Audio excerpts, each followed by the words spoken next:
Hi, I'm Jessica from Napa Valley, and I have a weird story to tell you today. But first, please like and subscribe because MSA will give $1,000 to one lucky person in the coming 7 days. I lived in a beautiful house surrounded by trees. I had a good life, but growing up, I didn't get along too well with my family. For starters, my mom was like a 5-year-old trapped in an adult body. All she wanted to do was run around and play. Mom's idea of having fun was a water balloon fight with me and my older brother Dylan, and I found her childish behavior so annoying. I could never study in peace without hearing Mom sing show tunes around the house. Come on, you little bookworm. Let's bake some cupcakes. Don't you know how to have any fun, you nerd? Ugh, see what I mean? But the only person worse than Mom was Dad. He was barely home since he was a fancy businessman who traveled a lot. And when he was home, he treated us like servants. Bring Daddy some juice, will ya? My toes hurt and I can't move. There's not a lot left and we're saving it for tomorrow morning. Oh, so maybe you should be the one who goes on 5-hour flights to earn money for us. I kinda hated being around all of them, so I spent most of my time alone reading and practicing my violin. But when I got to 11th grade, things took a crazy turn. Mom told me one morning that we were taking in an exchange student. She's from Tokyo. She'll go to your school and live with us for 4 months. Isn't that exciting? Sure, but we'll have to clean the kitchen first so she doesn't run crying. Be happy, Jessica. Now you'll have a live-in friend to bore to sleep while you play your violin. I sure hoped she wouldn't be a live-in headache like Dylan. That weekend, we all drove to the airport to pick up our Japanese guest. Her name was Queenie, and she looked like a goddess out of a wonderland. Even her fingers were beautiful. Thank you for having me. Truly, it means so much. It's our pleasure, sweetie. Look, I got you a stuffed welcome panda. Mom? Hi, I'm Jessica, and I'm the normal one in the family. Please, don't judge me based on them. Oh my goodness, this is so sweet. Can one of you help me with my bags? They're heavy because of all the books I brought. Wait, Queenie was into books?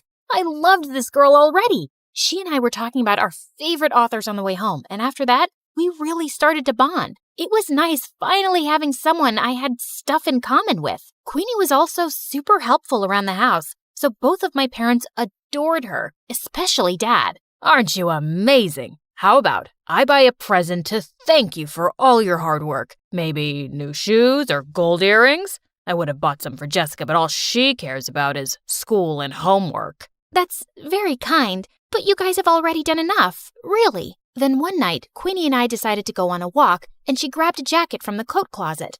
Oh, that's actually Dylan's. But it's so comfortable, and I don't have any warm jackets. Can't Dylan lend clothes to his guests? You can't just take someone's jacket without permission. Give it back. I don't want you wearing it. Fine, here you go. I'll just freeze to death then. Come on, Jessica. Dylan looked really mad, and suddenly he pulled me aside. What's her deal? After all we're doing for her, she gets this worked up over a jacket? I don't get why you can't just lend it to her for 10 minutes. Because there's something about that girl I just don't like. You mean 'cause she's actually sophisticated and has manners? Makes sense why you wouldn't like her. Dylan just looked angry and stormed off. Jeez, what a drama king. He probably was just jealous that Mom loved Queenie so much. He'd always been Mom's favorite. The next day at school, I was studying for exams in the library when Queenie came in and sat next to me. Hey, girl. Listen, I just want to apologize about Dylan being so mean to you. He must have forgotten to take his meds.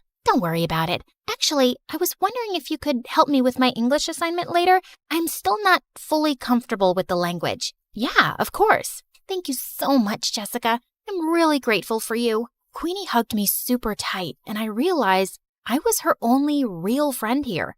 I could just feel how sad and lonely she was. I waited for Queenie at her house for several hours, but she didn't show up, even though I called and texted her 100 times. Then finally, Queenie arrived carrying a small box. Sorry I'm late. I was buying you a present. Here, open it. Aw, Queenie, you didn't have to get me. At that second, I saw a hissing rat and I started to scream. Jessica, calm down. This is a pet rat. I have one just like him at home. He's so sweet. Just hold him. Queenie let the rat crawl on my arm, but he bit me. Minutes later, I had to go to the emergency room, and Queenie burst into tears. I swear, I had no idea that rat bites were poisonous.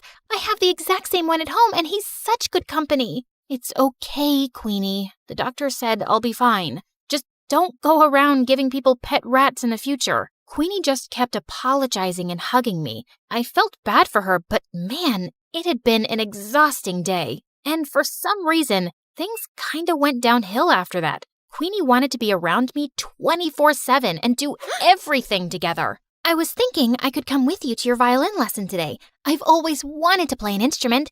I have a recital tomorrow, Queenie, and don't take this the wrong way, but I need a little space. We already go to school together and live in the same house. Of course, I totally understand. Your mom wants me to make dinner anyway. I was relieved that Queenie wasn't upset, but when I knocked on my violin teacher's door, I saw he looked mad. What is it now, Jessica? Haven't you caused me enough stress today? Caused you stress? What are you talking about? Your mother called in to tell me you wanted to quit the violin for good. The recital is tomorrow night. I have 24 hours to find a replacement. My teacher slammed the door angrily, and I was so confused. Why would Mom tell him I was quitting the violin? I went home to confront her when I saw Queenie standing by the kitchen, smiling at me. How was your violin lesson? Was your teacher disappointed that you quit? How did you know about that? Wait, unless you were the one who said I quit? Yeah, I was a little hurt that you didn't let me observe your lesson. So I thought a good punishment would be taking the violin away from you for a while. I'm sorry, punishment? Queenie, you're not my mom. How could you do that? Playing the violin is one of the only things that gives me joy. Like you already don't have enough joy in your life? You don't appreciate anything your family does for you, especially your mom. You make it so obvious that you think she's dumb. You're just an ungrateful witch. That made me so mad that I slapped Queenie hard across the face, and then I stormed off to my room. I refused to speak to Queenie that whole morning and didn't even say thank you when she made me breakfast. I suppose all sisters fight once in a while. Honey, Queenie's going to come to school late today. We have to renew her passport. Good. Get it renewed ASAP so she can go back to Japan. And she's not my sister. Jessica, what's gotten into you? Queenie just smirked at me and I left. I tried to forget about her at school, but around lunchtime, I got a text from her. Jessica, where's your mom? I haven't seen her all morning. Is she okay? What was she talking about? Hadn't they gone to the passport office together? I called and texted Queenie to find out more, but she didn't answer. And when I called Mom, her phone went right to voicemail.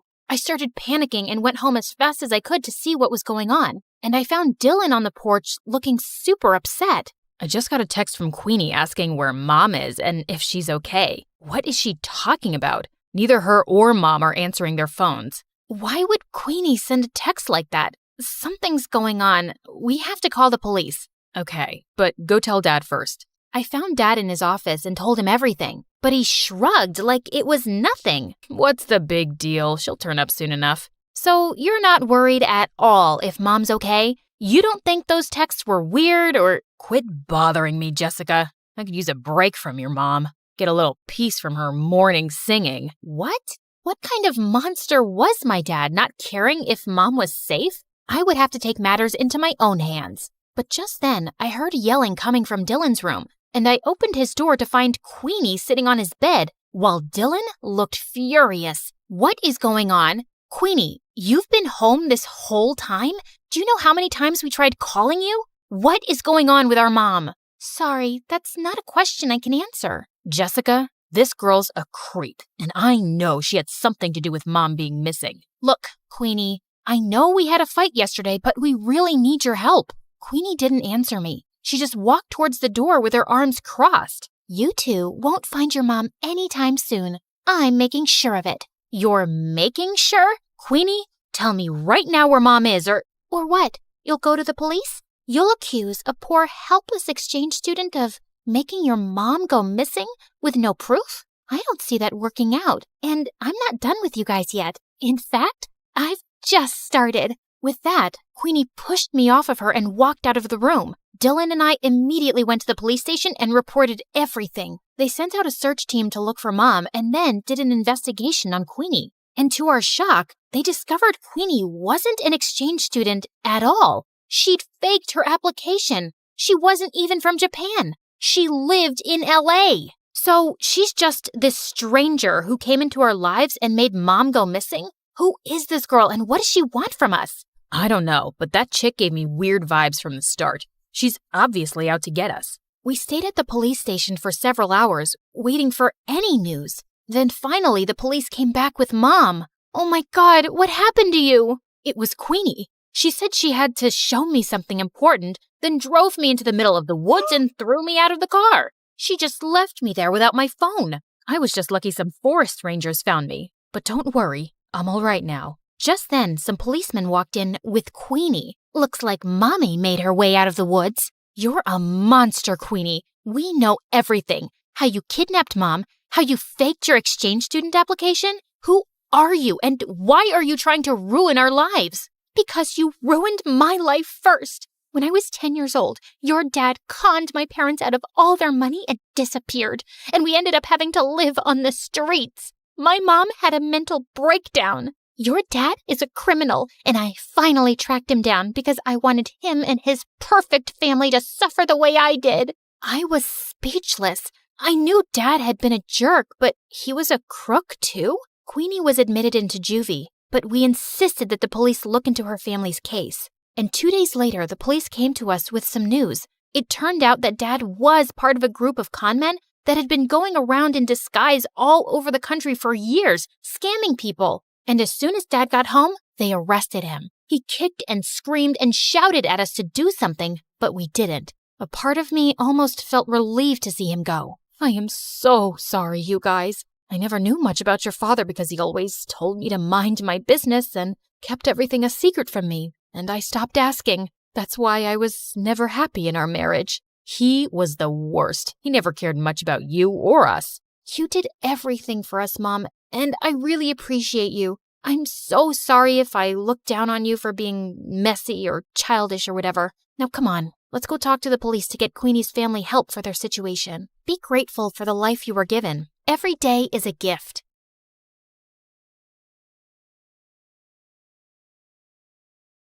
I woke up in the middle of the night feeling extra thirsty and almost passed out when I saw the time. It was 3 a.m., the devil's hour. I tried to go back to sleep, but I just couldn't. Come on, girl. Ghosts aren't real, but dehydration is. So hold yourself together and get your ice-cold water. I silently prayed as I went down to the kitchen. Suddenly, I caught someone moving in the shadows. Holy Mother of God! Was it the devil?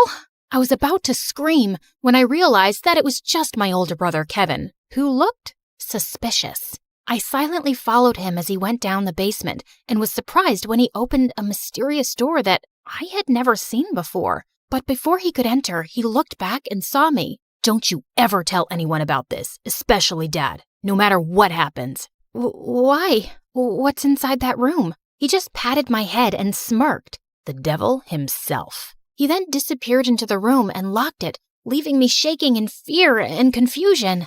Hi, my name is Kendra, and this is my story of how my mysterious brother changed my life forever. Before I continue, please like and subscribe. After what happened last night, the first thing that I did in the morning was to check that door in the basement. But unfortunately, it was padlocked to death. Kevin was definitely hiding something in there, and it was killing my curiosity. I was finally able to corner him during dinner. Are you sure that you weren't dreaming? Because that totally didn't happen. That night was really weird, so he could be right.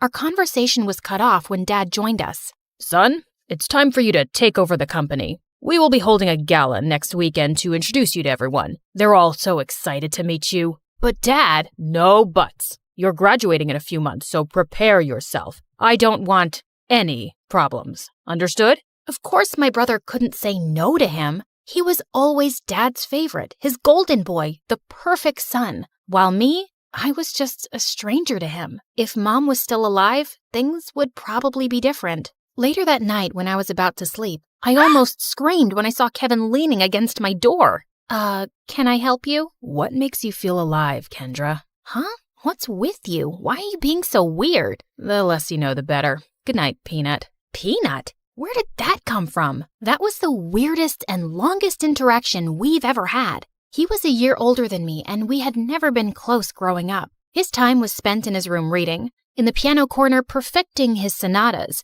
or with Dad talking about business while playing chess. We also didn't see each other often at school because he was always with his best friend Cedric or surrounded by their crazy fangirls. The next morning, I woke up to Dad screaming from the library. I dashed to check what it was and found out that one of our maids found a letter under Kevin's pillow. I read it and froze. Kevin left. He didn't say where he went and when he was coming back. All the note said was, "Do not wait for him." I would expect something like this from you, but not my son. Kevin is a responsible young man. Well, the note says otherwise. The gala is this weekend. I need your brother to be there no matter what it takes. We tried looking for Kevin everywhere, but no one knew where he was. Even the police couldn't find him, and it was driving Dad crazy. One night, he just walked up to me and started inspecting my face. You would do. You were going to be him. Be who? Kevin. In case your brother is still on this stupid little adventure on the night of the gala,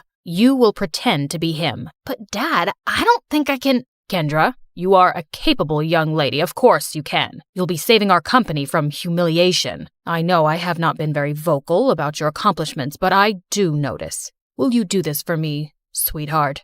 I had never heard Dad talk to me that way, and it felt really good. So I found myself giving in.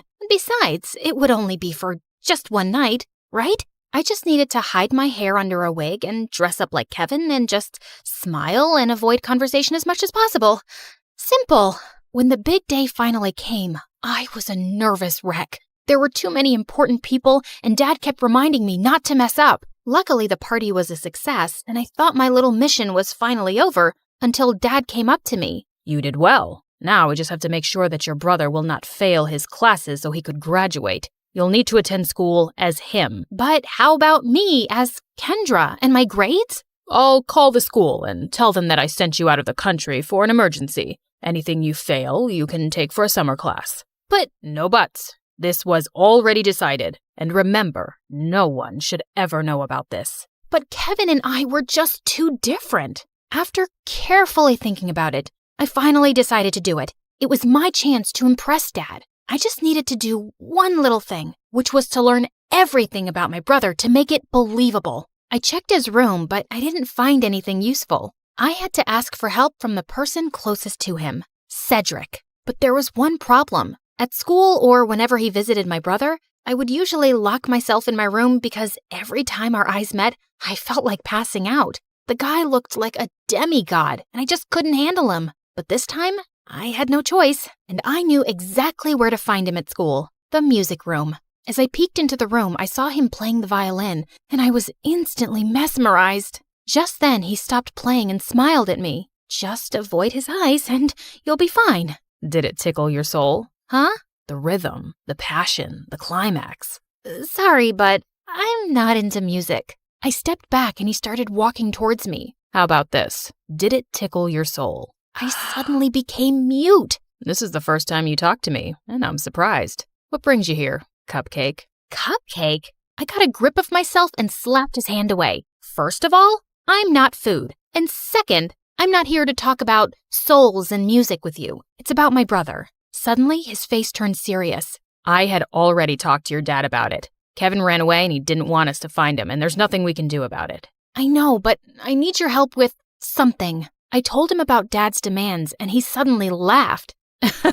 That's a ridiculous idea. You two look similar, yeah, but you're too cute and girly to be a boy. Wait, he found me cute? I excused myself to the bathroom, and after calming down, he was nowhere to be found. It took me a whole day to finally find him playing violin in the school garden. So, are you going to help me with this, or are you just going to play your violin all day? I only help people who can look me in the eye. Ugh, why was he being like this? I gathered up all my courage before finally meeting his eyes, and thankfully I was able to control myself until he smiled. You have the same eyes as your brother. They're very pretty. So he liked my brother's eyes? That was fruity. Whatever. Now, where do we start? Your appearance. And I think it needs a lot of work. For the makeover, he brought me to the mall to cut my hair short, and it took me several hours to finally say goodbye to my precious long hair. After accepting the fate of my hair, we tried on some clothes similar to Kevin's fashion. As I walked out in a leather jacket, he came up to me to zip it up. He was so close, I could hardly breathe. Looks perfect now. He then taught me about my brother's stance, walk, and gestures. I told you to walk faster, not like a gangster. And stick out your chest more. Think of yourself as the hunkiest man alive. Like this? He held my hips to guide me, and I felt like exploding from the sparks. Just then, I noticed some girls around drooling over us. Both guys are so cute. I'll take either of them. They look so in love. OMG. Love wins. Great. And now we were a gay couple. Cedric coached me about Kevin's interests, and I was surprised. I didn't know my brother was such a dork. He loves SpongeBob so much, he even thought of diving into the ocean just to look for its real-life version. But one revelation made me tear up a bit. And he adores you so much. But he thought you didn't like him, so he always chose to give you space. What? That's not true. He's too protective of you. He even told me not to talk to you because he thought I'm trouble. Oh, yes, you're definitely gonna be trouble. To my heart. That weekend, we continued practicing until I looked convincing enough, and when we finally got to school, I just stayed close to him and smiled at people from time to time. I was doing an excellent job at being my brother until it was lunchtime. We sat at their usual table for lunch when suddenly someone sat on my lap and kissed my cheek. It was Lauren, the prettiest and coolest chick at school. What in the frickin' pregnant duck is happening? What? You hate my kisses now? You look like you've seen a ghost. I turned into the ripest tomato when she giggled into my ear. I could never hate such a goddess like you. Wow. Since when did you become this cheesy? I gave Cedric a panicked look, but the jerk was trying his best not to burst out laughing. I kicked his leg under the table and his wince was satisfying. I then excused myself in the bathroom and dragged him with me. There, he revealed that Kevin had been dating Lauren for a while now, and I had no idea about it. Lauren had been all over me for the next several days. This was totally normal, of course, except for the little detail that I was not her actual boyfriend. And through all of this, Cedric remained an unhelpful idiot who was clearly enjoying my discomfort. We were walking to our last class when someone suddenly grabbed and pushed me against the wall. You're acting weird lately, and I like it. Before she could kiss me, I acted like there was a bug inside my shirt and ran away. I needed to talk to Cedric. As usual, I found him in the music room. We need to tell Lauren. Suddenly, Lauren appeared from behind me. Tell me what? Wait a minute. Don't tell me that you guys are dating? What? Cedric finally stopped playing the violin and grinned at me. I'm straight, but I don't know about your boyfriend. Aw, baby. You know I would accept you however you identify, right? Well, that's good to hear. Lauren looked like she bought it, and I just found myself exploding. I'm not Kevin. I'm not your boyfriend. I'm his sister Kendra pretending to be him. I then explained everything to her. Oh, okay. Explains why you look and act differently. That's it? No violent reaction whatsoever? I'm used to Kevin's quirks. So, anything I can do to help with this mission? Just don't tell anyone about this. Got it, baby. Despite knowing the truth, she still kissed me on the cheek and it made Cedric laugh. I started hanging out with both of them since then. They would talk fondly about my brother and share things about him that I didn't know. It made me realize that he wasn't as boring as I thought he was. One day, Cedric dragged me to the music room and asked me to listen to his new composition. It was a wrong move to come with him, because the way his fingers moved and his handsome face played with the painfully sweet tune screamed danger to my heart. I calmed myself down and hyped him up when he was done. You really like playing the violin, don't you? I like to touch people's hearts with classical music. How about you? What makes you happy, Kendra? I'm curious. I ended up telling him about my passion, which was fashion designing. I used to draw my designs every day, but when Dad saw it, he burned all of them. He found it lame and useless to his company. I'm sorry to say this, but your dad is the biggest jerk in the world. He treats you and Kevin as assets to his company, and never as a son and daughter. You're right, but it just made me crave for his love and approval. Someday, I hope you'll be able to find the courage to do what you need to do. You have me now, you know. I'll take care of you. He leaned in closer, and I thought he was going to kiss me, but to my surprise, he pulled away and walked back to the platform to play again. What was that all about? After the incident in the music room, I started thinking that maybe Cedric liked me too, until one day I heard him talking to Lauren in an empty classroom. You like Kendra, don't you? What are you talking about? She's off limits. And besides, she's just like the little sister I never had. Those words were enough for me to accept the truth, that Cedric will just be my dream. To distract myself, I invited Lauren for a sleepover, and as she was trying on some of my favorite clothes, I couldn't help but admire how beautiful she was. Just then, I found her smirking at me through the mirror. Are you falling in love with me now? What? No, I wish I was as pretty as you. Oh, honey, you are prettier than me. And not to mention cute. She ended up knocking on my drawers, spilling some things. There was one thing that suddenly caught my attention. A peanut. What was it doing there? Suddenly, I remembered Kevin calling me a peanut before he ran away. Why don't we crack it open? Maybe he left a secret message or something. And he actually did. I'm finally alive. Wait a minute. That night before he left, he asked me what makes me feel alive. Lauren and I then came up with a mission to find the answer to that question. Your brother is too mysterious sometimes. Maybe Cedric knows something. But unfortunately, he was useless. One day, Dad suddenly called me and started asking about Lauren. I learned that she's dating your brother. Her parents and I are talking about a very important business deal. We will have dinner with them tomorrow night. Make sure to be extra attentive to her. I thought it wouldn't be much of a problem until they suddenly decided to marry us off with Dad knowing that I was Kendra. He was crazier than I thought. Do you think Kevin will be home by then? I don't know if he's ever coming back. I can't believe you dated an idiot. Watch your words, honey. That's my idiot. Well, we need to find your idiot ASAP. The next day, we met up with Cedric in a cafe to talk about finding my brother. We don't even know what makes him feel alive. Shouldn't we just wait for him to come back? Our parents are talking about marriage, for Pete's sake. We're running out of time. Do you know what my parents would do if they found out they were being played?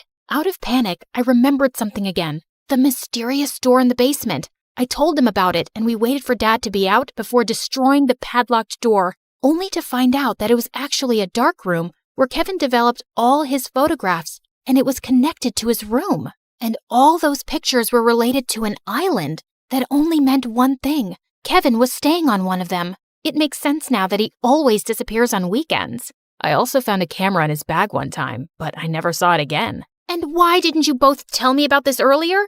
You're both idiots. And with that, the three of us were off to an adventure to get my brother back. As we traveled, I kept on flirting with Lauren to avoid Cedric. And for a moment, I thought I saw his deadly glare through the rearview mirror. Was he jealous? I wished. In a span of 2 days, we had already visited 7 islands, but there was no luck. Just when we were about to give up, we suddenly spotted someone resting on a hammock. It was Kevin. He looked shocked to see us. Suddenly, he glared at Cedric. Dude, you told them? Wait, you knew? Let me explain. No, you knew. And you kept silent while I was going crazy trying to find a way to bring back my brother so I could get me back. Kendra was equally furious. Babe, I can explain. Shut it, Kevin. You're not my favorite person right now. Kendra. Later. I need to speak to my brother. I walked away and Kevin followed me. Now start explaining the reason I'm sacrificing my identity. I'm sorry, Peanut. I didn't mean for you to be tangled up in my mess.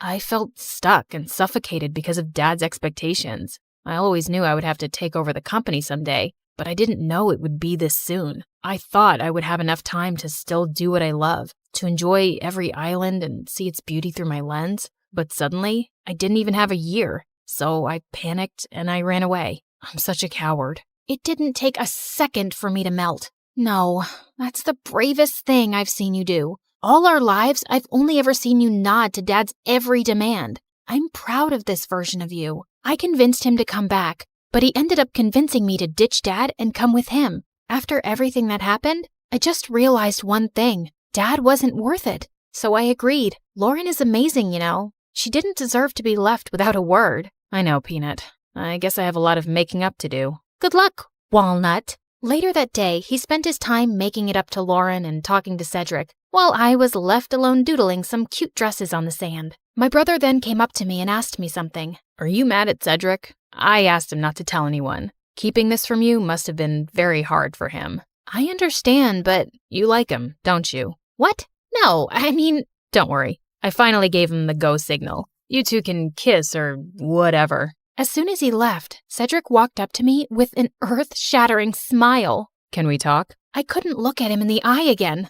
About? About us. I've always fancied you, more than violins. I felt like melting at his confession. I told him about the reason why I'd been avoiding him all these years, and he responded to it by finally kissing me on the lips. Thank God I didn't pass out. So, did it tickle your soul this time?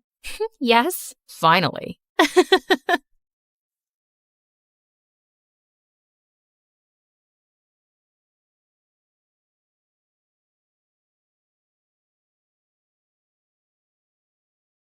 I was peacefully dozing off on a plane to China when suddenly someone yanked my hair and chomped on my ear like it was a snack. I whipped around to find a naughty-looking boy.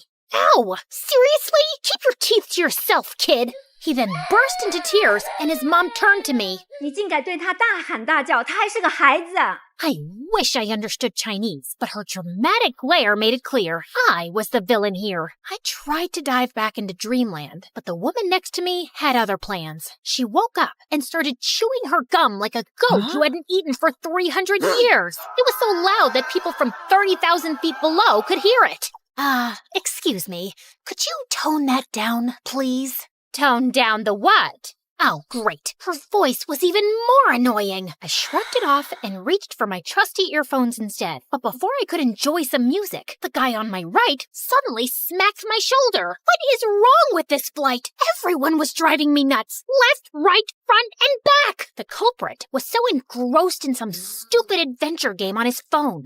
Hey, quick question. Do I look like a punching bag to you? A little bit. You can't play your stupid game without attacking a real person, you know. Chill, girl. It's called reflexes. Maybe if you had better ones, you wouldn't get hit. The audacity of this guy! I couldn't help but think, why do these online gamers waste their time in a virtual world when there's a beautiful one right outside the window? Real life is 1,000 times better. Or so I thought.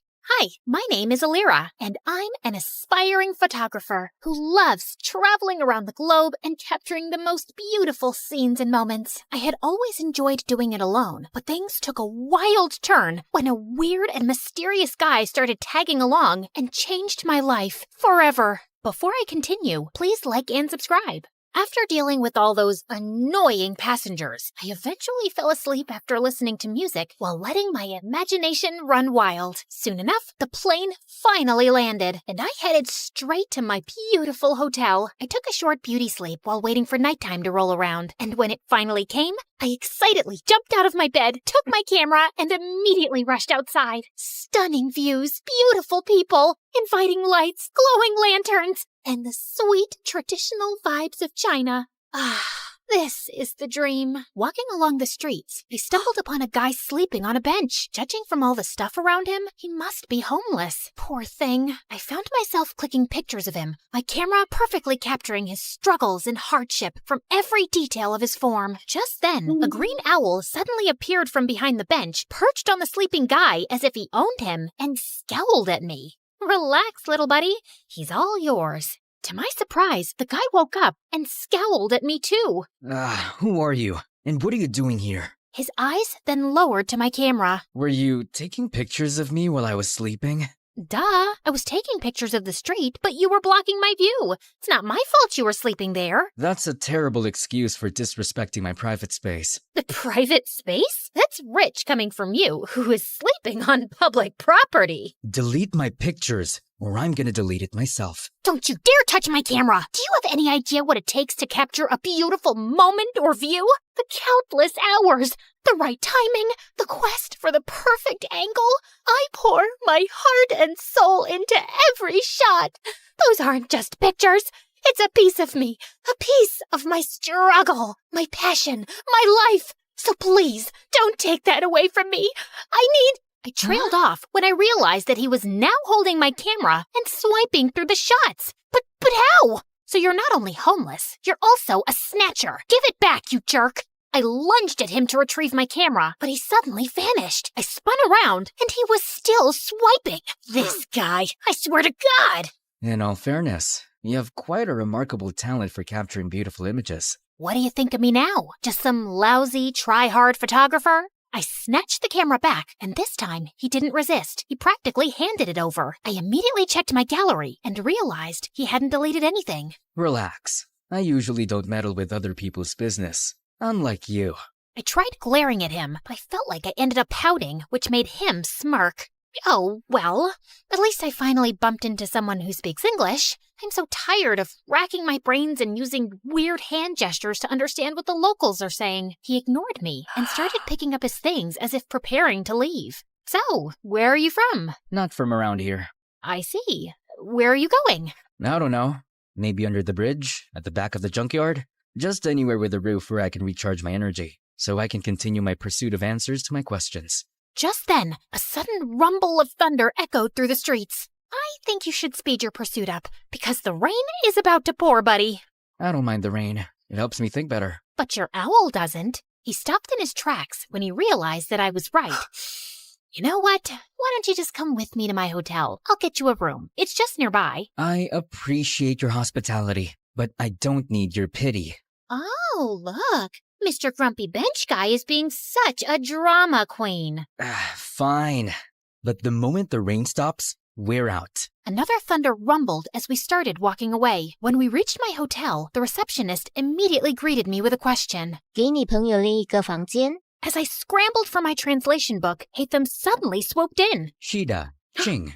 Did you just speak Chinese? I speak multiple languages. I have a constant hunger for endless knowledge. So, you're a polyglot. So cool. That's literally my dream. But learning another language is so difficult for me. What's your secret? Oh, I use this splendid application on my phone, Duolingo.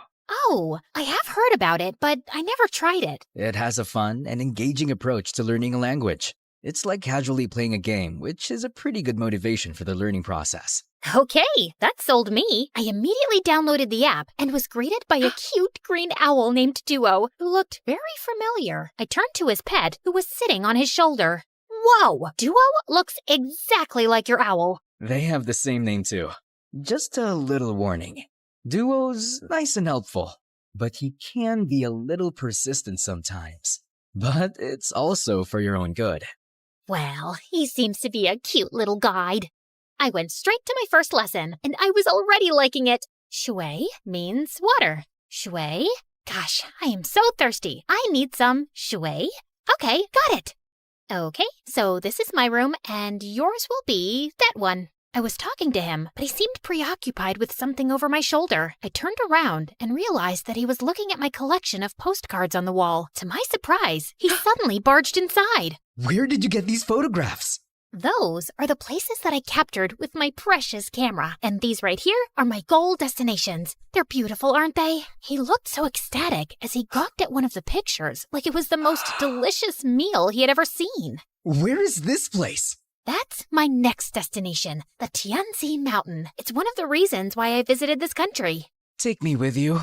Consider yourself lucky, my friend, because I'm going there tomorrow. I always preferred traveling alone, but maybe it was time for me to try it with a travel buddy this time, at least for a day, and just for fun. The next day, we traveled to the mountains, and when we got there, Hatham's calm demeanor instantly changed to ecstatic. The stone forest. An image of a familiar place seemed to have flashed right before his eyes. The stone, what now? He ignored me and started navigating the place, running around like he owned it. Dude, wait up! We rode a cable car, crossed a river, and jumped from one stone to another, and after an hour, I felt like collapsing.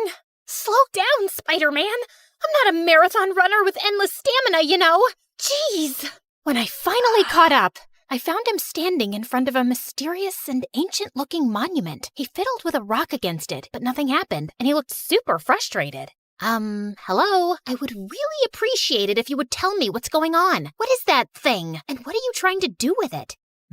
This is a totem, and I need an electroelement to activate it. What do you mean, electro-element? Electroelement. Something, anything that produces lightning. Oh, you mean electricity? Huh? Lucky for you, I've got something here. What is that? You don't know what a taser is? It's my go-to for self-defense. Zaps people with electricity or whatever you call it. Interesting. He immediately took it from me and tried it on the totem. After a few sparks, it suddenly got triggered and a glowing symbol appeared on top of it. Holy cheeky bananas! Is that a hologram or something? He found 2 more totems, and after doing the same thing to each of them, a strong streak of light came from above, forming a pillar. What in the world is happening?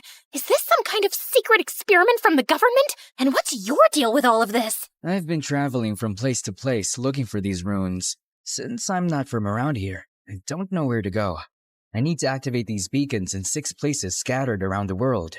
With your knowledge and resources, things are going to get easier for me now. But for what? Why are you doing all of this out-of-this-world stuff? We need to go.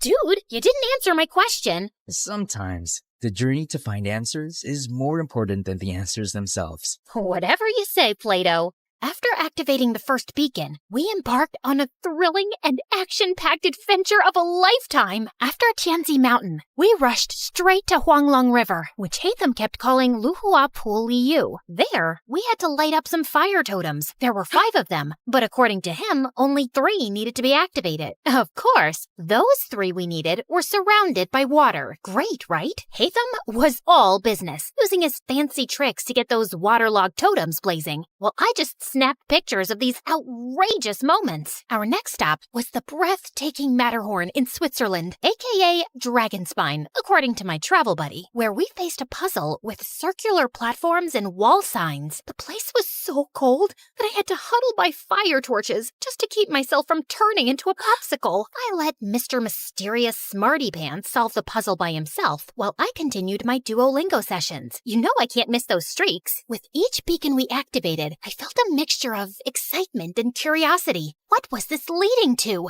And why did it feel like the world had turned into one big adventurous playground? During our flight to our next destination, I found myself fully immersed in my new favorite app, Xin Chao Ten Toila Elira.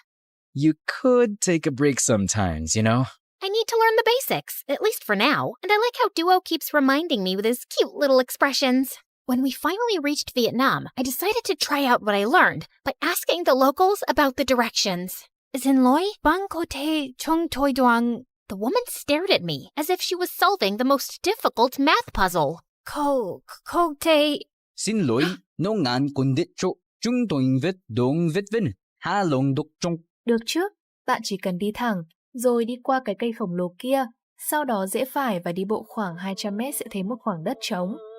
Okay, I guess it was too early for me to attempt a conversation. After learning the direction, Hatham continued walking towards the bay. Ugh, why is this guy so good at everything? You still have a long way to go, Elira. I literally just started. Just wait and see. I'll be leading the leaderboard with an unbeatable streak in no time. I commend your determination. Keep it up.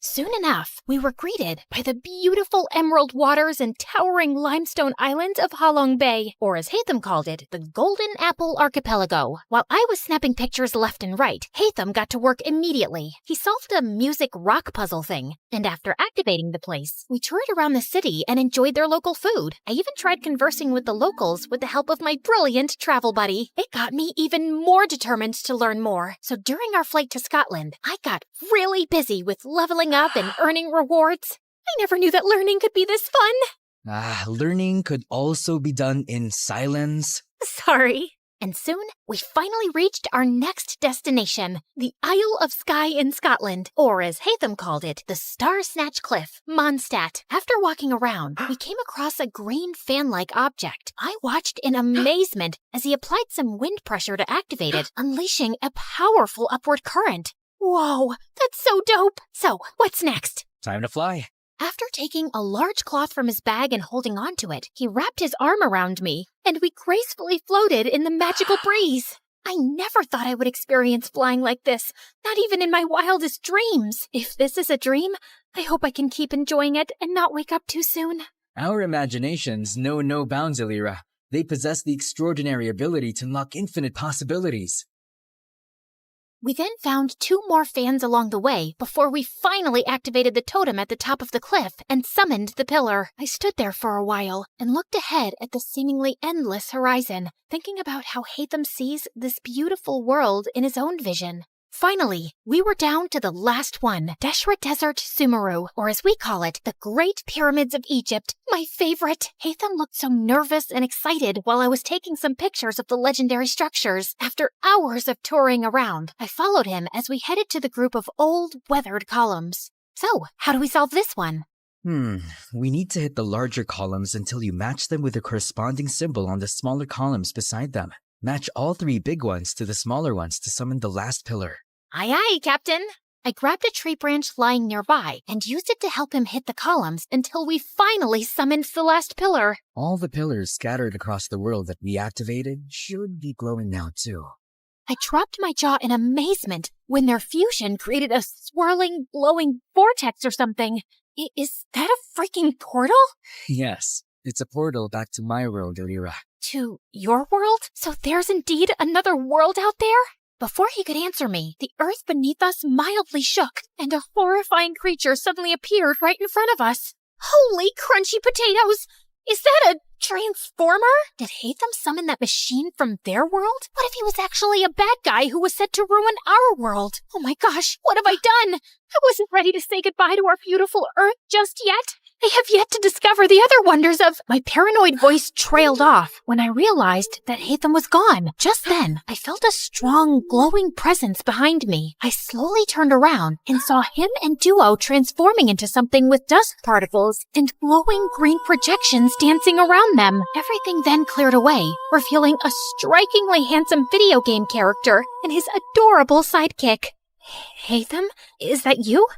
This is my true form, Elira. And my real name is Zal Haytham, a scholar from Sumeru, and our academia scribe. That machine in front of you is a primal construct, only found around the desert area of Sumeru. This machine enemy is often found guarding the temples and ruins, and I need to defeat it. So it's like the final boss in the game, and you're the brave hero. I suddenly felt bad for suspecting him as a bad guy. As the primal construct started charging toward them, 3 ethereal green mirrors popped in and hovered around Haytham, radiating a brilliant emerald light that almost blinded me. He then started fighting the monster, moving with grace and precision, consistently blending freestyle moves and rotational attacks with his sword and abilities. Watching them fight was mesmerizing, as if I had been transported into an epic video game. He unleashed a barrage of reflective attacks, boomerangs slicing through the air, slashes carving through steel. Each hit dealt a lot of serious physical damage. Soon enough, the terrifying machine was finally defeated. Dude, you were so cool! How did you do that? I don't need to fight. I only need to think. Everything else is connected. All I have to do is find the weakest link, deal with the causal factors, and everything else tends to resolve itself. Okay. Enough with your deep philosophical words, dude, and maybe start explaining everything to me properly. You know, I've been following you around like a dumb little kitten and catching up with your stamina. As a gratitude for helping me, you deserve to know the truth. My friend Kavi and I were trying to open a domain, but something went wrong. It started malfunctioning. The rule is to hit these columns using a physical attack and never use any elemental attack. Kaveh didn't know this, so he used his elemental skill because he thought it was more efficient. It made a different reaction to the process, and instead of opening a domain, it opened a portal that connected to the human world. And before I knew it, it started sucking my friend. I tried to save him, but I was the one who got pulled inside instead. I got teleported here, which was a very different place, and I have been finding my way back for quite a long time. Thanks to my friend Duo here, who also got accidentally teleported for some reason. He's been my companion since the day I got here, and he's the one who has been helping me learn the different languages of humans. Now that makes sense, and no sense at the same time. I swear, I'm stuck in a fantasy adventure novel. Anyway, I'm glad that you finally made it. I appreciate all your help in this journey of mine, Elira. As much as I wanted to discover more about your interesting world, I need to return. Tevat needs me. Oh, well, traveling won't be the same anymore without you. I'm gonna miss you a little bit, I guess. Just play Genshin Impact, and I'm sure you will enjoy the magical beauty of our world, Tevat. We have 7 nations brimming with natural wonders that you would love to capture. You'll meet a diverse set of people with unique personalities and abilities like me. And together, we will fight exciting enemies. We'll share every adventure in this enchanting realm. I felt a lump in my throat as he extended his hand, but knowing that I would be seeing him again, I shook it with a smile. See you around, Elira. I watched them as they entered the portal, returning to their world. Come here, boy. Bam, bam, eat that monkey butt. All right, Hatham, time for some snacks. Ever since I started appreciating video games, I became the annoying passenger this time. These games opened my eyes to the existence of extraordinary places that remain hidden from our physical world, places that only exist in our minds, yet they possess the power to transport us on thrilling adventures. They hold captivating magic and beauty, offering a gateway to fictional worlds. Now, I embrace the opportunity to immerse myself in both realities, and because of it, I have never felt alone again. I was so into the game that I jerked when an incoming announcement sound chimed in. Ladies and gentlemen, this is your captain speaking. We will begin our final descent to Paris shortly. And now, it's time to explore the famous beauty of Paris. Bonjour, comment allez-vous? Wait, is it allez-vous? Allez-vous? Bonjour, comment allez-vous?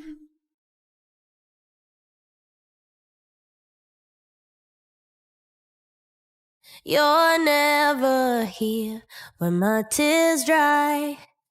You're never around to see me thrive. When it's my birthday or my day off, you got other plans and can't show up. Hi, I'm Clara, and I'm a story hunter. I see a story in everything, and I won't stop until I find it. But before we get into it, please like and subscribe to MSA. My parents thought they'd never have kids, but 10 years after their marriage, they had me. While Mom was over the moon, Dad always seemed annoyed when I tried getting his attention. Daddy, look! I found a ladybug in the park. Isn't she cute?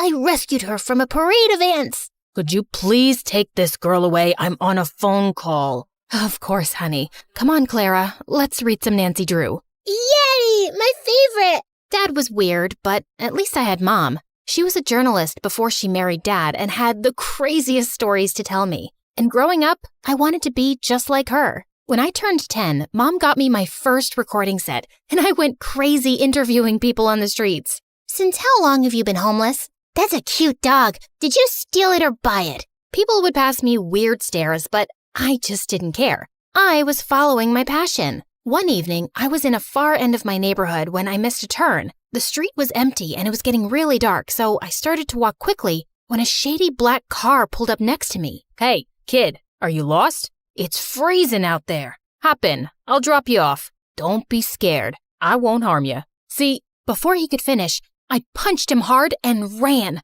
I thought I was successful, but seconds later the car stopped again and the guy got out, and I was shocked to see he was the frickin' mayor. He wasn't hurt, but this was so embarrassing. I apologized and he dropped me back home, but someone on the street had made a video of me punching the mayor and it went viral. I was the joke of the town, and Dad was furious. You've crossed all limits. You hit the mayor. It was a reflex, Dad. I was scared, and I've read so much about these kidnappers in a black car. All this investigation and these stupid stories are ruining you. What if he wants to take action and drag us to court? I'm a really private person. I don't want this. Jeez, relax, Dad. He won't. He knows it was just a mistake. Why are you getting so worked up? That's it. You're grounded. And no more story hunting. But why? Mom, say something. But as always, Mom said nothing, and I was done for. Growing up, Dad and I drifted further apart. He stayed cooped up in his office while I got busy with school and perfecting my investigation skills. On my 15th birthday, I begged Mom to get me a professional recording set with a mic, but she simply refused. We just don't have the money for it. I decided to try my luck with Dad and ask him for some money. I wouldn't tell him what it was for exactly, but he wasn't in his office. As I was leaving, suddenly my foot got caught in the carpet and I landed on some boxes full of money. Oh my God, Clara, what are you doing in here? Mom, you said we don't have any money. What is all this? It belongs to your dad, and it's not your concern. But it's a lot of money, Mom. It has to come from somewhere. Is Dad a mafia guy?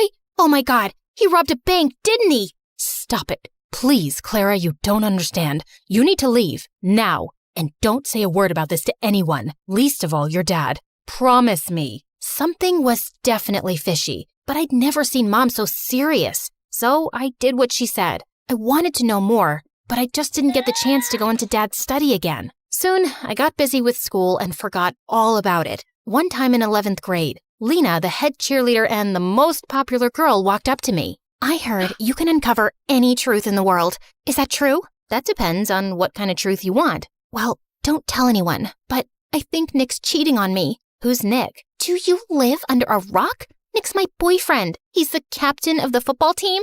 Got it. What about him? I just told you. He's cheating on me, and I want you to find out the truth. Oh, yeah. Leave this to me. Be careful. He's a very good liar. No liar can ever hide the truth from the world's greatest investigator. Go and chill, kid. I got this. I started following Nick around everywhere, but I couldn't find any dirt on him. Until one day, I saw him sneak into the coach's office and saw him making out with another girl. I waited till he left without noticing me, and then, right in the middle of the cafeteria, I made him pay. I dropped an entire carton of milk all over his head. What the heck? What do you want, weirdo? Listen up, everyone. This jerk right here cheated on his girlfriend. No, I didn't. I knew you'd say that. Here's the proof. Nick looked at me in shock as I showed him the video of his makeout session. Lena broke up with him instantly, and he was getting a lot of backlash for cheating on the most popular girl around. Soon after, he left and got transferred to North High, our rival school. After that, Lena and I started hanging out and became besties. As much as I liked having her around, her band of cheerleaders annoyed me. Especially this girl, Wendy. Lena even had a YouTube channel with her where they ran gossip sessions and fashion advice. You know, I was thinking, why don't we add Clara to the channel? Why? So we lose all our followers and our popularity? I don't think having 5 followers makes you popular. But then again, what do I know? Stop it, you two. Clara is a professional. You saw what she did with Nick, and with her brains and cool stories and my beauty tips and styling, we'll be so much more popular. We'll be like Daphne and Velma. Who? Scooby-Doo? Forget it. We should totally do it. I joined the YouTube channel soon after, and we started with collecting scoops on everyone in school. Within a few months, we hit 1 million subscribers. I was happy, but Lena was on cloud 9. Her popularity was through the roof, and she loved the attention. We got invited to every party in town, and she would drag me with her even when I didn't feel like going. One day I was at her house getting ready for a party when Wendy made a snarky comment. Do you always have to dress up like a homeless person? And why's your hair such a mess? There's nothing wrong with my hair or clothes. I don't want to look all dolled up. Detectives are meant to look rugged, right, Lena? Yeah, but it won't hurt you to put on a little makeup now and then. It'll only make you look prettier. No, it'll make me look like a bimbo. So you think I'm a bimbo? I didn't mean it like that. But Lena was already walking in the other direction. Good job, Sherlock. I wanted to apologize to Lena, but she kept ignoring me at the party and at school the next day. I got that she was mad at me, but it wasn't like she supported me in front of Wendy either. I decided to give her some time and continue doing my bit for the channel. The next day after lunch, I was passing by when I saw Wendy terrorizing the school topper and making him do her assignments. But as I took my camera out, Lena walked up to me and knocked it out of my hand. What are you doing? She's our friend. Nope, she's your friend. She doesn't even like me. Why can't you guys just try to get along? For me?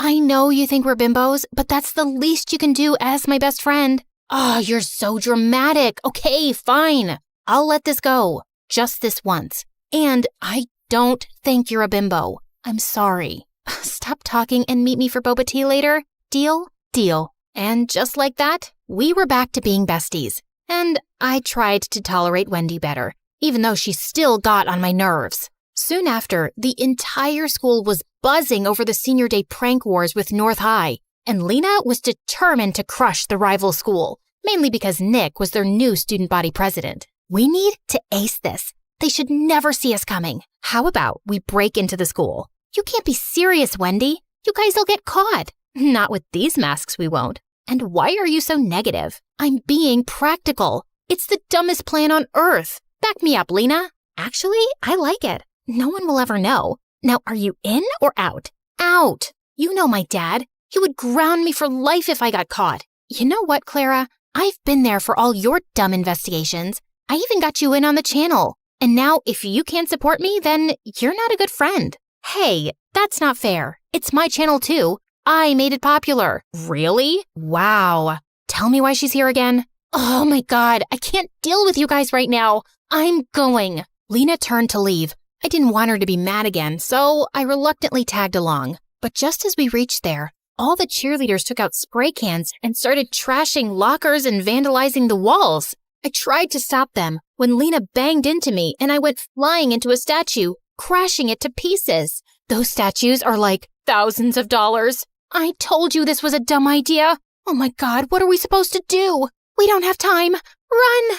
As I made my way home, my heart couldn't stop racing. I'd just made the most terrible mistake of my life, and I prayed no one would find out about it. But the next day at school, I felt numb when the principal called me into his office, with both Dad and Nick waiting for me there, along with a few other people from North High. Clara, where were you last night? I was... Vandalizing property, right? Are you really that dumb not to know that every school has security cameras? The school authorities checked last night's footage, and guess what they found? Nick flashed the phone in my face with footage of me crashing into the statue and breaking it. Everyone else had a mask on, but me. How could I be so stupid? But it was a mistake. Was it? And who are these other girls with you? Do you have a name? I wanted to punch Nick in the face. He knew I wouldn't rat Lena out, even though I was mad at her for putting me into this mess. Now, either you pay for the damages, or you get expelled for a month, or you give me the names of all the other girls involved, and I'll think about reducing your punishment. I can't. I'm sorry, Dad. Expel her. There's no way I'm paying that money. With that, Dad simply got up and left, leaving me in tears. How could he do this to me? I knew it was my fault, but he was my father. Wasn't he supposed to look after me or something? That evening at home, I had the worst argument with Dad, while Mom just stood in a corner like a stone. Were you at that school for some dumb story? You're such a nuisance. I can't believe you're my kid. I can't believe you're my dad either. What father gets his own child expelled over a few bucks? You never supported me, and you always acted like my existence bothers you. And it's not like you're so perfect yourself. What do you even do, Dad? How do you really make money? How dare you talk to me like that in my own house? I don't have to take this. Mom, are you just going to stand there and say nothing? This suspension will go down on my record. How can you be such a coward? What is she gonna say? Listen to me, kid. You better stop throwing tantrums and do as I say, or you'll be out of here. I wanted to scream in Dad's face, and I felt angrier at Mom for being quiet. That night, I felt the most alone I'd ever been. The worst part about this was I couldn't talk to Lena either, even though she'd tried calling me 1,000 times. That night, I slept with the worst headache of my life. And the next morning, I woke up to loud noises and Lena shaking me like a mad person. Wake up, dummy. Wake up. Fine, I'm up. What is that noise? Get dressed and come out. Your mom needs you. It's your dad. He's been arrested. Arrested? For what? Just come down. I rushed downstairs, and I was shocked to see our entire yard was surrounded by police cars and reporters shoving cameras in my face, asking a million questions all at once. How does it feel to be the daughter of a lying thief?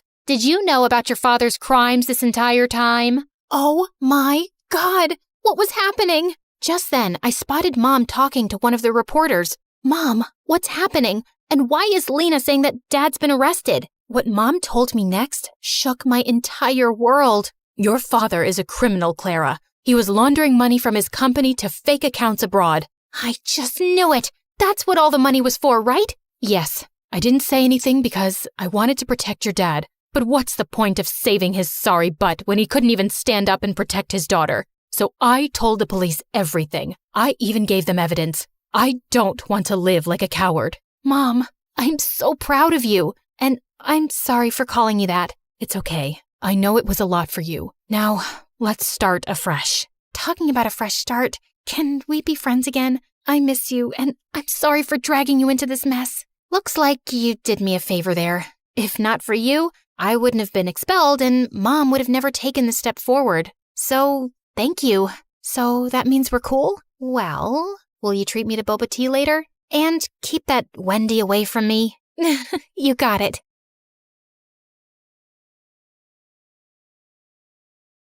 And I opened the door to find the most gorgeous boy ever standing outside. Hello, I'm Eric. We got some of your mail. I came to return it. I just stared at him, dumbstruck, feeling acutely aware of how terrible I looked. Just then, Meredith pushed me out of the way. Hey, thanks. You're such a lifesaver. Haven't seen you around before. I just moved into the house across the street. The big white one with the quadruplets? Yeah, they're my brothers. What? No, they can't be related to you. They're very unattractive. Meredith, can't you ever sugarcoat anything? I am sugarcoating. Did I call them ugly ogres? I am so sorry. It's okay. People have this reaction often. I'll see you girls around. He flashed his beautiful smile at us and then left. Wow, Eric stole his brother's luck, the schoolboy's luck, the neighborhood boy's luck, and his mother's and his father's luck, and the whole town's. I agree. He's beautiful. I hope he's smart and funny and kind too. I'm sure he is. I never believed in love at first sight till I met Eric. Okay, maybe love is an exaggeration, but I was crushing on him hard. Freddie, how does this purple dress look on me? Claire, what the? You can't just come in without knocking? What if I wasn't wearing a towel?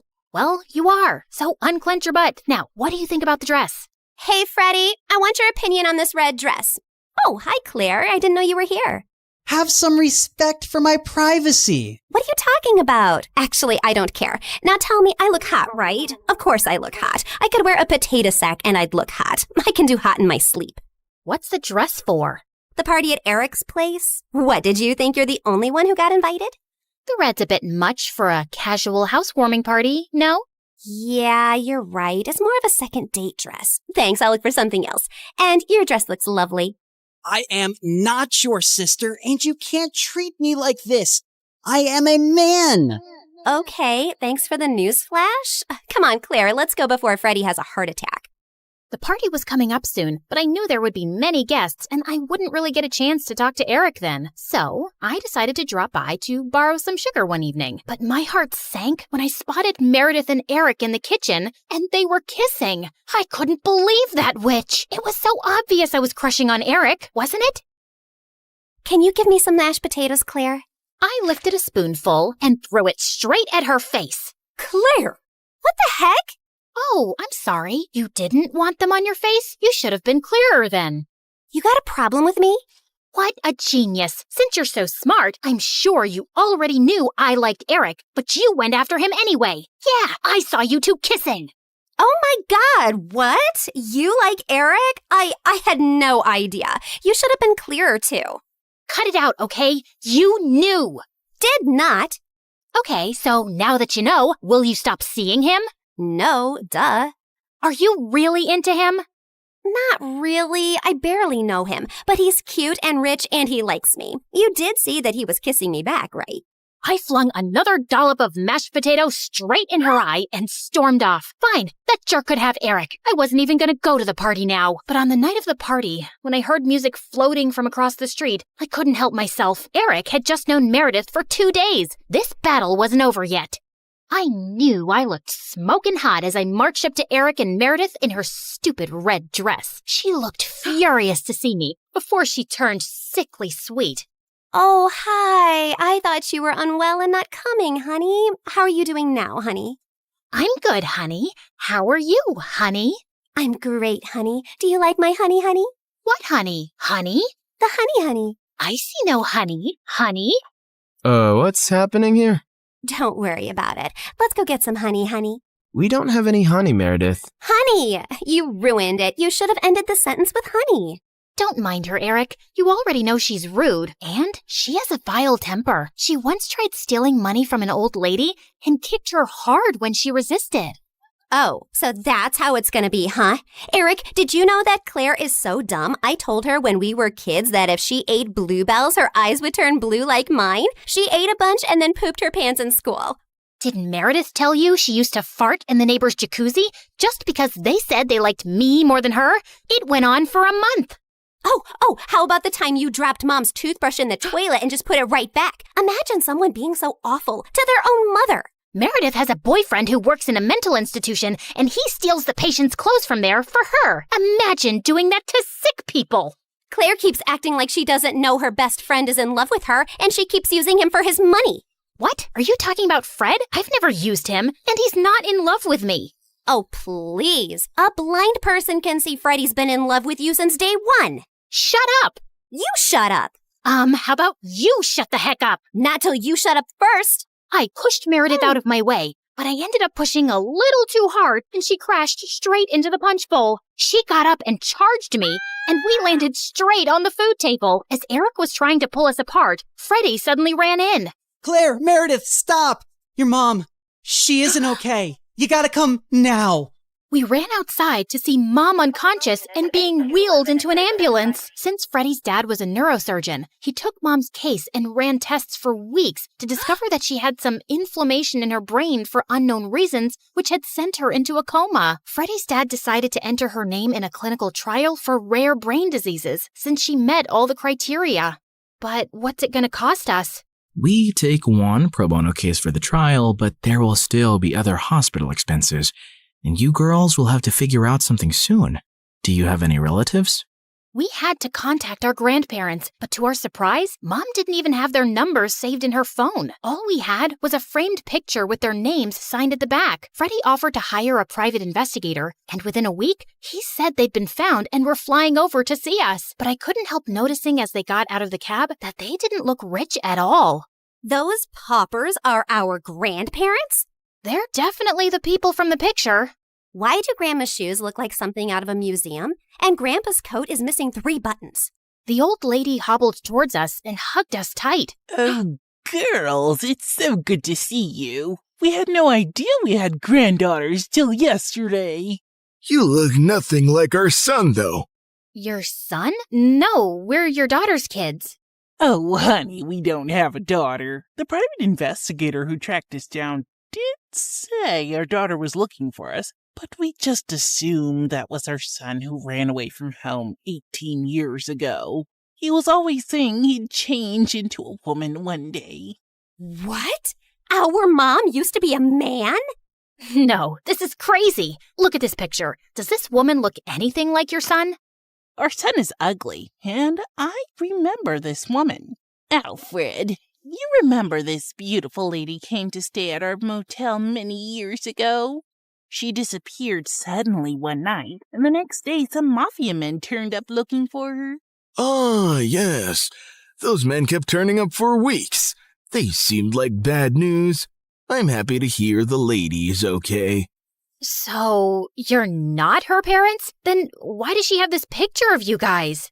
She took it from the motel. I don't know why. I'm so tired, dear. Can I rest for a little while? No, if you're not our rich grandparents, you gotta go. Taxi! Meredith sent them packing immediately, and we just stood staring at each other. When was Mom in a motel? And why were there bad men after her? She told us all our lives these random people are our grandparents. What else has she been lying about? Apparently, a lot of things. When we checked out if she had any health insurance, she couldn't be found in the system. I went to the diner where she'd been working for years to see if the manager could help, only to find out that no one there had ever seen her. We had no clue where she'd been going all this time while she was pretending to work, or where she got her salary from. Meredith and I tore up Mom's room looking for more clues. We didn't find anything in the closets or under the bed, but I pulled the rug away and came across a loose floorboard. We pried it open to find a laptop and so many fake IDs and passports, all belonging to Mom. Oh my God. Mom? As a French redhead? Her hair is black here, and she's Swedish. We opened the laptop, but we couldn't get past the security code. We asked Freddie to come over and told him everything. And when he went over the laptop, he let out a low whistle. Whoa, this is heavy encryption and insane firewalls. Is your mom from the CIA or something? Have you ever seen her using this laptop? Yeah, I have once, but she told me she borrowed it from a friend to watch Keeping Up with the Kardashians. Who is this woman? We really had no idea, except that her hair dye started fading soon, and we discovered she was a natural blonde. We still desperately needed the money and contemplated selling the house, but we couldn't even find any documents for it. For the first time in my life, I felt overwhelmed and completely out of ideas. Then one night, as Meredith and I were sitting on the porch, Freddie joined us, looking grim. I need to tell you guys something about the clinical trial. There's only a 50% chance that your mom will get the drug that could make her well. What do you mean? Doesn't everyone get the drug? No, half the patients get a placebo drug. Oh God, I did something really wrong. I checked the files of everyone on the clinical trial, and your mom has been assigned the placebo drug. She's not going to get the treatment. So that's it? We're just gonna sit back and watch, knowing there's no chance of her getting better? Make your dad give her the drug! I can't. Dad would lose his medical license if anyone thought he interfered with the trial.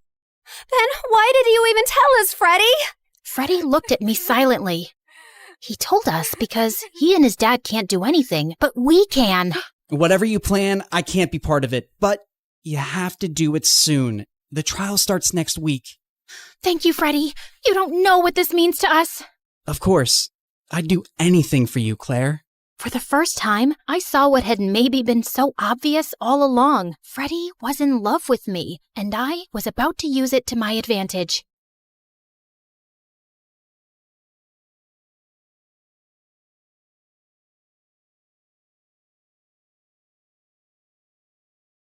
And then finally, a letter arrived one morning. My hands were trembling so much, I almost ripped the letter trying to open the envelope. Dear Drizella, my delegation has been extended and my duties have grown. I'm far too busy now to keep up with our correspondence. I hope you understand and wish you well. Prince Henry. I read it 3 times, as if expecting other words to magically appear the more I stared at the paper. But that was it. Just this cold, impersonal letter after all these months. I told myself that he was really busy with big, important things. It had been almost a year since he left, and people can change. It's not like he ever said he loved me or promised me anything. And of course, there was nothing left to do now but move on with dignity and grace. I found great comfort in pastries and gained a lot of weight. I considered becoming a nun, but decided against it since nuns aren't allowed to curse. I went to the village witch and said a friend was asking about ways to hex a prince. I started writing a vicious breakup letter to Henry, then realized you can't break up with someone you were never technically with, so I ate more pastries. Then I started running at dawn, lost all the weight, and used Cinderella's stupidly good skin and hair stuff so he'd choke on his regret the next time he laid eyes on me. But no matter what I did, it didn't dull the ache of missing someone who didn't miss me back anymore. It had been months since that last letter, and I had picked myself up and moved on. So I wasn't expecting my stomach to lurch when an official invitation arrived from the palace, announcing a grand ball in honor of the prince's return. Great. Other people could honor him. I wasn't going. Besides, Anastasia was terrified of dancing, and Mother wouldn't be up for it either.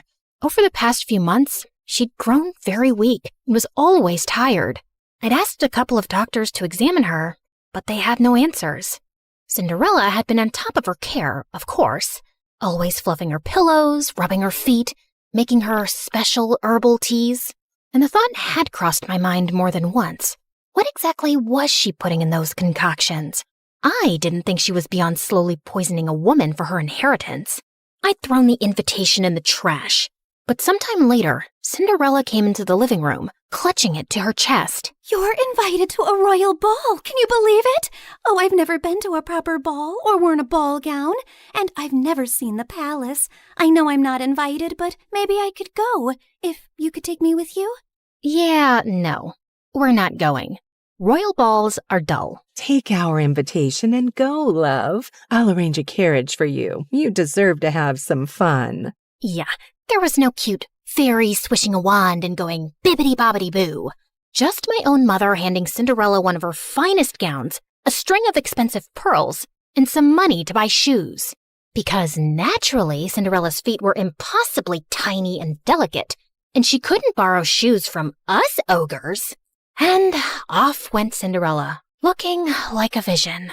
Since she was finally out of the house for a few hours, there was no way I wasn't going to snoop through her room, which was, as I suspected, disgustingly perfect.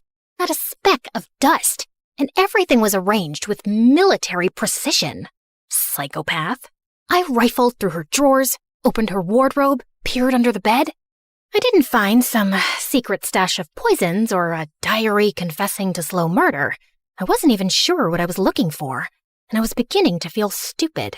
I turned to leave when suddenly, my elbow bumped into a picture frame on her vanity, knocking it to the floor. I cursed under my breath as I picked it up. Luckily, nothing was broken, and the picture had just come out. As I was placing it back in, something slipped out, a folded piece of paper tucked away carefully. And when I opened it, I recognized the handwriting instantly. I would have known it anywhere. Dearest Drizella, I'm so sorry I haven't written in a while. A sudden, strange illness gripped me and I was too sick to be moved or even lift my head. The royal court kept quiet to avoid panic, and it took me months to recover.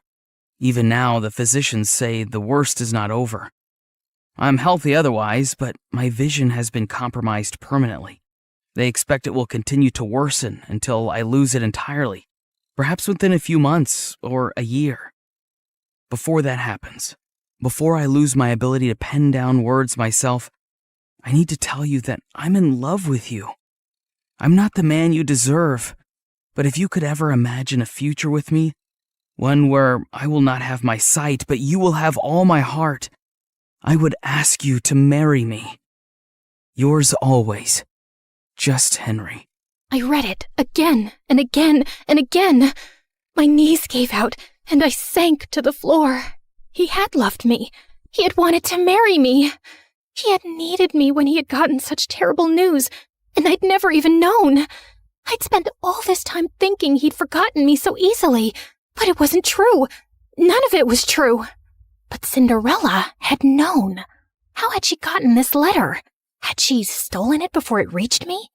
Did she intercept others too? Did Henry get mine? A broken sound escaped my throat. I wasn't crazy or paranoid. I'd been right about her all along.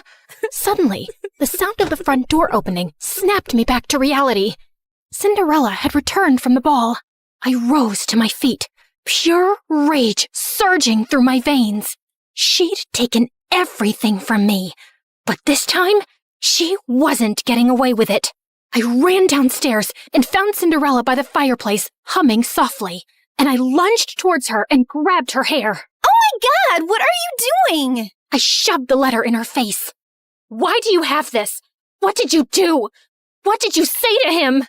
Her blue eyes went wide. Then slowly, she smiled. And before I could react, she grabbed the letter from me and flung it into the fire. What letter? I saw red as I screamed and tried to yank her hair from her skull. She managed to pull away from me, but I grabbed her dress, tearing away the silk. She shoved me, and I stumbled back as I ripped the pearls from her throat. Mother and Anastasia came running in at the noise. What is happening? She's attacking me! She's gone mad! Get her out of here. I swear I will kill her if you don't. You don't know what she's done. She stole him from me. What? Who are you talking about? Henry, the crown prince. We were in love. He wanted to marry me. Mother and Anastasia just stared at me like I was speaking a foreign language. She's crazy and jealous. She's always hated me. Drizella, you've lost your mind and you're scaring us. No, I'm not crazy. I'll prove it. I tore up the stairs, running to my room. I flung open the chest under my bed where I'd kept all our letters. They were gone. All of them. I stumbled back down the stairs, half mad with grief and rage. I charged at Cinderella again, but Mother blocked my path and shielded her. You will not come near her again, you hear me? Enough. I couldn't breathe. I bolted from the house and ran out into the cold. I stumbled into the barn and sank onto the dirt floor, sobbing until my whole body hurt. I didn't know how much time had passed, but eventually the door creaked open and Anastasia walked in softly, kneeling beside me. If you say you talked to the prince, if you say you loved him, I believe you. You do? I knew you were hurting this past year. I mean, I know what eating your feelings looks like. But you just shut me out. I wish you hadn't. I leaned into her, the way we used to when we were little girls, feeling scared of thunder, and she pulled me into a warm hug. Thank you. I didn't sleep a wink that night. Henry's letter replaying itself over and over in my mind. Tomorrow, I was going to the palace. I didn't have a plan or some speech prepared. I just knew I had to see him, and I wasn't coming back home without doing it. It was soon after dawn that I prepared my horse to leave, when a servant handed over a letter. Important news! By decree of His Majesty, members of the royal family will be visiting each household in this town today. What? Why would the royal family be doing that? Would Henry be among them? I didn't know what was going on, but I had to stay back for the visit. Cinderella was probably still holed up in Mother's room, which was good for her, because if I saw her face, I would tear her apart. I paced around impatiently, looking out the window for any signs of the royal delegation approaching. I thought I'd get a better view from the attic, so I ran up. And as I stood there, with my face pressed to the window, suddenly, the hair on the back of my neck stood up. I turned, and Cinderella was standing in the doorway, her eyes gleaming. Before I could run towards her, she slammed the door shut, and I heard the lock click. "Let me out! You crazy witch! Let me out!" And when I saw the royal delegation arrive at our house, I felt manic. I kicked and banged and screamed until my throat was raw. But no one heard me. Why was the royal family here? What was Cinderella doing? Finally, I heard someone running up the stairs, and the door burst open. The prince, he's here. He's here. And he just asked Cinderella to marry him. The words punched the air out of my lungs. You have to go. You have to stop him. Hurry.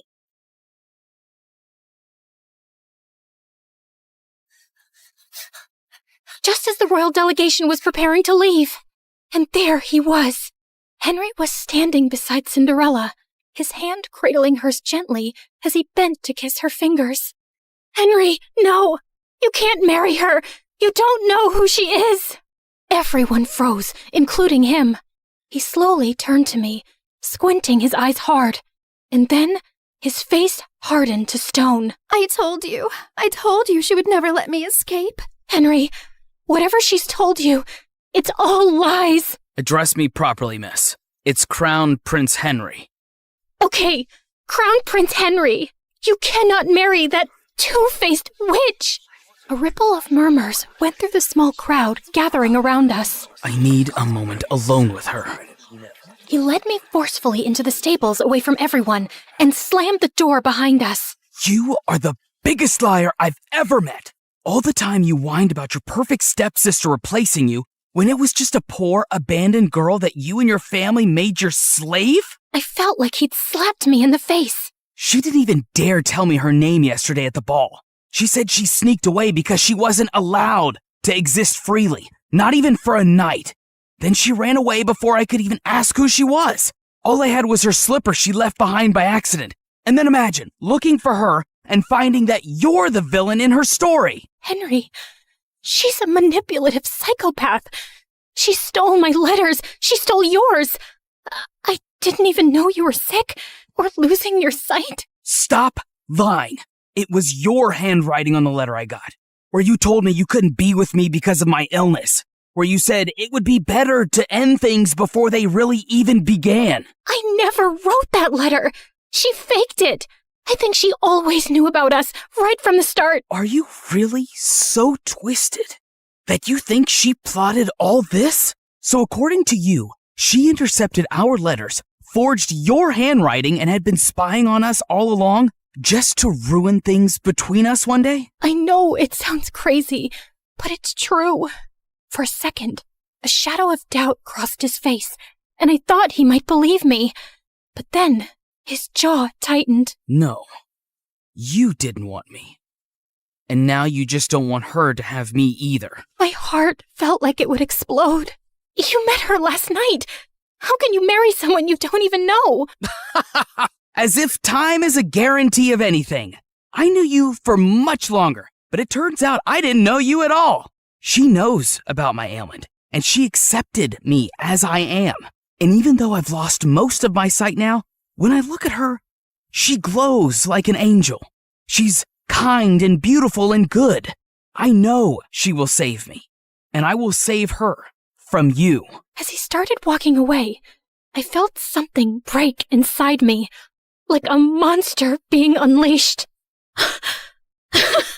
Maybe it's a blessing you're going blind, Henry. I hope it happens faster for your sake. It's better if you're spared from seeing the snake you're marrying, or the fool you've become. And I wouldn't have married you anyway. A blind fool is no prince, only a burden. Mind your tongue when speaking to your prince. And if you ever cross my path again, I will have you exiled. I walked out after him and watched from a distance as he took Cinderella's hand, lifted her into the royal carriage, and rode away, taking every dream I'd ever dared to have with him. What was it that Henry had called me? Ah, yes, the villain in Cinderella's story, in that she would save him and he would save her from me. Yes, her beauty was so bright, it even enchanted an almost blind man. It made everyone else look ugly. I calmly stepped over to the oil lamp and knocked it over. Then I stood back and watched as the flames ran up the curtains, licked up the walls, ate up her belongings, gobbled up all her lies. The whole room blazed, and it felt good. The fire spread faster than I'd expected. The house was old, and the walls were bone dry. By the time the servants managed to put it out, half the estate was gone. Mother, heartbroken and sickly, packed up what little we had left and moved in with some distant relatives. Anastasia went with her. And me? Well, I was declared unwell, hysterical, and quite dangerous. I was locked up in a sanatorium, just a fancy word for a prison with prettier walls. Anastasia tried to visit me regularly the first few years, bringing me sweet treats and books. But over time, the visits got fewer, and eventually they stopped altogether. And so, here I stayed, my name forgotten, just one half of the ugly stepsisters duo. The real question is, did Cinderella get her famous happy ending? Honestly, I don't know. The Crown Prince had a relapse of his disease a few years later, and this time, he did not survive it. I'm sure Cinderella wore black for a while and looked stunningly tragic, but I doubt she really mourned him, because I don't think she was capable of loving anything or anyone. But who knows? Maybe she lived happily ever after anyway, bedecked in jewels and finery, admired and beloved by the people, and with a whole castle to scrub to sparkling perfection. Anyway, this is how my story ends. It's so depressing, isn't it? But don't worry. This version won't stick, because no one really wants the truth. Not when the truth is ugly, and the liar is beautiful. Hey, before you click away, can we talk? Like, really talk?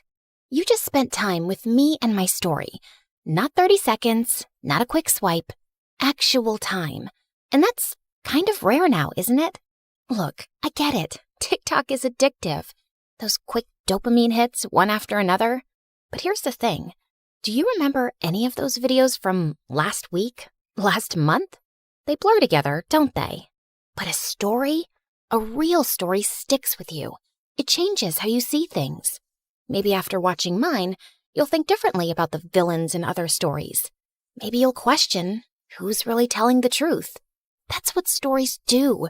They don't just pass time, they change us. We're fighting to keep this alive. Every animation you see took weeks. Every character, every expression, every scene, crafted by humans who believe stories matter. We could pump out 3-minute clips with AI voices reading Reddit posts. We could chase trends. We'd probably get more views. But we don't, because you deserve better. Here's the truth. Platforms push short-form content because it keeps you scrolling longer. But we're not trying to steal your time. We're trying to earn it, to give you something worth those minutes. So if this story made you feel something, anything, then please share it. Not for the algorithm, not for us, but for everyone who's hungry for real stories and doesn't even know it yet. Send it to that friend who says, I wish movies were like they used to be. Drop it in the group chat where people actually discuss things. Because every share is a vote that says, yes, storytelling matters. Yes, we still want narratives that challenge us, surprise us, make us think. The art of storytelling survived thousands of years. From cave paintings to campfires to Shakespeare to cinema. Don't let it die on our watch. Not for a 5-second dance trend. Help us prove that in a world of infinite scroll, some things are still worth stopping for. Share this story. Save storytelling. It sounds dramatic, because it is. Hi, I'm Lucy. Get some popcorn and settle down because my story is bonkers. Don't forget to like and subscribe to MSA. My childhood was crazy. Mom was super strict and was always breathing down my neck to make sure I followed all her dumb house rules. Lucy, this placemat is 0.5 inches to the left. I'm so disappointed in you. Seriously? I got no dessert because of freaking placemats. And Dad was a complete weirdo. He stayed in his study all day long and only left at night with a suspicious-looking briefcase. But whenever I asked him what was in it, he would always tell me to mind my own business. So rude. One day, I was playing football by myself in the park when 2 mean-looking men grabbed my ball and squished all the air out of it. Hey, are you stupid? You're supposed to kick the ball, not squish it. She's a little firecracker. Where's your dad, little girl? He owes us an apology. Why? Who are you? And what did my dad do to you? You ask too many questions. Let's just say your father isn't a very nice man. Selfie! And they took pictures with me and left. What was going on? I ran home and confronted Dad. He looked panicked but told me it was no big deal. But I wasn't going to let it go. That night, I sneaked out of my room like a ninja and tried to get into Dad's study. But suddenly, a loud alarm went off and red lights flashed all over the house. I nearly jumped out of my skin in fright. Dad was so furious, he made me write 200 times, I will mind my own business. But the next day, he was gone. I looked for him everywhere and called him, but his phone was off. And I felt guilty. Had he left because of me? But Mom refused to talk about him. Aren't you even a little bit worried about Dad?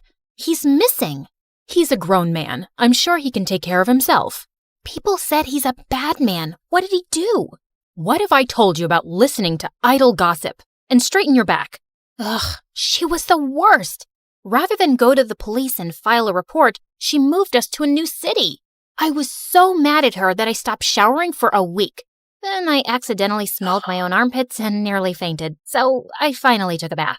But I stopped doing chores according to her ridiculous rules.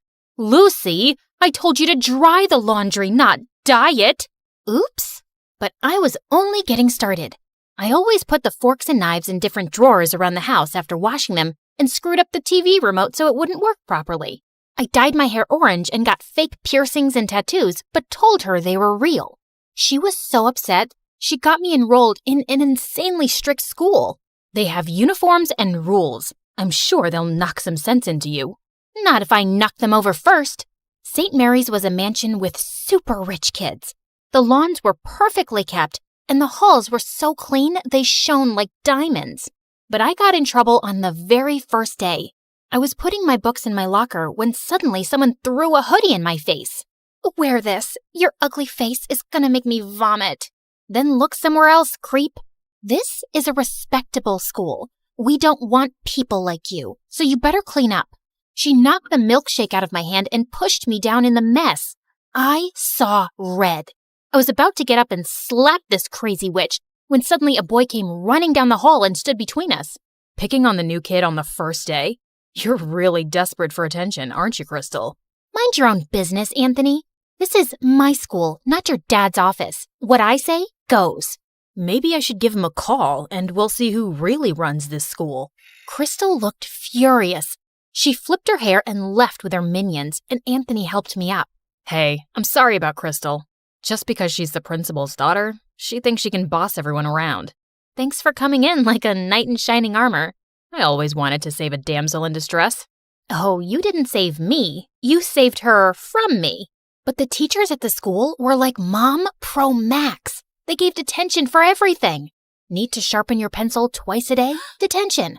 Spend more than 5 minutes in the bathroom? Detention. The last straw for me was when one of the teachers took away my bag of candies and threw them in the trash. Just keep your candy at home. Mom is a bigger candy police than the teachers. One time I had more than one M&M and she took me to the dentist for a cleaning. That's intense. Come over to my place and we can play video games and eat all the candy you want. Anthony's house was bigger than the White House. There were guards all over the place and a whole room dedicated to gaming consoles, snacks, and a freaking cotton candy machine. Fart in my face to wake me up because I must be dreaming. You are so weird. We played till our eyes hurt, and it was the best time I'd ever had in my life. Over a dinner of greasy burgers, I told him all about my parents, how we'd moved so suddenly, and how I'd never had a normal childhood, and how Dad left. I think Dad was a criminal or something. That's the only logical explanation. Is that why he disappeared? Maybe. This is the best burger I've ever had. Mom would freak out if she saw me eating this. That just shows your mom really cares about you. My dad builds bridges and has a whole list of rules that he needs to follow strictly or people's lives could be in danger. Your mom is just trying to build a strong bridge. I'd never really thought about it like that. Maybe Mom wasn't so bad. But Anthony was so wrong, because when I got home, Mom was waiting for me in the living room, boiling with anger. How dare you go to a friend's house without permission? Do I even know these people? You'd know about my friends if you cared about anything other than your stupid rules. You're grounded. I hated my life at home, and Crystal was making me miserable at school. She was the student body president and was always after me for breaking some rule, which she made up herself. Ugh, I know you can't fix your ugly face, but at least have the decency not to smile. Your crooked teeth really make everyone cringe. Detention. For smiling? That isn't against the rules. No, but it should be for you. Well, if I'm gonna do the time, I might as well do the crime. I was getting detention so often that kids in school had started calling it getting a Lucy. It was ridiculous. So I decided to get even in the most Lucy way possible. I came in super early one day, did a little dance for the security camera, and drew poop emojis all over Crystal's locker. But why stop there? The whole school was a blank canvas. So I drew the little brown swirls on every whiteboard and bathroom stall. The school went nuts. One of the teachers fainted. The principal called me into her office, and soon after, Mom showed up with Dad's briefcase. She told me angrily to go outside for a few minutes. You're definitely going to get expelled, Lucy. That's what happens when you don't follow the rules. But just then, the principal came out looking pale and sweaty. Well, Lucy, I've decided not to expel you. I can see you don't do well with rules, so maybe we can relax a few and make learning easy for you. What? I was shocked, but Crystal had a full-blown meltdown. This loser drew poop all over my locker. She can't get away with this. I want her out, Mommy. Kick her out. The principal had to drag Crystal into her office because she was kicking and screaming like a 5-year-old. And Mom grabbed my hand and took me home for the day. What just happened? What did you say to the principal? Did you threaten her? What's in that briefcase? That's none of your business. Just keep your head down at school. I saved your butt this time, but it won't always work. No. Maybe you're a criminal, just like Dad. I don't trust you at all. I won't do anything you ask until I know the truth. I ran out the door and went to stay with Anthony. It was the only place I felt safe. Mom kept calling, but I ignored her calls. The next day, people in school were looking at me like I was some kind of hero. One of Crystal's minions actually dusted my locker and opened it for me, while another girl brought me coffee and offered to carry my books. What's going on here? Why are you guys doing this? Because someone finally put Crystal in her place. She's no longer the student body president thanks to you. We were all so tired of her being mean to us. Aw, shucks. But I didn't really do anything. Thanks for the coffee, but you don't have to do this anymore, okay? Life was pretty sweet after that. The teachers left me alone, and Crystal's day of ruling the school halls was over. She was always glaring at me like she was planning something evil in that petty brain of hers. And a few weeks later, I found out what. Someone had spray-painted poop emojis on every teacher's car and left a giant cat turd on the principal's windshield. Don't look at me. I didn't do it. Then who did? You're such a witch, Lucy. Everyone tried their best to make you straighten your ways, but you're a lost cause. Once a criminal, always a criminal. You take that back. You're a criminal. I slapped Crystal so hard that her contacts fell out. I was expelled on the spot, and the teachers reported me to the police for destroying their cars. My case was being investigated, and I was probably going to end up in juvie. But I wasn't a criminal like Dad, and I had to prove my innocence. So that night, I sneaked into the school's security room and got all the camera footage on a USB, and then ran to Anthony's place. Lucy, what happened? Why did you do that to all the teachers' cars? I didn't. Someone's framing me, and I'm going to find out who. We used his laptop to look through the videos, but there were hours and hours of it, and I was getting sleepy. I went to the bathroom to change into my pajamas when I saw something that made the hair on the back of my head stand up. Hey, Lucy, I think I found the footage, but it's no good. The person's wearing a hoodie and a mask. I don't think you'll be able to prove it wasn't you. And that's exactly what you wanted, didn't you? I threw the hoodie and mask in his face. They had the same spray paint stains as the one used to make the emojis. He looked shocked at first, but then an evil grin spread on his face. No one is going to believe a nobody like you. They shouldn't have believed your dad either. What are you talking about? What does my dad have to do with any of this? He has everything to do with this. When you joined the school and I read your name, I knew you had to be that nosy journalist's daughter. Journalist?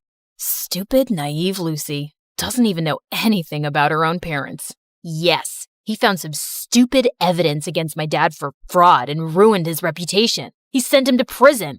And now I'm going to send his precious daughter to jail. Just then the door slammed open and the police rushed into the room. Anthony, you're under arrest for property damage. What? It was her. You have no proof it was me. Actually, you slipped up. I have a dashboard camera in my car, and that caught your face when you were ruining it. Lucy, are you okay? Suddenly, Mom came into the room, and I was so glad to see her. I gave her a bear hug. I was so scared, Mom. Anthony told me some weird stuff about Dad. He's a journalist? Yes, sweetie. He is a very brave man who exposes criminals and bad men in the government. People are always trying to harm him, so he had to leave the country. And that's why we moved, to keep you safe. But how did you know I was here? I know I'm gonna sound like a psycho stalker, but I got your phone tracked. You weren't picking up and I was worried about you. The minute I saw Anthony's last name, I realized who he was and I knew you were in danger. I am so glad you stalked me. I didn't realize you were living with so much stress. And tell me now, Mom, what's up with the briefcase and how'd you scare the principal? It has your father's research and proof that he's used to expose people. I told your principal I had dirt on her. Do you? Nah, but it scared her enough to let you stay on in school. But you don't have to go back there. We can find you a better school. That's okay. The kids aren't half bad there. But when can we see Dad? I was thinking we could visit him in the summer. Would you like that? I would love it, Mom.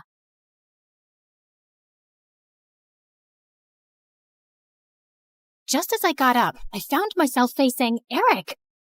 What are you doing here? Isn't the meeting going on? Nope, that's just what I told you.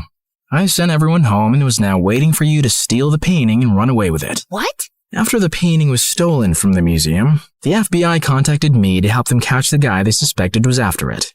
Does the name Pierre Souffle ring a bell? Nope, never heard of him. What a dumb name. They told me you would probably strike again. I really didn't suspect you until one of my brothers said something about you looking like a girl we once met in Connecticut, who had a twin. I just couldn't shake that off, and wondered if you were hiding something. I had the FBI look into you, and most of your information checked out, but then they told me that they'd seen the suspected art thief and a girl your age leave your apartment a few times. Okay, so let me get this straight. Tonight was a trap? How could you trick me? Hello? Should I get a mirror for you? You've been tricking me from the very start. That's different. Only if different means exactly the same. You'd really send me to jail? You'd really walk away with that painting? Eric, I have to do this. I don't have a choice. It's to protect everyone I love from Pierre. And I'm guessing that list doesn't include me, does it? As we stared breathlessly at each other, suddenly Pierre's van stopped beside us. Good Lord, get a room! And before I knew it, his men had grabbed both me and Eric and put some rags on our faces, and I instantly drifted into unconsciousness. When we came about, Eric and I found ourselves tied to chairs on some boat. Ah, the Sleeping Beauties are awake just in time for me to say goodbye. You're not getting away with this. Oh, yes, I am. It's not like you were smart enough to call the police to your house when you caught Claire. Yeah, that's her real name. You didn't call the police? What was your plan then? My guess is he was just going to take the painting from you and give you a chance to run away. I think he even gave his own security men the night off. Why would you do that, Eric? Because he wasn't going to send the girly labs to prison. Duh. Eric sat there poker-faced as I glanced at him. Pierre, you got what you wanted. Now keep your end of the deal. Pay up and let us go. Your sister double-crossed me first, which landed you in this mess, remember? I think I'll do the same. Why is there water coming in the boat? Oh, that's because it's got oils everywhere. It's going to sink soon. You two should make up and forgive each other because life's too short to be angry. I mean, literally, your life is really short. I'd say about another 30 minutes. Adieu. So long. Farewell. And with that, Pierre and his goons left. There has to be some way out. Don't you know how to get out of such situations after all your years as a criminal? I'm a con woman. I don't know how to trick my way out of these ropes. Great. Then I'll just die here with you of all people. Who would you rather die with? Maybe that really pretty, extra smiley waitress at the restaurant you love so much? You know what? Let's just not talk. Fine by me. We sat silently for a few minutes as the water kept seeping in. I've never had boba tea. What? You know, a few years ago when everyone really got into boba tea, and I never had boba tea. I always thought I had time to drink boba tea, and now I'll never drink boba tea. It's nothing special. You didn't miss much. You really mean it? Nah, it's amazing. Who is stopping you from trying boba tea? No one? Oh, you're the worst. Let's go back to not talking. As we sat there in silence again, I slipped my fingers through Eric's. Eric, I'm so sorry for getting you into this. I really wish I'd never crossed your path. He pushed my hand away. For the first time today, I agree with you. Just then, the door burst open, and Meredith came running in. Thank God, Em. I knew you'd come for me. You could have told me too. I would have panicked less. Hi, Eric. Remember me? We kissed once. We'll talk more later. Gotta go now. Meredith cut through our ropes quickly, and we splashed through the water, climbed onto the paddle boat outside, and rowed back to shore. I had a feeling Pierre was up to no good. I followed his van to Eric's house and saw him take you two and bring you here. I had to wait for him to leave before I could rescue you, and that jerk left without giving us a dime. We have to get that painting back. He can't get away with it. What is so special about that stupid painting? Why is it for $10 million? Apparently, it's worth much more. My grandmother bought it at some auction a few years ago, but I don't think she ever knew its real worth. The FBI told me that painting has hidden codes all over it. Sensitive government secrets and coordinates of underground facilities, and Pierre wants to sell those secrets to the highest bidder. Jeez. Trust stupid men to make everything so complicated. Who put codes in a painting? Who wants them now? What is wrong with everybody? All I ever wanted from life was to go to Bora Bora, and now we have no money. If you girls know anything about where he's going, help me catch him. I'll tell the FBI you were helping me all along, and you'll go scot-free. Free but poor? Should I offer you a reward for helping me get back a painting you stole from me? That would be polite, yeah. Meredith, do you have any idea where Pierre's going? Yeah. I've bugged everything that man owns. His phone, his coat, his shoes, that painting. I know where he's going. Oh, by the way, Mom wants us to come home. She says she has something important to tell us. And yeah, her memory is back, and she's very angry we made her marry Arthur. What? More about that later. Eric immediately got in touch with his FBI contacts, who picked us up from our spot and followed Meredith's trackers on Pierre. He was headed for a train at the Grand Central Station, and seconds before he was about to get onto his ride, he was surrounded by officers. Don't manhandle me, you orangutans! My outfit costs more than your yearly salary! I lose the day I ever laid eyes on you two! I'll make sure I take you down with me! I'm taking all your coats, Pierre. They fit me perfectly, you tiny mafia boss. Get used to an orange jumpsuit, cause you'll be wearing that for a long time. As the FBI officers took him away, I turned to Eric with a worried face. He'll give them information against us. You've helped recover a really important painting and capture a criminal the FBI has been trying to nail for ages. I promise, I won't let you get into any trouble. Thank you. We stood there in awkward silence. Okay, this is super uncomfortable. Do you guys need privacy to talk or something? I'll grab us some hot dogs. Do you want relish or mustard or... No, actually, I think we're done here. I have to go. Good luck and goodbye, Claire. Goodbye, Eric. Meredith and I took the next flight to Connecticut to see Mom back at her old house, and I was really happy to see her with her memory back. And then, Mom shocked us with her whole story. Many years ago, I was a government scientist in Russia, working on top secret technology. And our team later wanted to sell it to an enemy country. I refused to do that and destroyed the technology. And after that, I had to go on the run because I knew those traitors would come after me. I had a boyfriend, and he recently found out I was pregnant. So I never told him about you girls and just escaped. I settled in America and took on the identity of a helpless mom living in the suburbs. Before I left Russia, I set up this laptop as a way to communicate with my father, who sent me a little money every few months to get by. I was even afraid of working in any place for too long, as being part of any system by which I could be tracked down. Whoa! Mom, that's insane and so cool! I'm sorry we never had much, but I was glad you grew up independent and resourceful. When I finally recovered my memory a week ago, I was able to access the laptop and get in touch with my father. He hadn't heard from me in so long, he thought I wasn't even alive anymore. He told me that the traitors working on the project are all behind bars now. It's safe for me to go home. So we're going to Russia? Man, it's so cold there. I always wanted to go to... Bora Bora, I know. That's all you said growing up. We'll visit Russia to see my family, and then we'll go anywhere you girls want. Mom, we're kinda poor, especially since you've left Arthur too. Oh, but my family isn't poor at all.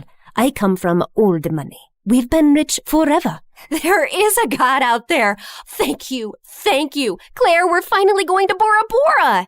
Yeah, it's everything we ever wanted. I tried to be as excited about the trip as Mom and Meredith, but my heart felt heavy. I wish things had ended with Eric on a better note. On the bright side, I got to meet Freddie, and I was so pleased when he introduced me to his lovely girlfriend. I'm so happy for you, Freddie, and I don't know if I can ever thank you for everything. You're amazing. I know. Just don't forget about me and come to visit, okay?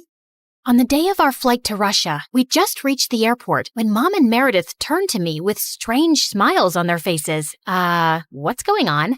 Here's your ticket. That's a ticket for New York. Why, are we going there? No, Mom and I are going to Russia, then Bora Bora. You're going to New York. What? Why would I do that? Come on, Claire. You've been so mopey lately. I can't stand your face anymore. Just go talk to Eric, okay? You're in love with him. And even though he's way out of your league, he loves you too. And that's something you shouldn't give up on so easily. Pretty sure he hates me now. Claire, go meet him once. You'll regret not trying. And in case it doesn't work out, you know where to find us, love. Go get him, loser. Mom and Meredith hugged me, and I felt tears flowing down my face fast as I turned away. Suddenly, I got the wind knocked out of me as Meredith gave me a bear hug. I can't say this with you looking at me directly, so don't turn around, okay? I love you more than anyone in the world, sis. You're my BFF and my soulmate and my better half, so you better not stay away too long because of some stupid boy. No one's ever coming between us, Em. I love you too, and I'll see you soon. As I walked out onto the New York airport, I was feeling so nervous about visiting Eric that I accidentally bumped into a man's luggage cart and went down with the suitcases. Are you blind? You blind idiot? It was an accident, sir. You don't have to be so rude. You don't have to be so blind, you blind idiot. You're so obnoxious. I grabbed the bagel the man was holding, threw it on the floor, and started jumping on it. As I continued jumping and he kept yelling, I suddenly found Eric by my side. I'm sorry, sir. She hasn't taken her meds today. So sorry. Jeez, what's with your temper? He started it, and what are you doing here? You texted me that you were coming and wanted me to pick you up. You said it was an emergency? Oh, I'm guessing that was Meredith. Yep, but I did come to New York just to see you, Eric. So I might as well say my piece now, which I've been rehearsing on the plane, and I've forgotten every single word. Dang it. Okay, I'll just spit it out. Look, I'm really sorry about the tricking and the lying and stealing and hitting your brother and endangering your life. The one thing that wasn't part of this assignment was falling for you, but I just couldn't help it right from the start. In fact, you made me fall for you years ago, and I often wondered what had happened to you. I really wish we'd met again under different circumstances, and I know I don't deserve another chance, but here I am, asking for one anyway. Well, they say third time's the charm. They do say that, whoever they are. Just as Eric pulled me closer, we suddenly found ourselves surrounded by federal agents. Did you set me up? I swear I didn't. Ma'am, there's no need to panic. We got notified about your arrival in New York when you checked in for your flight. We've also apprehended your sister before she could leave for Russia. We've been looking for you girls for a long time, actually, but you always managed to get away. Now we have a deal for you. Come work for us and help us nail some con artists, and you'll have a clean slate. Are you offering me a job? Yes, and a really well-paying one. The only catch is that you two will have to serve 6 months jail time first. We have to do that as a formality. No, officer, there has to be another way. Eric, wait, it's okay. I think I need to do this actually. Maybe we got away for too long without any consequences. If this gives me a chance to start over fresh, I'm willing to do it. What about Meredith? Oh, she's gonna be pissed, but she'll do it for me. So, will you come see me in prison? It's a date. How many weeks has it been here already? It's just been 2 days. Oh, God. I was so close to Bora Bora. And you're so ugly and orange. How am I supposed to look at you for 6 months? I think you're actually happy we're getting to spend more time together. You know, since I'm your BFF and soulmate and better half. That was so cheesy. Ow!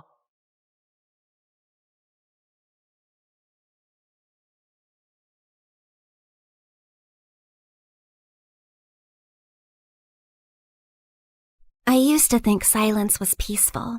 Then my mom fell into a coma, and silence became the loudest sound in the world. Everything just kept piling up. And worse, it was just the two of us. No rich dad, no secret inheritance, no billionaire auntie waiting to adopt me and fix my life. I tried to stay strong, but when the nurse gently reminded me again that we still had unpaid bills, something inside me finally cracked. I just nodded, locked myself inside the restroom, and finally broke down. I had already sold almost everything I loved. My iPad, my sweatshirts, even the tiny cute things that used to make me happy. What else was I supposed to give? My hair, both of my kidneys? I had almost lost hope. Please, I'll do anything. I'll study harder. I'll stop complaining about homework. Okay, maybe not completely, but I'll try.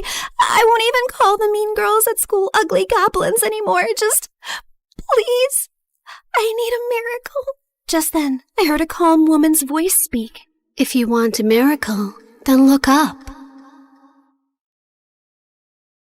Wait, like treasure? You are reading it right. A special treasure awaits you. Is this a prank or something? Hello? I slowly turned around, expecting a hidden speaker or a hospital ghost with good acoustics. But there was nothing. I did not just hear a bathroom wall answer me. The wall did not answer you. I did. This is stress. People cry too hard and start hearing things, so this is totally normal, right? Just then, an arrow beneath the message suddenly started glowing. First I'm hearing things, and now I'm seeing things. What's happening? Believe your own eyes. Only that which you see is true. What is unseen is but an illusion. Okay. Let's say I believe you for 3 seconds. So, are we talking about gold? Money? Something that I could sell for millions? Because I don't need some riddles right now. I need some miracle, or at least some actual cash. Or some treasure valuable enough to change your fate. Whether it becomes salvation or disaster depends on who finds it first. And right now, you're already running out of time. Out of desperation to save my mom, I eventually gave in. I followed her out of the restroom, through the hallway, and toward the exit while she narrated every tiny step like a freaking GPS. Continue forward, and please do not look suspicious. Proceed to the exit. Step over the small crack. Avoid the wet spot. Lift your foot slightly higher. There is an unpleasant object 2 centimeters ahead. I stepped down, and my whole body froze. Oh, my apologies. I meant there was an unpleasant object 2 centimeters ahead. Too late. Soon, we reached a narrow alley between 2 old buildings. Miss, are you sure this is the right way? The path continues forward. Though I understand your hesitation, narrow passages often awaken the mind's instinct for danger. However, if treasure were always placed in bright, comfortable places, far few people would learn anything from searching for it. So, that's a yes? Oh, that pretty summarizes what I've said. So, yes. I finally stepped into the alley, and thankfully it was only normal scary and not dangerous and life-threatening scary.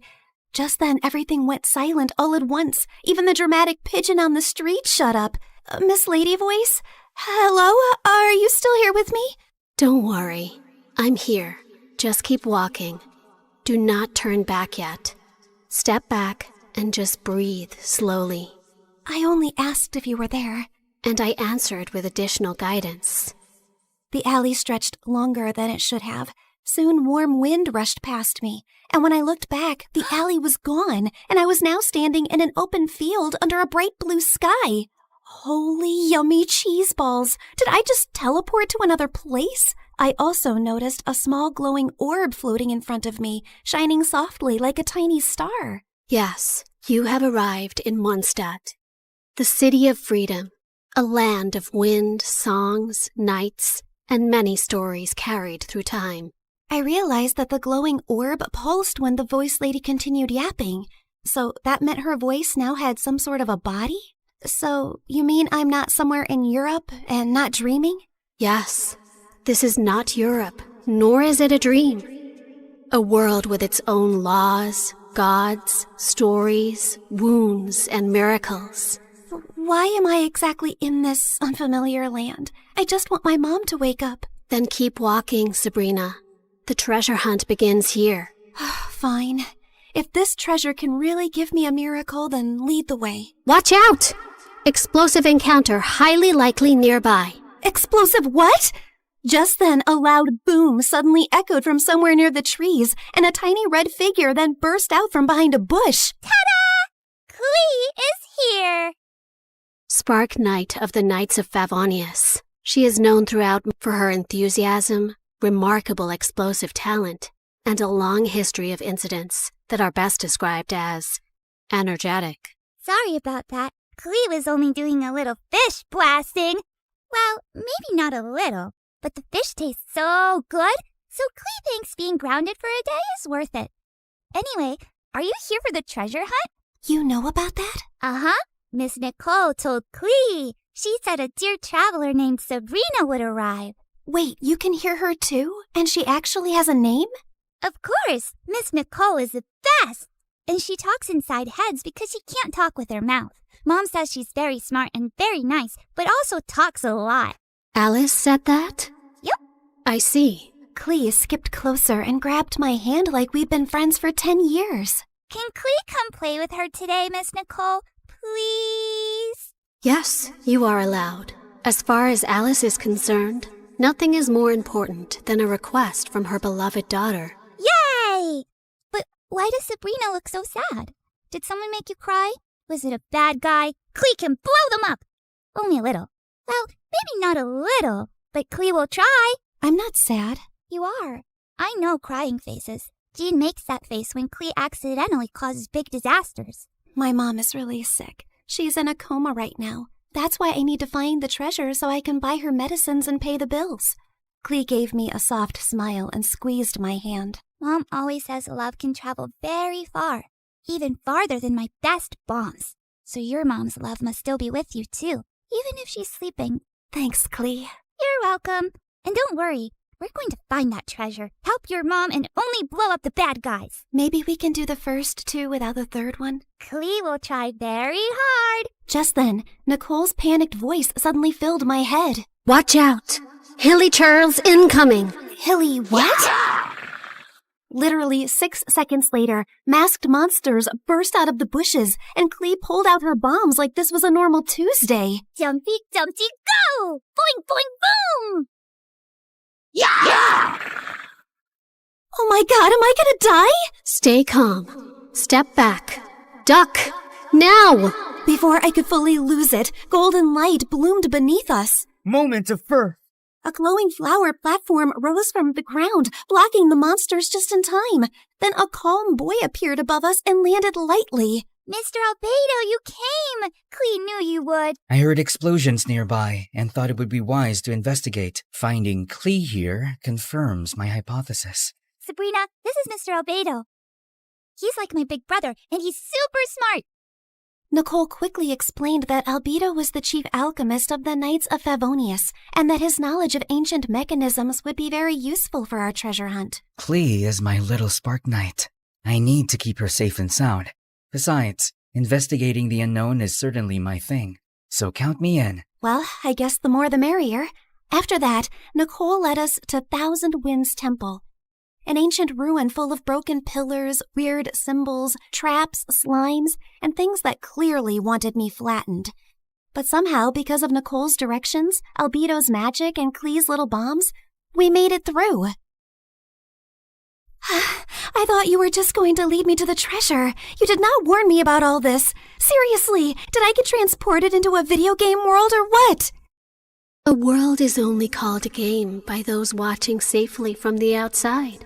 To those inside it, every path, every danger, every choice is real.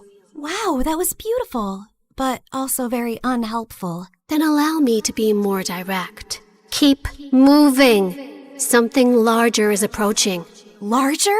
Just then the ground shook. From the dark corners of the ruin, 2 giant metal monsters slowly woke up. Please tell me those are statues. Please. Unfortunately, no. Those are ruin guards. Ancient machines built for battle.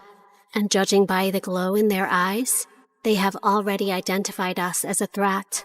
Before I could pee my pants, someone crashed down from a broken wall and stood between us and the machines like a walking shield. One swing sent a ruin guard flying back like a stupid little tin can.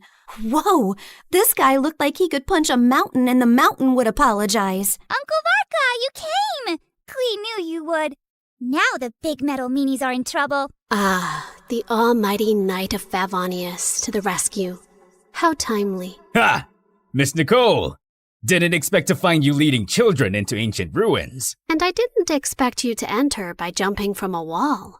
Yet, here you are. Fair enough. When the coast was finally clear, Albedo calmly stepped toward the broken machines and found a small glowing fragment inside them.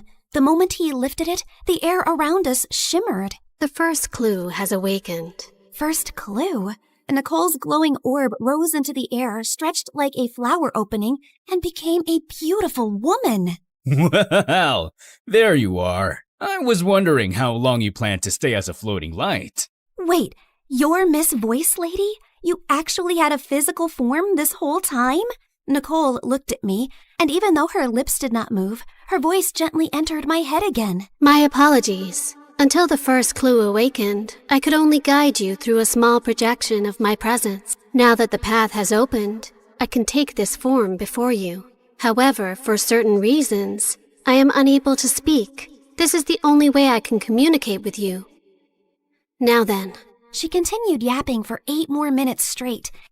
And from what I understood, she was an angel called N from the Hexen Circle, a circle of powerful witches. She then explained that the glowing fragment was a piece of the treasure's scattered light and could lead us to the traces left across Tivat. The treasure you seek was broken long ago. its light scattered across Tevat, leaving traces behind. This fragment will reach those traces. The brighter it shines, the closer we are to the treasure. Across Tevat? As in this whole world of yours? Several regions, yes. That means a long trip, but don't worry. With Miss Nicole's incredible sense of direction, we'd never have to worry about getting lost. Yay! More big adventures! Wait, no, not yay. I need to go back. I have classes tomorrow and a sick mom in the hospital. Nobody told me this treasure hunt came with a lot of obstacles and a whole world tour. I understand. Your fear is not unreasonable, but the treasure you seek cannot be reached by standing still. Each clue will bring us closer, and each step will return you to the wish that brought you here. Fine. For Mom, I would continue this crazy mission. After that, everything turned into the fastest, weirdest world tour of my life. The mute angel continued her directions like an unmutable treasure hunt navigation guide, dragging us across a giant magical map, jumping from one region to another, while I tried my best to stay alive and understand what was actually happening. In Inazuma, the sea was angry, the sky was angrier, and my stomach was fighting for its life. Storms often remind mortals that control is an illusion, and yet... Miss Nicole, respectfully, I'm about to throw up into the ocean. I suggest you give the kid the short version, Miss Nicole. Very well. Storms pass. Thank you. That one helped. In Sumeru, we finally got one peaceful break near a waterfall. Albedo sketched the view. Klee showed me Dodoko, and when she said her mom gave it to her so she would never feel lonely, my chest hurt in the softest way. After our little break, Nicole led us to Natlan, where we were nearly roasted alive. Fiery creatures chased us through rocky paths while she calmly yelled directions. And at one point, Varka carried Klee and me like luggage. This is fun! Uncle Varka is the best! Hold on tighter! Every trace we followed made the fragment shine brighter. And by the time we reached Fontaine, it was full-on glowing, like it had finally remembered where the real treasure was hidden. Nicole led us beneath the water to hidden ruins, where the fragment pointed us toward the final trace, the one hiding the real treasure.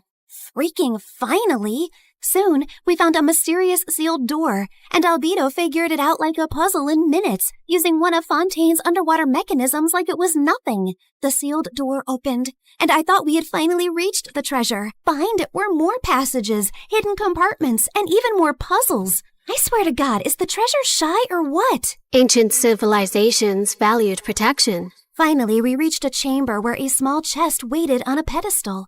I opened it with shaking hands, but there was no gold, no money, no jewels, nothing I could sell. Inside was just a small, broken, flower-shaped relic. No, we traveled across Tevat for this? For a broken thing? It is indeed damaged. We can fix this, right? Yes, but not with gold, not with force, not even with knowledge alone. Then how? This relic is a vessel of hope. It reflects the heart's deepest wish. It was never meant to make someone rich. It was meant to answer the part of a person who refuses to give up. I stared at the tiny broken flower and slowly understood. The treasure was never something I could sell to fix my life overnight. It was hope. The one thing I had almost lost in that hospital restroom. Nicole said every region had left something inside me. Courage, endurance, wisdom, strength, and truth. I held the broken relic and thought of Mom's smile, her warm hugs, and the little things she did whenever I was sad. I wish for my mom to wake up. I don't need gold or anything.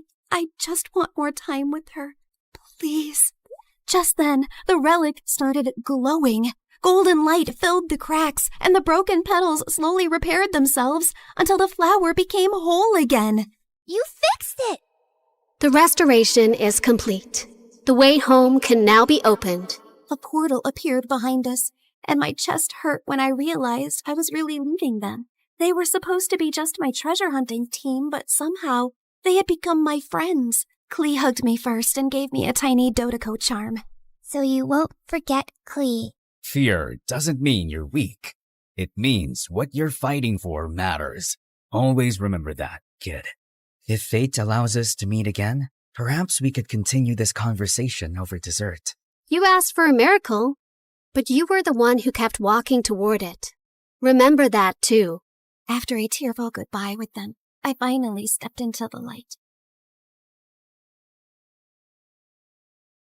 When I opened my eyes again, I was back in the hospital restroom. I thought it had all been a dream until I felt Clee's Dodoku charm in my pocket. So it was real. Everything was real. I ran back to Mom's room. The bills were still there. Mom was still sleeping. But I felt different. Scared, yes, but not empty and hopeless anymore. One day, my seatmate was secretly playing some online game called Genshin Impact, and the second I saw her screen, my soul almost left my body. The characters looked way too familiar. And then it hit me. So I was in a game? That night, I downloaded the game beside Mom's hospital bed. And when Nicole's banner finally appeared, I pulled for her. Not gonna lie, I really miss her voice and her endless yapping about lore and random facts.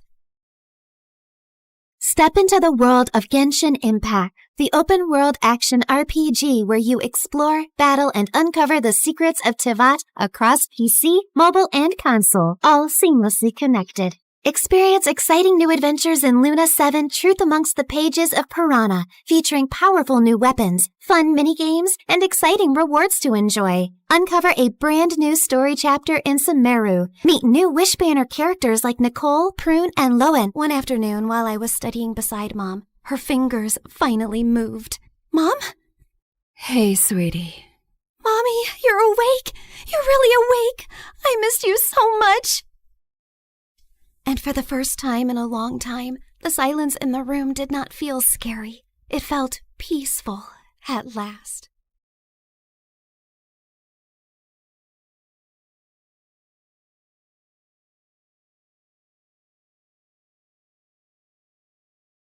Hi, I'm Joyce, and I'm from China. People think my life is perfect. A pretty face, wealthy parents, and an elite school. But what good is any of that if my family doesn't love me and favors my genius brother? All I ever wanted was for my dad to be proud of me. But I made my brother disappear, and that ruined my life. Let me start from the beginning. I look like Mom, thankfully. Dad's beauty is mostly internal. Mom is the prettiest woman I've ever seen, and she looked more like my big sister than my mom. She looks like you, but I hope she doesn't have your brain, or she'll turn out useless like you. Well,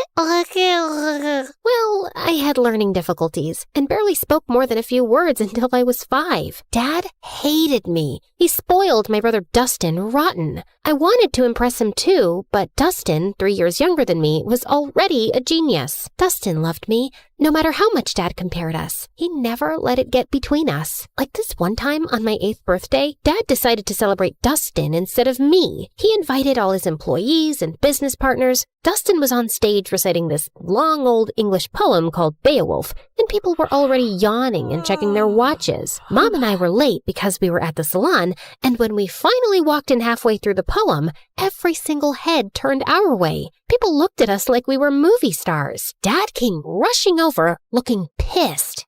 What are you all staring at, huh? It's just two girls who care more about their looks than their brains. Joyce, you're just a disappointment. Go upstairs. Actually, do us all a favor and stay there. I went to my room, and a few people, including Dustin, gave me the thumbs up and told me how pretty I looked in my dress. So I gave them my best princess bow, threw a couple of kisses like a celebrity, and kept walking. Once Dustin started first grade, my parents adored him even more. Dad gave him the entire second floor, 3 private drivers, and 1 jet. Maybe you're wondering why a 6-year-old needs a private jet. Yeah, me too. But when you're that rich and that obsessed with your genius kid, I guess a bicycle just doesn't cut it. Anyway, once, Dustin took me on his jet to France for breakfast. And when Dad found out, he freaked out and grounded me for weeks. I knew I would never make Dad love me, so I thought maybe being close to Dustin would help. Whenever he did something wrong, like breaking a glass or messing up the floor, I'd take the blame, thinking maybe that would make Dad look at me differently. Joyce, stop! You don't have to cover for me. Dad's not gonna love you more because you're suffering, and it kills me when he talks about you like you're nothing.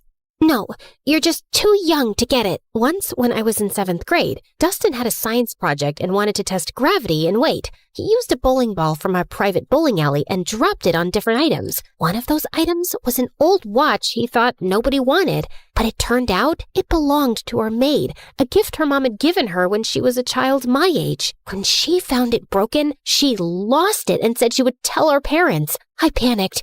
I couldn't let them think their perfect kid could be this careless. So I did something I'm not proud of. I knew our maid had a sick mother, so I called her. This is Joyce. I'm sure you know who I am. Your daughter is threatening me and my brother, and I don't like that. I know you're sick and you need monthly medications, and your husband is useless and your son steals from you. And your only provider is our maid. So I advise you to talk to your daughter and tell her to back off, or I'll talk Daddy into firing her. Do it before it's too late. Then I hung up with a tight feeling in my chest. The maid didn't say anything after that. She just kept working quietly for days, and I felt terrible. I kept giving her money from my pocket anonymously for years. Then 9th grade arrived, and something completely unexpected happened. One afternoon, I was humming in the school bathroom when the music teacher happened to be hiding in one of the stalls trying to catch girls who were vaping. She heard me, asked me to sing, and ended up loving my voice. She even said I could be the lead singer for the Christmas choir. I was over the moon. And no, of course Dad didn't come to the choir. Only Mom came. And she didn't even stay until the end because Dad called her to come home for whatever reason. But everyone else was so impressed by my voice that a few people came up to talk to me afterward, including this kind-looking man who honestly resembled Keanu Reeves. If Keanu had a paunch. I'm Peter Anderson. I'm a music producer. You've probably heard the rumors that I'm a fraud, but this town loves gossip more than the truth. Anyway, I see real talent in you, and if you're interested, I'd love to help you become a singer. Here's my card. Maybe we can talk more in my office. I was so happy that someone finally noticed something in me and wanted to help me shine, even if it was this half-fraud kind of a mess person. Of course I kept his card with me, and I didn't tell anyone except Dustin. So I guess you're the child who'll make our family proud after all. What is that supposed to mean? I mean, Joy, people think the perfect, favored child is the lucky one, but it's actually the ugly, stupid, neglected one. Like, how would you discover your voice if you lived in a cage chasing someone else's dream? Okay, wow, this is getting deep. Don't worry, I won't go that deep. I know your IQ. Anyway, I need a favor. I know you're going to that Halloween party this weekend, and Dad would never let me go. So maybe you could sneak me out with you? I really, really want to go. They're bringing Chicago-style pizza. And if Dad finds out I snuck out, at least he'll know I was with you. Which will make things even worse. Come on! I'll do your assignments for the whole next semester. For the next 2 years. Fine. Shake on it. Wait, did you like this video and subscribe to MSA? Obviously. Why do you think I turned out so emotionally intelligent? Guys, interact with our video so this story blows up. What are you waiting for? Comment now! That weekend, I snuck Dustin out and we headed to this huge party 5 blocks away. Dustin was wearing a white ghost costume. Way too simple for a genius, but whatever. I dressed like Amy Winehouse, and honestly, I looked really cool. The party was wild. Everyone was having fun, and a bunch of kids were wearing the same ghost costume as Dustin. I kept an eye on him until this cute guy came up to me and started talking. I liked him, and when I saw Stephanie staring at us with jealousy, I realized she probably liked him too. She was a girl from my school who was always jealous of me, so I decided to annoy her even more. She walked over and started talking to him, and he didn't mind. So, Alan, did you know I have a really good voice? I can sing Can't Help Falling in Love by Elvis Presley, if you want. They have karaoke here. It's Derek. The singer? No, my name. Anyway, I'll show you how it's done. Then she rushed to the karaoke machine and sang in front of everyone. Her voice wasn't bad, and I saw Derek nodding along. When she finished, everyone cheered, and she looked like she owned the world with that smug smile. I don't know what came over me, but I ran up, grabbed the mic, and started singing too. Everyone went silent, listening. I even saw kids showing each other their goosebumps. When I finished, Derek came over to hype me up. That's my girl. I felt amazing, especially when I saw Stephanie's annoyed face. My eyes followed her as she stormed out of the party, and I saw a few boys in ghost costumes leaving too. That's when I remembered Dustin. I tried to run after him, but kids kept stopping me for high fives and congratulations. By the time I made it outside, I sprinted to the group of ghost boys. Dustin? Dustin! Knock it off! This isn't funny! No one answered. I started pulling off their masks one by one, but none of them were Dustin. Back off, you weirdo! Panic shot through me. I ran like crazy through the streets. Dustin! Dustin! Dustin! 2 hours passed. I couldn't find him. I was so worried sick about my brother, and I knew there was no running from calling Dad. I was finished. Dad and Mom arrived with a few police officers, and Dad looked like he was about to finish me off. He lunged toward me, but Mom stepped between us. He glared at her with furious eyes. So now you're protecting your kid? Oh, that's funny because I didn't see you stopping them from sneaking out in the middle of the night. The officers tried to calm him down while everyone started searching for Dustin. But another day passed, and still no sign of him. The whole town volunteered. People searched through the nights, but nothing. Every second felt heavier than the last. I isolated myself. I text Dustin every day. Stupid messages like, "Where are you?" and "Please come home," as if he'd somehow see them and reply. At night, I'd sneak into his room and sleep in his bed, burying my face in his pillow until his smell faded away. Some nights, I'd just sit on his floor holding his favorite hoodie, feeling like I'd lost the only person who ever really saw me. Dad barely talked to me anymore. Mom didn't yell at me or blame me, but sometimes I'd catch her crying alone, and she'd wipe her tears the second she saw me. "I'm sorry, Mom." She didn't answer. "Can we talk about this? I want to hear your voice. I know what happened is my fault, but I just want you to pat my shoulder, let me cry in your lap, tell me it'll be all right. Just say something, anything." But she didn't. She just gave me a sad little smile, nodded, and walked away. And then I completely shut down. A year of guilt and silence later, I couldn't take it anymore. I needed something, anything to distract myself, even if just for a little while. I remembered the card the producer gave me, and I figured, why not call him? It's not like I had much to do being alone all the time. Wise decision. I'm gonna make you a star, way up in the sky, so bright, your dad's gonna regret not loving you enough. Well, that's definitely a dream to live up to. He started helping me get small singing gigs at local cafes, and I loved it. The attention, the clapping, the feeling that I mattered to someone. One day, someone recorded me singing and posted it on TikTok, and it went viral. People loved my voice and kept commenting that they wanted more. So, Peter created a small YouTube channel for me and uploaded my videos there. He was so proud. It felt nice having a father figure in my life who actually cared. But when my dad found out, he completely lost it.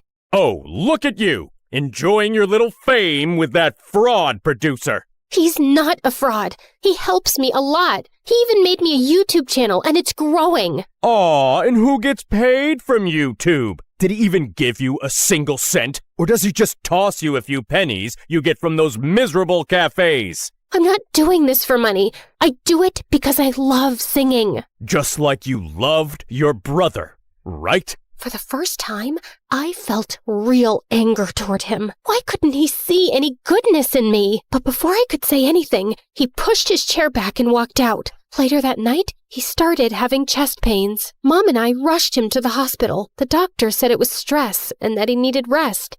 I didn't visit him much while he was there. Not after what Peter told me. Summer vacation's coming up. I was thinking we could go on a little tour around the country. Grow your audience. See where this takes us. I believe in you, kid. I went on that tour in a heartbeat, and I had the best time of my life. For once, I felt like a child again. No guilt, no pressure, just music and freedom. But even then, I worried about Mom. I always felt like she needed rescuing from Dad. That became my motive.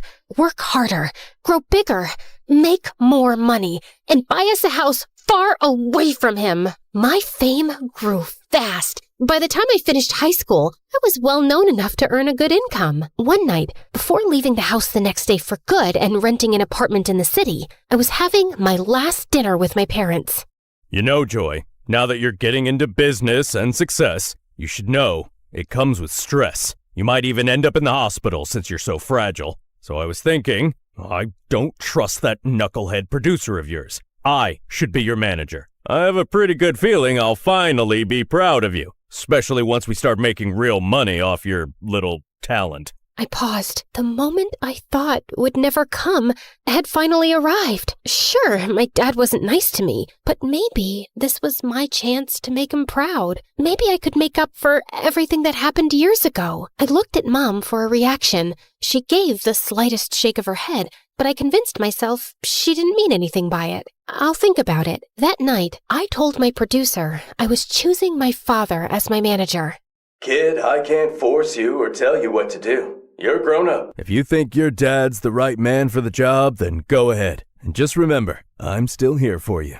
I canceled my move to the city, and Dad became responsible for all my finances, all my schedules, and everything.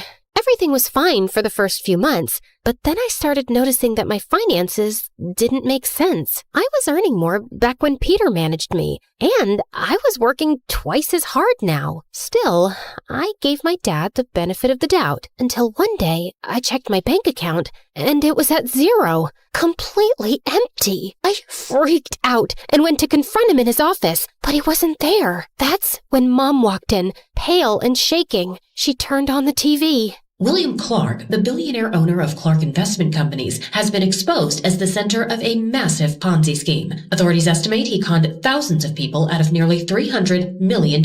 Records show the fraud began in the early 2000s, and officials confirm he fled the country this morning. The FBI is now searching for him. Back to you, James. I stared at the screen, frozen. My dad, the man who made me feel small, unworthy, and desperate to impress him, built his entire empire by scamming people. It was my biggest regret, choosing the wrong man to trust. I ran to my mom and hugged her.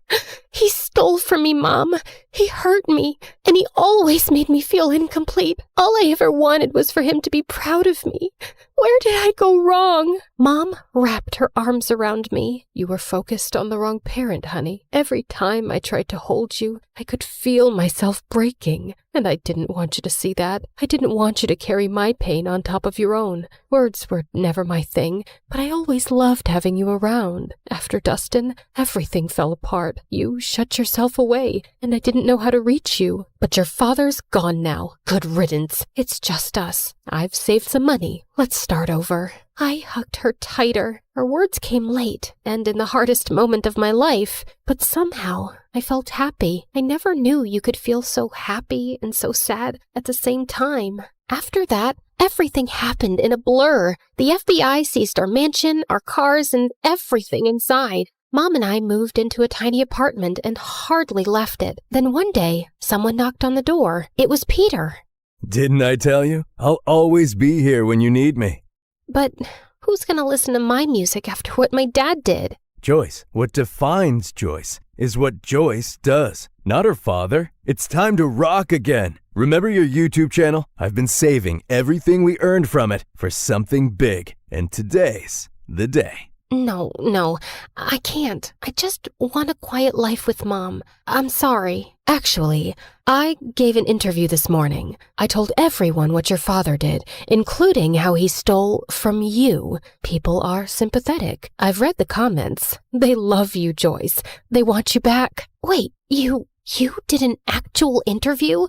For me? Wow. Peter helped me restart my career, and people were happy to have me back. And soon enough, I was a huge success and making good money too. One day, before one of my biggest concerts, Mom told me that Dad had been arrested and was facing decades in prison. She said he wasn't feeling well and wanted to see me. I decided to see him one last time before closing his chapter for good. I know you probably think I was stupid, Joyce. No, you committed every sin in the book, but stupidity wasn't one of them. You know what? I actually feel sorry for you. You spent your whole life putting down an innocent little girl without a shred of guilt. Well, you weren't like Dustin. For Christ's sake, he was the only one who made me proud, and you had to take that away from me. I guess it was for his own good. Otherwise, he would have grown up to be a miserable little fraud like his father. I finally get it. You were never capable of being proud of me. Not because of who I am, but because of who you are. A fraud, in business and as a father. Now, if you'll excuse me, I have a crowd of 200,000 proud people waiting for me. And with that, I spit on him and left. The moment I stepped on stage, the entire arena erupted. I looked out at all those excited faces, at Mom's proud smile, at Peter beaming at me like his daughter had made it. And then I closed my eyes, and I saw him, Dustin, with that same cute, confident little smile he always had when he believed in me more than anyone else. I keep running, running, running, like I'm trying to outrun time. I can't stop, I can't slow down, with these ghosts still in my mind. And it hits me when it's quiet, nowhere left for me to hide. So I keep on moving, moving, moving, just to feel alive. But as I sang, the crowd grew louder, louder than I'd ever heard. I opened my eyes. There was a guy being lifted by the crowd, riding toward the stage, and for a second, I stepped back in fear. But then, my heart stopped. Dustin? I signaled for my security to let him through. He climbed onto the stage, and I swear the world went silent around us. I looked at him like I had just seen a ghost. The hostess rushed forward, tears in her eyes. After your mother's interview about your missing brother, the internet made it their mission to find him. He's been missing for 10 years. We interviewed him and confirmed with your mom. He is your long-lost brother. My knees almost buckled. I couldn't breathe. But Dustin spoke first. I was taken by some shady people. They asked Dad for ransom, but he ignored them. They took me to Mexico. We got into a car accident. I lost my memory. A kind Mexican couple adopted me. I didn't know who I was, but I always felt like someone out there loved me. I just didn't know it was you. My heart shattered and healed all at once. I dreamt about this moment every day, always imagining myself as the stupid, reckless sister who failed you. I never pictured meeting you like this, as a woman with a life and strength and dreams of her own. Welcome home, brother. I threw my arms around him, and he broke too. And when I looked up, the whole arena was crying with us. I turned back to the microphone, wiping my tears. Thank you, everyone. I learned something I wish someone told me sooner. You can't buy love. You can't chase approval. Not even from the people you want it from the most. The greatest person you can learn to love is yourself. And once you do that, everything else falls into place. Thank you again. And now, if you'll excuse me, my brother and I have a lot to catch up on. And with that, we walked off the stage together for the first time in years, and the first time all over again. Because sometimes the people who make you feel the smallest are just trying to make themselves feel big.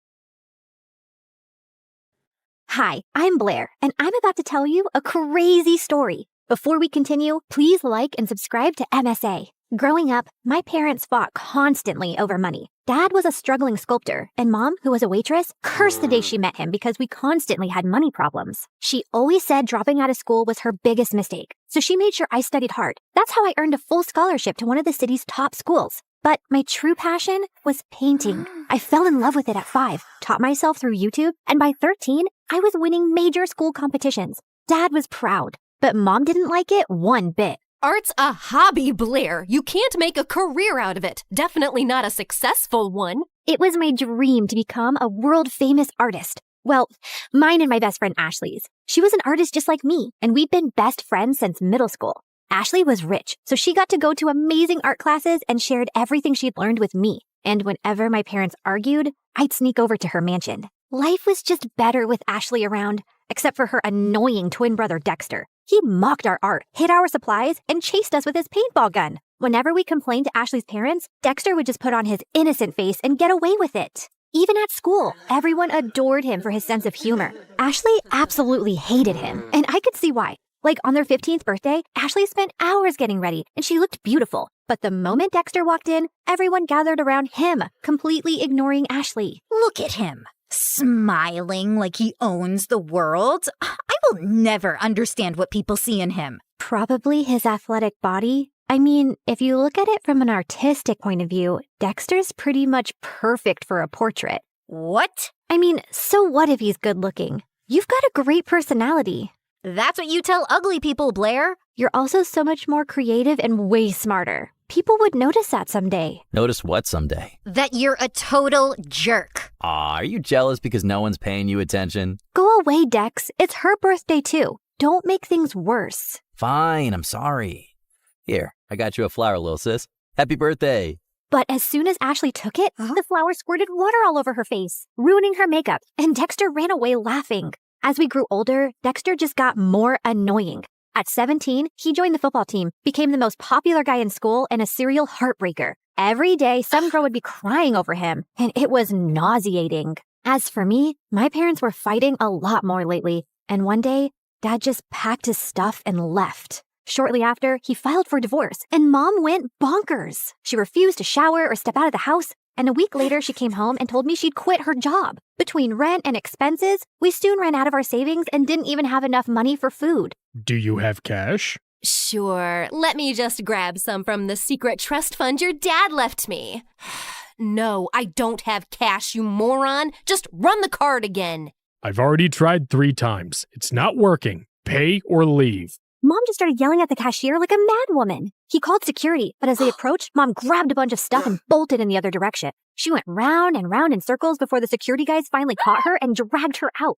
Since Mom was acting all kinds of crazy, I took up a part-time job at a cafe to help out. But between work and school, my life was miserable, and Ashley wasn't helping. What do you mean you're not coming for the concert? We booked this months ago. Things were different back then. Now I have to work. Ask someone to cover your shift. We're short-staffed, and I need the money. But Hank's gonna be there, and I need your help talking to him. You're not getting out of this. Ashley kept pushing me, but I kept refusing, and eventually she gave up. The next morning, she told me Hank had asked her out, and I was happy for her. College applications were looming, and I desperately wanted to get into NYU's art program, where Ashley was applying to. It was expensive, and I needed a strong portfolio for a scholarship. I couldn't risk my mom finding out, so I stayed late after my shifts at the cafe to work on my portfolio. One day, while I was heading back home, it started raining heavily. It was already late, so I couldn't get the bus, and was waiting for a cab when someone walked up to me with an umbrella. Dexter, what are you doing here? I was just across the road running some errands, and by errands, I mean date that didn't go too well.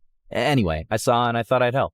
Dexter led me to his car, and on our way, we got talking. He asked me how I was doing, and I don't know why I ended up telling him everything about Mom and how things were really tough at home. Ashley told me about your parents' divorce, but I didn't know things were so bad. If you need anyone to talk to, I'm here. Something about the way he said it made my heart melt. And after that day, Dexter and I got closer. He would wait for me at the cafe and then walk me home. We'd debate over classic movies, argue over music, and bond over our favorite MSA videos. The more time we spent together, the more I saw a different side of Dexter. One that was kind, funny, and surprisingly thoughtful. And before long, I started having feelings for him. You know, I've always had a bit of a crush on you. Really? Why? You're kind, beautiful, smart, creative, and you're probably the toughest person I know. Wow, thanks. I always thought you're kind of annoying. Gee, thanks. What a compliment. Let me finish. But now I think you're the only person who gets me. You've shown me what it's like to really connect with someone, Dex. I guess what I'm saying is... That you like me? I like you too. And then Dexter kissed me, and it was perfect. I wasn't sure how Ashley would take it, but before we can even gather the courage to tell her, we found her crying in the school garden the next day. Hank, dumped me. He says my nostrils are too big and that my face reminds him of his dead cat. What kind of reason is that? The kind that's a lie. Hank's a total player. Why would you ever fall for him, you dumb... Ow! I mean, I'm sorry you're hurting, but don't weep over that idiot. You're stronger than that.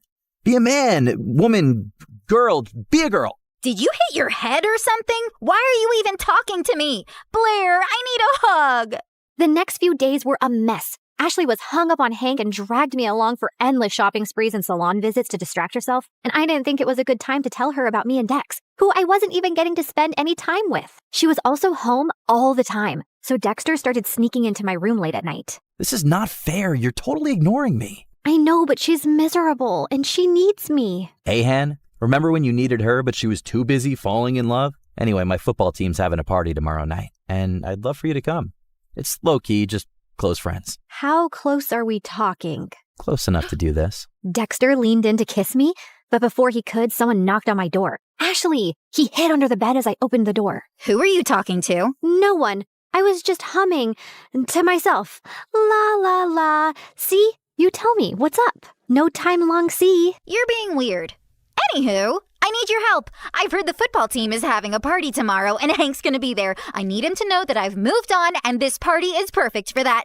I have the invites. You're coming with me. No excuses. But I have to work on my portfolio. I promise I'll help you after the party. Please say yes. Ashley looked desperate that I couldn't refuse. Dexter was furious, though. He didn't answer my calls or reply to my texts. Even at the party, he ignored me. But I could see he kept looking my way. Ashley had hired some guy to be her fake boyfriend, so she left for the dance floor with him while I waited for Dexter. I was near the pool when I almost slipped, but someone held on to me. Careful there, sweet cakes. You'll hurt yourself.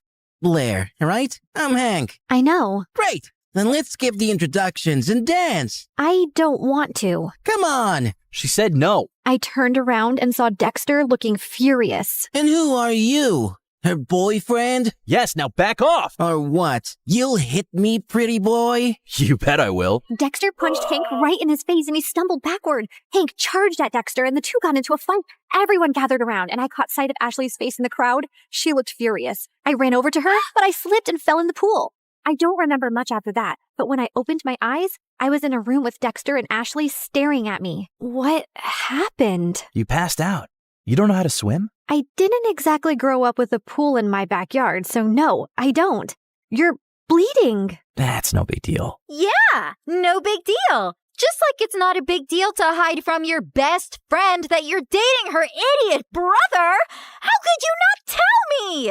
I don't know, okay? I freaked out. You've always hated Dexter, and then you'd just broken up with Hank, so I didn't want to rub my relationship in your face. You don't have to treat me like I'm a child who doesn't have a handle on her emotions. Anyway, you've chosen Dexter. Although I can't understand why him out of all the boys on the planet. But you did, and you're my best friend. So I'll accept it on one condition. Never, never make out in front of me, or I'll projectile vomit all over you. Deal? Deal. After that, things went smoothly. Dexter and I could now date openly, which made me really popular. One of his friends asked me to create a portrait for her dad. He loved it so much that he gave me a lot of commissioned work. Soon, I was making enough to quit my job at the cafe, and life became a lot easier. I even finished my art portfolio and was working on some last-minute changes one night when Mom barged in. You're applying to an art college? Why didn't you tell me? Who told you? Doesn't matter. Have you forgotten how much we've struggled because of Dad? And who will even pay for this college? I don't have that kind of money. I'll get a scholarship, Mom. I made a portfolio. Look. No, art school is too expensive and not worth it. You'll join a community college and stay close to me. Now give me that. Mom snatched the portfolio from me and left. I followed her, but she locked herself in her room. No matter how much I begged, she wouldn't open the door. Mom didn't get out of her room the whole day, and since submission was only 2 days away, I had no choice but to give up on my dream. I was talking to Ashley and Dexter about it when he came up with a brilliant idea. Dad knows the dean personally. How about I talk to him and get you a personal interview? And we can ask my friend whose dad bought paintings from you to let us borrow those. It could be your portfolio. That'll work. It should. I'm not letting you give up on your dreams, Blair. What about Mom? She just has to make peace with it. I know you love her, but what she's asking of you is not fair. She's acting like the kid in this relationship.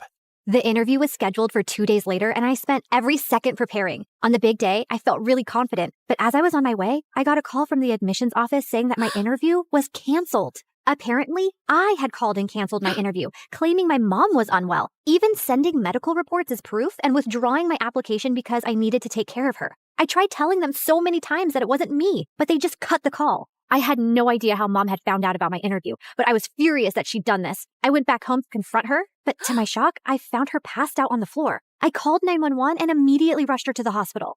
On my way, I messaged Dad, and by the time we reached, he was already there. And what he told me next shocked me. A month ago, your mom fainted at work and was diagnosed with a rare heart disease. She needs a transplant, but since she couldn't afford it, she turned to me for help. But why didn't you tell me? We're trying to arrange money, and we wanted to wait till then to tell you. She didn't want to worry you. And here I thought she was lying when she submitted those documents. What documents? I explained about NYU and my interview with the dean. I don't think your mom's behind this. She was skeptical, but after seeing your portfolio, she was impressed. She told me she was changing her mind about you pursuing an art degree. I thought she threw my portfolio away. No, sweetie. She was proud of you. But Dad, if Mom didn't call them, then who did? Does anyone else know that she's sick? Yeah, Ashley's dad knows. We needed money for tests, so I asked him for a loan and sent pictures of your mom's report to prove it. I told him to keep it a secret so you wouldn't find out. I immediately understood who might have done this. But just to be sure, I called the admissions office and asked them for the number they received the call and reports from. And when I saw who it was, my mind exploded with anger. I took a cab, reached Ashley's place, and barged into her house. You called the admission office and told them that my mom was sick and I won't be attending the interview?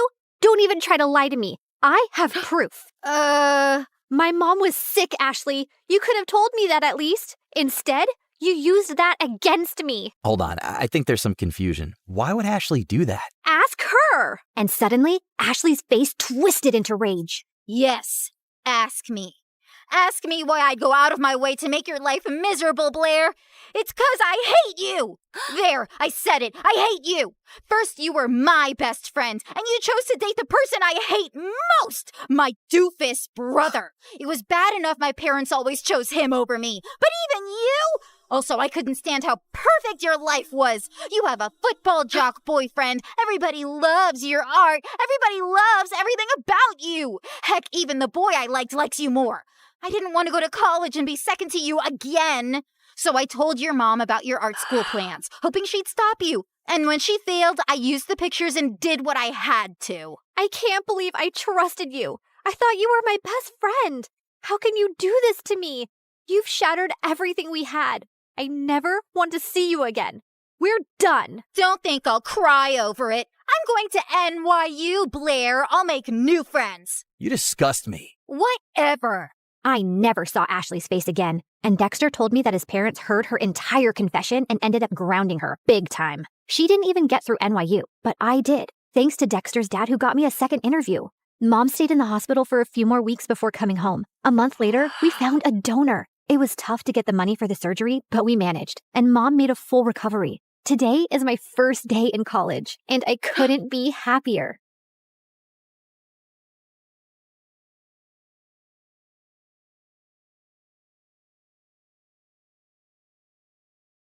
Okay, listen. Onion, honey, or pineapple. Any of those can tenderize meat. Pick whichever one's available. Okay, got it. Noted. I didn't come to this school for academics. I came for the food.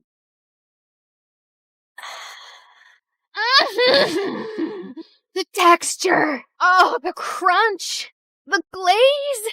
The magic. Ah! There she freaking goes again. Her freaking scream makes me want to freaking lose my freaking appetite. Freaking... And that's exactly why you don't have friends. You treat food like it's your boyfriend. So what? I've got you. They're reopening the Culinary Society for freshmen, and they're choosing 10 new members. The announcement's tomorrow at the auditorium. I'm joining that club. You in a cooking club? Babe, you're way too lazy for that. But I have a golden tongue. What was he doing here? Don't tell me. He also cooks? Broody boy has kitchen skills? The world doesn't revolve around you and your stupid food cravings, you annoying brat. We only passed because of you. We almost failed because of me. You wasted all of this? For what? For your stupid little practice? Goodbye, Wi-Fi. Goodbye, sanity. Welcome to the life at MSU, where the story's changing and the lead is you. So carve your name in the wind, let the legacy breathe. There's a world in the pages that we're starting to weave. Not just a school, but the soul of the story. Turning our scars into stars and our grit into glory. Salty. Sweet. Cheesy. Ooh, spicy. You're clearly riding a flavor high. Did you fall in love?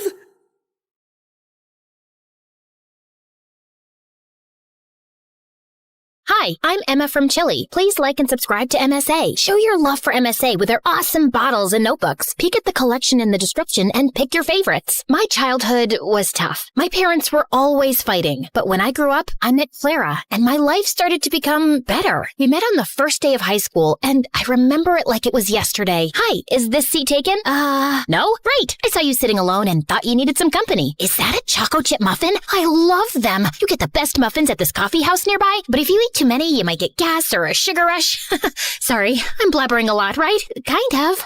You'll get used to it. I'm Emma, by the way. Do you want to be my friend? Trust me, we both need friends if we want to survive high school. Oh, okay. I'd like that. I'm Clara. Since that day, we were like gum. Clara was a pretty and shy girl, and me, well, I was the weird girl with a tiny obsession for Sherlock Holmes. You better not be asking who Sherlock Holmes is. Wow, that's an interesting outfit. It's my Sherlock Holmes uniform, Clara. I already told you like 1 trillion times. Yes, of course. How can I forget? The world's greatest detective, right? The best, the biggest, the most... Wait, are you teasing me? Wow, you figured it out. Guess you are good at detecting things. It's elementary, dear Watson. What? Oh, never mind. But despite my weirdy personality, Clara always stuck by my side until one day, everything started to break. I was coming back from school and saw Mom going crazy in rage. She was screaming at Dad, throwing his stuff outside, while Dad just looked like a deer in the headlights trying to stop her. Let go of my hand. That's it. I can't live with someone who scams others. We're done. Get out of my house. Please, not in front of Emma. Why? She should know what kind of father she has. Tell her how you scammed people into investing money in your little Ponzi schemes. Tell her that you're a liar and a crook. Go on. A mouse got your tongue? Mom kept screaming at Dad, and I just couldn't take it. So I ran away to my room and locked my door. Mom followed me and was still screaming, but I just lay on my bed, trying not to cry. And later that night, she came into my room. I know you feel horrible, darling, but it's for the best. Your father was a good guy, but now he prefers money over his own family. But what happened? I don't know, dear, but I do know that you and I are going to be just fine. We're a team. Remember that, okay? The next day, I went to school feeling worse than ever, but I saw Clara and I got a little happy. Hey,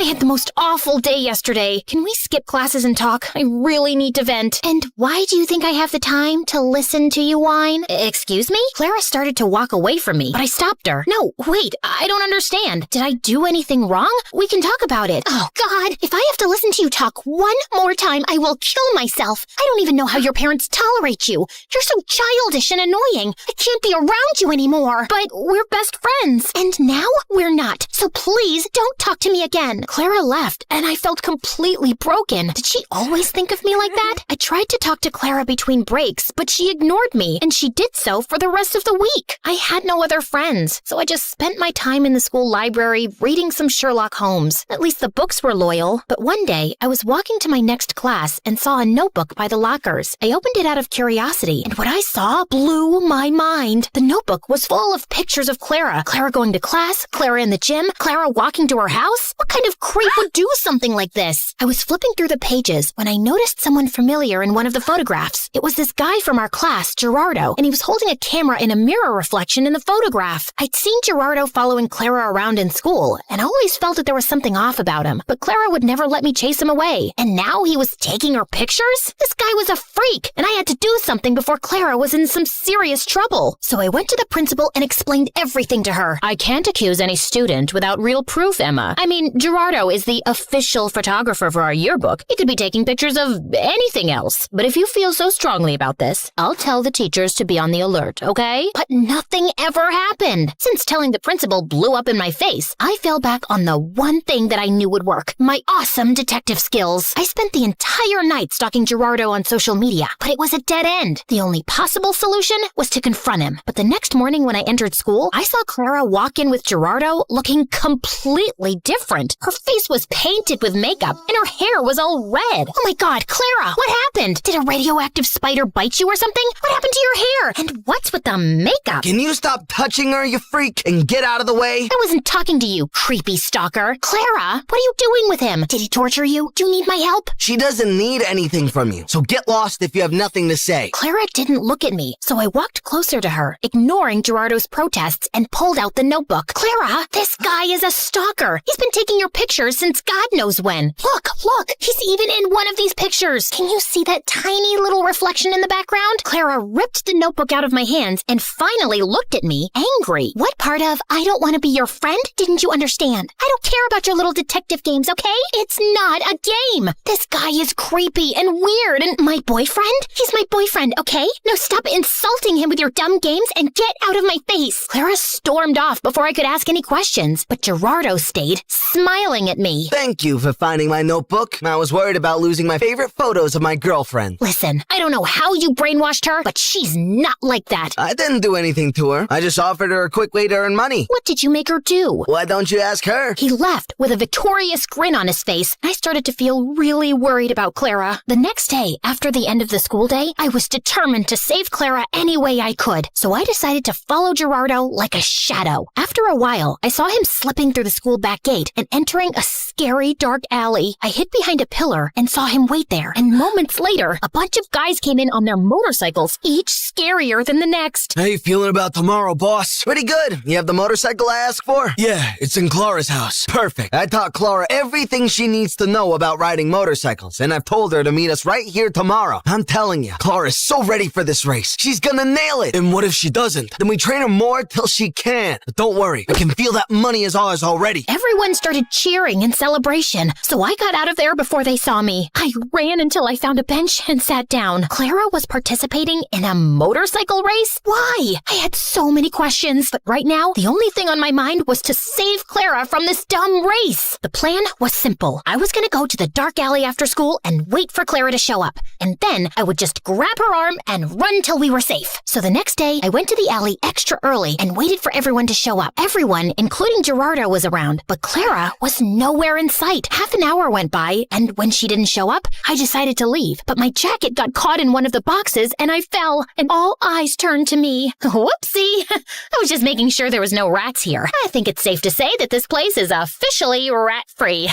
Okay, bye! I turned around to run for my life when suddenly Clara popped in front of me, looking like a raging bull. I thought I asked you to stay away. I just want to help you, Clara. This is too much. I don't know what's happening with you, but I can help. How? You didn't even know your father's a scamster till your mom told you. I know you think you're some great detective and you can help everyone, but no, Emma, you can't. You have to stay away from this. Get that in your thick skull and leave me alone. I know you're saying this to hurt me, and I am hurt, I won't lie. But Clara, this is too dangerous and— Okay, enough. My head's hurting listening to your annoying voice. Lock her up. Wait! Clara tried to protest, but someone dragged me into a room nearby, took off my backpack, threw me in, and shut the door. I could hear Clara almost crying, so I pressed my ear to the door, trying to hear outside. I know she's in trouble, but you can't leave her here. You need to focus right now. We'll come back for her later. I promise. Now get on the motorcycle. You've got a race to win. I tried to scream for help, but I gave up after a while and just sat down on the floor. Ugh, how did I let this happen? I spent hours walking in circles and knocking on the door, but then I suddenly came up with an idea. I'd read in the Sherlock Holmes books how to pick locks with a hairpin, so I took the one I had in my hair and started to try it. Something clicked, and all of a sudden, the door opened. Bullseye! I knew I had it in me. Okay, now focus. I left the alley and started to run without direction, but then I heard sounds of motorcycles. I went down a stone stairway and found a giant tunnel full of motorcycles and people. And Clara! But before I get Clara out of there, I need to do something else. Hello? 911? Come to Keller Street, down the stone stairway, and hurry up. There's an illegal motorcycle street race happening. Can you provide me with your name? There's no time. Hurry up! I hung up and ran down the stairs. All the motorcycles were already lined up, and Clara was on one of them. I could see Gerardo talking to some guy, so I ran to Clara without him seeing me. Come with me. Ugh, it's impossible to escape from you, right? You can roll your eyes later. Just get off this thing and come. Emma, you don't understand. I found out a week ago that my parents declared bankruptcy, and we might have to move to a homeless shelter. He's a liar. Look at that nose on his face. It's so plastic and fake. You can't trust him. His nose was really crooked. You should have seen. Wow, great story. Let's save it for another time. Now come. Just as Clara stepped down from the motorcycle, we heard police sirens outside. I pulled Clara away before Gerardo or anyone else could frame her. How? Shh, you're a suspect. If anyone asks why you're hiding behind this bush, pretend that you're from a really exotic island, you know? Maybe you're collecting a... Emma, I'm such an idiot. I've ruined everything. My grades, my life, my future, our relationship. Gerardo told me not to talk to you anymore because he wanted me all to himself. Emma, I am so sorry about everything. I just really need my friend right now. Hey, don't worry. I'm not going anywhere. You and your family can stay with us until you guys get back on your feet. Let's just go home and get you cleaned up. I missed you. I missed you too, Emma. Thank you.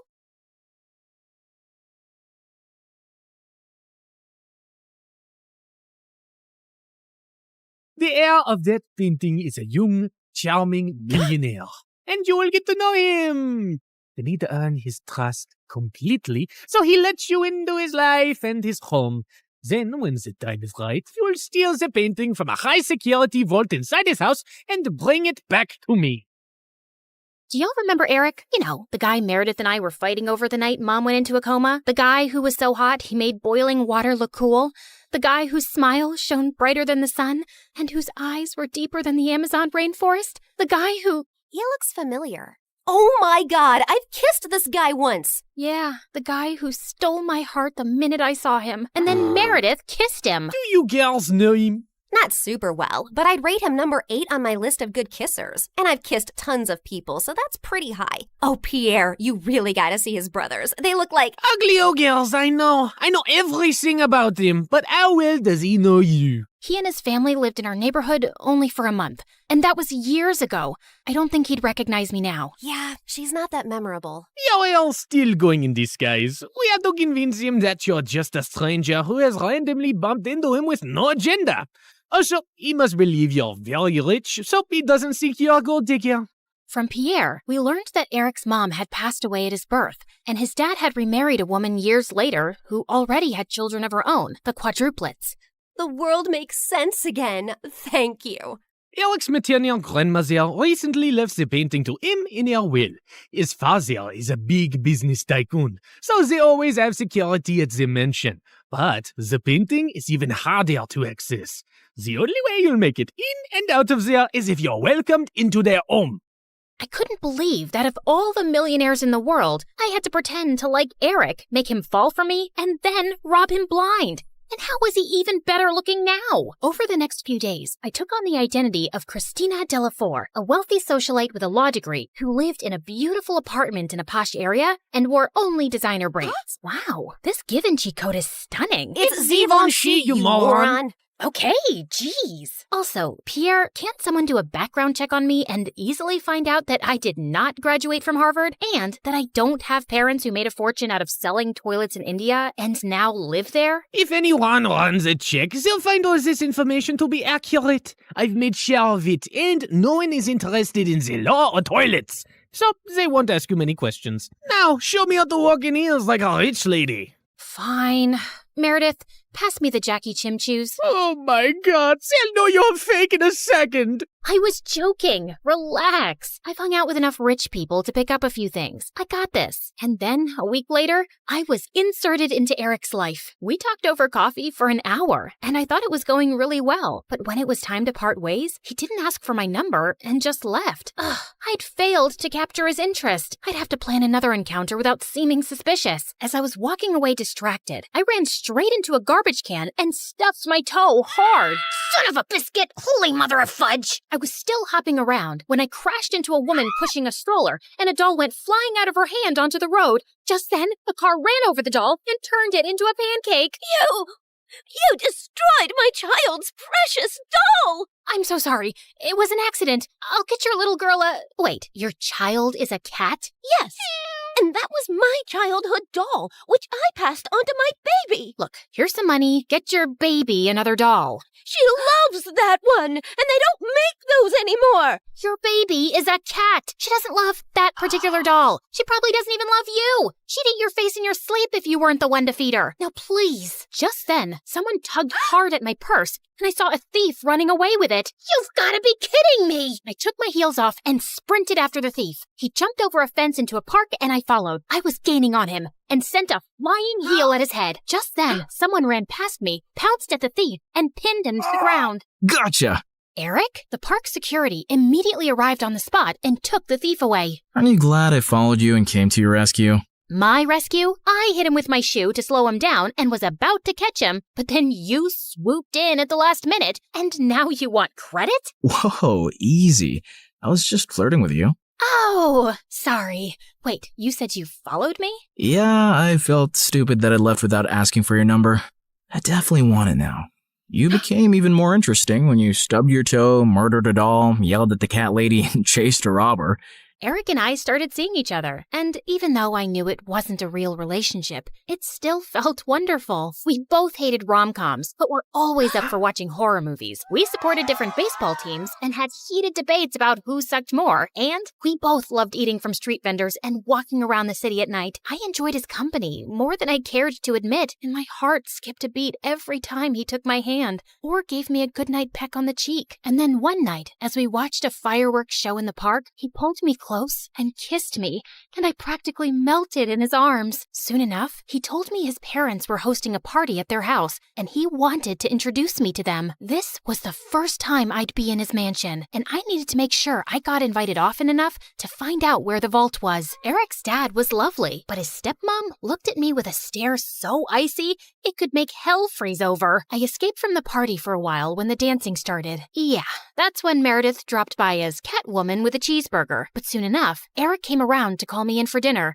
where the quadruplets also joined us. So, Eric told us your parents sell toilets in India. Yeah. It's a great business because everyone needs a toilet, right? And you know the population of India. Multiply that with toilets and you have a fortune. What is the population of India? Well, I don't have an exact figure. It's just a lot of people. Suddenly, I had a queasy feeling in my stomach. Didn't you get made fun of as a kid? If you were in my school, you'd be called the Toilet Princess. Rubber Queen. Duchess of Poop. Guys, cut it out. You're not in high school anymore. Wait a second.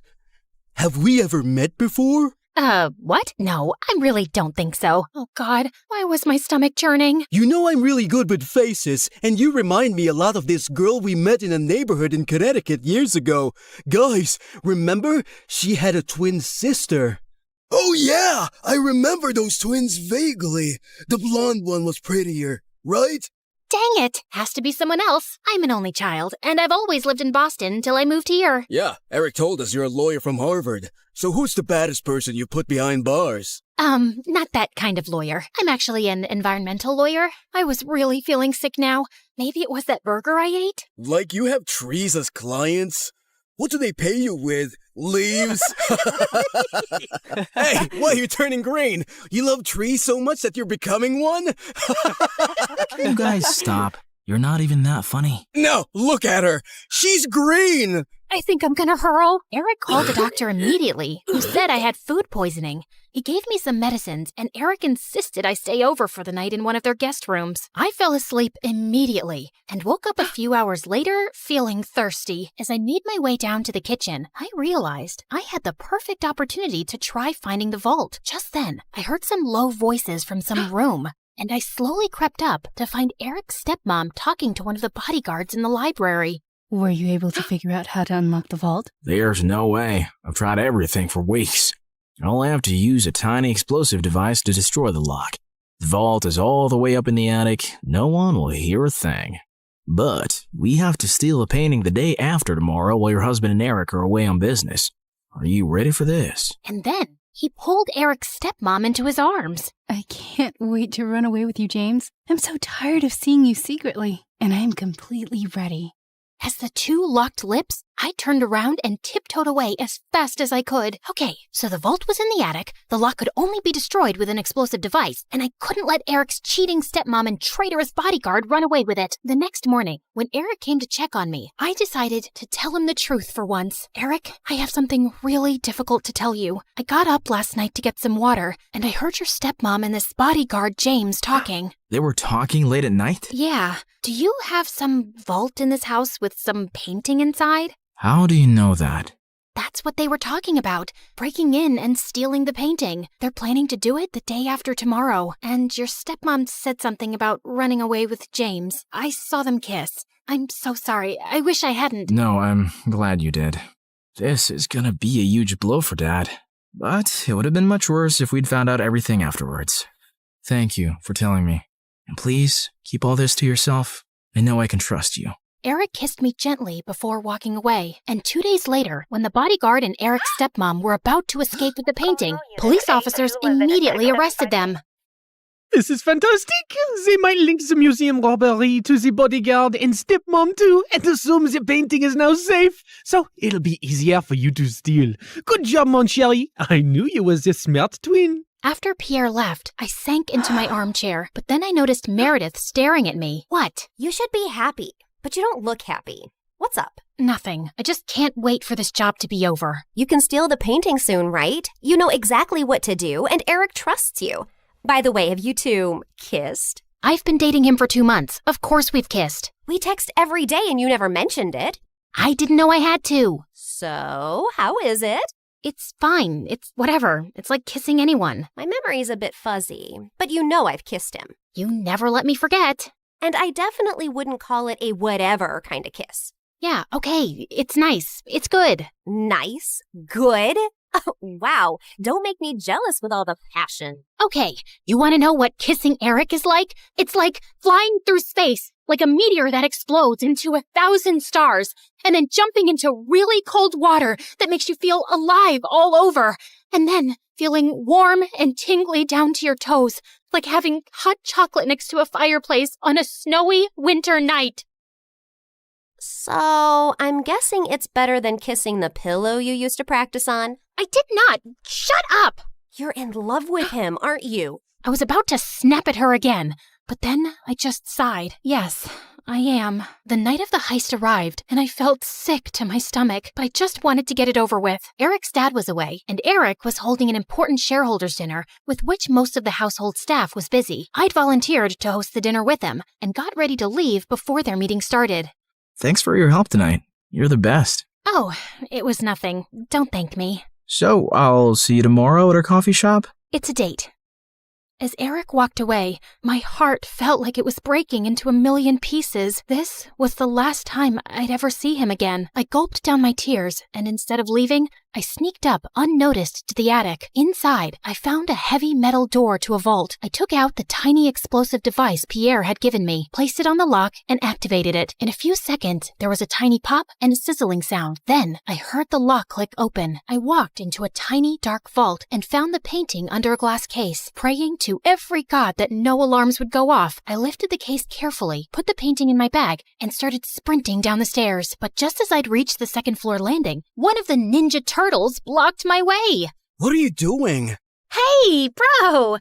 You know when I stayed over a few weeks ago? I dropped a necklace, and I was looking for that guest room, and I got lost. But it's fine. I'll just get new earrings. See you later. He suddenly grabbed my bag and pulled out the painting. Do you think I'm a moron? A moron? You? No way! Sorry, which one are you? Michelangelo. Okay, no one has time for that. Now listen, Mike.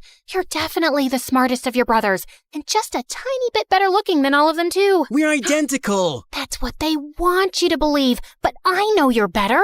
I think you and I can strike a deal, okay? I'll sell this painting, and you and I can go halvesies on it. Just give me an account number and I'll wire the money to you. No, you're not leaving with it. Okay, look, dude, I'm doing this for your mom. I have to sell this painting so I can pay for her bail and get her a really good lawyer. Don't you want that? No, my mom's in jail because she did something wrong, and she abandoned us all.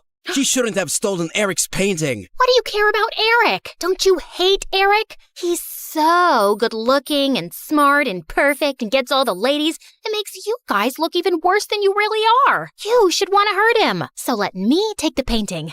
That'll really hurt him. Eric's the best brother in the world, and I love him. Okay. I have an offer you can't refuse. How about I become your girlfriend? I bet you've never had one. I'm gay. Jesus! All right, I surrender. Just one last thing. Without warning, I punched his face so hard that he went reeling back with shock and dropped the painting. Then I kicked him into a room and locked the door shut. I'm sorry, Mikey. You're a really good guy. I sprinted down another flight of stairs and jumped out of the first-story window. I ran across the garden to the fountain, climbed the tree next to it, jumped onto the wall, and then landed softly outside on all fours. Just as I got up, I found myself facing Eric.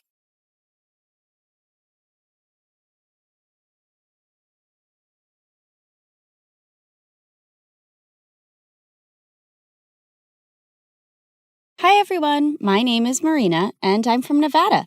Please like and subscribe. I was raised in a small town by my aunt who owned a small bakery and loved me to bits.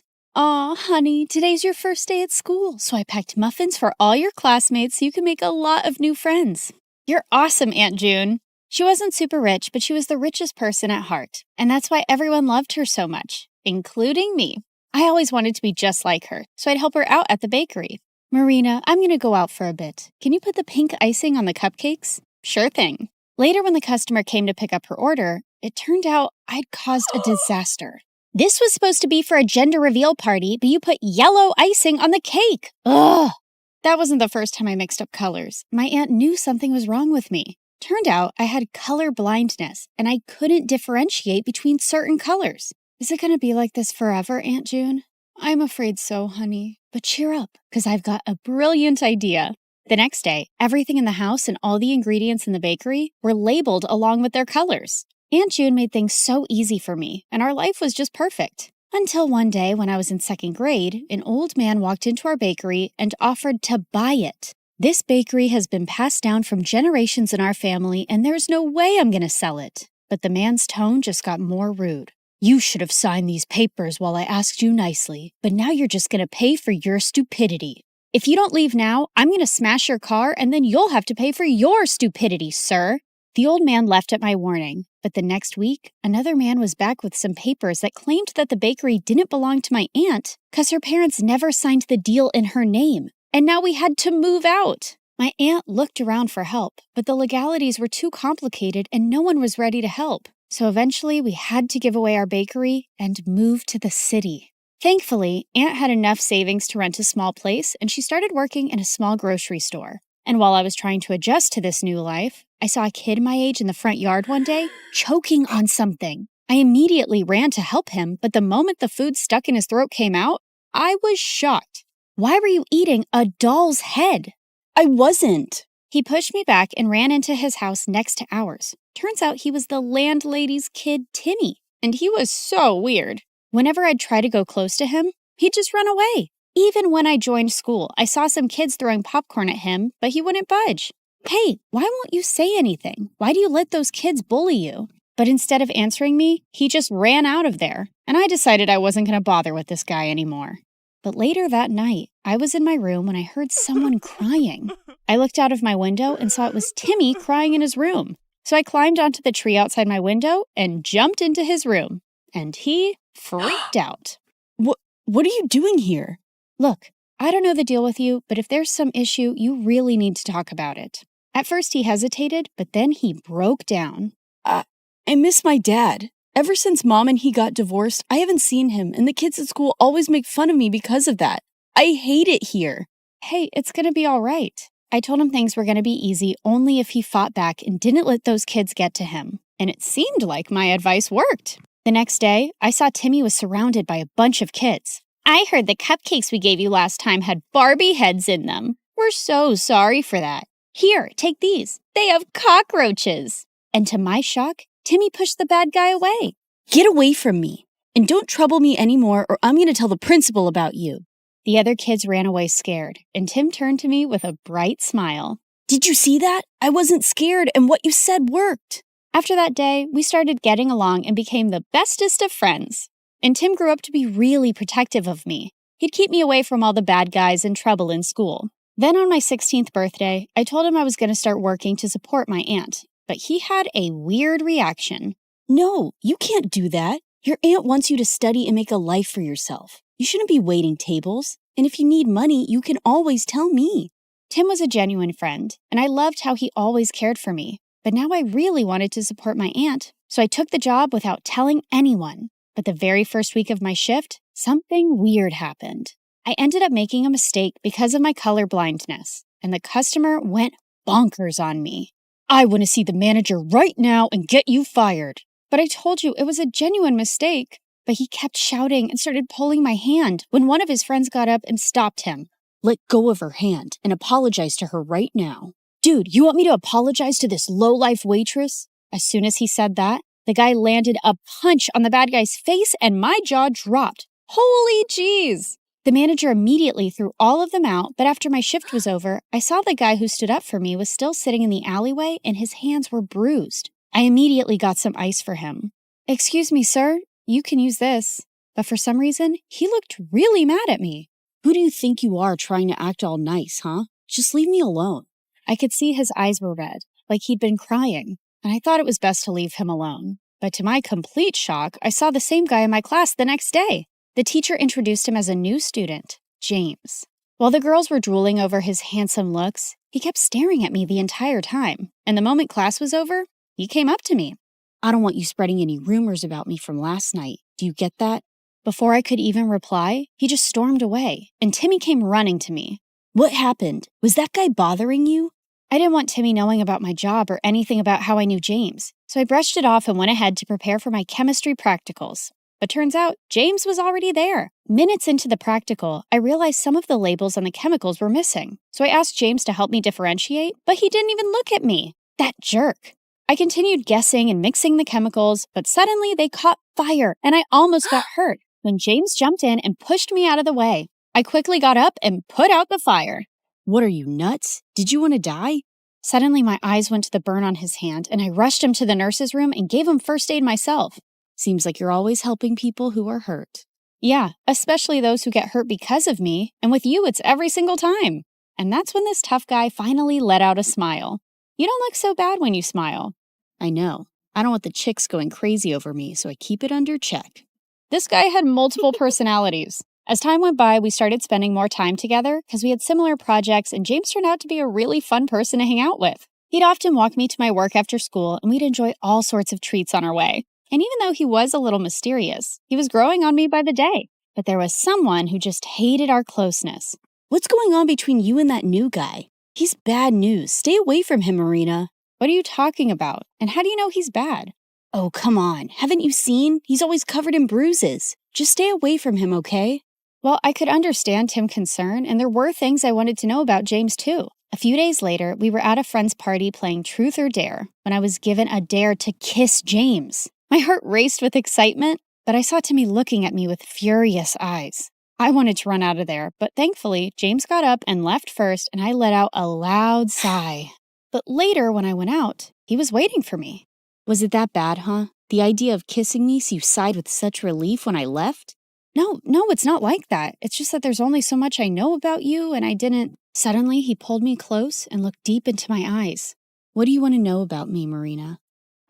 Well, why did you cry that night in the alleyway? And is there something that you keep from me? My mom is really sick, and she was admitted to the ICU that day, and I couldn't help but... Shh, it's okay. You don't have to say anymore. With that, I pulled him in for a kiss, and he whispered into my ears, "I love you, Marina." Gosh, I loved him too. But the very next day at school, my fairy tale came to an end when I received a message from James's phone. "Here's my parting gift to you, Marina." There were several pictures of me kissing him and me working as a waitress with ugly captions, and he shared them with everyone in the school. What in the world? I tried to call James about what was going on, but he wouldn't answer it. And I felt so embarrassed and furious about everything. But then Timmy came to me. "Hey, are you all right?" I thought he'd question me about the pictures, but he just took me home and comforted me. I don't believe what's going on, and I can't even reach James. He left, Marina, and he's never coming back. He then showed me the newspaper articles of how James was the grandson of the same businessman who took away my aunt's bakery. I heard his grandfather sent him here as a punishment because he used to be a jerk at his old school, but looks like he's still going around messing with people's feelings. Gosh, there was no way I was going to forgive a jerk like him, but I wasn't going to cry over him either. I blocked him everywhere and decided to shift to another city for my college, along with my aunt. And after graduation, I joined a top law firm and helped my aunt open a nice bakery in the city itself. For the opening day, we sent out invites to everyone across the city, and it all went so well. After we were done with the day, we were about to close up when Timmy took me to the roof and proposed to me. "I love you, Marina. I have always loved you and—" "Oh, Timmy, please stop." I liked him too, but he was my friend and I could never see him any other way. "What is it now? Don't tell me you still love that moron." "Timmy, what are you saying? You know I hate him." "Then why won't you say yes to me?" I tried to explain to him, but he wouldn't listen. And suddenly he pulled me in and tried to kiss me. "God, Timmy, just stop." Just then, I saw a man pull him away and punch him hard. "James, what in the world are you doing here?" "How dare you touch her, you filthy." I pulled him away before he could hurt Timmy anymore and slapped him hard in the face. "Who do you think you are walking into my life again? Didn't you already mess around enough last time?" "Marina, what are you saying? I never messed around with you." "Oh, really? Then why did you leave, and what about those texts and pictures?" "What? I have no idea what you're saying. I know it was my fault to leave you like that, but I told Timmy everything." "What? What do you mean?" "That night after you left the party, I received a call that my mom had passed away. My grandfather wanted me to return home. Timmy was right there, and I asked him to inform you." "What?" "I even tried to contact you, but you had me blocked everywhere. And when I called Timmy, he said you hated me and you were with him now." "Timmy, what is he saying? Did you hide this from me and lie to him?" "Yeah, I hid the truth. I didn't want you to be with a jerk like him when I've loved you all my life. So I lied. For you." But those messages from your phone and those posts." "I have no idea, Marina. I lost my phone the same night." "You didn't lose it, moron. I stole it and sent those messages and those pictures." "Timmy, I can't believe you." "You son of a witch." No, James, just let him go. He's a jerk and doesn't even deserve that." "Oh, Marina, please don't cry. I'm here. I'm here for you now."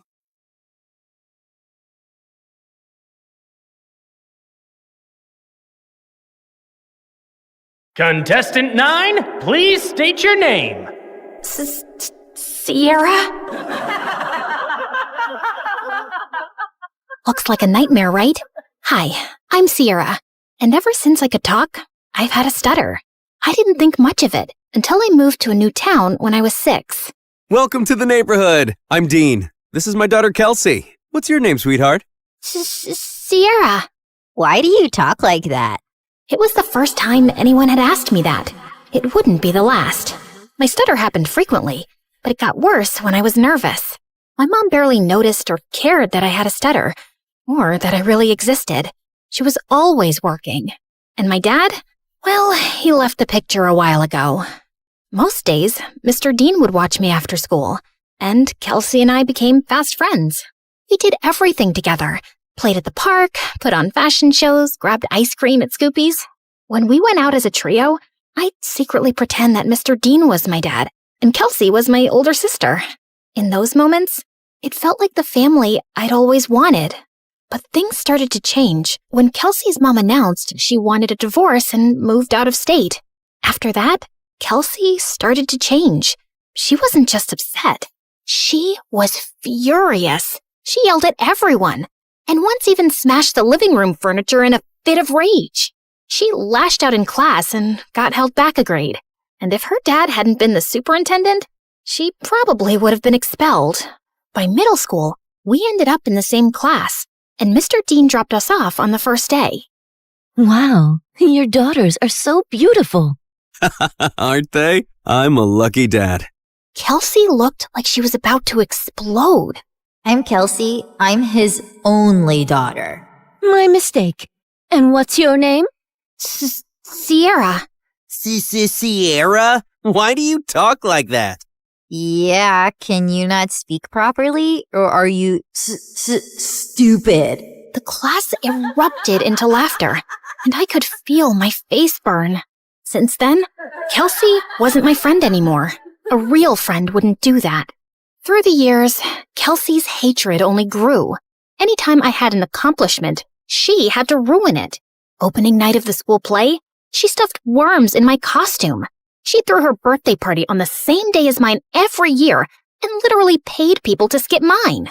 At the science fair, she unplugged my volcano as the judges walked by, so it just looked like a sad pile of paper mache. And during my middle school graduation speech, she just had to make a scene. And so, I want to say how proud I am of our class. We did... What the glitch here is trying to say is we did it. Congratulations, grads. Party at my house tonight. Everyone's technically invited, but only cool people should show up. If it weren't for being her neighbor and still being close with Mr. Dean, I would have liked to never see Kelsey again. I'm sorry about my daughter. Ever since her mom left, she's been a different person. I just wish she wasn't so mean.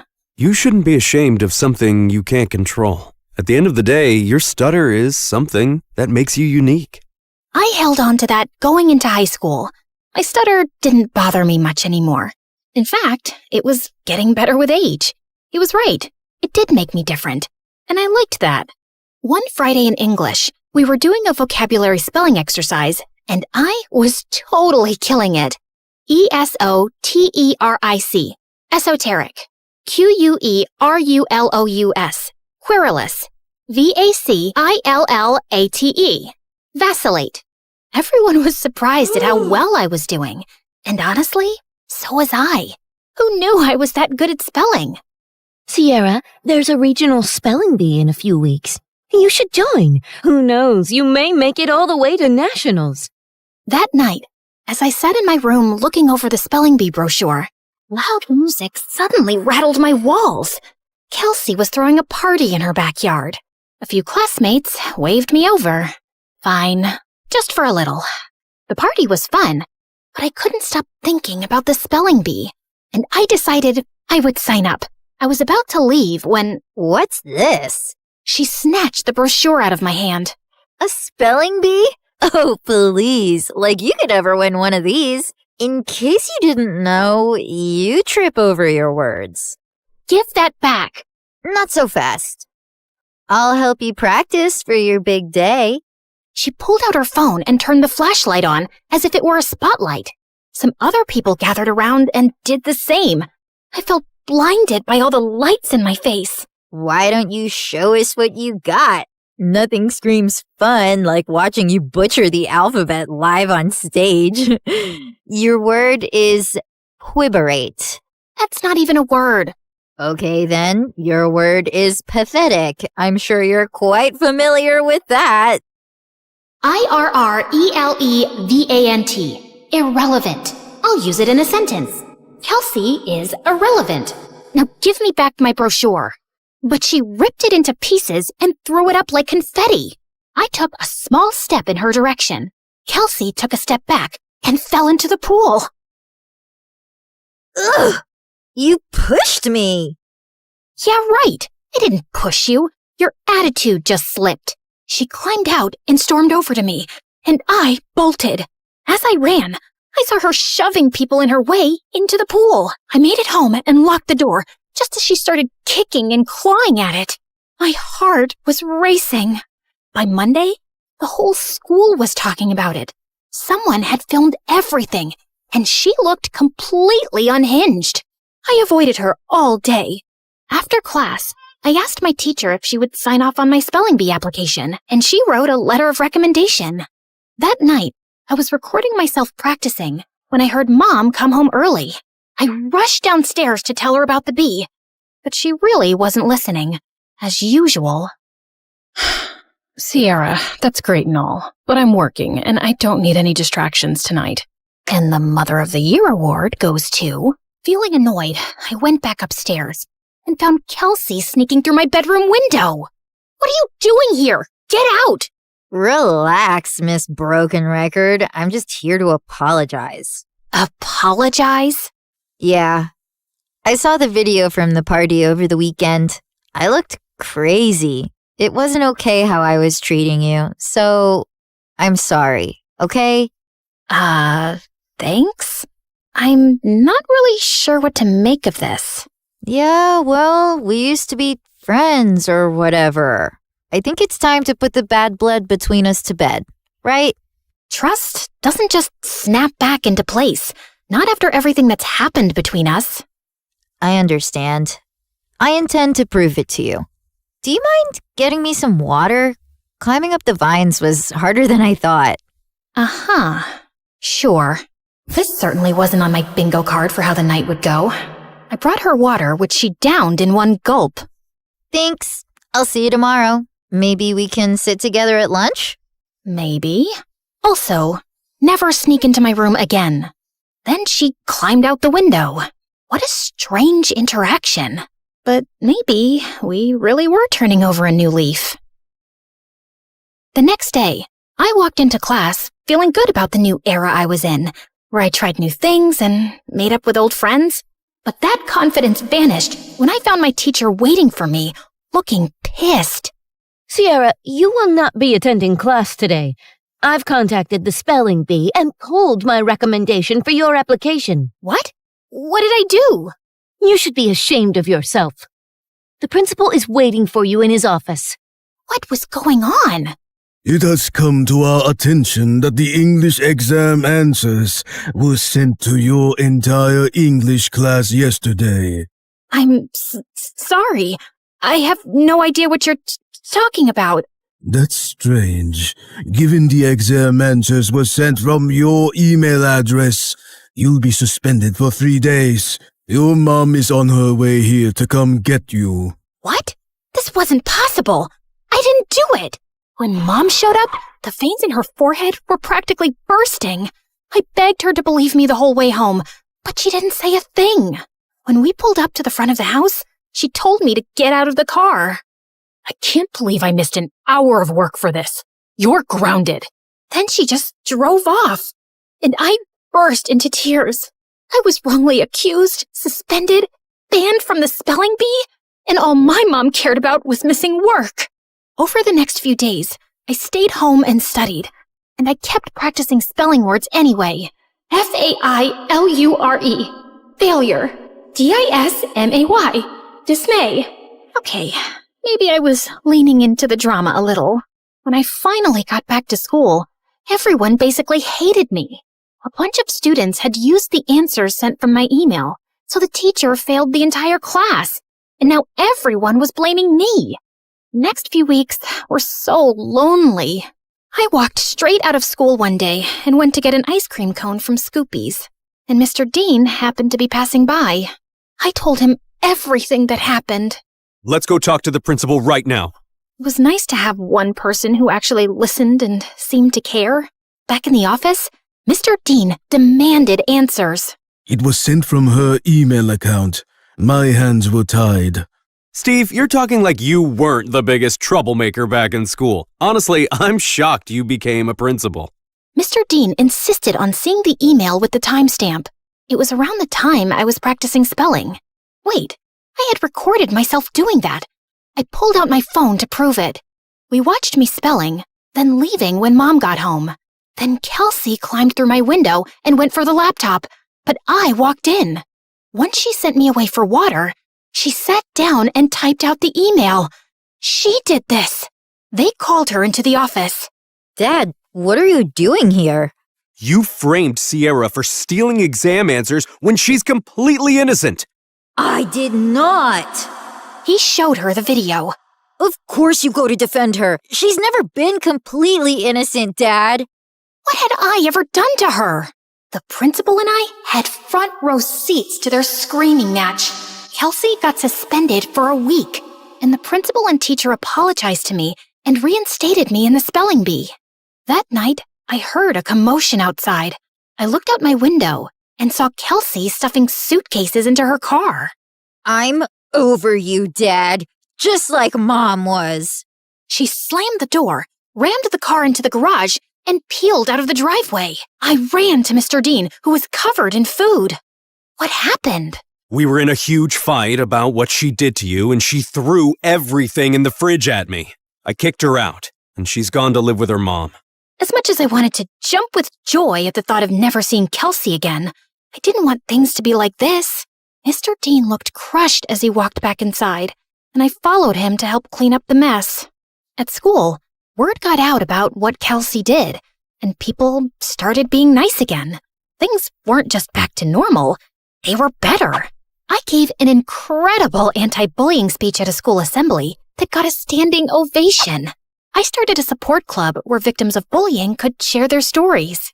And at every free moment, I was practicing for the spelling bee, often with Mr. Dean's help. He still seemed down about being alone, but when I was around, he cheered up. He drilled practice words with me every day until regionals. And on that day, he was there in the audience. My mom wasn't. I got second place and was qualified for nationals in a month. Afterward, the top contestants did a group photo shoot. I was smiling for the camera when someone put an arm around my shoulder. I looked up. It was the guy who won first.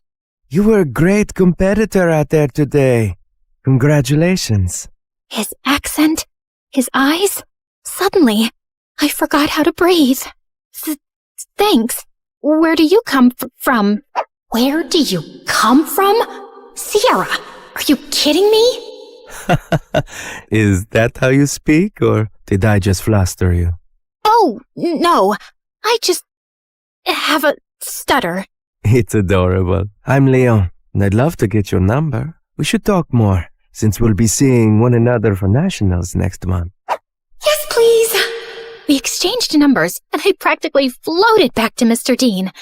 It felt like the best day of my life. When we got home, Mom was on the porch, arms crossed. She rolled her eyes when she saw us together. And where have you two been? The spelling bee, Mom. Remember? I won second place. She did amazing. You should have seen her. I'm sure, but I was too busy with the logistics of moving. Moving? Work wants me to relocate to California within the next couple of weeks. Mom, no! I have nationals next month. Well, that's too bad. Work comes first. You know that. Work always comes first for you, Mom. It's never me. Oh, stop being so dramatic. What if she stays with me until the end of the school year? What? I have Kelsey's empty bedroom. She can compete in nationals, finish out the year, and then move out to California. Please, Mom? Fine. Within a week, Mom was gone, and I had moved into Kelsey's old room. Mr. Dean cared in a way my mom never had, and this new life felt good. And to top it off, Leon reached out. He was a foreign exchange student from Spain living in New York, and we hit it off instantly, texting all night, every night. We had so much in common, and he was so easy to talk to. I had a major crush. One night, I even felt bold enough to tell him. I was losing sleep, slipping in school, and didn't care. I had never felt like this about someone in my life. Leon and I even planned our first date the night before nationals. That weekend, I was behind on prep, but I was more excited to see Leon than I was to compete. We planned to meet at a park, and I spent hours getting ready. I waited for him at the park. He was 5 minutes late, then 15, then 30. After 2 hours, unanswered calls, and 20 unread texts, I gave up and walked home. I got in bed and cried. Had something happened? Had I been stood up? I barely slept that night. The next morning, I was exhausted. Mr. Dean and I headed to the bee. I checked in and looked for Leon. nothing. When it was time to go on stage, I scanned the crowd. No Leon. But then backstage, I heard whispered voices. I turned and saw Leon talking to someone behind him. No, I can't keep doing this. Leon, come on! It's not that hard.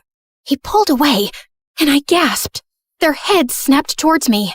Kelsey laughed, while Leon froze like a deer in headlights. Was this all just a setup to mess with me? Sierra, wait! My ears started ringing, and I don't remember anything else that happened until... Contestant 9? Contestant 9, please step forward! A contestant sitting next to me tapped on my shoulder, and I walked up to the mic, trying to steady myself. Sierra? Why do you talk like that? Yeah, can you not speak? Are you stupid? You should be ashamed of yourself. Like you could ever win one of these. In case you didn't know, you trip over your words. Contestant 9, please state your name. Sierra? Your word is vicissitude. Vicissitude. VICISSITUDE. That is correct. And just like that, my first round was over. With every ring of the bell that told me I got the word correct, my confidence rose. I shut Kelsey and Leon out of my mind. Contestants were dropping like flies, but I stayed strong. Until it was just Leon and I. Your word is appoggiatura. Appoggiatura. A-P-P-O-G-I-A-T-U-R-A. Appoggiatura. I'm sorry, that is incorrect. Sierra, if you can correctly spell the word, you will be our national spelling bee champion. Appoggiatura. A-P-P-O-G-G-I-A-T-U-R-A. Appoggiatura. That is correct! I did it! The audience went wild. I got my huge new trophy and went to the lobby to find Mr. Dean. But I heard Leon's voice behind me. Wait, Sierra, please! Leave me alone! Sierra, please, let me explain. It was all Kelsey. She put me up to this. She wanted to get in your head so you'd lose. Wait, don't go to the lobby. I walked through the doors, but Leon lunged at me and pushed me out of the way.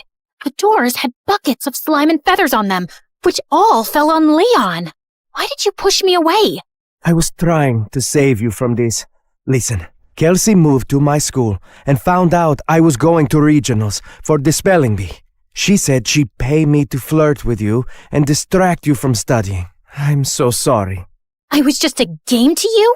I only agreed because I really needed the money for my mom's treatments. That's why I'm even competing in the bee. I didn't expect to end up having real feelings for you. When Kelsey found out, she stole my phone and smashed it. She even threatened to get me kicked out of school. Just then, my mom and Mr. Dean walked up. Mom, what are you doing here?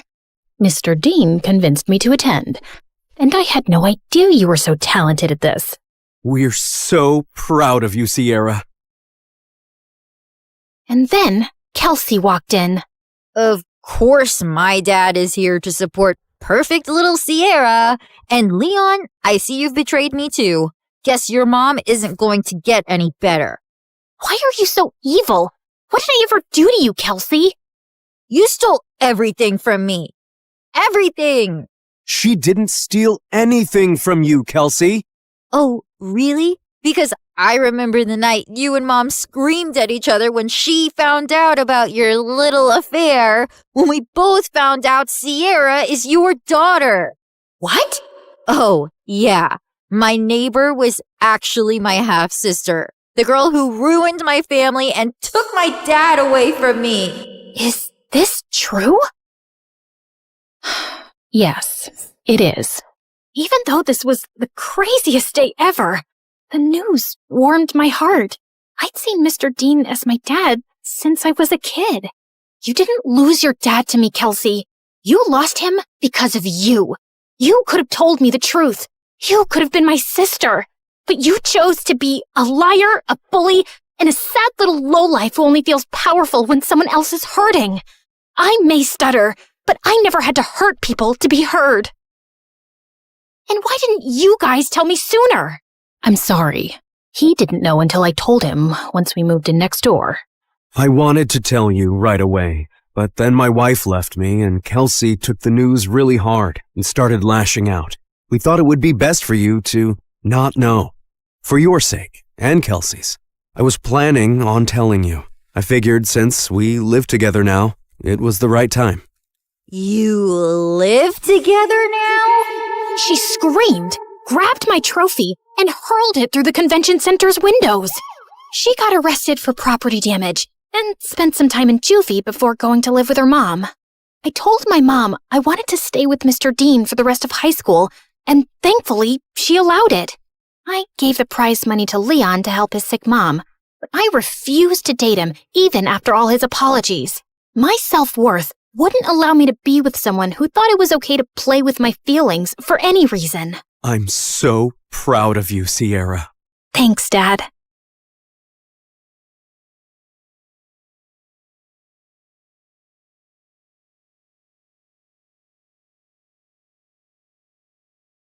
Hi, I'm Lucy. Get some popcorn and settle down because my story is bonkers. Don't forget to like and subscribe to MSA. My childhood was crazy. Mom was super strict and was always breathing down my neck to make sure I followed all her dumb house rules. Lucy, this placemat is 0.5 inches to the left. I'm so disappointed in you. Seriously? I got no dessert because of freaking placemats. And Dad was a complete weirdo. He stayed in his study all day long and only left at night with a suspicious-looking briefcase. But whenever I asked him what was in it, he would always tell me to mind my own business. So rude. One day, I was playing football by myself in the park when two mean-looking men grabbed my ball and squished all the air out of it. Hey, are you stupid? You're supposed to kick the ball, not squish it. She's a little firecracker. Where's your dad, little girl? He owes us an apology. Why? Who are you? And what did my dad do to you? You ask too many questions. Let's just say your father isn't a very nice man. Selfie! And they took pictures with me and left. What was going on? I ran home and confronted Dad. He looked panicked but told me it was no big deal. But I wasn't going to let it go. That night, I sneaked out of my room like a ninja and tried to get into Dad's study. But suddenly, a loud alarm went off and red lights flashed all over the house. I nearly jumped out of my skin in fright. Dad was so furious, he made me write 200 times, "I will mind my own business." But the next day, he was gone. I looked for him everywhere and called him, but his phone was off. And I felt guilty. Had he left because of me? But Mom refused to talk about him. Aren't you even a little bit worried about Dad? He's missing. He's a grown man. I'm sure he can take care of himself. People said he's a bad man. What did he do? What if I told you about listening to idle gossip? And straighten your back. Ugh, she was the worst. Rather than go to the police and file a report, she moved us to a new city. I was so mad at her that I stopped showering for a week. Then I accidentally smelled my own armpits and nearly fainted, so I finally took a bath. But I stopped doing chores according to her ridiculous rules. Lucy, I told you to dry the laundry, not dye it. Oops. But I was only getting started. I always put the forks and knives in different drawers around the house after washing them and screwed up the TV remote so it wouldn't work properly. I dyed my hair orange and got fake piercings and tattoos, but told her they were real. She was so upset, she got me enrolled in an insanely strict school. They have uniforms and rules. I'm sure they'll knock some sense into you. Not if I knock them over first. St. Mary's was a mansion with super rich kids. The lawns were perfectly kept, and the halls were so clean they shone like diamonds. But I got in trouble on the very first day. I was putting my books in my locker when suddenly someone threw a hoodie in my face. Wear this. Your ugly face is gonna make me vomit. Then look somewhere else, creep. This is a respectable school. We don't want people like you, so you better clean up. She knocked the milkshake out of my hand and pushed me down in the mess. I saw red. I was about to get up and slap this crazy witch when suddenly a boy came running down the hall and stood between us. Picking on the new kid on the first day? You're really desperate for attention, aren't you, Crystal? Mind your own business, Anthony. This is my school, not your dad's office. What I say goes. Maybe I should give him a call and we'll see who really runs this school. Crystal looked furious. She flipped her hair and left with her minions, and Anthony helped me up. Hey, I'm sorry about Crystal. Just because she's the principal's daughter, she thinks she can boss everyone around. Thanks for coming in like a knight in shining armor. I always wanted to save a damsel in distress. Oh, you didn't save me. You saved her from me. But the teachers at the school were like Mom Pro Max. They gave detention for everything. Need to sharpen your pencil twice a day? Detention. Spend more than 5 minutes in the bathroom? Detention. The last straw for me was when one of the teachers took away my bag of candies and threw them in the trash. Just keep your candy at home. Mom is a bigger candy police than the teachers. One time I had more than one M&M and she took me to the dentist for a cleaning. That's intense. Come over to my place and we can play video games and eat all the candy you want. Anthony's house was bigger than the White House. There were guards all over the place and a whole room dedicated to gaming consoles, snacks, and a freaking cotton candy machine. Fart in my face to wake me up because I must be dreaming. You are so weird. We played till our eyes hurt, and it was the best time I'd ever had in my life. Over a dinner of greasy burgers, I told him all about my parents, how we'd moved so suddenly, and how I'd never had a normal childhood, and how Dad left. I think Dad was a criminal or something. That's the only logical explanation. Is that why he disappeared? Maybe. This is the best burger I've ever had. Mom would freak out if she saw me eating this. That just shows your mom really cares about you. My dad builds bridges and has a whole list of rules that he needs to follow strictly or people's lives could be in danger. Your mom is just trying to build a strong bridge. I'd never really thought about it like that. Maybe Mom wasn't so bad. But Anthony was so wrong, because when I got home, Mom was waiting for me in the living room, boiling with anger. How dare you go to a friend's house without permission? Do I even know these people? You'd know about my friends if you cared about anything other than your stupid rules. You're grounded. I hated my life at home, and Crystal was making me miserable at school. She was the student body president and was always after me for breaking some rule, which she made up herself. Ugh, I know you can't fix your ugly face, but at least have the decency not to smile. Your crooked teeth really make everyone cringe. Detention. For smiling? That isn't against the rules. No, but it should be for you. Well, if I'm gonna do the time, I might as well do the crime. I was getting detention so often that kids in school had started calling it getting a Lucy. It was ridiculous. So I decided to get even in the most Lucy way possible. I came in super early one day, did a little dance for the security camera, and drew poop emojis all over Crystal's locker. But why stop there? The whole school was a blank canvas. So I drew the little brown swirls on every whiteboard and bathroom stall. The school went nuts. One of the teachers fainted. The principal called me into her office, and soon after, Mom showed up with Dad's briefcase. She told me angrily to go outside for a few minutes. You're definitely going to get expelled, Lucy. That's what happens when you don't follow the rules. But just then, the principal came out looking pale and sweaty. Well, Lucy, I've decided not to expel you. I can see you don't do well with rules, so maybe we can relax a few and make learning easy for you. What? I was shocked, but Crystal had a full-blown meltdown. This loser drew poop all over my locker. She can't get away with this. I want her out, Mommy. Kick her out. The principal had to drag Crystal into her office because she was kicking and screaming like a 5-year-old. And Mom grabbed my hand and took me home for the day. What just happened? What did you say to the principal? Did you threaten her? What's in that briefcase? That's none of your business. Just keep your head down at school. I saved your butt this time, but it won't always work. No. Maybe you're a criminal, just like Dad. I don't trust you at all.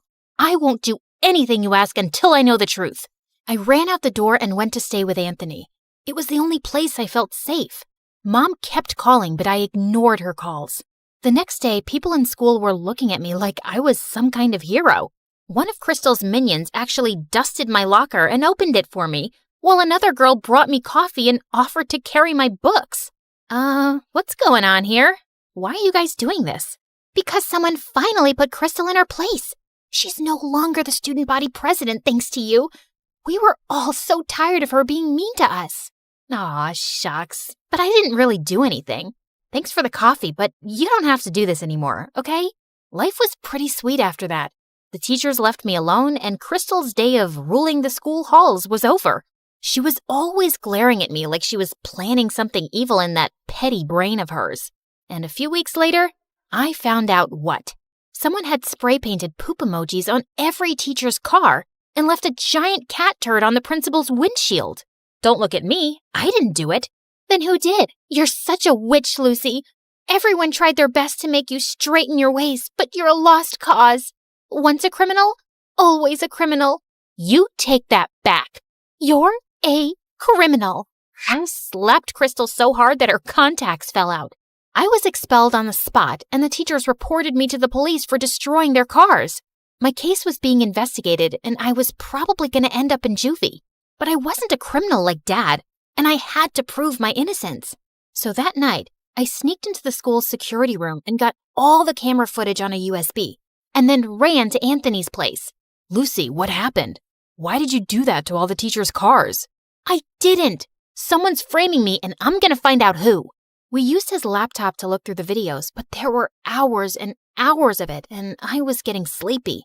I went to the bathroom to change into my pajamas when I saw something that made the hair on the back of my head stand up. Hey, Lucy, I think I found the footage, but it's no good. The person's wearing a hoodie and a mask. I don't think you'll be able to prove it wasn't you. And that's exactly what you wanted, didn't you? I threw the hoodie and mask in his face. They had the same spray paint stains as the one used to make the emojis. He looked shocked at first, but then an evil grin spread on his face. No one is going to believe a nobody like you. They shouldn't have believed your dad either. What are you talking about? What does my dad have to do with any of this? He has everything to do with this. When you joined the school and I read your name, I knew you had to be that nosy journalist's daughter. Journalist? Stupid, naive Lucy. Doesn't even know anything about her own parents. Yes, he found some stupid evidence against my dad for fraud and ruined his reputation. He sent him to prison. And now I'm going to send his precious daughter to jail. Just then, the door slammed open and the police rushed into the room. Anthony, you're under arrest for property damage. What? It was her. You have no proof it was me. Actually, you slipped up. I have a dashboard camera in my car, and that caught your face when you were ruining it. Lucy, are you okay? Suddenly, Mom came into the room, and I was so glad to see her. I gave her a bear hug. I was so scared, Mom. Anthony told me some weird stuff about Dad. He's a journalist? Yes, sweetie. He is a very brave man who exposes criminals and bad men in the government. People are always trying to harm him, so he had to leave the country.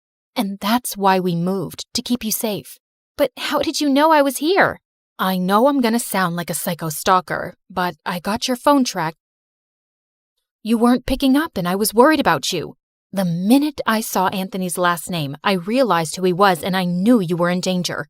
I am so glad you stalked me. I didn't realize you were living with so much stress. And tell me now, Mom, what's up with the briefcase, and how'd you scare the principal? It has your father's research and proof that he's used to expose people. I told your principal I had dirt on her. Do you? Nah, but it scared her enough to let you stay on in school. But you don't have to go back there. We can find you a better school. That's okay. The kids aren't half bad there. But when can we see Dad? I was thinking we could visit him in the summer. Would you like that? I would love it, Mom.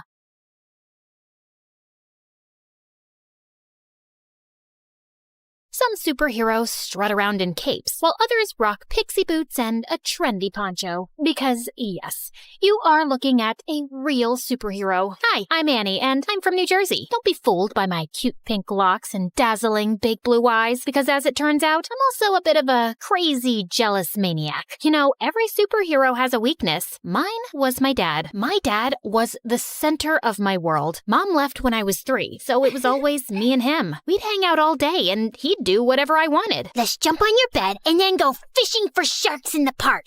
I've just made the bed and it's raining outside, but whatever makes you happy, my angel. My dad was the best. He was my superhero. We did everything together and made a big effort to share each other's interests. For example, he learned the names of all the dogs from Paw Patrol. You're such a Sky. In return, I learned to play chess, which was Dad's favorite game. Kapow! That's a chick and a mate. One time, when I had a high fever, I asked him not to leave my side for 1 minute. I promise, Annie, I never will. And I totally believed him. He even made a pulley system to get the Uber food delivery to my bedroom window without leaving my room. But then, the worst thing happened. A couple of days later, instead of making me breakfast, he grabbed his car keys and let a babysitter in. I must go to work today, Angel Annie. Teresa will look after you. No, Daddy, I'll go with you. I'm sorry, sweetie. I have to go alone. It's for the best. Why? Because we need the money to live. Fine. If you want to leave, you'll have to step over me, and everyone knows that's bad luck. And to my surprise, he actually stepped over me to leave. I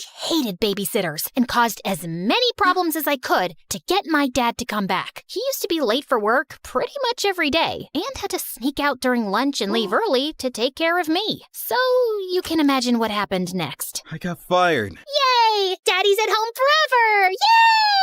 I was ecstatic, thinking things would go back to normal when I got the biggest shock of my life, kindergarten. I cried all the way and threw a total hissy fit at the front gates. Why? To learn and get a good job when you're older. Jobs suck! You'll make lots of friends. Friends suck! I hated it and let everybody know that I did. I hate it!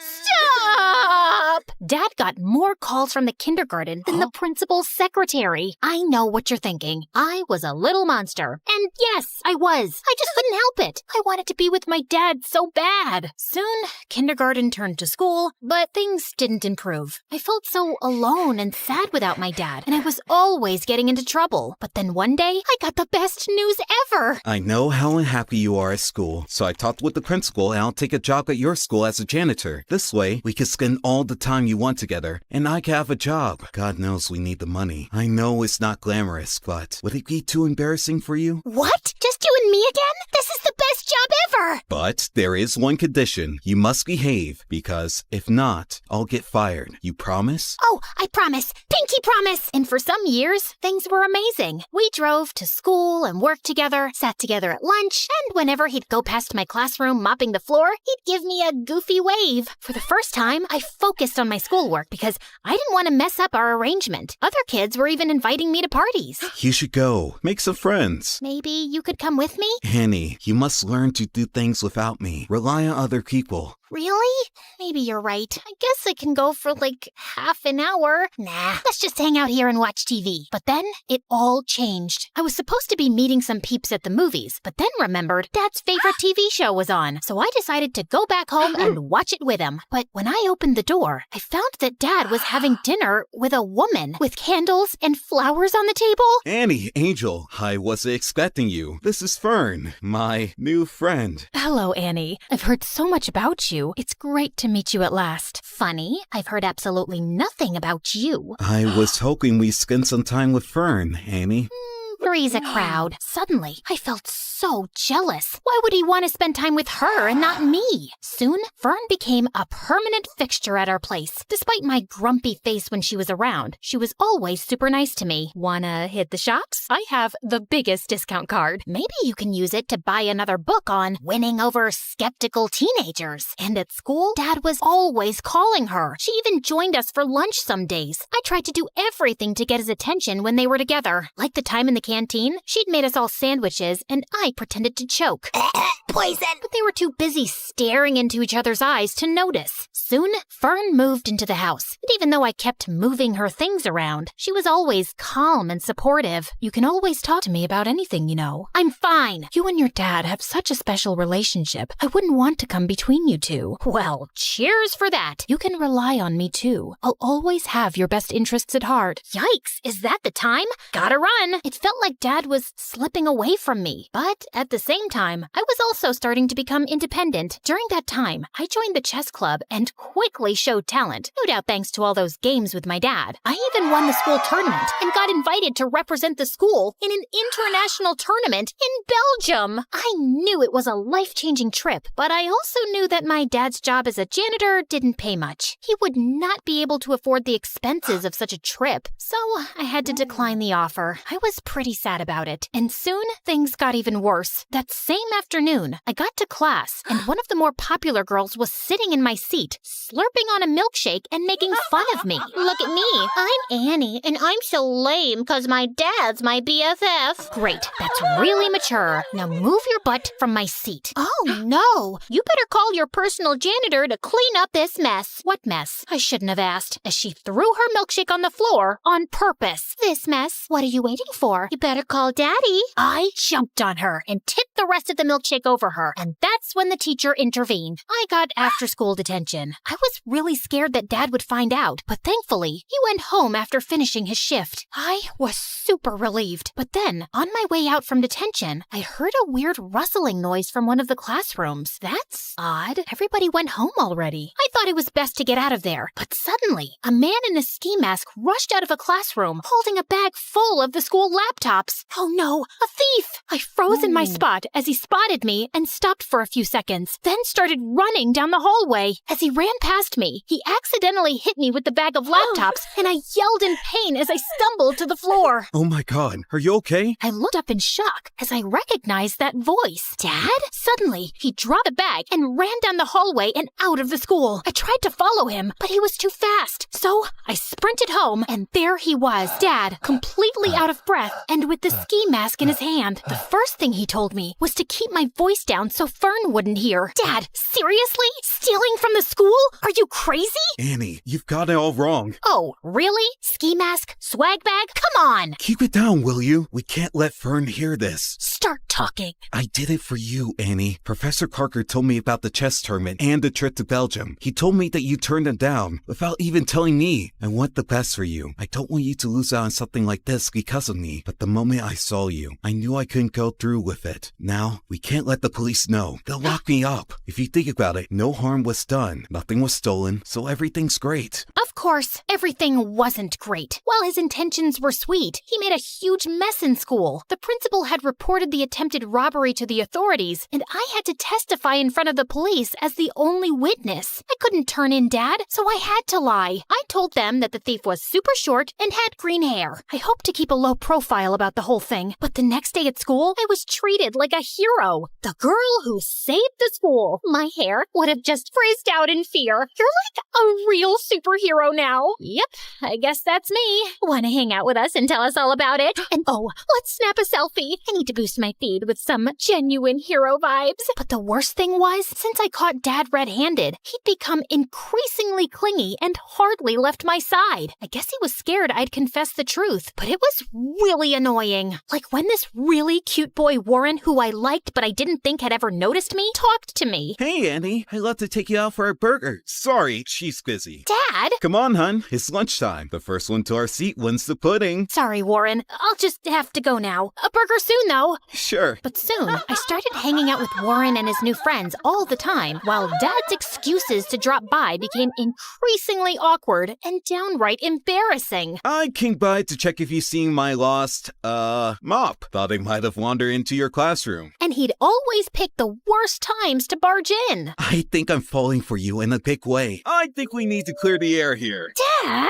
I'd had enough, and on the way home, I thought of ways to let him down gently. But I ended up screaming the truth at him in the driveway. Dad, it's time for a reality check. You can't shadow me forever. How about picking up a hobby that doesn't involve stalking me? You're suffocating me. Then he looked down and rolled his puppy dog eyes. I began to feel very guilty. But then big news popped up on my phone. A very short man with green hair had been arrested for the school robbery. And it was all because of me. Annie, we must go on the run. No, Dad. You need to confess. Confess to what? And suddenly, we both turned around, and Fern was standing there with the groceries. To not cleaning the bathroom. bathroom properly. You have never cleaned it properly, Annie. Oh, I think my sock drawer needs some reorganizing. Annie, you can tell me anything. I'll always take your side. You can trust me. I didn't tell Fern. I thought she wouldn't understand. I tried to forget the whole thing, but I felt so guilty. That innocent guy was in jail because of me and my dad, and we needed to set the record straight. But I just couldn't turn my father over to the police. That night,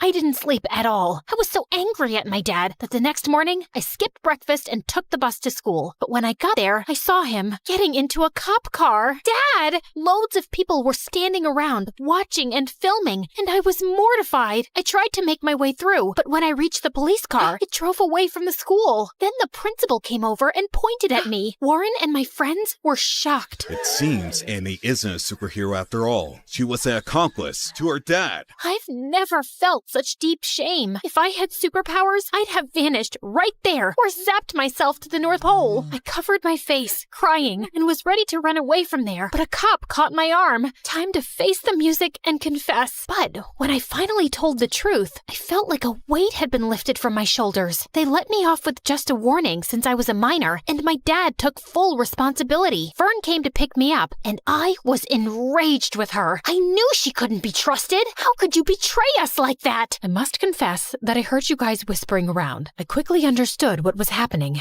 and I knew I had to step in. You didn't deserve to live with that huge secret and with the guilt. I knew it was the right thing to call the police, and I was about to do it, but then I just couldn't. Not to save your dad, but because I know how close you guys are and how devastating it would be for you. I just didn't want to hurt you. I started crying. Thank you, Fern, for everything, and I'm sorry for being a brat with you. Fern hugged me firmly, and I hugged her back. During those hard times, we became really close. She took me home and stood firmly by my side through it all. But if you didn't turn him in, then who did? Some weeks later, they allowed me to visit Dad. I confess everything myself. It was unfair that someone else was arrested, and it felt even worse that you lied for me. I was afraid you'd start hating me for dragging you into my mess, so I gave myself up. I'm so sorry for being such a terrible dad. Dad started crying, and I soon joined in. No, Dad, you've been the best. I'm sorry I've been so difficult, and you don't need to feel like I'm missing out on anything. Promise, you won't ever do anything like this again. Pinky promise. And now, a few months later, Dad has been released, and we're moving with Fern to a new city for a fresh start, and I'm looking forward to making new friends.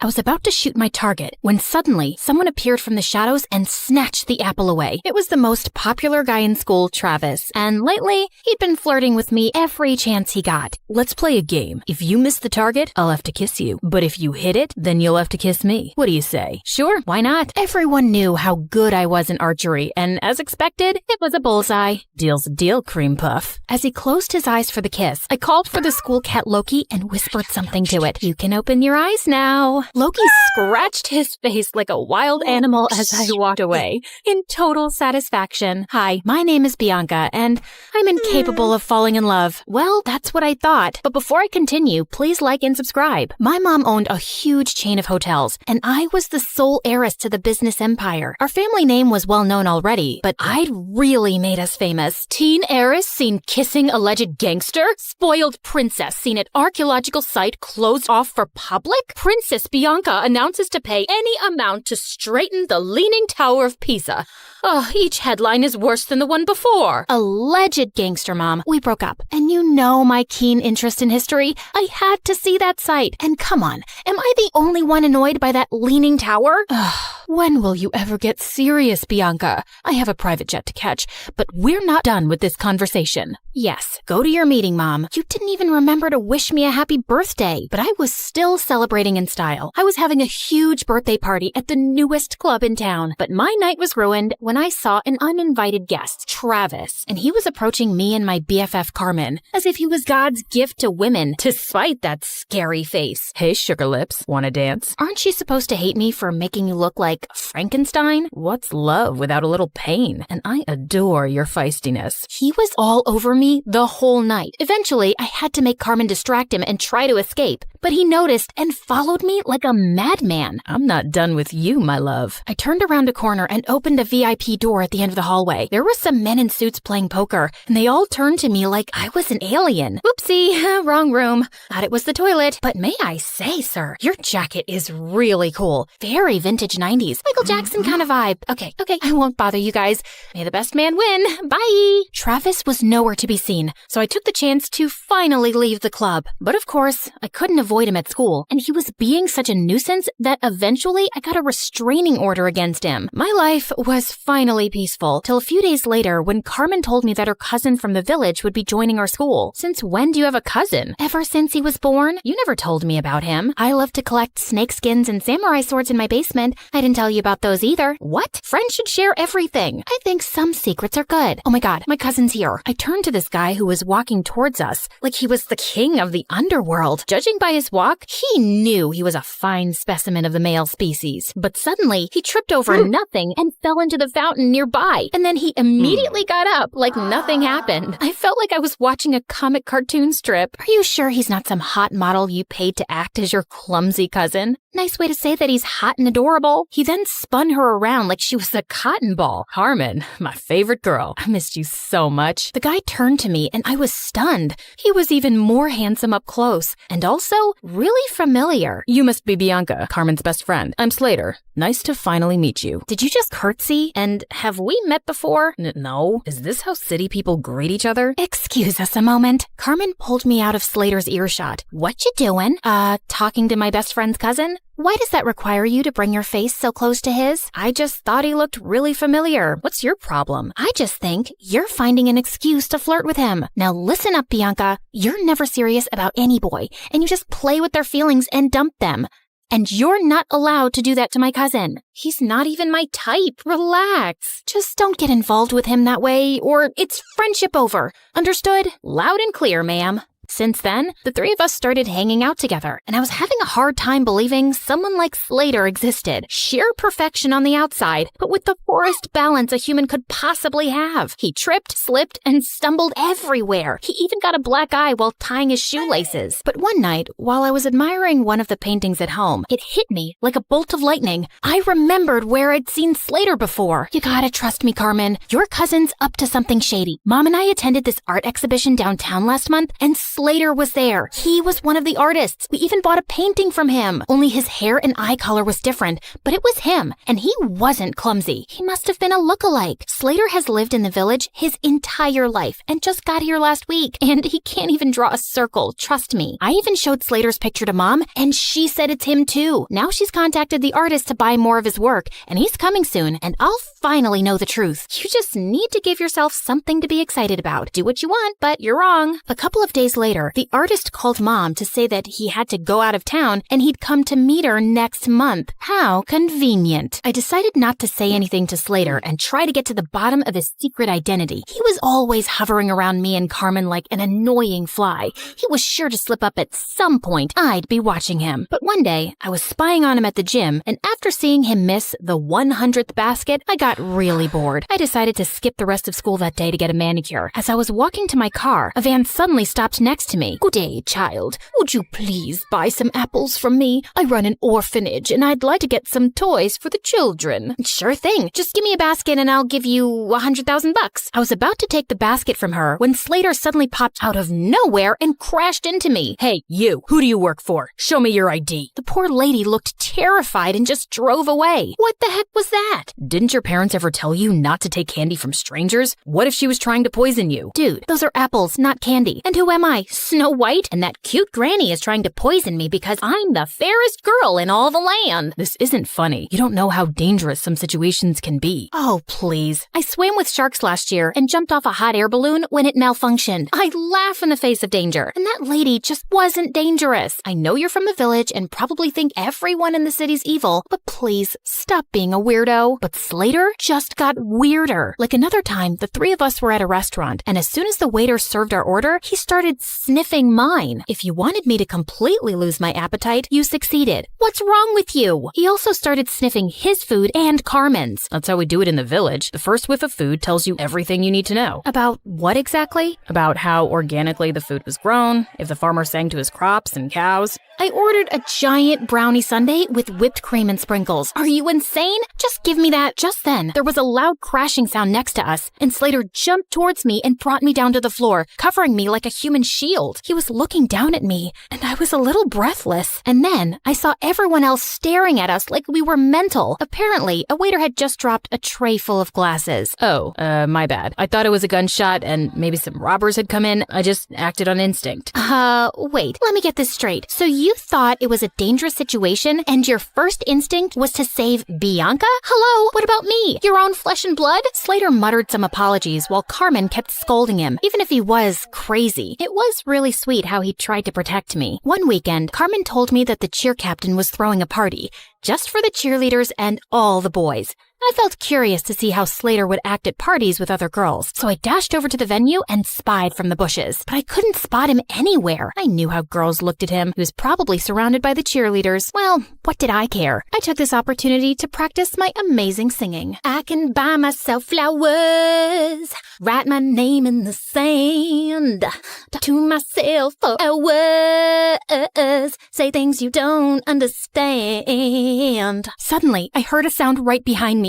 Slater, what are you doing here? Same question for you. I came here to sing flowers, 'cause there are flowers here. Duh.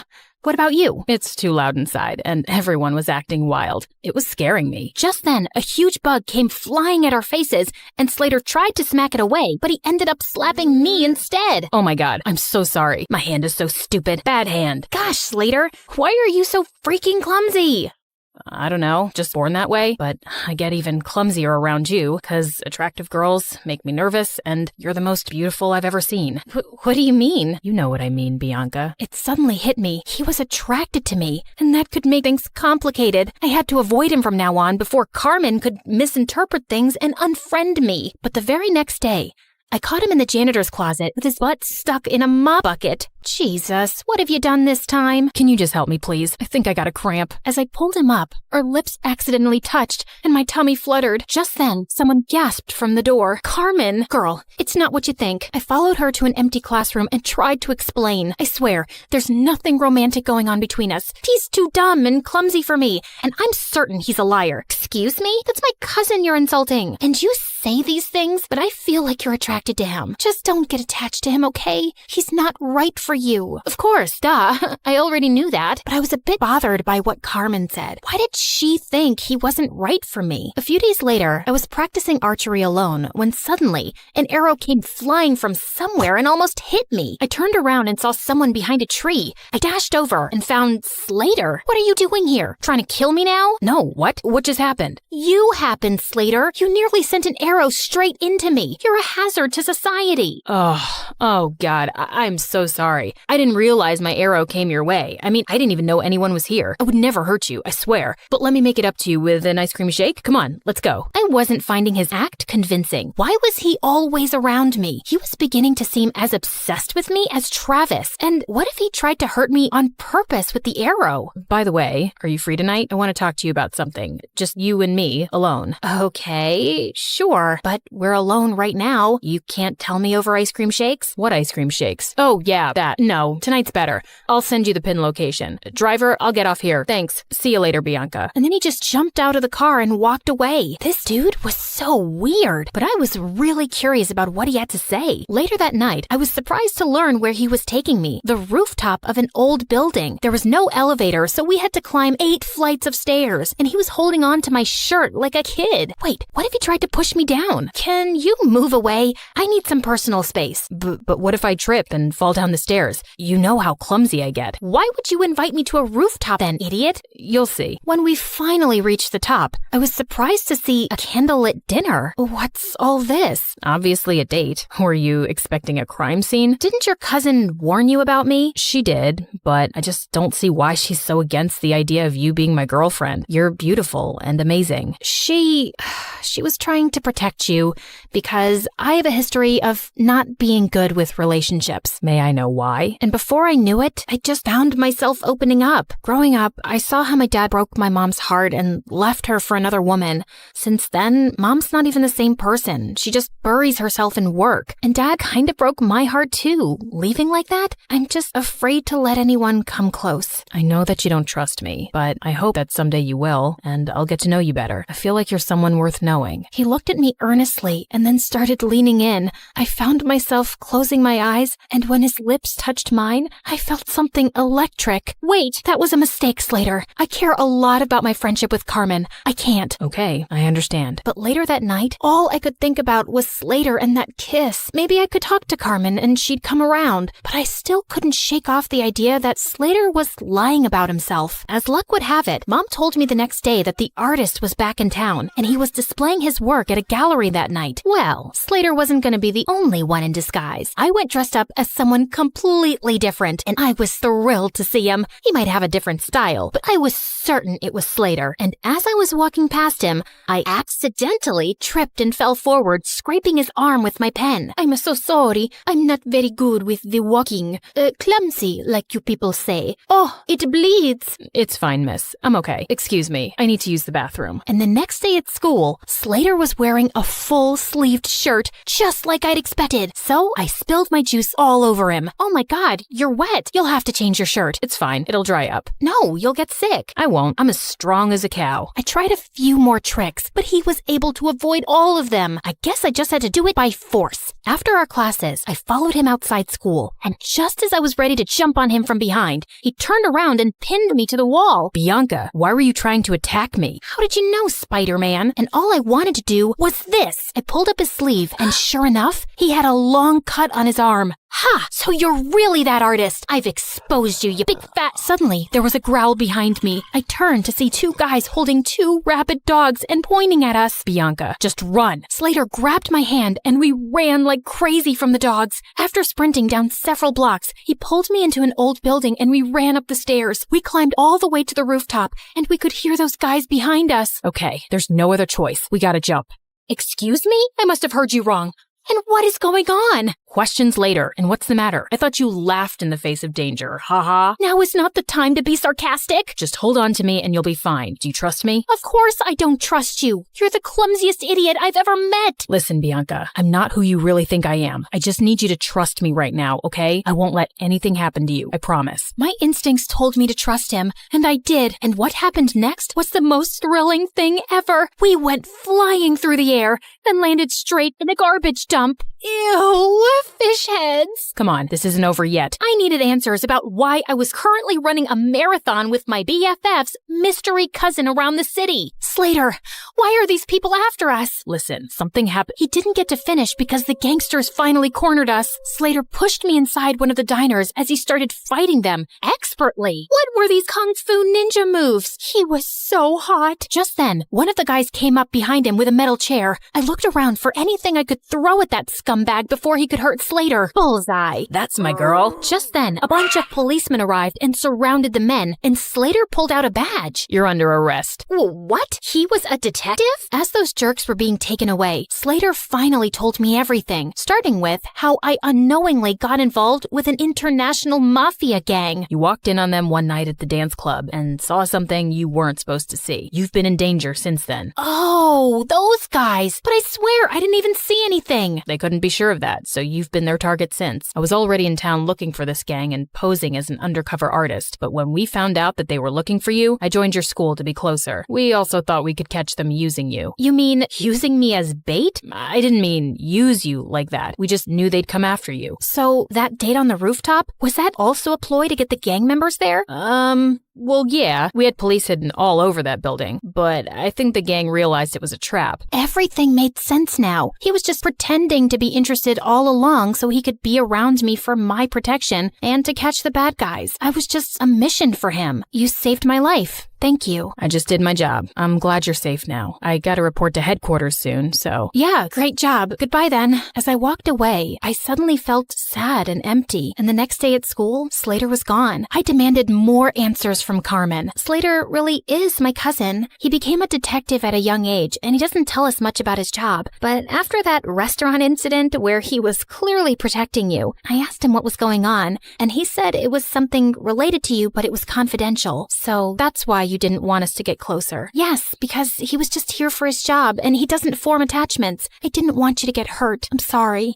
What for? I can see it in your eyes, Bianca. You're in love with him, but I don't think he can make you happy. Oh, please. I've told you, I'll never fall in love with anyone, if you say so. Over the next few days, I tried my best to get back to normal, but I couldn't get Slater out of my mind. Even Mom noticed something was up with me. Haven't seen any crazy headlines lately. No new adventures? Yeah, it's been kinda quiet, but I did make one stupid mistake, falling in love. Mom sat down beside me and then pulled me into an awkward hug. Sweetie, I know you've been affected by what your dad did, but don't close your heart off. Falling in love isn't stupid, and you'll find the right guy one day, and it'll be amazing. Trust me. Mom decided to take some time off work, and we planned a vacation together. But just as I was leaving for the airport, I heard a loud crash from the main hall and saw Slater had pinned Travis to the ground. Slater? Travis? What are you both doing here? Bianca, my cream puff, I couldn't go on any longer without seeing you. I can't live like this. You really need to tighten security around here. Found him crawling through the dog door. As Slater handed over a screaming Travis to the guards, he turned to me. Why are you here, Slater? Same reason as Travis, actually. I really missed you. Wait, where are you going? Sorry, can't disclose the location. It's top secret, so whatever you want, make it fast. I got another mission. Okay, so what is it? I need you to fall in love with me and be my girl. Oh, well, that sounds like it's gonna be a very hard mission. I'm not afraid of challenging assignments. He pulled me in for a kiss and then hit his forehead against mine. So you're naturally clumsy. Only when I'm in love.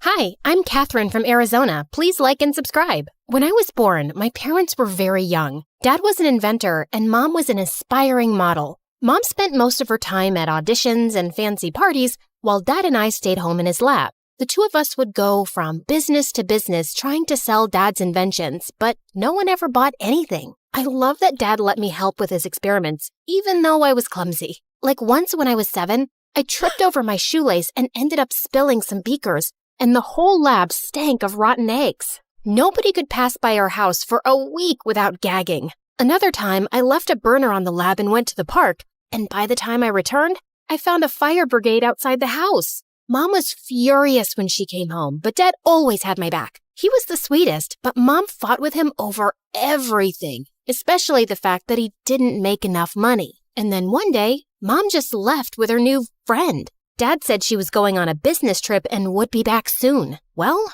Mom never came back, and Dad did his best to keep me happy. Once when I was 9, we were at the supermarket and Dad picked up the last bag of marshmallows when suddenly a lady started yelling at him. Hey, I was about to take that. Give that to me. Ma'am, I picked them up first. So what? I saw them first. Don't you have any manners? It's ladies first. Dad gave the bag to her, but I was furious. He was just too nice, and I had to protect him. Plus, there were marshmallows on the line. I acted nice and offered the lady some gum. And seconds later, the witch started to scream.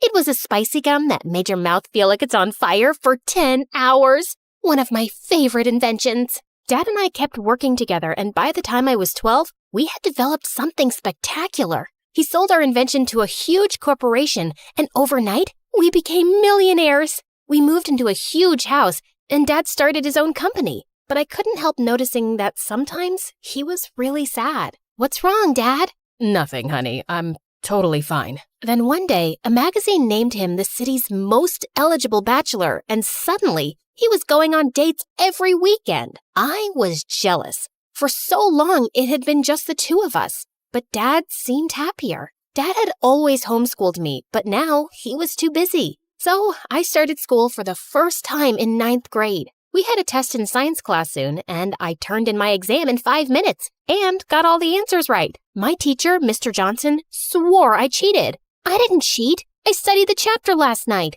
I stood up and recited everything from the chapter word for word. Mr. Johnson was stunned and immediately apologized. After that, he was much nicer to me and even asked me to assist in class. Soon, I was even tutoring kids after school, and people called me a genius. Everyone loved me, except for a kid named Gabe. Gabe and I had competed against each other on the school's debate team. Every time I came in first, and he came in second. Later that year, Gabe and I competed in the science fair. The teachers were really impressed with Gabe's project. That is, until they saw mine. I won first place, and Gabe came in second. You think you're so awesome, don't you? Well, you're not. Things are just easy for spoiled brats like you. Excuse me?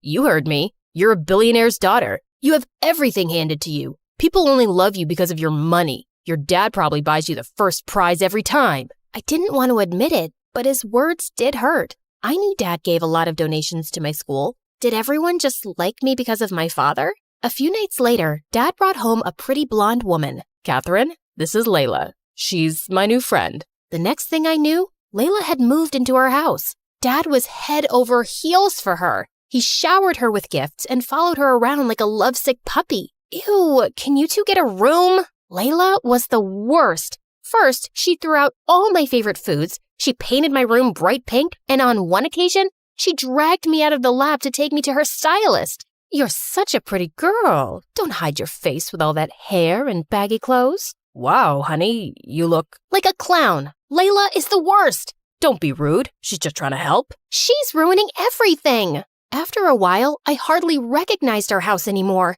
and Dad spent all his free time taking Layla shopping and on romantic getaways. I didn't trust her one bit. She was probably just after his money. But it didn't matter what I thought, because soon, Dad and Layla were married. A few months later, while Dad was away on a business trip, I woke up at night to get water when I found Layla talking outside with a man in a hoodie. The two argued for a while, then she hugged and kissed him.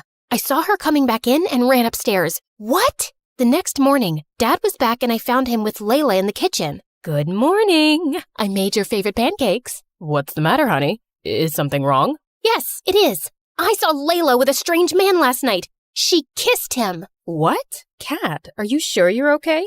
I was out like a light last night. It was probably just a dream, silly. I felt like an idiot. Layla just lied to Dad's face, and he was too love-struck to believe me. A few weeks later, Dad went on another business trip, and at 2 a.m. in the morning, I heard a strange man whispering with Layla in her bedroom. I was pissed. I grabbed my cell phone. This time, I'd get evidence. I crept towards their room. The door was closed, but I could hear the man's voice through the walls. I pressed record and sent the audio to Dad. The next morning when Dad returned, he and Layla confronted me. Are you spying on Layla? Dad, she's cheating on you. I sent you the evidence. I left the television on, Kat. That's what you heard. I love your dad. I'd never cheat on him. That wasn't the television. It was another man. I swear. She's a liar. I am so disappointed in you, Catherine. She's done nothing but be nice to you, and you've treated her horribly. You need to accept that Layla and I are together, and your lies won't change that. Dad grounded me for a week. After that, I didn't say a word about Layla's late-night excursions. If Dad wanted to be with a cheater, so be it. I focused on school and preparing for the next big debate competition, but I noticed that Gabe wasn't there. He wasn't my favorite person, but I started to worry when a few weeks passed and none of the teachers or students knew why he was absent. Then I remembered that Gabe worked at a local deli after school. One afternoon, I decided to stop by the deli. I saw Gabe at the counter looking like he hadn't slept in days. Gabe, are you okay? What are you doing here? I was just worried about you. I brought you the homework you missed from class. Why are you being nice to me? No one's ever nice to me. You might be my nemesis, but I still care. Suddenly, Gabe burst into tears. He told me about how his mom was sick and he was working day and night to pay for a special surgery she needed. I'm scared I won't be able to raise enough money in time. I can give you the money. I don't want your charity. It's not charity. Consider it an investment. Competing with you keeps me on my toes. Gabe accepted the money, and a week later, he ran up to me and gave me the biggest hug. Whoa, I can hardly breathe, buddy.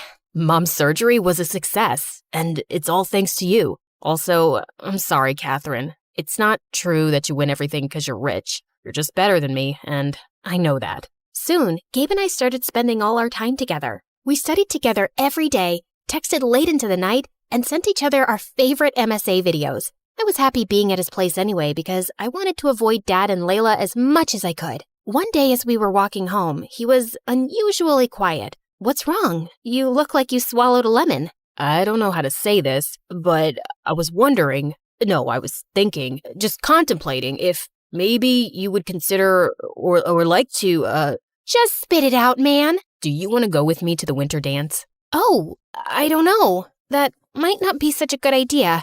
It's okay, I get it. You'd rather go with some rich, cool guy, not a poor nerd like me. No, I don't care how much money you have, and we're both nerds, duh.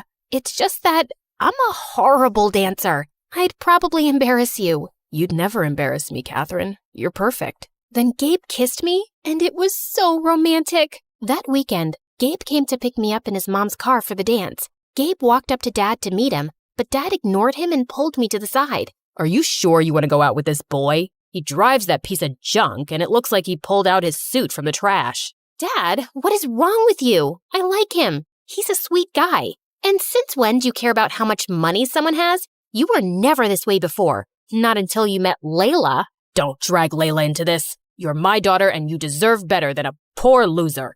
You're being impossible. Let's go, Gabe.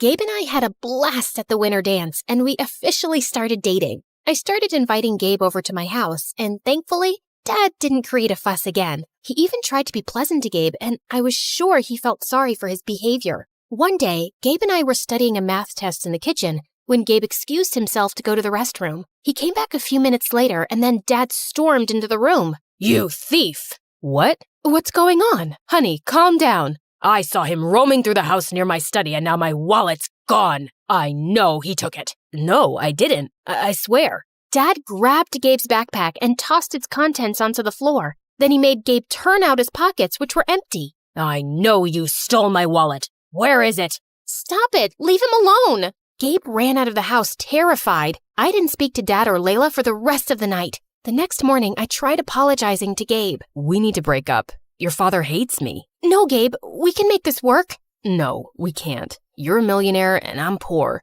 Your dad'll never accept me. I love you, Catherine, but I can't do this. I have my pride too. After that, Gabe didn't speak to me again. He blocked my calls, and when I went to his house, his mom said he didn't want to see me. Days passed and I focused on my studies, but I still missed Gabe and felt so angry. Catherine, your father is upset that you've been ignoring him completely. He didn't mean what he said about Gabe. The things aren't always what they seem. He's been under a lot of pressure at work, and I don't care about your excuses, Layla. All I know is that my dad was amazing and we were happy till you came along, and now he's changed and everything's awful. A few weeks later, Dad and Layla had their anniversary, and Dad made dinner reservations for us at a fancy restaurant. I said I didn't want to go, but Dad looked upset, so I reluctantly agreed. I was getting ready and decided to wear my favorite diamond necklace, which was in Dad's safe.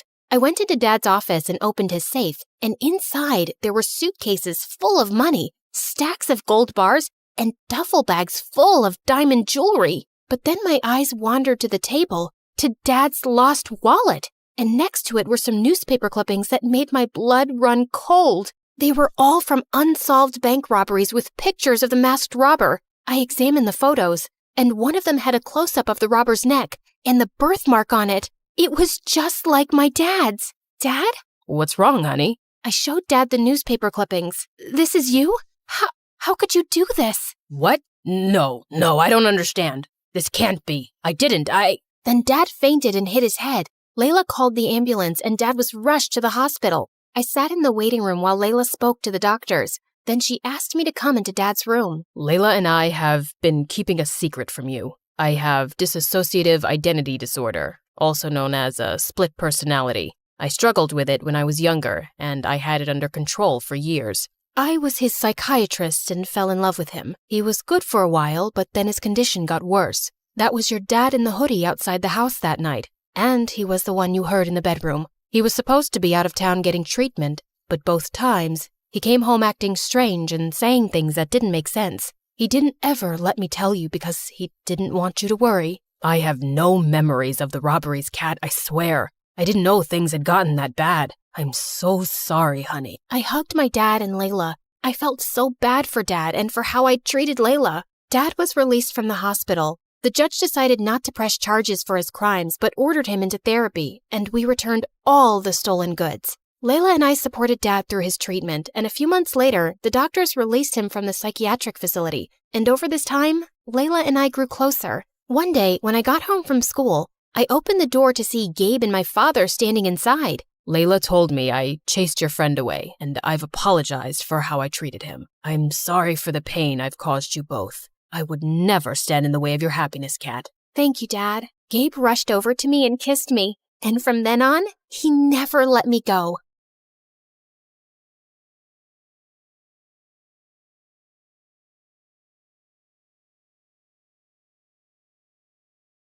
When the music kicked off and everyone started dancing, I escaped to the garden for some fresh air. As I sat down by the fountain and sighed, a soft object hit me squarely in the face. Then someone in black jumped down from the tree above me. Brought your favorite cheeseburger. Meredith, what are you doing here? And why would you hit me with a burger? Wait, are you dressed up like Catwoman? Yeah, it's been my look for weeks now. 1, it shows off my fantastic figure, which is a service to humanity. 2, every vigilante hero needs a costume, and I've always found Catwoman classy. 3, vigilante hero? You basically rob people. Yeah, like Robin Hood, stealing from the rich and giving to the poor. You steal for yourself. I am the poor. And what's all this you nonsense? Last time I checked, we were a team. But sis, what's taking so long with this mission? It's not that simple. It's pretty simple. You make this rich dude fall for you, get access to his vault, steal the painting, and we run off to Bora Bora. Are you having trouble making him fall for you? Maybe he hates your eyebrows. I don't know, but I feel like punching you in the face every time I see your eyebrows, which is basically every time I see your face. Shut up, Em. Everything's going fine. Okay, but hurry up. This catsuit is giving me a butt rash, even though I use baby powder under it. I want to put it away soon and retire on a beach in a bikini. Aren't you looking forward to it? Just take the stupid suit off. You're a con artist, not a cat burglar. And of course I'm looking forward to it. You should go before you blow my cover. And thanks for the burger. It's not a gift. Duh. You're gonna pay me back. I've noted it in my diary. See ya. I couldn't help laughing as I saw her clumsily climb the wall, then fall over to the other side. But as I turned away, I felt troubled. The problem wasn't about making this rich guy I had to rob fall for me. He already had. The problem was, I'd fallen for him too. Let's start from the start, okay? Hi, I'm Claire, originally from Connecticut. And yes, you might have heard some fun words being used for me. Deceitful witch, manipulative liar, and con artist might come up, none of which is an exaggeration. But people change, okay? Before I tell you my crazy story, please like and subscribe. My mother was born into what she always called old money, which basically means her family had been rich for a long time and their wealth was passed down generations. Unfortunately, it skipped our generation. Apparently, my dad was extremely charming and swept Mom off her feet when she was just 20. She married him against her parents' wishes and they cut her off from their wealth. Then, 2 years later, Mom gave birth to twins, Dad met another woman, and he abandoned us. At least he left us the house in a nice neighborhood, but my grandparents refused to help Mom out and said she had to live with her decisions. Mom, how are you feeling now? Like my organs are shutting down one by one. So, same as this morning then? Here's some chicken soup. There's no chicken in it. Well, you asked for chicken soup when there was no chickens in the fridge, so I guess we all have to use our imaginations, don't we? Oh, the soup at my parents' house always had chunks of chicken and big fat prawns. What has life come to now? I was raised as a creature of luxury. I'm like that fairy tale princess who couldn't sleep because of a single pea under her mattress. So you say, but there's a bunch of sharp pebbles under your mattress and you sleep like a log and snore like a bear. What? How could you put pebbles? I do not snore. Leave me to decompose, please. Well, you have to return to your waitressing job, so get well soon, Mom. Shall not. I loved Mom, but she was basically a spoiled, selfish child who just couldn't adapt to her changing fortunes and start acting like a freaking parent. My sister Meredith and I were twins, but we looked nothing alike. With her soft blonde hair and big baby blues, she looked like the kind of sweet soul who saved kittens from trees, helped old people across the road, and sang to birds. She didn't look like she had an ounce of evil in her, which wasn't true, like at all. But we'll come back to that later. From an early age, it was clear to me and Meredith that we had to be resourceful for money. I started doing odd jobs for our rich neighbors in the 8th grade, like raking their gardens, walking their dogs, and babysitting their kids. But Meredith was always finding more creative ways, like taking stupid boys in her class on paid exclusive tours to an alien site she'd discovered in the nearby forest. I'd seen her digging up the crater where the spaceship had landed, or selling youth water to high school girls, claiming she'd traveled far to the Fountain of Youth over summer break and had a limited supply. They actually thought she was telling the truth because it tasted different. Yeah, that's because she was filling up bottles from the neighbor's gross jacuzzi. People eventually caught on and stopped buying from her, and that's when she started stealing from me. But whenever I'd confront her, she'd throw a tantrum and deny it like I'd accused her of killing someone. So the next time, I hid money in my diary and made my latest entry. Dear Diary, guess what? What? When Mom took Meredith to the hospital for her sore throat the other day, the doctors made a shocking discovery. Meredith has a rare, incurable disease. She only has a few more months with us. We've decided not to tell her so she isn't scared and lives the rest of her short life in peace. Yes, I'm sad, but not that much because my baby sister is going to a better place and leaving me all her stuff. I knew my trick had worked when Meredith came down one morning with swollen eyes. When Mom asked her what was wrong, she burst into tears about her incurable disease. Where would you get an idea like that? Yes, Meredith. Please, tell Mom where you got this idea from. You wrote it in your... Wait, you chubby witch! You made me believe I was dying! Meredith lunged at me and we went rolling all over the kitchen floor. But she ended up getting grounded for a month for stealing and invading my privacy. I soon started missing her at dinner time, though. So late one night, I snuck into her room with ice cream to find her playing darts with my face as the target. I'm sorry you're stuck here, but you did steal from me. I know we don't have a lot right now, but we'll work hard and make money in the future. But the future is in the future. What do I do now when I need money for mascara and gummy bears? Maybe we can think of some business idea. Oh, I thought you'd never ask. She pulled out a box from under her bed full of t-shirts. So you know my friend George, the next-door gardener's nephew? Apparently he volunteers at a mental institution every weekend. The owners got t-shirts made from all the patients, but they refuse to wear them, blah, blah. So now the mental place has hundreds of these lying in storage. George said he can score them for me, and we could have our own t-shirt range with cute things written on them. Look, here's one I made for myself. I want to go to Bora Bora, but I'm Bora Bora. Please help me. Funny. I'm very serious, actually. I'm gonna live in Bora Bora one day. So, are we selling these t-shirts? I'm in. I also made one for you. That'll be $10, thanks. Money can't buy happiness, but poverty can't buy anything. Please help me. You should pay me for wearing this. Meredith didn't have the best reputation in our neighborhood or school to sell things, so we decided to hit the other end of town and set up a t-shirt stall outside a private school. With my salesmanship and Meredith's flirting, we managed to sell quite a few on the first day. We started setting up shop at different locations, and one day as we were heading home, Meredith suddenly said she had to pee really badly. So we walked up to the closest house to ask if they'd let us use the bathroom. We rang the bell, but no one seemed to be home. I was peeking in through the window when suddenly I turned around to see Meredith already crawling halfway through one. Are you crazy? That's breaking and entering! I'll kick in your face so hard that you'll need plastic surgery, which we don't have money for. If you don't want to be ugly for the rest of your life, let me pee. I let her go and was standing guard at the door when, to my horror, a car suddenly pulled into the driveway and a snooty woman stepped out. Hey, you girl. What are you doing lurking around my house? Were you thinking of breaking in? What? No, of course not. I'm a Girl Scout selling cookies. Yeah, I study in the, Aston Bridge School for Girls. Oh, I see. It's a lovely school. I know many people whose children go there. Sorry for my mistake. I'll be happy to buy some cookies from you. Put me down for 20 boxes. Sure. It's, $5 a box, so that'll be $100. I'm putting your name down on my list, and I'll drop them by tomorrow. That's perfect, sweetie. Here's the money. I'll see you soon. Just then, I saw Meredith slip out the window, and as soon as the lady went in, we ran like crazy down the block and then collapsed on some grass. Look, I took some pastries from her kitchen. Perfect for a spontaneous picnic. That's stealing. Oh, you're one to talk. I heard the whole cookie conversation from inside. You took that lady's money, and you're never going to give her any cookies. I was just trying to distract her before she caught your butt. I didn't think she'd be dumb enough to actually give me the money. I can return it. Look, she didn't do it out of the goodness of her heart. She's a rich snob who was being really rude till she thought you were someone rich too. You didn't force her to give you money at gunpoint. Oh, Claire, this has just given me the best idea.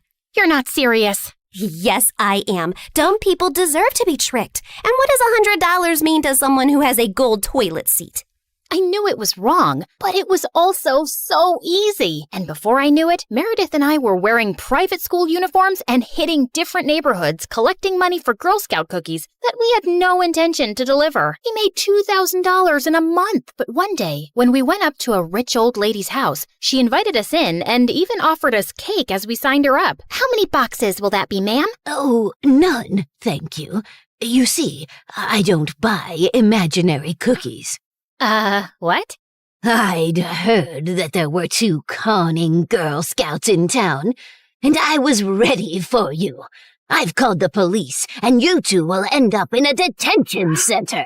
Just then, there was a loud bang, and the power went out. In the confusion, Meredith kicked the old lady and yelled, "Run!" As we were sprinting down the street, I suddenly noticed a nerdy-looking boy my age running beside us too, grinning and waving at us. Hey, hold on. Who are you? I'm your new neighbor, Freddie. I'm the one who saved you from that old crow. What? I'm so confused right now. New neighbor? You moved into the house next to ours? Why are you here? I was bored and saw you girls leaving your house, so I followed you for fun. Don't worry, I won't tell anyone about your little cookie secret.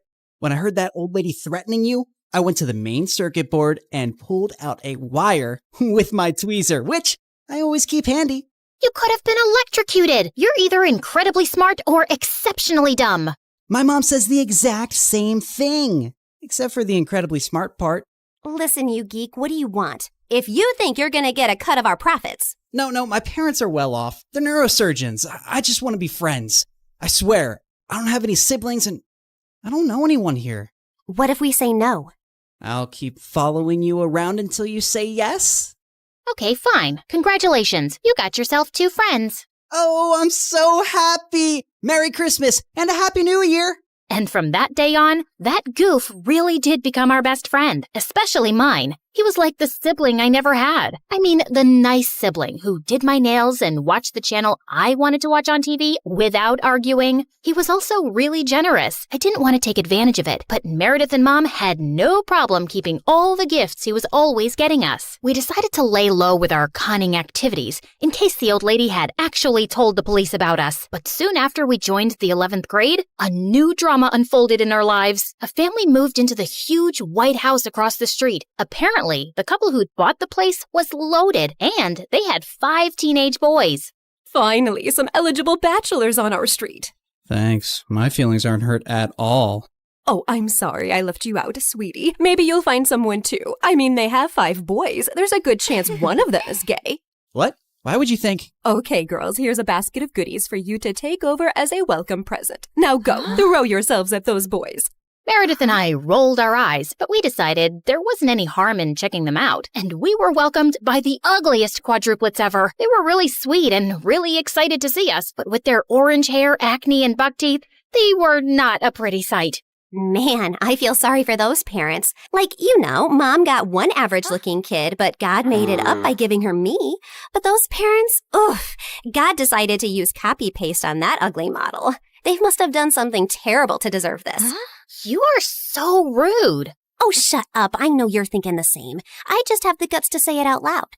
But then a day later, I'd just woken up when the bell rang, and I opened the door to find the most gorgeous boy ever standing outside.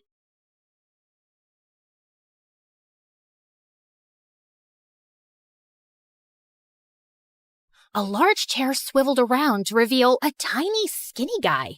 What? You think all mafia bosses are tall, fat, bald, and wear gold rings? Sorry to disappoint you with my looks, but trust me, I am every bit as ruthless. Something about his steely gray eyes sent a shiver down my spine. I believed him. His name was Pierre Soufflé, which was obviously a lie, and the job he had for us was to steal a priceless painting from a museum and replace it with a fake. That's the painting? It's, tiny. What's your problem with tiny things and people? It's also kinda stupid. What is that? A raccoon eating a cheeseburger? It's worth $10 million, so the joke's on you, dummy. Now, the owner of the painting has allowed the museum to borrow it for only 3 days, so we don't have a lot of time. Wouldn't it be easier to steal it from the owner's house? Everyone, look at Lady Einstein coming up with brilliant ideas. Why didn't we think of that ourselves? Happy to help. Of course we thought of that ourselves. Trust me, the museum is easier. Why choose us? It's a very stupid security measure, but the museum's floors are activated by pressure sensors at night. Anything above 55 kilograms and they go off. I haven't been able to find a boy who weighs less than that. Ellie, get the weighing scale. Meredith weighed 52 kgs, while I weighed 55.1. How is this possible? You eat so much more than I do. What can I say? I got all the good genes. Okay, you're out, fatty. Meredith, you're my leading lady.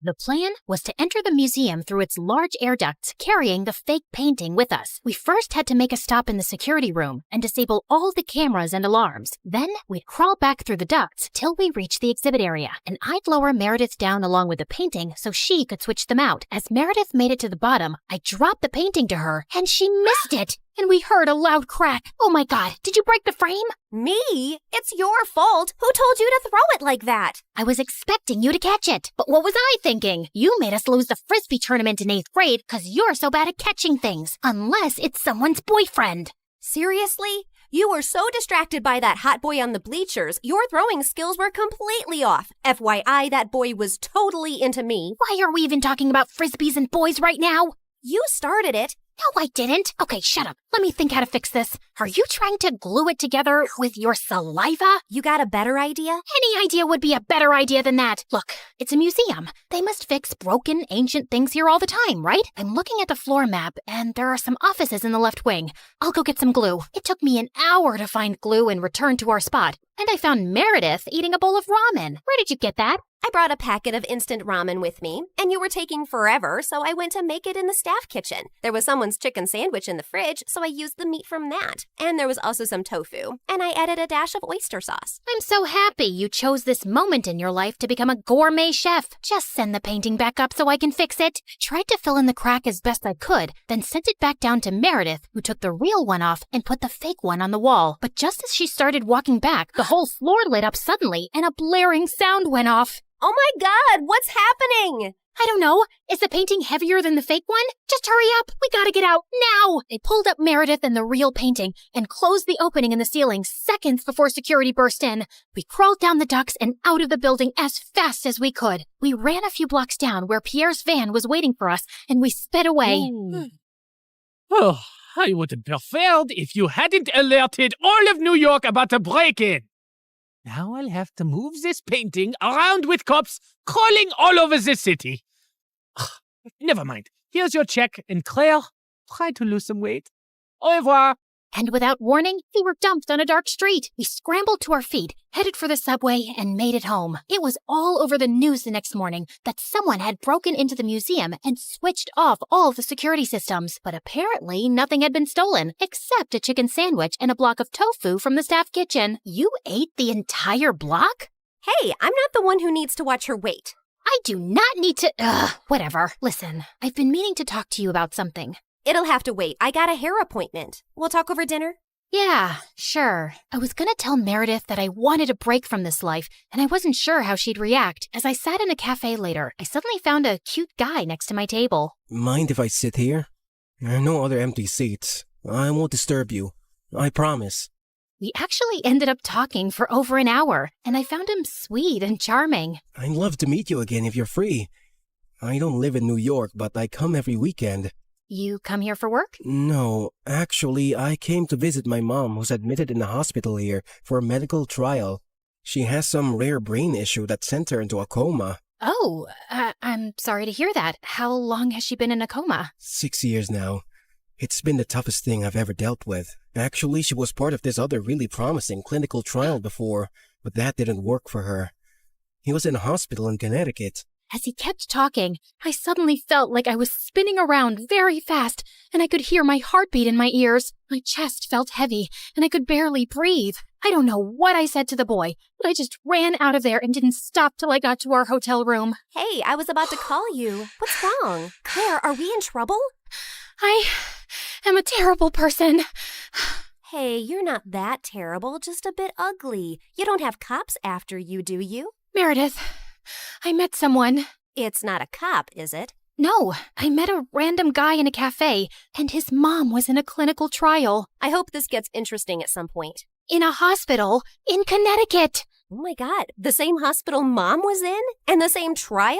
What a small world. No, it's not the same trial. It's a different hospital, too. Okay, I'm bored again. The coincidence made me interested for a bit. Meredith, his mom's been in a coma for 6 years.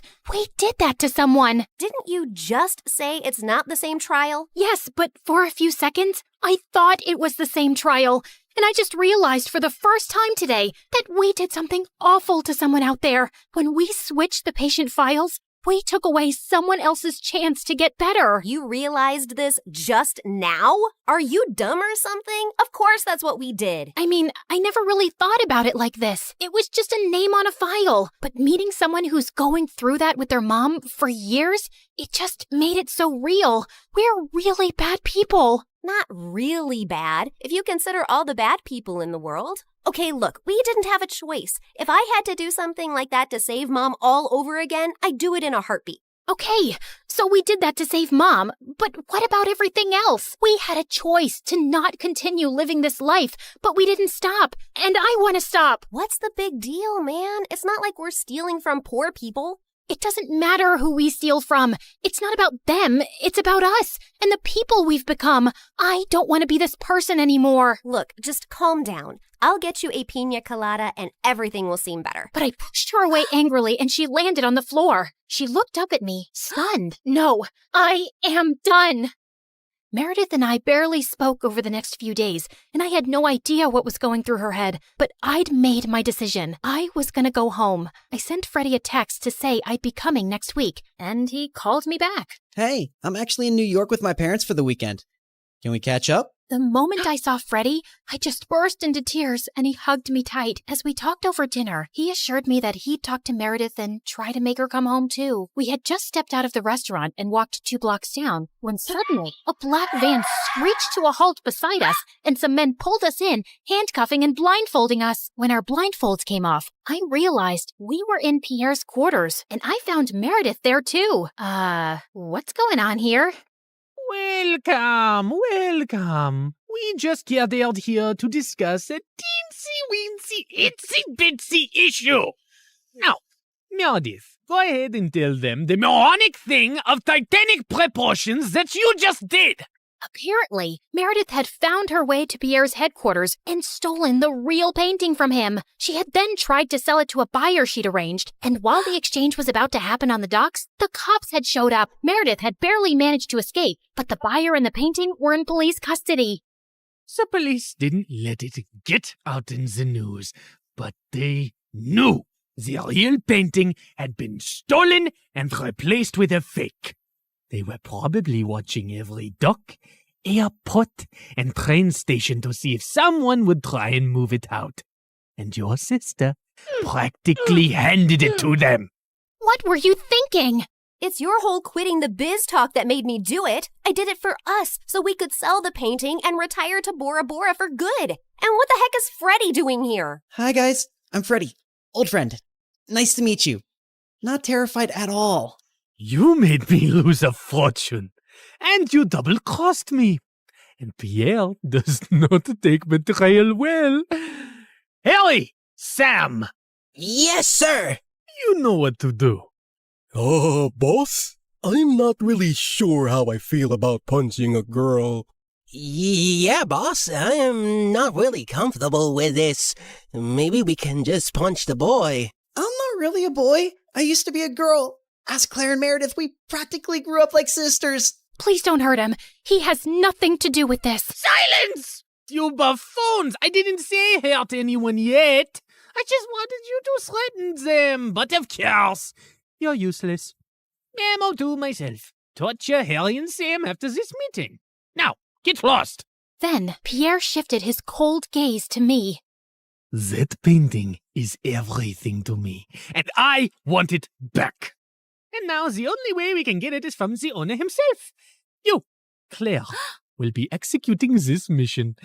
The heir of that painting is a young, charming millionaire, and you will get to know him, become his girlfriend, kiss, cuddle, yada yada.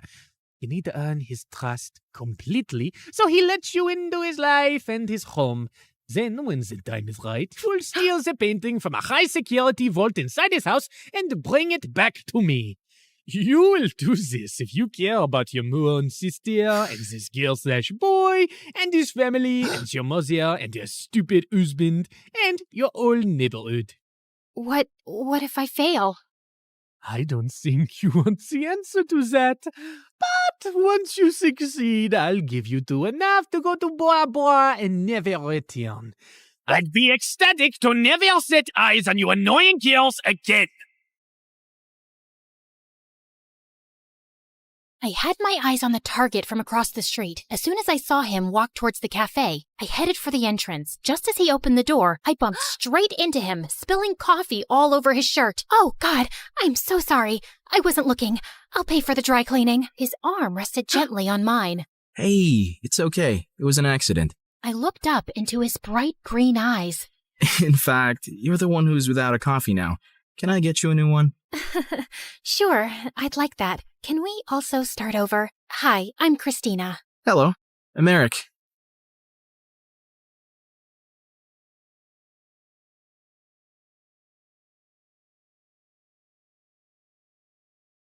Lots of little kids say they want to be an astronaut when they grow up, but I was one of the only ones who actually did it. Hi everyone, I'm Marisol from Dallas. Please like and subscribe. Okay, so I wasn't technically an astronaut yet, but I was getting close. I've gone to space camp every summer since I was little. While the other kids were doing basic algebra, I was solving complex calculus equations just like the engineers at NASA. My heroes were Valentina Tereshkova and Sally Ride, two of the first women to go to space. I wanted to follow in her footsteps and inspire other girls one day. My parents thought I was strange for only eating freeze-dried space food, but I didn't care. Maybe I wasn't an astronaut yet, but no one could say I wasn't living the lifestyle. I had to hide the food, though, because my little brother was always chasing our cat around the house and squirting her with space ketchup. Rodrigo, that only works when there's no gravity. My dad didn't approve of my dream to go to space. He wanted me to aim for somewhere more practical, like a courthouse or a hospital. But being a lawyer or a doctor just wasn't my dream. One day at school, I saw some students gathering around the bulletin board. I pushed through to see what they were looking at. It was a flyer for Space Cadet Tryouts? My heart leapt into my throat. This was exactly the opportunity I'd been searching for. The tryouts were this weekend at the Space Center in Houston. Now I just had to convince my dad to let me go. Absolutely not. It's out of the question. But Dad, an opportunity like this might only come along once in a lifetime. You need to focus on your studies. I have straight A's. You have chores to do. So if I get all my chores done before the weekend, you'll let me go? I could tell my dad was trying to think of another reason to say no, but I didn't give him a chance. Thanks, Dad. I mowed the lawn, trimmed the hedges, and vacuumed and scrubbed the floors faster than I ever had before. The house was spotless. But every time I told Dad I was finished, he just gave me a longer list of chores. Oh, so annoying. If he thought I was going to let a little housework stand in my way, he was sorely mistaken. Finally, I'd finished everything. My dad looked up from his newspaper and handed me another piece of paper. Dad, come on. I've done everything you've asked. This is getting ridiculous. Look at what you're holding. It was a bus ticket to Houston. This doesn't mean I approve, but a deal's a deal. Oh, thank you. That Saturday, As the bus approached the space center, I watched the launch pad come into view on the horizon. It was incredible. A piece of history right in front of my eyes. And there was Mission Control. Once we got inside, I got into my uniform and glanced around at the other cadets. There were about 100 of us. Most of them were boys. They looked tough, disciplined, almost like soldiers. But I was tough too, in my own way. I made my way towards one of the girls. Hey, is it okay if I sit here? Go for it. I'm Marisol, Jessa. This place is so cool. I can't believe I'm really here. No offense, but I'm not here to make friends. Sorry, I won't bug you anymore. Just then, an intimidating-looking officer approached, and a hushed silence fell on the cadets. My name is Commander McLean. I'll be your training officer. Out of everyone in this room, only 10 will make the cut for Phase 2 of training. If you fail, you'll be leaving at noon. That made me a little nervous. It would be so embarrassing if I came all this way just to leave before lunchtime. Of the 10 who make the cut, only 1 will be chosen for the mission. Here at NASA, we only take the best of the best. And before I knew it, we were completing an obstacle course. A lot of the cadets had an advantage over me because they were taller and stronger. But I was smarter. I noticed on the climbing wall that the ropes were frayed. Most of the cadets grabbed the ropes to scale the wall, but I used the handholds instead. While I climbed, I glanced back to see the ropes break, and a bunch of cadets crashed to the mat below. A boy was climbing right beside me, and he winked at me. Who did he think he was? If he thought that was going to distract me, he was wrong. I hit the ground running. The other cadets were coming up fast. Whoa, Jessa was way ahead of the rest of us. I pushed myself as hard as I could, and I finished right behind her. Congratulations. You just made it to Phase 2. I stopped myself from jumping and cheering loudly, but on the inside, I was throwing a party. I glanced around to check out who else made it to Phase 2. Some really tall and athletic cadets were still here, which wasn't surprising, and the boy who had winked at me.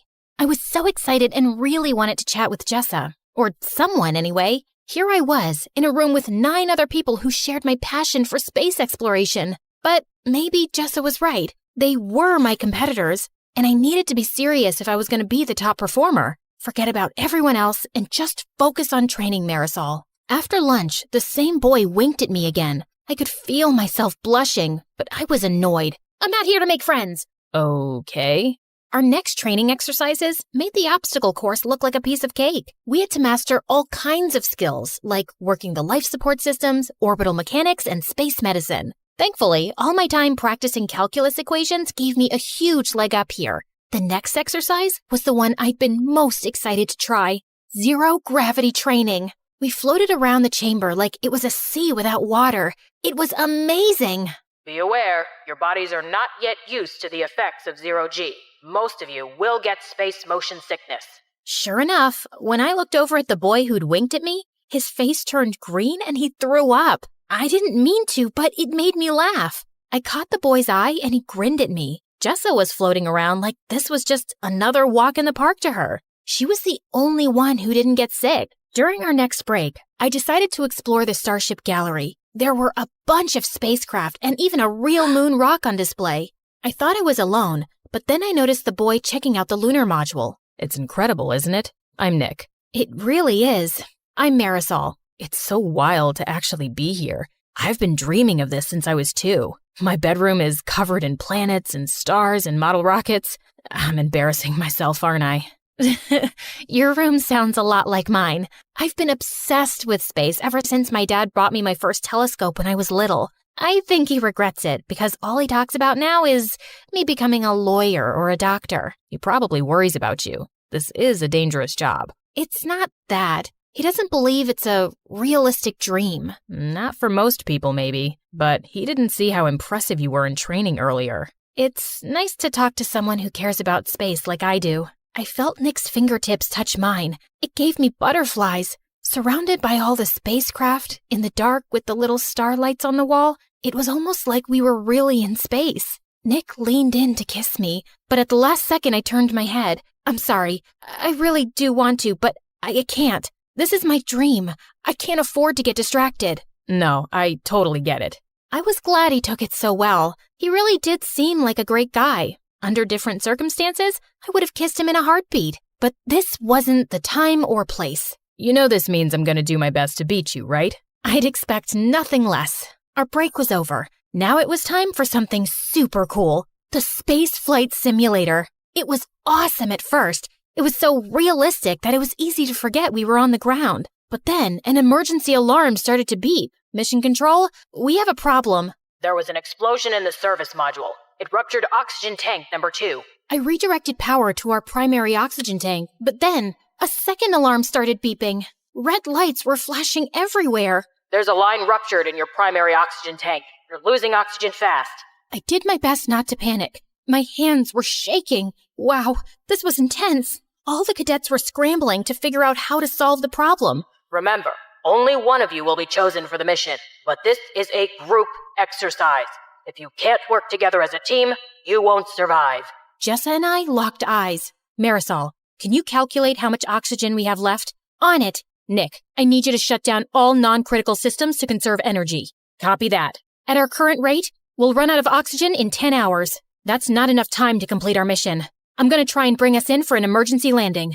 All of us got to work, nervous and sweating, but we were in sync. It's too rocky. There's no safe place to land. You got this, Jessa. We believe in you. Even though it was just a simulator, I had to admit, it was scary. What if this happened on a real mission? That's what you're preparing for, Marisol. So if it does, you'll be ready. Suddenly, the emergency signals were silent. We all looked around at each other, breathless. Congratulations, cadets. You've just successfully executed an emergency landing. All of us cheered. I even gave Nick a hug. We really pulled together and overcame the odds. It made me stop seeing the other cadets as my competition. They were good people who wanted the same thing I did. And when one of us succeeded, we all did. Later, I was hanging out in the observation area overlooking the launch pad. The sun was setting outside, and it cast a beautiful glow on the shuttle. Mind if I join you? Of course not. I'm sorry if I was rude earlier. The truth is, I was afraid if I opened up, it would make me vulnerable.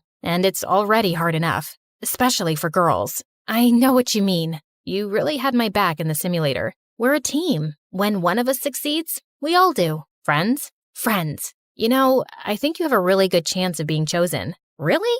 But you're like the best pilot here. I can't do math like you can. Let's make a pact. No matter which of us wins, or if neither of us do, we'll still support each other. Deal. The next morning, it was time for the announcement. We gathered around and waited for Commander McLean. I think everyone was too nervous to chat. Finally, the commander approached. All of you did good work here. I want everyone to walk out those doors with their heads held high. But as I said, there can only be one. I tried so hard to keep it together, but I was dying to know who was chosen. Cadet Jessa, congratulations. You're our top performer, and you'll be joining our crew for our next mission. I felt all the wind go out of my sails. Don't get me wrong, I was happy for Jessa, but I'd wanted this all my life.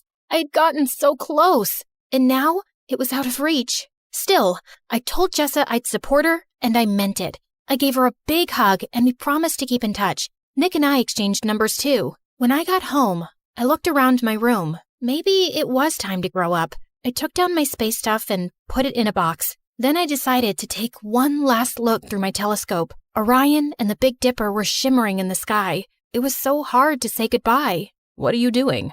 You were right. I should find something more realistic. Please, don't say I told you so. Oh, Marisol, I wasn't right. You were. What? Maybe being an astronaut isn't the most realistic goal, but that doesn't mean it's not achievable. This world needs dreamers. If anyone can make it happen, it's you. From that moment on, I never doubted my path again. I was going to give it my all, no matter what the odds were. And maybe, just maybe, one day I would inspire a little kid, just like my heroes inspired me.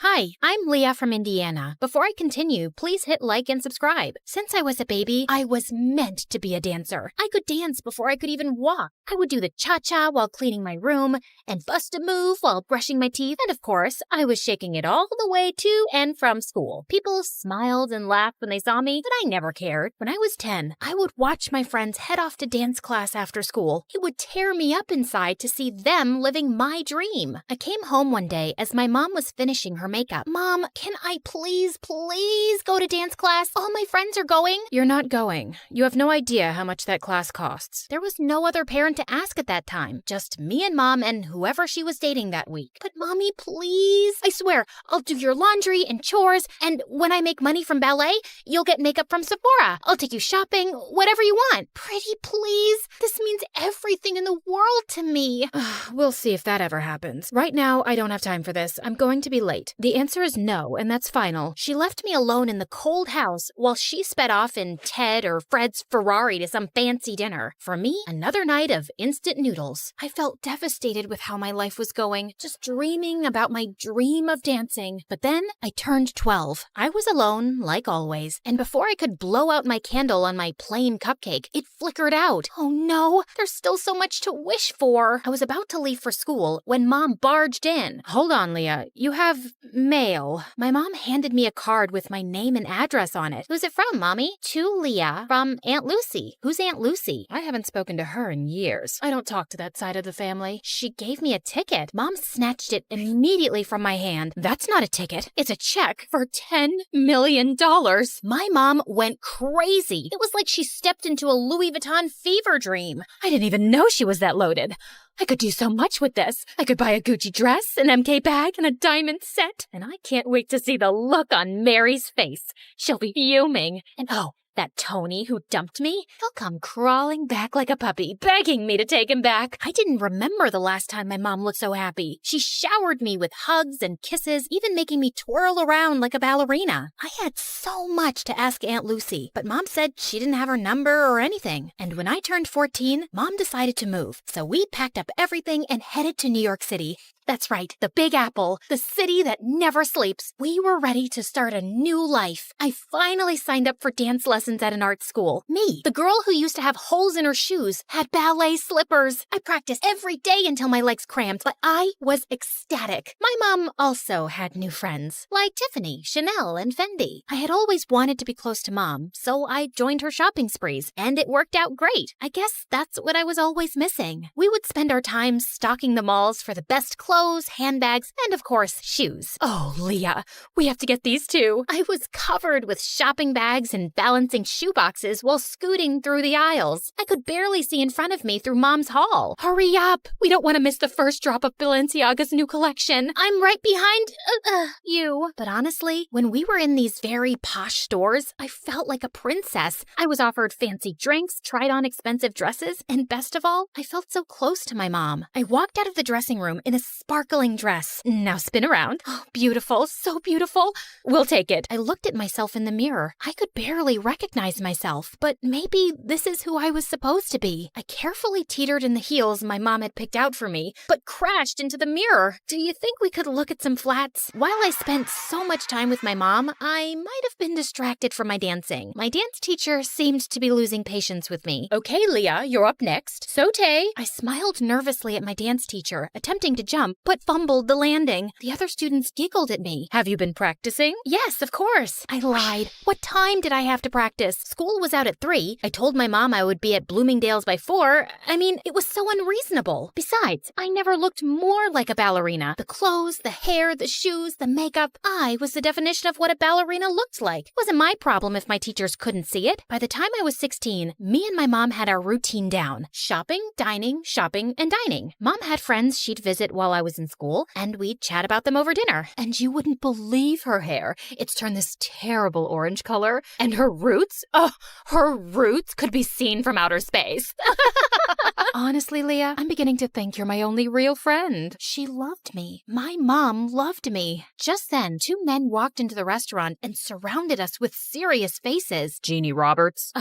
Yes? What is your problem? They flashed their badges at us. It was the police. You have to come with us. Excuse me? I am not done with my dinner. I want to speak to your manager. Jeannie Roberts, we need to talk to you about your tax evasion. This is ridiculous. You don't have the right person. You're gonna ruin my blouse. Mom, what's going on? Leah, I will call you as soon as I can. Can you let up a little? This is silk. The police dragged my mom out of the restaurant. I didn't know what else to do, so I ran back to our apartment. I paced and cried, staring at my phone. My mom was arrested. What on earth could I do? Finally, at midnight, night, the doorbell rang, and it was Mom. Mom, what's going on? Listen, I have to be quick. You need to get help. Otherwise, they'll put me away for good. They said tax evasion, but you haven't done anything. We have the money. Tell the police we have millions of dollars. We don't, Leah. It's gone. My stomach dropped. I need you to get me out of this trouble. I need you to go see Aunt Lucy and ask for the money. They have people watching me. They'll pounce on me if I try to leave the city. But you said you didn't know anything about her. Yeah, I just remembered her address.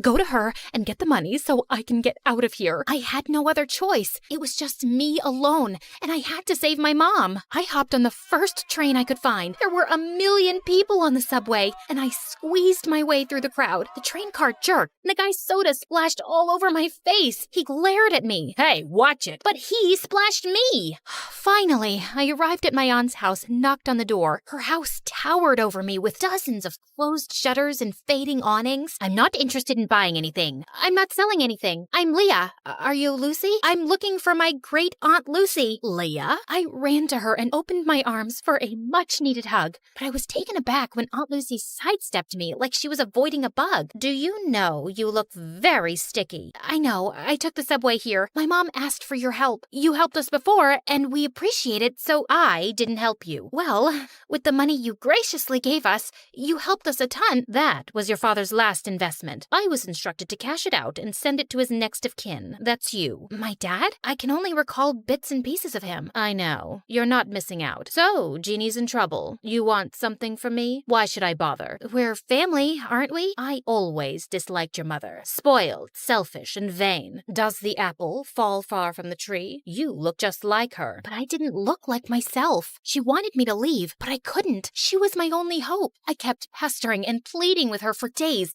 buzzing around her like a pesky fly. Finally, after what felt like forever, she talked to me. This used to be a hotel, you know. I took care of everything, and I was great at it. But it's hard for a person my age to manage everything around here. There's too much space and too many stairs. I have a few guests coming over, but I don't have much staff. I would like to see how useful you can be. Whatever you need, I can do it. I needed to win her over to save my mom, so I got to work by cleaning out the fireplace. Large chunks of ash rained down on me, covering the floor in a thick blanket of gray. Ugh, oh my God, what a mess. Leave this and go wash your face. And when I scrubbed the windows, one of the panes cracked and a large piece of glass fell. I caught the glass right before it hit the floor. Oh no. I heard some guests coming, so I quickly shoved the glass under the bedspread. A large older man entered the room and plopped down on the bed. The glass made a large crunching noise and the man screamed, "New sheets! You must need new bed sheets!" I scampered out of the room and caught Aunt Lucy giving me the death stare. On the way to get new bed sheets, I bumped into a flower vase and knocked water everywhere. I sprinted off into the hall and grabbed the mop to clean, and then thud! The rest of the guests slipped and fell. Oops,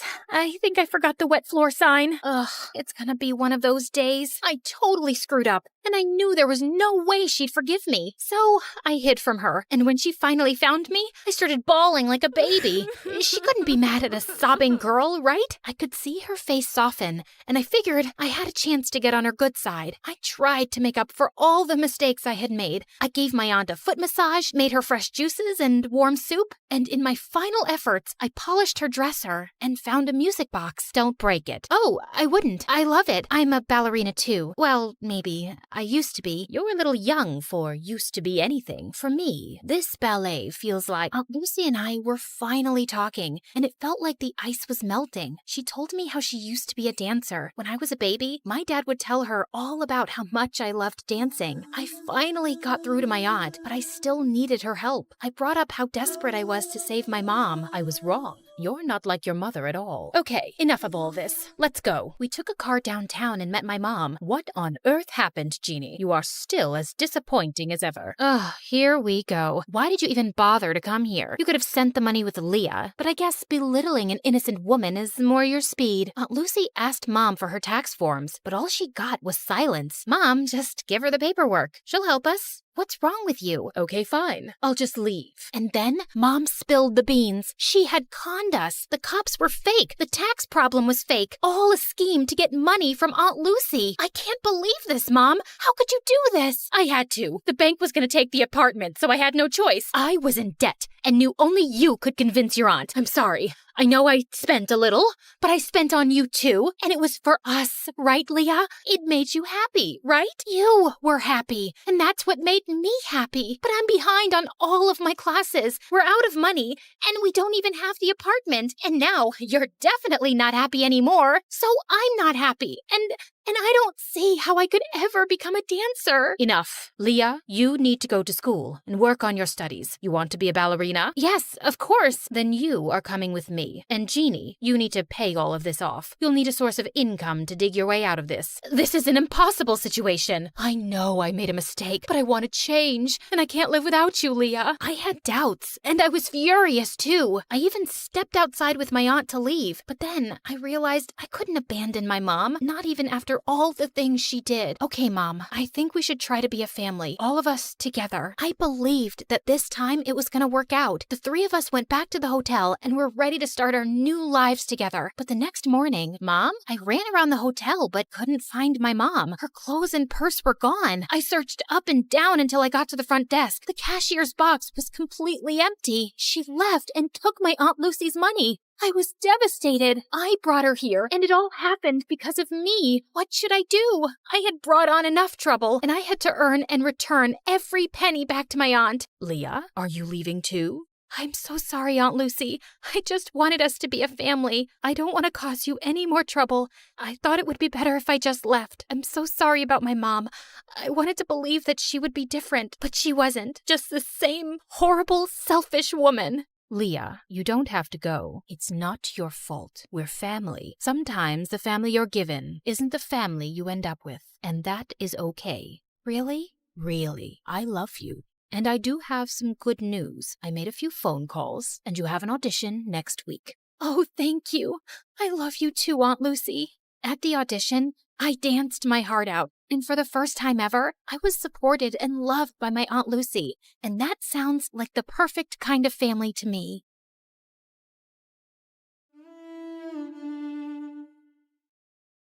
Hi there, I'm Ellie, and I've got a story that'll make you laugh, cry, maybe even question your own sanity. But hey, don't we all need that from time to time? So like and subscribe and strap in, because this roller coaster is about to take off. You see, I was born with a slight anger problem, the kind that made me want to karate chop a stuffed animal when I was just 5. Yep, I had anger issues. On a sunny day at the park, 5-year-old me just wanted to have fun on the swings and slides, but things took a different turn. I'm gonna slide like a penguin. Move it. I'm going first. Hey, no cutting. That's not nice. Do I look like I care? The bully pushed past me, smirking. Feeling furious, I climbed the ladder fast with my juice box in hand. You'll be sorry, mister. I squeezed the box hard, squirting juice straight into the bully's eyes. Then I slapped him and pushed him down the slide, and his nose started bleeding. He started crying like a baby, and his dad came running over. What is wrong with you? Behaving like a monster? You should be ashamed of yourself. I picked up a pebble and threw it at him, but it missed him by an inch.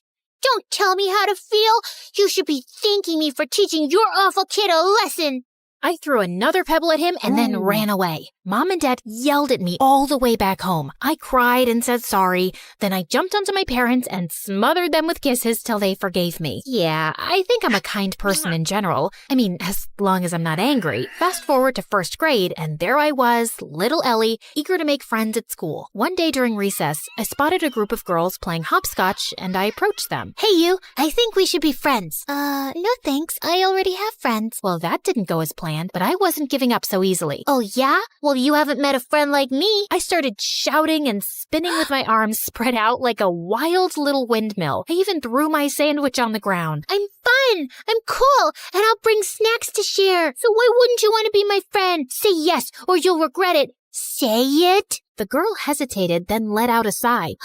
Okay, fine, I'll be your friend. Please, just stop yelling at me. And just like that, I made a new friend. Her name was Lucy, and she was the best. 2 years later in 3rd grade, my family told me one day that we had to move for Dad's job. Scared of losing Lucy, I got really angry. I won't leave Lucy. She's my best friend, and I'm not going anywhere. I protested by staying in our backyard treehouse, and I refused to come down till my parents changed their mind. We know you're upset, but we have to think about what's good for the family. But when I didn't budge, my parents caved after a few days. I was so happy, I finally climbed down from the treehouse. And I learned that standing up for what matters can make a difference, and that my anger was the best thing I had. It gave me whatever I wanted. What I didn't realize back then, though, was that Lucy eventually figured she could take advantage of my anger issues to get her way, too. If she wanted something from someone, she'd come up with a sneaky plan to get me all riled up against that person. Yeah, it always made me the bad guy fighting and bullying people, while Lucy looked like she was the nice, calm friend of a monster. But no one got seriously harmed. As we entered middle school, though, Lucy started doing it more frequently and for bigger things, and I began getting into serious trouble. Like one day, Lucy came to me saying that Mrs. Thompson had called her into her office and said she was giving her a C- on her project. You know what else she said?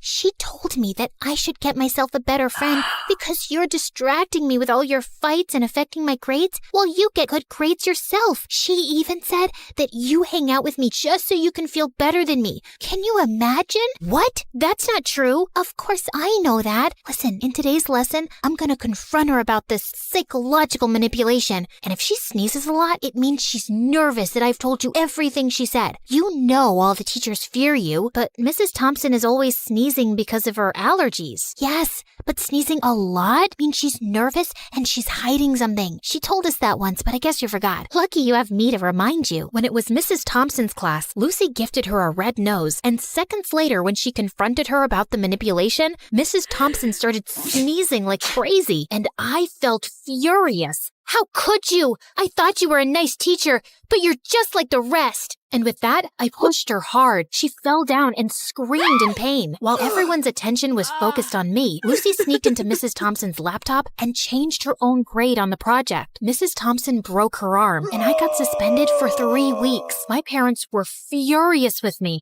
and insisted that I tell them exactly what happened. When I did, Mom said that Lucy was the manipulative witch here. I yelled at her and didn't talk to her for days. How could she say that about my BFF? Days later, I visited Lucy, and her mom opened the door and looked at me like I was some cockroach. Ugh, you again. What do you want? I heard what happened with Mrs. Thompson. Why can't you be a normal human being? Poor Lucy, she almost failed her project because of you. What? Yeah, you're crazy and you're affecting my child. She'll end up failing all her classes because of you. Why does everyone keep saying that? Because it's true. Hey, listen, you silly woman. I was about to scream at her when Lucy showed up and pulled me inside her bedroom. Please, Ellie, you can't talk to Mom like that no matter what she says. But I'm a good friend and I forgive you. Now calm down, girl, and take the Snickers bar. I know it's your favorite candy. Lucy had clearly been spreading lies about me, but I was too blind to see it back then. And when I returned to school, things were a bit different. A new girl, Isabella, had joined our class. She was rich, pretty, and quickly became popular. Lucy seemed annoyed by her existence, but she seems like a cool girl to me. Till one day, Lucy and I saw Isabella walking out of the bathroom, and I noticed a marker in her hand. Lucy went in to use the bathroom as I waited in the hallway, but moments later, she came out, dragging me back into the bathroom with her. OMG, you gotta see this. You won't believe what Isabella wrote about you on the door. It's totally her handwriting. I'm so done with this annoying psycho Ellie. She's always bullying everyone. I want a peaceful, calm school that I can brag about to my rich friends. I offer $1,000 to anyone who can get rid of her. DM me on this Instagram account if you're interested. What a stupid, ugly witch. Furious, I stormed over to Isabella. How dare you write that about me on the bathroom door? I saw you with that marker, so don't you dare lie to me. Ellie, seriously? I had a marker, but I was working on an art project. I didn't write anything about you. Oh, yeah? Well, Lucy seems to think it's in your handwriting, and Lucy said that? Okay, you should stop listening to that friend of yours. She's just using you like a puppet. Can't you see it? For some reason, Isabella's words struck a chord with me, like she just said something out loud that I kinda already knew. But I quickly brushed my thoughts away. You don't know anything. Just leave me alone. But Isabella didn't leave me alone. She'd always make an effort to talk to me and waved at me with a smile, I started warming up to her and we got closer. But that drove Lucy crazy. One day during lunch, I was sitting with Isabella, laughing and chatting, when Lucy stomped over angrily. Ellie, how could you ditch me for Isabella? After all we've been through together? Just calm down, will you? I'm not ditching you, just spending time with Isabella. We can all be friends, you know. Are you for real? How dare you replace me? And with that, she pounced on me. I didn't want to fight her, so I just pushed her away, but she grabbed my hair again. Luckily, someone called a teacher and Lucy got detention for 2 weeks. And I swear, those were the best 2 weeks of my life. Things were calm and peaceful, and I didn't have a single fight with anyone. Isabella even convinced me to start getting therapy for my anger issues, and I felt really good about it. Then one day, Isabella told me something. Hey, Ellie, yesterday when I got back from school, I was shocked to find Lucy in my house. I asked her what she was doing there, but before she could reply, her mom showed up. She's our maid. I swear I had no idea. She said she'd brought Lucy over to help her clean the kitchen before Christmas. Oh, yeah, I know that her mom works as a maid for you, but we never talk about it, because I don't want to embarrass her or anything. But I don't have a good feeling about her suddenly being in your house. She might be up to something fishy. So we decided to keep an eye on Lucy that afternoon, and we watched from a safe distance as Lucy's mom gave her instructions to clean. But just a few moments later, after her mom left, we heard a loud crash, followed by Lucy's scream. We rushed to find Lucy lying on the floor with a broken shelf and scattered kitchenware around her. We tried to help her up, but she screamed in pain and couldn't move. Just then, Lucy's mom and Isabella's parents came running too. Oh my God, what happened? Oh, Mom, I was just reaching for something on the shelf, but it was unstable. It just all came crashing down on me. Lucy's mom turned to Isabella's parents furiously. This is all your fault. You knew this shelf was broken and you never bothered to fix it. I told you so many times. Now my daughter is injured because of your negligence. I'm gonna sue you for this. You'll pay for the harm you've caused my daughter. Isabella's parents tried apologizing repeatedly, but Lucy's mom didn't listen to a word and called an ambulance to take Lucy away. I couldn't help feeling sorry for Lucy, although I was almost sure she'd hurt herself on purpose to cause trouble for Isabella and her parents. She probably hadn't expected it to be this bad. And sure enough, the injury was very bad, and Lucy couldn't walk for a few months. A few days later, the teacher planned a visit to Lucy's house for the class to cheer her up. But the moment we entered Lucy's room, she went ballistic, calling me a horrible friend who'd betrayed her, and calling Isabella bad names too. I was feeling angrier by the second, but I tried staying calm. Just then, Lucy's mom walked in, and she started calling me a bad friend too. Are you here to hurt my Lucy even more, Ellie? You've made it obvious whose friend you really are. But be aware, Isabella, I'm certain she only chose you because you're rich. Ellie has always been a bad, rotten egg. Suddenly, I just snapped. I jumped at Lucy's mom and she fell back and hit her head on the floor. Everyone looked shocked, and I knew I'd messed up big time. I ran out crying. When Mom found out about it, she was so mad. Ellie, I can't believe you attacked Lucy's mom. She called me, threatening to contact child services and telling them that you need to be put in some rehab center because you're a danger for other people. I honestly felt terrified hearing that, and my first instinct was to lash out and scream in my defense. But instead, I took a deep breath and thought of my friendship with Isabella, and it helped calm me down. Mom, I know it was wrong, and I'm really sorry. I'm working on controlling my anger. I'll be better, I promise. Mom looked really surprised and then nodded, but she still took my phone away and grounded me for a month, and I didn't protest. I knew I deserved that. Back at school, Isabella told me Lucy's mom was going ahead with the lawsuit, and I really wished there was something I could do to help. Lucy or her mom wouldn't listen to a word I'd say. But then one day, I was in the school's bathroom when someone knocked on the stall door. It was Lucy's mom. Ellie, I need to talk to you.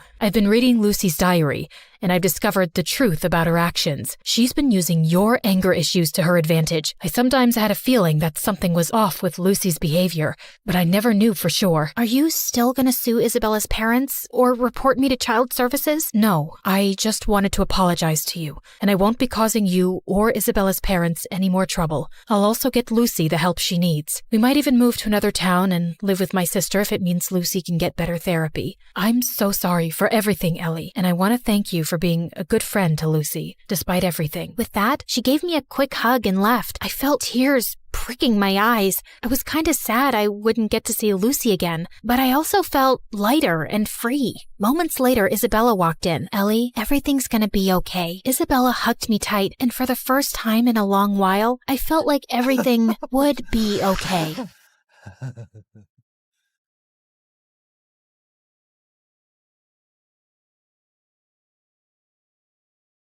As Hermes, messenger of the gods, I've borne witness to countless tales spun across the tapestry of Olympus. With my winged sandals, I have traveled across the realms of the universe, carrying tidings that have altered fates.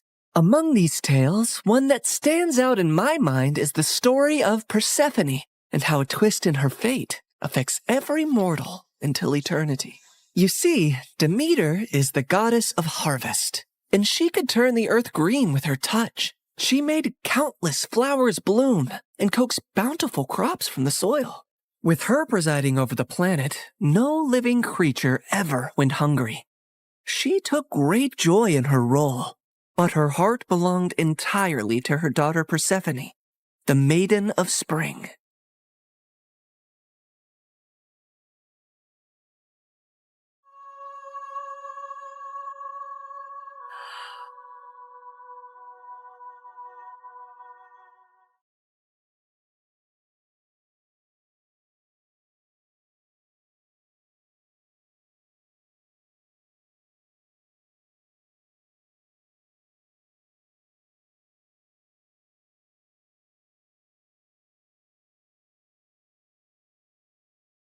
I've never seen anything like you. Are there more of you nearby? Little princess, I know of a field where the flowers bloom as far as the eye can see. I can take you there if you want. Oh, really? Oh, that would be a sight to behold. Then come with me, sweet child.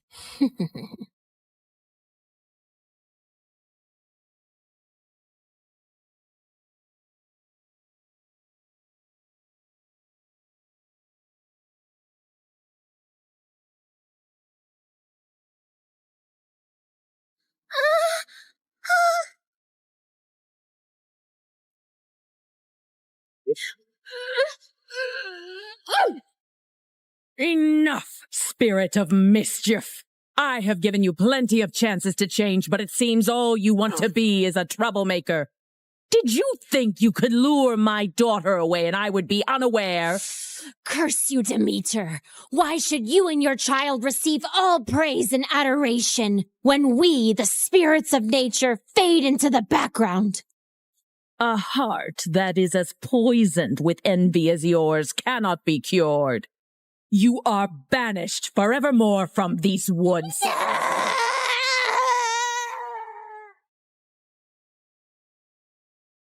Did you forget that you are not allowed to venture into the forest alone? I'm so sorry, Mother. I only wished to see the magical flowers. And you shall see many wonders, my child, but always within the safety of my reach. The world holds great beauty, but also grave danger.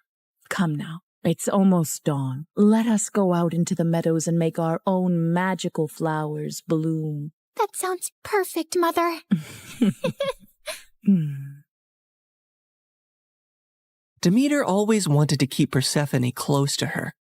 But as her daughter grew older, she turned into a beautiful young goddess who attracted the attention of many young suitors. Anytime a god smitten by Persephone's beauty sought her hand in marriage, Demeter sternly turned them away. I cannot marry her off, Hecate. She is too delicate for the harsh world outside. Huh? These gods who come after her, they only see her beauty, not her gentle soul. They cannot care for her as I do. Demeter, you must be mindful of what Persephone wants too, or she might grow to resent her cage. A cage? Is that what you would call it? She has everything here that she could possibly desire. She's a powerful goddess, and under my guidance she can wield life from barren soil. Any god she marries will only dim her light. No, she will be here with me forever. Innocent and loved. I do not desire to leave your side, Mother. I will stay here, forever. But fate had different plans for Persephone. On a rare trip to Earth's surface, the Lord of the Underworld, Hades, was wandering through a grove of trees when his gaze fell upon a scene that held him transfixed.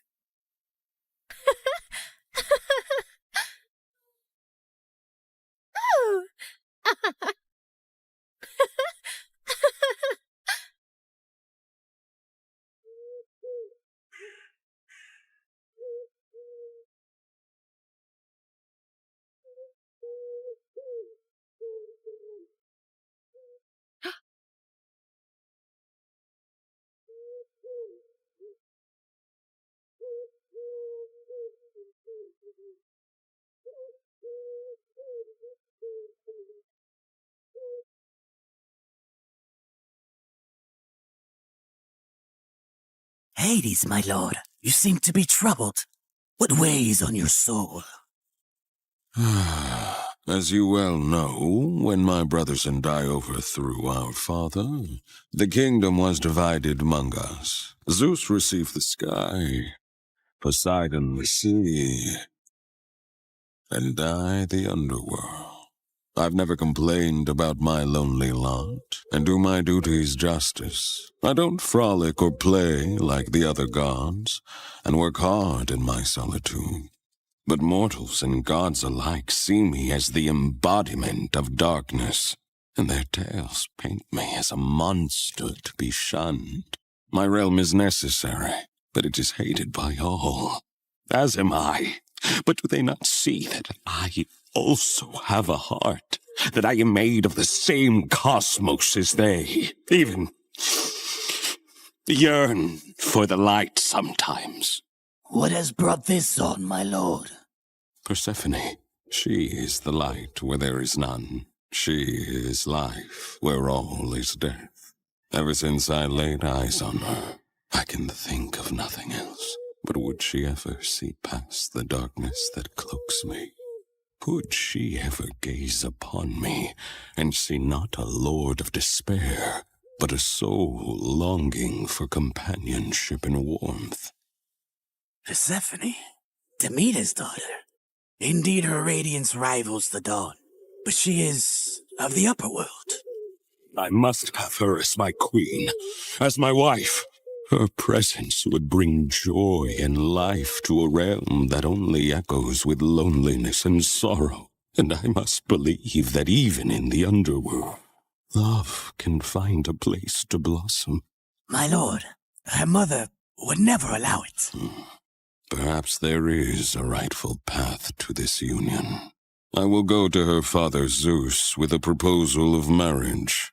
I only need his permission according to our customs. Get my chariot ready and prepare for my departure. Today, either I win a queen for my empty halls, or I resign myself to an eternity of despair.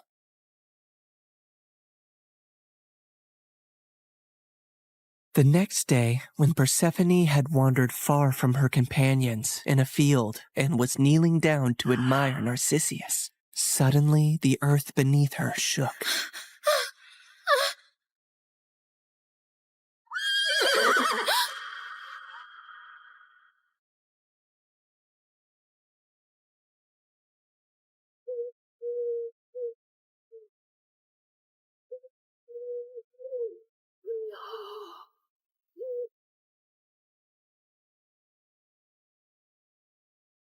Fair Persephone, be not afraid.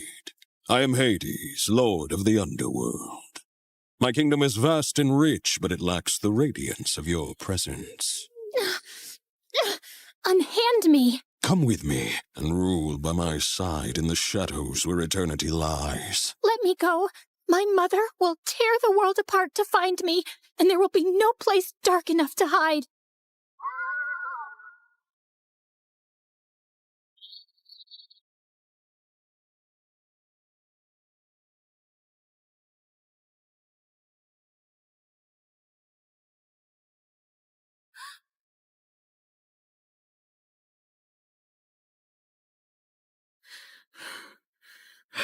Where is Persephone? Something has happened to her. I can feel it. Leave everything and search for her now. Demeter's grief upon discovering her daughter's disappearance was immense, and as she roamed the earth searching for Persephone, she had neglected her duties. And so, the crops and trees began to suffer. My daughter! My heart! In her desperation, she sought the counsel of her old friend, Hecate. Hecate, you who see into the shadows, help me find my daughter.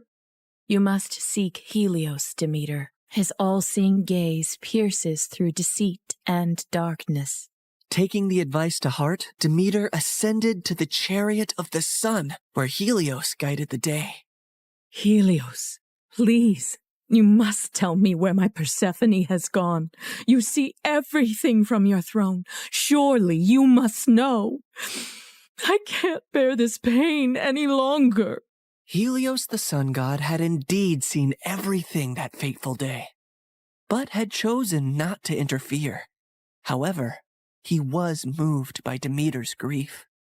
Demeter, your daughter has been taken by Hades to the underworld. He desires her as his queen. That cannot be. My daughter, queen of that cold, dead realm? I won't allow it. Perhaps it is not as dire as you fear. Persephone's grace could bring life even to the underworld. Also, he is one of the most powerful, wealthiest gods in the universe, and she would rule by his side. Is that so terrible? This is an outrage! How dare he take my daughter? Did Zeus know about this too? Zeus allowed it. In her fury, Demeter descended back to earth.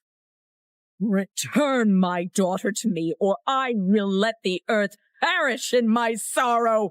I will let this world turn into ice and ash. I will plunge it into eternal winter. Meanwhile, in the underworld, Persephone wept in despair and lashed out at Hades any time he tried to speak to her. To rule the underworld by your side? I want nothing to do with you. You've stolen me away from the sun, from my mother. I understand your anger, Persephone. I only hope, with time, you will see me and my world differently. Until then, I will respect your wishes. As enraged and heartbroken as Persephone was, she eventually got tired of her despair and ventured out of her chambers to observe Hades and her new home.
I built this for you, to remind you of the surface and to give you a place of peace. I've never seen something like this. It's so beautiful. As are you, my queen.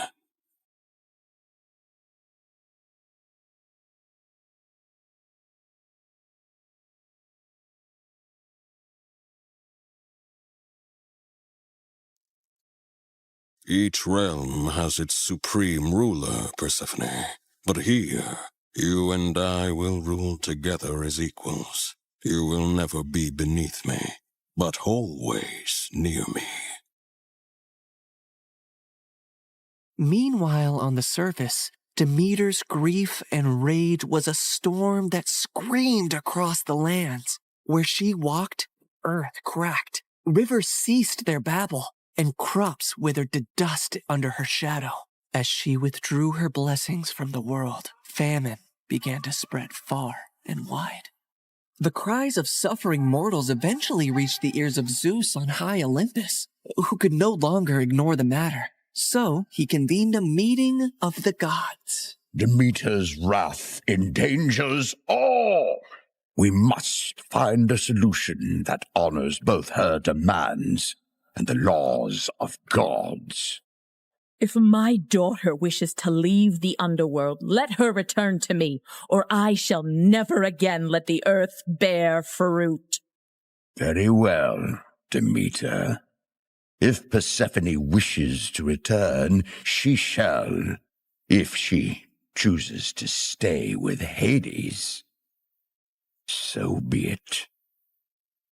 With a heavy heart, Demeter agreed, and Zeus commanded me, Hermes, to negotiate Persephone's return. So I descended into the gloom of the underworld, where Hades sat upon his throne with Persephone by his side.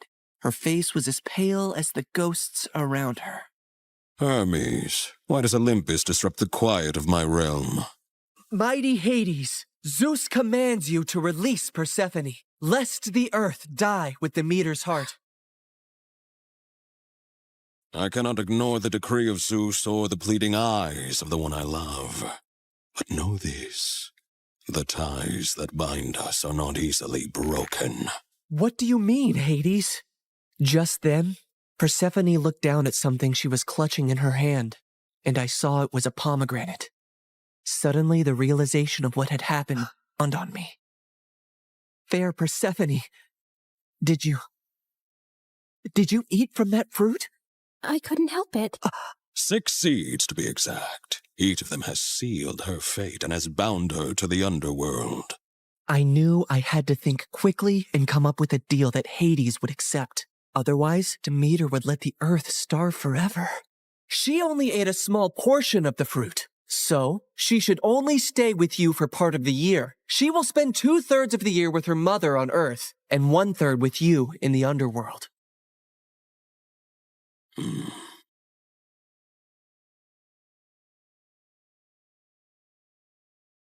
Go now to your mother, but feel compassion kindly in your heart towards me, and do not feel sorrow upon your return.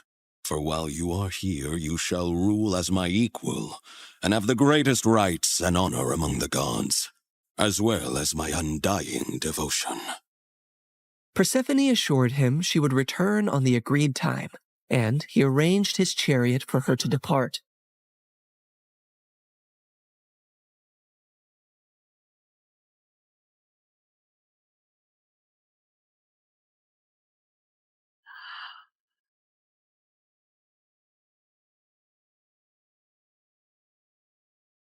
Demeter's joy knew no bounds when she was reunited with her daughter, but she was furious at the deal that had been struck.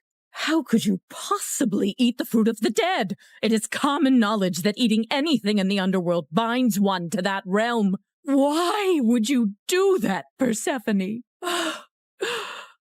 It was a moment of great weakness. I wish I could reverse it. I am so sorry, Mother. Demeter had no choice but to accept the deal. And once her wrath subsided, the earth turned green and bountiful again. But when it was time for Persephone to return to the underworld, Demeter began to mourn once more, and winter would arrive, thus setting the cycle of the seasons.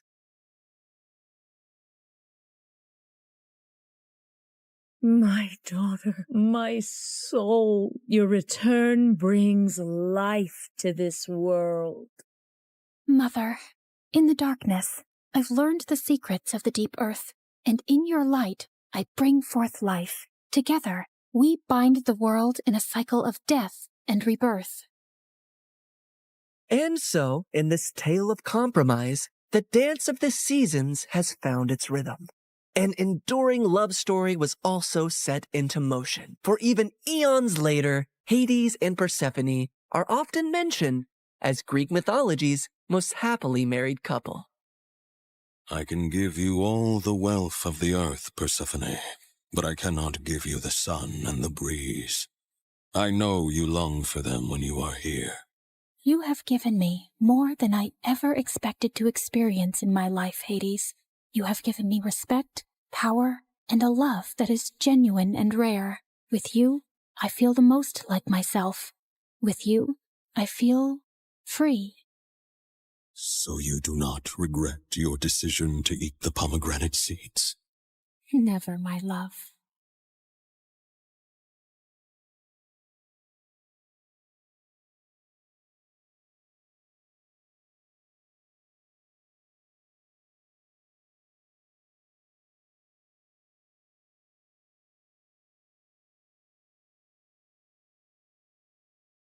People call me the queen of entertainment, a famous pop icon, a musical superstar. You can take your pick. As for me, I like to be called the Queen of Hearts. Hi, I'm Ariana Grande. I was born in 1993 in Florida to overachiever parents who were super successful in their careers. Right since I was a toddler, I loved to sing. Mom would sing me lullabies and I'd sing along with her. You have a beautiful voice, my baby. Just like an angel. I'm not so sure.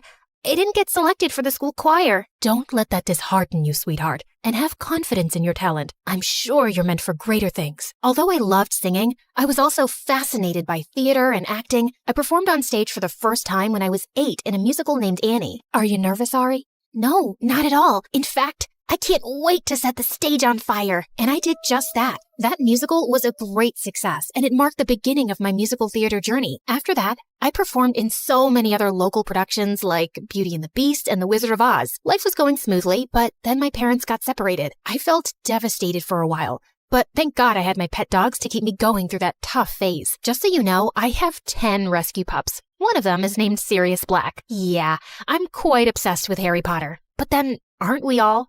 So by the time I turned 14, I decided I'd acted enough and now wanted to make a career in singing. I packed my bags and moved to Los Angeles to meet my managers. Guys, I think I want to make an R&B album. That's a hell of a goal, but who do you think's gonna buy a 14-year-old's R&B album? Well, that kind of made sense. So I went back to Florida and decided to focus on theater for the time being. Then when I was 15, I got chosen from among thousands of girls to play one of the main characters in a Broadway musical called 13, for which I later bagged a prestigious award. By this time, I had moved to New York, so I was missing school a lot. Mom, I want to continue performing, but what about studies? I want to finish high school at least. Don't worry, sweetheart. Your school has agreed to send study materials so you don't miss out on your studies. That was pretty cool. I was studying and focusing on my career, even though I was miles away from home. Then in 2009, I bagged the role of an adorable goofball named Kat Valentine in the famous Nickelodeon TV show named Victorious. Since the show was set in a performing arts school, it gave me an opportunity to showcase my acting as well as my singing abilities on a national platform. Thanks to the show, I was suddenly a teen idol. So, Ariana, what's next? Are you looking at a career in Hollywood? To be honest, acting is fun, but music has always been first and foremost with me. I was determined to give singing a shot, so I kept uploading my videos on YouTube where I sang covers of songs by Adele, Mariah Carey, and Whitney Houston. Meanwhile, the second season of Victorious premiered in 2011 to 6.2 million viewers, becoming the highest-rated episode of the show. Victorious ran for 3 seasons until it was finally wrapped up in 2013. Then one day, I got the most unexpected call. Hello, Ariana. I'm Monte Lipman, CEO of Republic Records.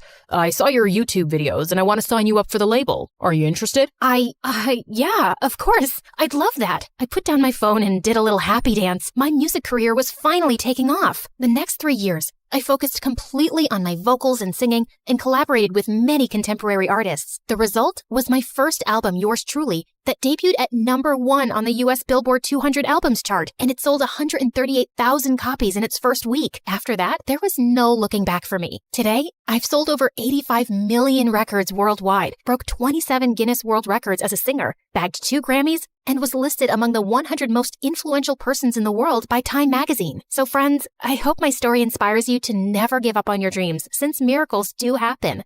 Just believe in yourself, because if you don't, who else will?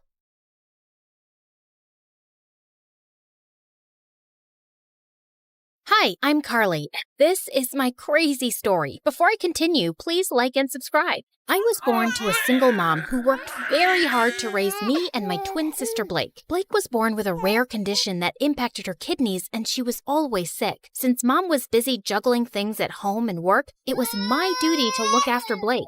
You can't eat milk with your hands. Drink it. Blake, don't chew on your gross shoes. Even Mom was extra paranoid about Blake, and she hardly paid attention to me. Like this one time when I was 6, Mom had to leave for some urgent overnight office trip, and she dropped us off at the neighbor's place. These are Blake's medicines. You know she drinks chocolate milk before sleeping, and I've also packed her favorite pink night clothes. Wait, where's my stuff?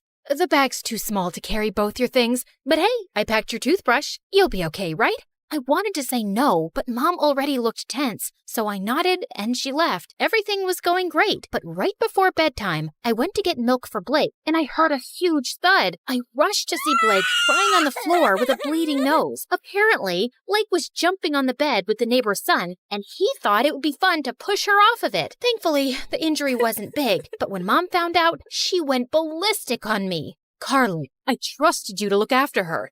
And I did. I was just getting her milk, like you asked me to. And she's okay, Mom. Everyone falls sometimes. Your sister isn't like everyone else. After that day, Mom banned both me and Blake from participating in any extracurriculars at school or playing in the park afterwards like other kids. I was always stuck at home with Blake, so I never really got a chance to make new friends. And those at school joined clubs and got busier. I missed having a normal life, but Blake needed me more. Mom got more paranoid with time and took special care preparing food for Blake. I knew how tired she was, so I'd get by with frozen meals. And over time, I started taking comfort in junk food, eating candy bars from the hospital vending machines while I sat in waiting rooms for hours. By 13, I was much bigger than most girls my age. One time, our aunt was visiting us, and she hadn't seen me and Blake in a while. Look, I bought you girls matching outfits. Go on, try it. I'll just wear it later.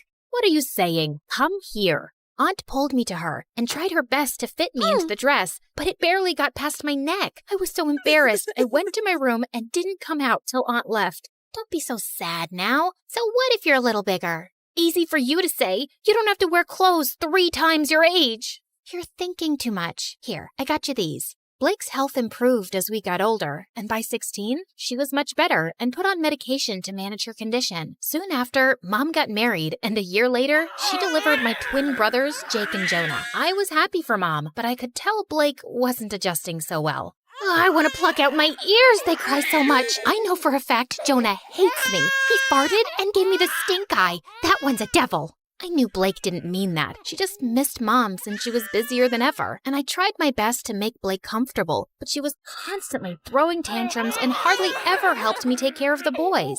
Oh, Jonah pooped his pants again. Quick, hand me a nappy. Right. What's that? Forget it. Can you just warm up the milk? Actually, I don't feel so well. I'm getting a headache in my stomach. A stomach in my headache. You get the point, right?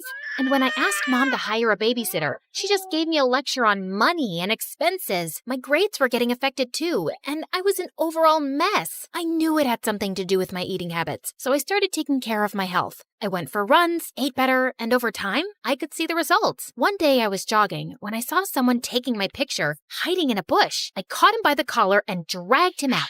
What do you think you're doing? I just thought you were pretty. I'm good at taking pictures. Here, have a look. Wow, that's me?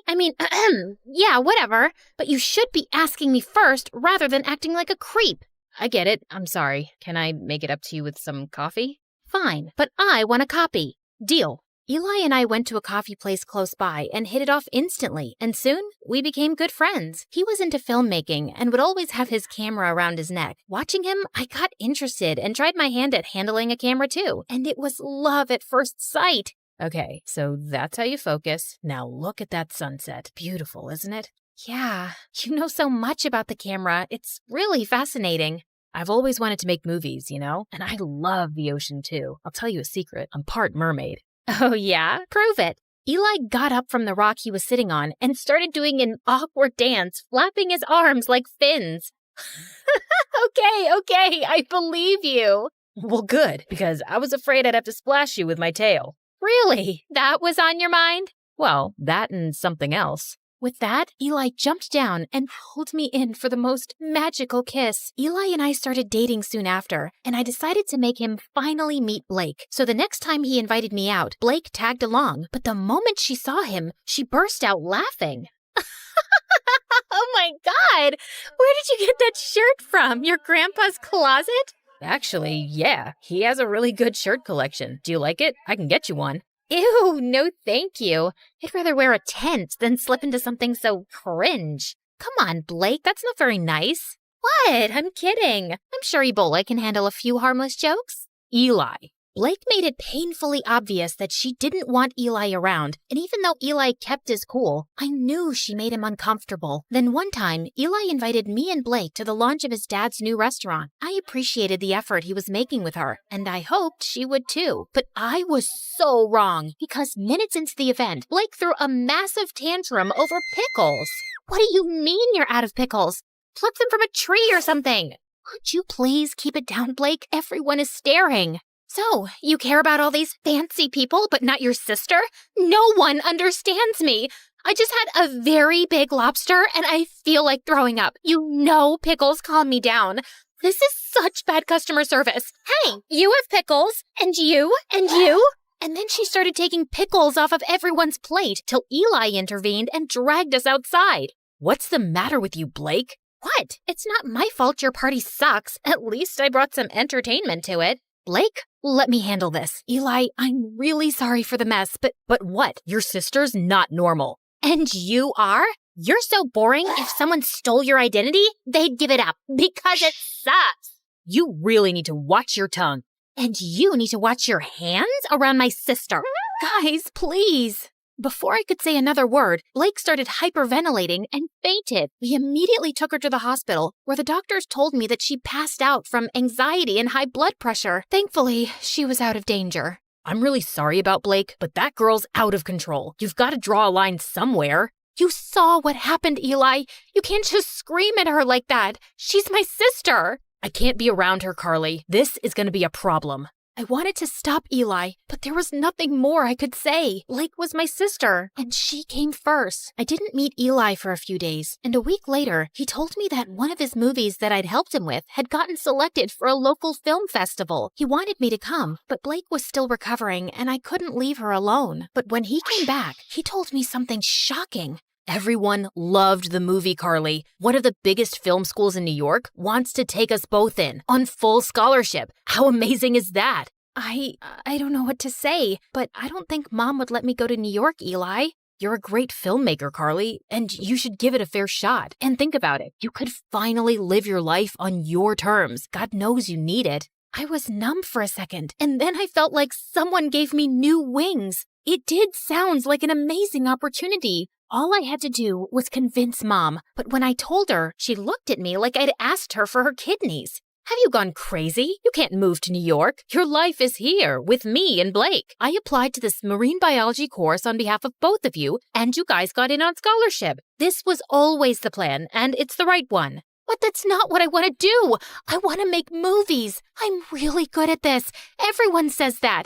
Everyone or Eli? Who's Eli? Just this dumb boy she's dating. I'm sure he's the one who's filled your head with this sawdust. How can you even think about leaving me? I just want to do what I want for once. Can't you give me a few years for my own life? Oh, stop being so dramatic. And not another word about this movie business, Carly. You'll stay here with us. Is that clear? Mom left and I turned to Blake angrily. You couldn't take my side for once? What did I do? Oh, you mean telling Mom about Eli? I don't think she even noticed. I left the room angrily and didn't speak to Mom or Blake for the next few days. I thought I could confide in Eli, but suddenly he was acting really cold. Every time I tried to talk to him, he would turn the other way, till one day I finally cornered him after class. Am I imagining things or are you ignoring me? Neither. I'm just busy. So, I told my mom I want to make movies and she went bonkers, but look, Carly, you and your family have issues and I don't want to get in the middle of it. Do whatever they say.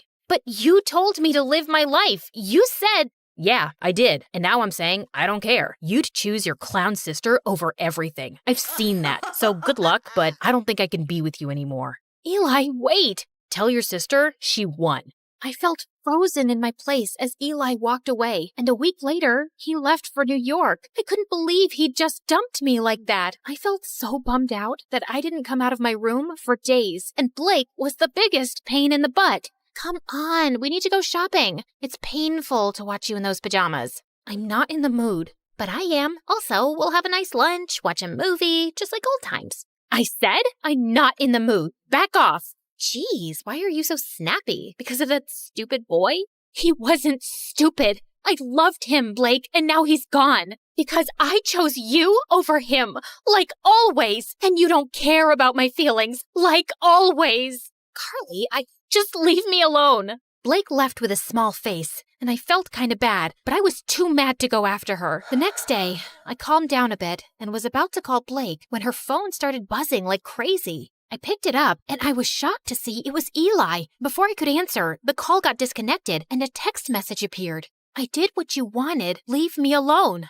My mind went blank, and I opened the call logs on Blake's phone to see multiple calls to Eli. Suddenly, it all started making sense. Of course Blake must have driven Eli away. No one hated him more than her. What's this? You don't understand. Oh, I understand everything perfectly. You asked Eli to dump me so you and Mom could use me as your servant all my life, right? Before Blake could even say more, I pushed her out and slammed the door in her face. I started packing my bags and stormed downstairs, only to run into Mom. What's wrong? Is Blake okay? Yes, she's fine, but I'm not, and I haven't been fine for a while now. But you don't care, do you? Of course I do, sweetie. Why would you say that? Because you never have. Not since we were kids. Carly, I knew you could take care of yourself, and you were the healthy one, and Blake... No, Mom, I was eating my feelings, and you didn't even see that. I got back to being healthy on my own, and you've stunted both my growth and Blake's. Hers by over-coddling her, and mine by always holding me back to be her guardian. And now,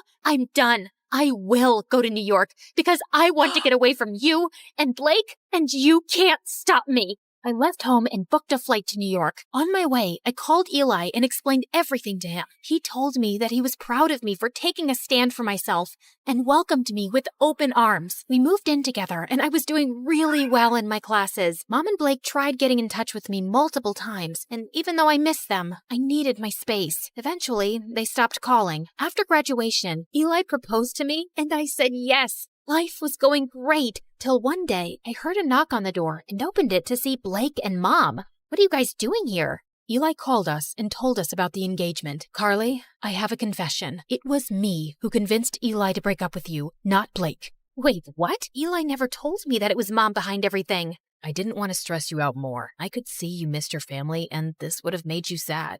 But I saw the call logs and the messages on Blake's phone. I'd actually been calling him to apologize, but I guess he thought both me and Mom wanted him to dump you.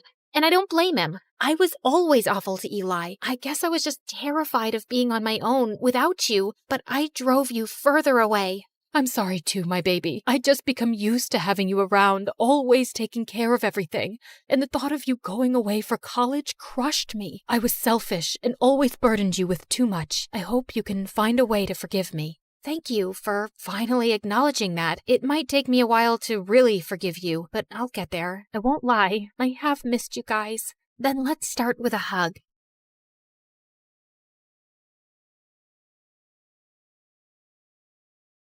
Hi, my name is Ashley, and I live next to the worst family on earth. They're the biggest snobs ever. They drive around in the fanciest cars and clothes and look down on everyone else. And they have a son named Jack, who's an absolute troll. But before I continue, please like and subscribe. If you do, you might see us shooting star tonight. When I was 6, I was playing with my favorite doll, and Jack ran up to me, snatched it out of my hands, and threw it into the street. A car ran over it and smashed it into pieces. Another day at school, Jack stole a bunch of cookies out of the cookie jar and blamed it on me. Ashley took the cookies. No, I didn't. She hid them in her desk. The teacher opened my desk and found a cookie inside. I got in huge trouble, and after school, I saw Jack on the playground stuffing his face with the stolen cookies. When Jack wasn't terrorizing me, his parents were trying to get my family kicked out of the neighborhood. Our house was the smallest on the block, and even I had to admit, it was a really ugly green. And my parents were a little weird sometimes. My dad loved to sunbathe on the front lawn, and every morning, my mom made this strange sound to call all the stray cats in the neighborhood to feed them. She'd also sing to the birds and make birdhouses all day. Our house looked like a zoo, and the neighbors hated it. Their yard is unacceptable. It looks like an overgrown swamp. Their house gives me a migraine every time I look at it. Mommy, my eyes hurt. You have to do something, officer. And can someone please tell that man to put a shirt on? Jack's parents threw fancy parties every week, but me and my family were never invited. We only lived in the neighborhood because we inherited the house from my grandfather, who used to be a famous investigative reporter. I wanted to grow up and be just like my grandfather. When I was 12, I joined the school newspaper, and when my teacher's cat, Mr. Whiskers, went missing, it took me less than 2 days to find him on the roof of the school auditorium. Though I suspected Jack had something to do with it. In high school, Jack was the richest and most popular kid. I, on the other hand, only had one friend, my cousin Bethany. Bethany moved into town a week before we started 10th grade. But Bethany was obsessed with being popular and would do anything to get Jack and his rich friends to like her. Jack's friend Sadie was the ringleader of the rich kids, and she made Jack look like a saint. Bethany adored Sadie. She'd carry Sadie and her minions' books, do their homework, and follow them around. She'd even let them copy her answers during tests. They'd smile in Bethany's face and laugh at her behind her back. Why do you let them treat you like that? They're just joking around. Those girls aren't your friends, Bethany. They're jerks. Bethany never listened. She wanted to be popular so bad she couldn't see the truth. One day, my mother dragged me out of bed at 5 a.m. on a Saturday morning to volunteer at a soup kitchen. It's important to give back to those less fortunate. But do we have to do it so early? As I was serving food, I looked up to see a familiar face. Jack? Ashley? What are you doing here? Jack's face turned white, and he just ran out of the soup kitchen. The next day, I saw Jack at school in science class. The teacher partnered us up for a big project, and we met in the library after school. Why were you getting soup at the soup kitchen? Did you fall on your head or something? Why would I ever go to a place like that? You don't have to lie to me. I'm not lying. I'm just trying to help. No one asked you for help. The next day, Bethany and I were walking to class, and we ran into Jack in the hallway, and Jack gave me the meanest, coldest stare ever. What's up with you and Jack? I saw you two whispering in the library. Are you guys dating? Is it a secret romance? Oh, Jack's so cute and so rich. I'm so mad you didn't tell me. Jack and I aren't dating. Then what's going on? Can you keep a secret? Of course. I told Bethany about how I saw Jack at the soup kitchen and his weird behavior afterwards. But all Bethany cared about was that I had the attention of such a rich, popular boy. But I had an itch to investigate. So later that afternoon, I stopped by Jack's house to check things out. But I heard Jack's parents yelling inside. I heard someone coming, so I hid in the bushes. Then the door swung open and Jack rushed out. He darted down the street before I could say a word. Jack missed our study session the next day. Then he started missing all his classes. I started to worry, so I called and texted him, but he didn't answer. A few weeks later, I went by his house again, but when I knocked on the door, a strange woman answered. There was another family living in Jack's house. The wheels in my head started spinning. I started asking around to see if anyone knew what happened to Jack. Sadie said Jack and his family were vacationing in the south of France? Or was it the Hamptons or Tahiti? It was probably all three. Jack is so lucky. I wish I was rich. There was even talk about why he'd moved. Jack's dad bought a new mansion that's twice the size of the old one. Twice the size? He's richer than I thought. The explanation seemed reasonable, so I let it go. During summer break, I was heading home one day after running some errands when I saw a boy in an oversized hoodie playing guitar on the sidewalk. He played a sad song that was so beautiful, it made my heart sink. When the song ended, some people dropped money in the can beside him. I walked over to put in some money too, when a suspicious-looking guy crept up and snatched the boy's can. Then the thief ran toward me. Without thinking, I stuck my foot out and tripped him. Give that back, or I'll turn your face into scrambled eggs. I took a martial arts stance that I saw in a movie once. It worked, because the thief dropped the money and ran. I picked it up and turned to the boy whose hood had come off. It was Jack. Jack? Are you okay? Jack shook his head and broke down into tears. He told me that his parents broke up, then his dad sold their house, stole his mom's money, and fled the country. Now Jack and his mom were broke and living in a shelter. I felt so bad for Jack. No one deserved that, not even a rich jerk like him. So I invited Jack and his mother to my parents' house. Ashley, why is this woman in our house? They're in trouble, Mom. They need our help. Jack's mom apologized for the way she treated my parents. My parents forgave her and invited them to stay in our guest room for as long as they needed. Luckily, Bethany was away all summer with her family, so I could keep the secret. Jack and his mom were so grateful that they helped out as much as they could around the house. Jack even tried to help my dad fix a leaky faucet. That didn't turn out well, but the gesture was sweet. I tutored Jack to help him catch up on the work he'd missed at school. It was odd having Jack in my house at first, especially when I saw him walk out of the shower with a towel around his waist. A few weeks later, Jack's mom got a job and they moved out. I hated to admit it, but I missed having him around. On the last day of summer, Jack sent me a text asking me to meet him. What's all this? I wanted to thank you. It's not much, but it's the best I could do. Jack opened the basket and pulled out my favorite foods, chili dogs and Brussels sprouts. You and your family are the strangest people I've ever met. What's that supposed to mean? It's a good thing. No one's ever been so kind to me, and I love how you and your parents live your lives without caring what others think. It's inspiring. How do you do it? I don't know. It's just how I was raised. I wish I was as strong as you. I looked at the biceps bulging out of his shirt. I think you might have me beat. School's gonna be so tough. I'm supposed to be the rich kid with the fancy car and the millionaire parents and... You're not that guy anymore. And to be honest, you were a real jerk before. I like the new you way better. Since we're being honest, I have to admit something. What? I think I have a crush on you. Really? And I'm pretty sure you have a crush on me too. Then Jack pulled me close and kissed me.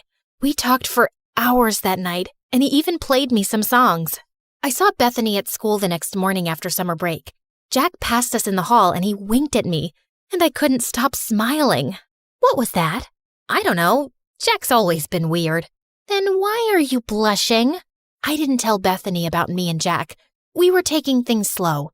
One day, Jack and I were walking home from school when Sadie and her rich friends pulled up in a fancy car. Hey, Jack, where's your ride? I don't... You're trading it in for a new one, huh? Always trying to one-up me, Jack. We all get it. You're the richest, but I'm a close second. Yeah, my new car is gonna be great. It's twice as expensive as the last one.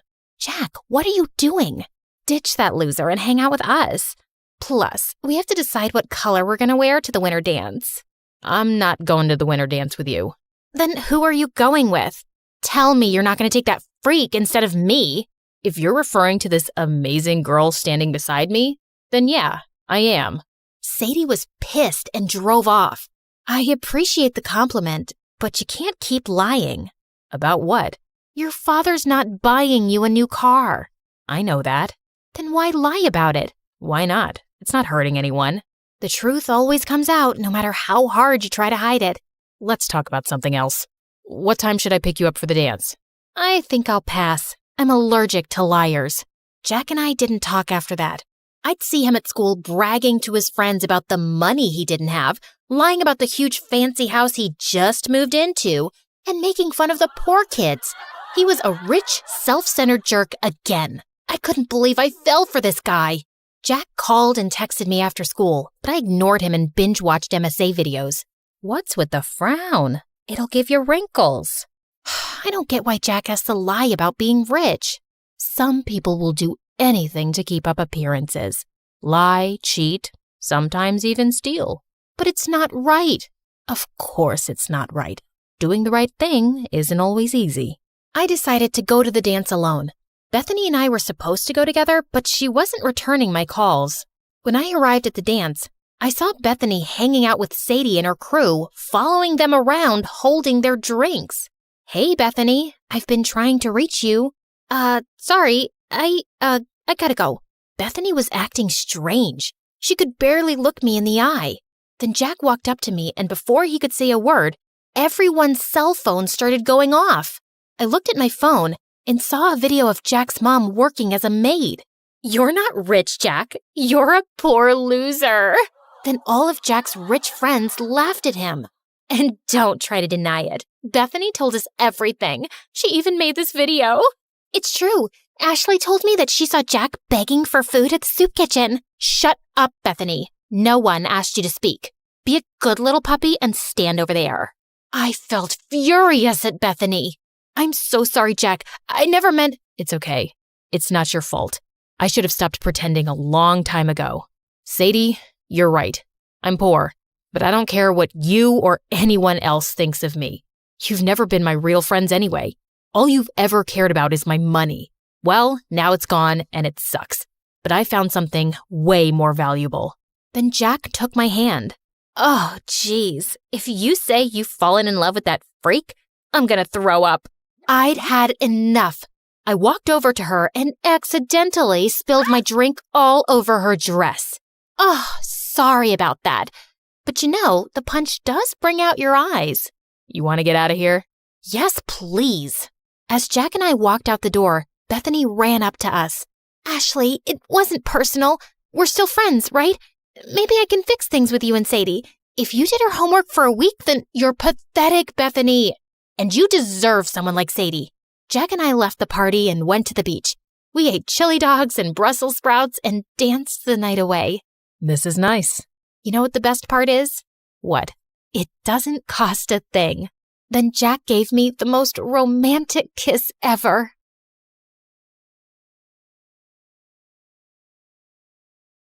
Hey friends, I'm Jessica from Pennsylvania. Please like and subscribe. I was born 2 minutes after my triplet sisters, Zoe and Dana. And even though we look alike, Zoe and Dana always made me feel different. They stuck together, wore the same outfits, and even had their own language, just so they could talk about me behind my back. Hosaga Gelago. Kosaga Gelaga Mene. What is the deal with you two? You sound so dumb when you talk like a duck. No, we don't. You're just jealous because you're not part of our cool club.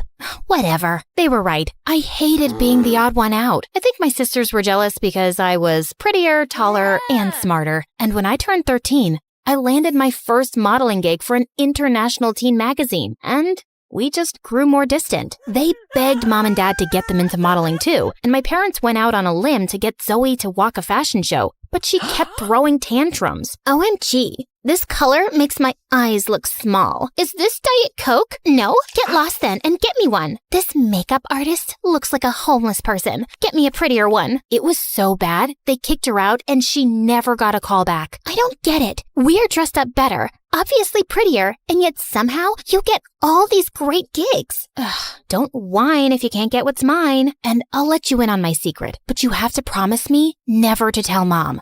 I walk on my arms 3 times a day, every day, for at least 50 minutes. That's ridiculous. We've never seen you do that. I won't do it in front of you, dummy. It's called a secret for a reason.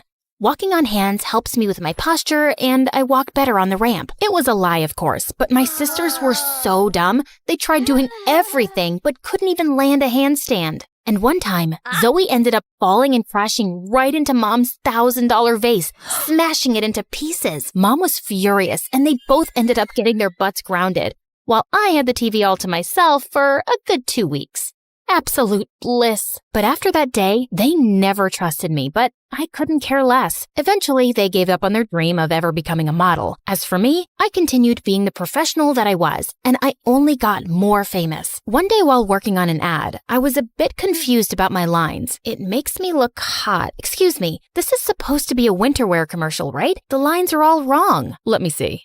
I turned around and saw Peyton walking in my direction. He was modeling royalty with over 10 million followers on Instagram. I was doing this commercial with him? How did I miss the memo? Say it like this. I feel so hot when I'm wearing these, I can barely feel the cold. You try. I feel cold, hot. No, wait. I can get this right. It's okay. I have that effect on girls. I'm Peyton, by the way. I'm sure you've heard of me. Who hasn't? It's such an honor working with you. Peyton and I absolutely nailed that winter wear ad, and our chemistry was so good, we ended up doing a lot of ads together. We started hanging out more and more, and soon became good friends. The more I got to know him, the closer to him I felt. You know, apart from good looks and almost perfect body, I also happen to be an amazing singer. Oh, how cool. I've always wanted to be a model, but... Do you want me to sing for you? Oh, yes. I'd love to. Before I could even finish my sentence, Peyton started singing, and it was so bad. I could feel my eardrums cry. But despite that horrible singing, when Peyton asked me out that evening, I happily said yes. And when my sisters found out, they burned with rage.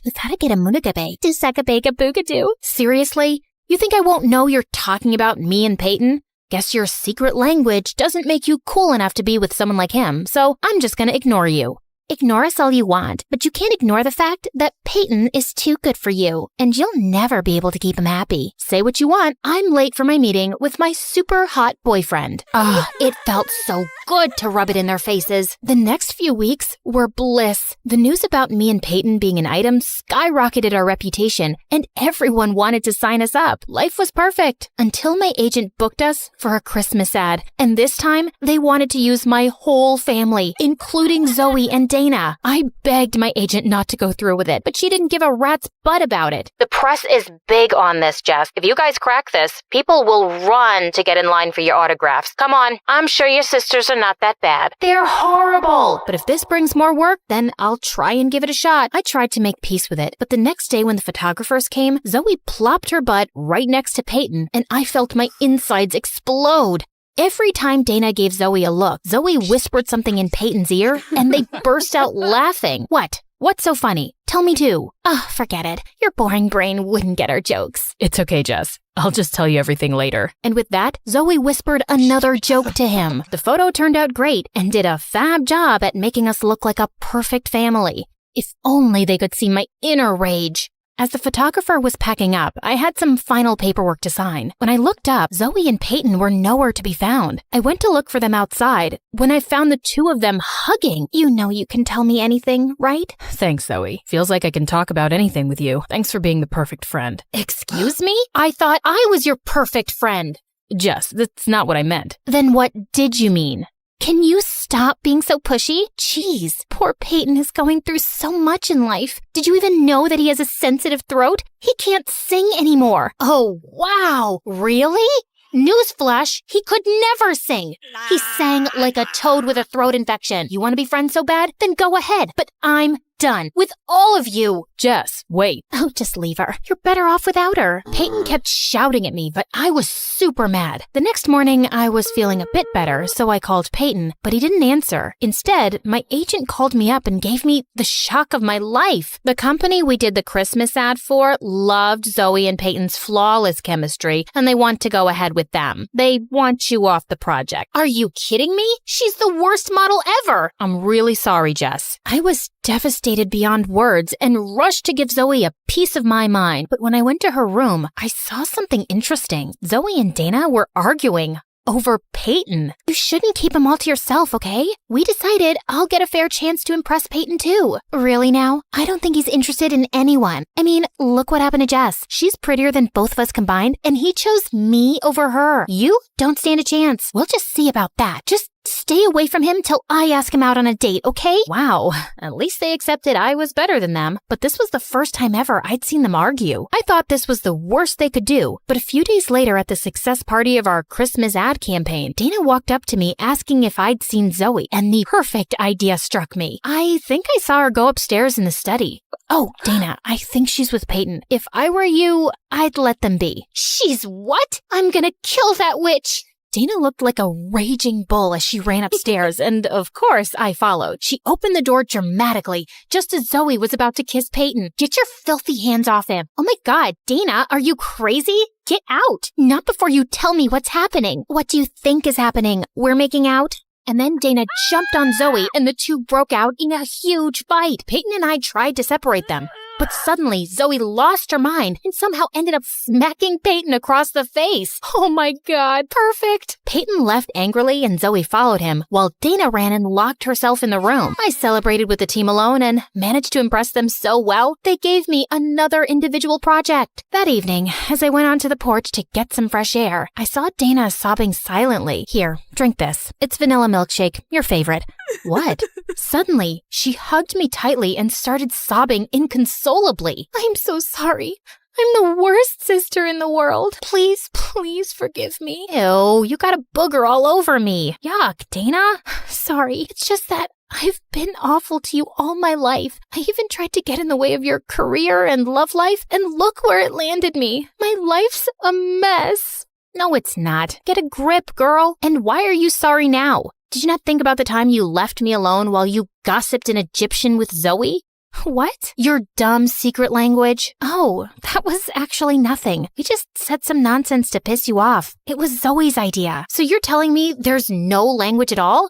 Man, you guys are evil. Wait, Jess, I know we've been really bad to you, but how about we join forces and get some good old-fashioned revenge on Zoe? You know you want it, and God knows she deserves it. And how am I supposed to trust you? You have to take your chances, but I won't let you down. I promise. I had to admit, that sounded pretty tempting, but I wasn't a spiteful person. Or maybe I was. Either way, I wanted Zoe to pay for butting into my life and stealing Peyton from me. So I agreed. The plan was simple. Every time Peyton and Zoe went out on a date, Dana and I would follow them and tip off the paparazzi to take the weirdest pictures, till one of them eventually got annoyed. It went on for days, till one day Peyton got so fed up that he turned to one of the photographers with a snarl. Come on, Peyton, how about a smile for the camera? How about this instead? Peyton punching the reporter and Zoe's smirking face was all over the papers and tabloids. He lost most of his contracts, and so did Zoe, since she only worked on his recommendation. Once their professional relationship was over, their personal one soon followed. Dana and I watched as Peyton came over to see Zoe. I can't get any work since that terrible night.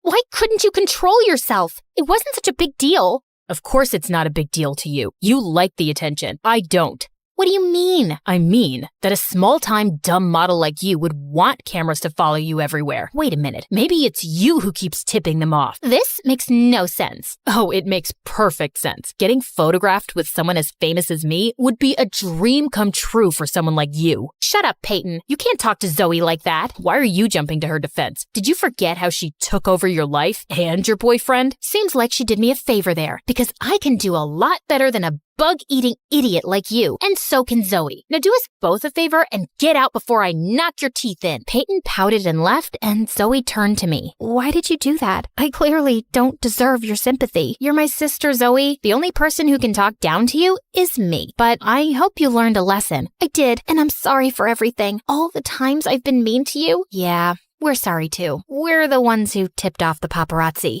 It's okay. I kinda deserved it, so we're good? Might take me a little while, but I'll get there. Even if it takes us years, we're gonna prove to you that we've always got your back. Triplets. To the end. A few days later, my agent told me that due to bad publicity, Peyton got dropped from his modeling agency. Zoe and Dana worked non-stop to get back into business, and I helped my sisters in every way I could, till they were eventually good enough to land their own gigs. Working together brought us closer. But I think the best part was when we got to go on vacation and just relax and do little things together like chatting and even learning new languages. Agana bina gutge, amunkachukadu.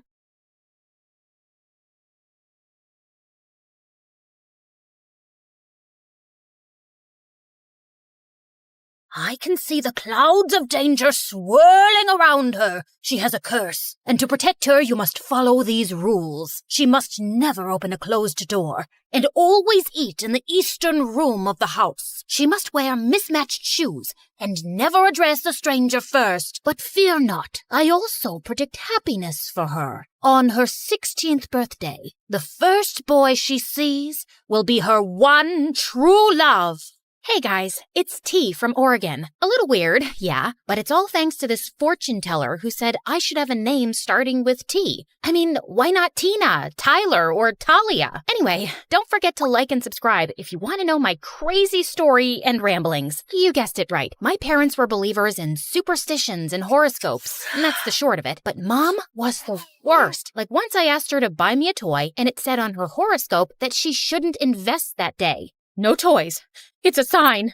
I didn't understand it at the time, but when I was 5 years old and I was at my aunt's house playing with her cat, I opened the back door, and suddenly an enormous box full of dishes and glasses came crashing down in front of me. It slightly hurt the cat, and an icy chill ran down my spine. My mom was totally right. She knows best. My parents immediately took me to the fortune teller for more advice, but they couldn't find her anywhere. She was gone. So they removed all the doors in our house and told me to stay inside. But Mom, what fun am I gonna have inside? Oh, honey, I'll play with you. My parents did their best to make me happy. We would play The Floor is Lava and build blanket forts, play hide and seek, and play makeup games. But growing up, when I tried to ask anything about the prophecy, Mom reminded me about my safety. A part of me also believed it, especially when I dreamed about my one true love and all the trips we would take together. I had a map full of pins with my ideal destinations, and I knew all the capitals of the world by heart. He will open all the doors for me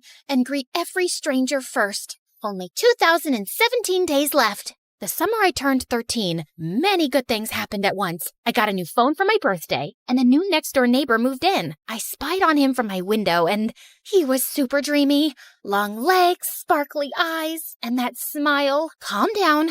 Maybe he's just cute from a distance. Since his room was just across from mine, I used to zoom in with the camera of my phone, but all I could see was the spider crawling down the wall and a poster for a video game he liked. Bingo! I downloaded the game on my phone, and only 2 players in my area. That must be him. Yeah, we girls make the best detectives, right? I went from fighting imaginary potatoes to defeating trolls and orcs online, and it was so much fun, and he noticed me. Hey, you're pretty great at this. Want to team up? Sure, you're pretty good too. Thank you. I saw from your profile that you're local. There's a gathering of players this weekend. Want to come? All those new people? What if I slipped and talked to someone by mistake? Sorry, I can't. You see, Can I tell him the truth? What if he thinks I'm a weirdo or a liar? But I was a weirdo. I asked him for his number and started texting him. Shh, I hit up his Insta and Facebook, but we all do that, right? And soon, I poured my heart out and told him everything. Wow, that must be tough. Are you sure the fortune teller was right? I never met her, but my parents are absolutely convinced she was, and I want to trust that they know what's best for me. I don't know if there's a fate worse than staying locked in all the time. When I went to bed that night, Sebastian's words kept ringing in my ears. I dreamed that I was going to school and traveling everywhere. So when I woke up, the disappointment was too much. I think you're right, but now I need to convince my parents too. And so, my campaign for free tea began. I stuck my forehead closer to the radiator to fake a high fever, but I just got a red forehead for my trouble. Then, I turned on the water tap in the kitchen to flood the floors and send my parents outside. But my mom just got out the mop, and I ended up having to help her clean. I wrote letters pretending to be a long-lost cousin needing help, and even snuck out at night. But I was caught by the traps my dad had set up. Nothing worked. Oh dear, she's gotten to the rebellious age, right? Nothing I do seems to work. And just then, there was a tap-tap sound. Someone was knocking at my window? Could it be burglars? Should I scream now? I got my hair straightener and my perfume spray. Hi, it's Sebastian. Hi, I'm T. Yeah, I know. My teammate and my friend. I can hear you cheering from my room. You talk to yourself a lot, you know. How embarrassing. Was I that obvious? And I'm about to slip. I opened the window and he climbed in. I was too nervous. I had a boy in my room, and he smelled so good. I thought boys were all smelly, but he smelled like rainbow cake with sprinkles. My brain short-circuited, and I could only look at him like a fish.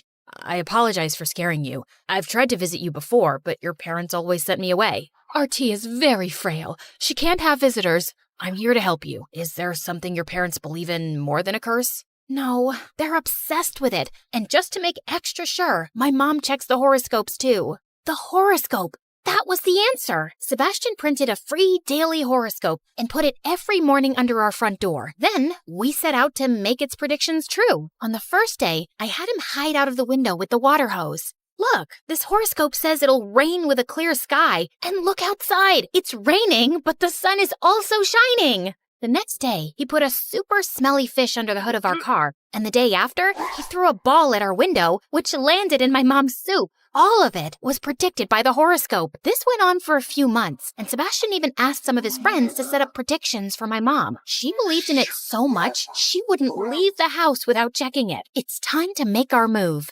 Look, Mom, it says that girls named after a drink will have good fortune all year. I'm sure this counteracts the fortune teller's warning. This horoscope is never wrong. I really want to go to school. I'm not sure. But T's all grown up now. She knows she must not open any doors, right? Yes, of course, Dad. I finally enrolled in school. The evening before my first day, I was super nervous. Am I doing the right thing? What if the fortune teller was right? What if something terrible happens? I tried a million outfits, and Sebastian stood at his window giving the outfits votes with a pedal like in a fashion competition. It doesn't count if you give me all 10s. My first day was fantastic. I asked Sebastian not to tell anyone about my curse because I knew no one would believe me. He agreed and didn't laugh when I opened my backpack, and instead of books, all of the good luck charms my mom had stashed in it fell out. Here, you can read mine. I still had to eat alone in the supply closet because it was the room to the east, and I became a pro at never opening doors. If one was about to close, I'd just throw my books at it to stop it. At once, I couldn't get out of the bathroom because no one was there to open the door for me. And fortunately, Sebastian came to my rescue. Oh, thank you. I was about to climb into the cubicle. You can't really believe this rule about the door, T. There's no such thing as a curse. What if there is? I'm not so sure I can risk it. Or, I don't want to put anyone else at risk. As my 16th birthday approached, I eagerly anticipated meeting my one true love. But I like Sebastian. He's kind and funny, and he wants to travel too. I just needed to make sure I gave fate a little help. Again. So the morning of my birthday, I stared at Sebastian's window, waiting for him to appear, but the blinds never came up.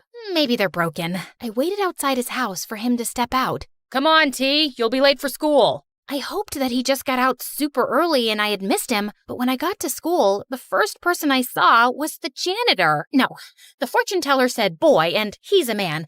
I still have a chance, so I kept my eyes closed and started inching toward my class. Hey, watch out. OMG, it's Francis. He was the hottest guy in school. He was tall, had the best hair, and was in a band. All the girls in school wanted to date him, but he'd never gone out with anyone. Aren't you the girl who always eats alone in the supply room? Yeah, I know it's weird, but... No, I dig it. Make your own rules, you know? What's your name? T. Wow, that's a cool name. Unique. See you around. He smiled at me, and suddenly, everything was really warm. Oh no, maybe I'm sick. Wait, no, that's what happens when you blush. Does it mean he is my one true love? What about Sebastian? I called Sebastian. Why aren't you at school? I got food poisoning, and I'm sick at home. Sorry, I didn't get to wish you a happy birthday in person. I was super disappointed, but the fortune teller was very clear. The first boy I saw on my 16th birthday was Francis, not Sebastian. It's not like he ever confessed. Maybe he doesn't even like me. Suddenly, Francis was everywhere. Wow, you decorated this supply closet like a restaurant. I'm participating in a door opening competition. Let me help you. Oh, this is your house? Wow, what a coincidence. I was cursed, but I wasn't stupid. Are you following me? I guess I kinda am. Sorry, but you're different, and I like that. Would you like to go out with me?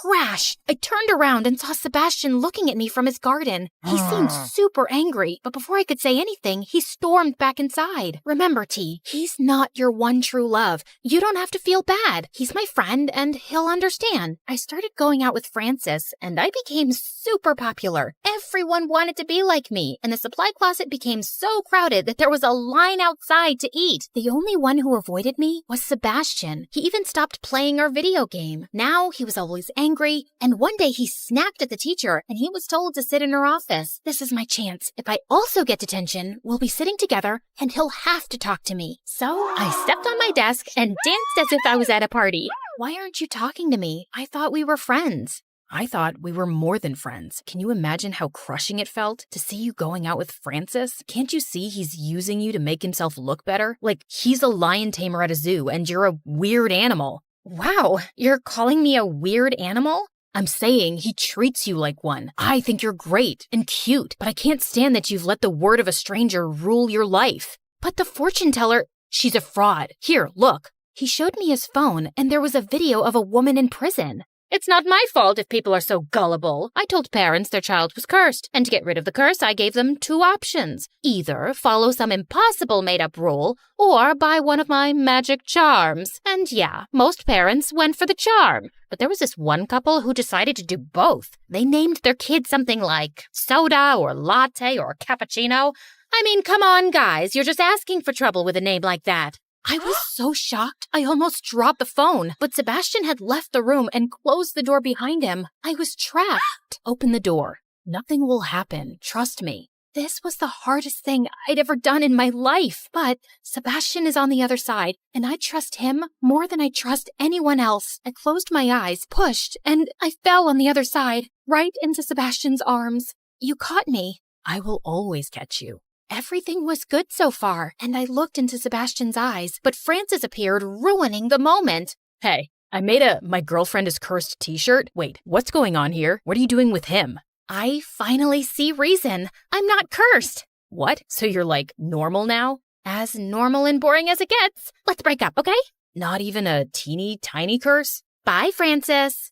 I had done the right thing with Francis, but I still had to talk with my parents. I ran straight home and showed them the video, but they wouldn't believe it was her, especially my mom. I love you guys, and you can believe what you want, but I can no longer follow your rules. I want to be free, and I don't want to believe in some silly superstition. I tried to convince them, but I knew it wasn't easy for them to change. But at least they understood that they wouldn't control me anymore. I went to school, I ate in the cafeteria, and I opened every closed door there was. Now, I have 18 ways to open doors. And yes, my parents get mad when I do it with my foot. And of course, I took Sebastian's face and kissed him in front of everyone. Because you should always follow what your heart tells you. The heart is always right.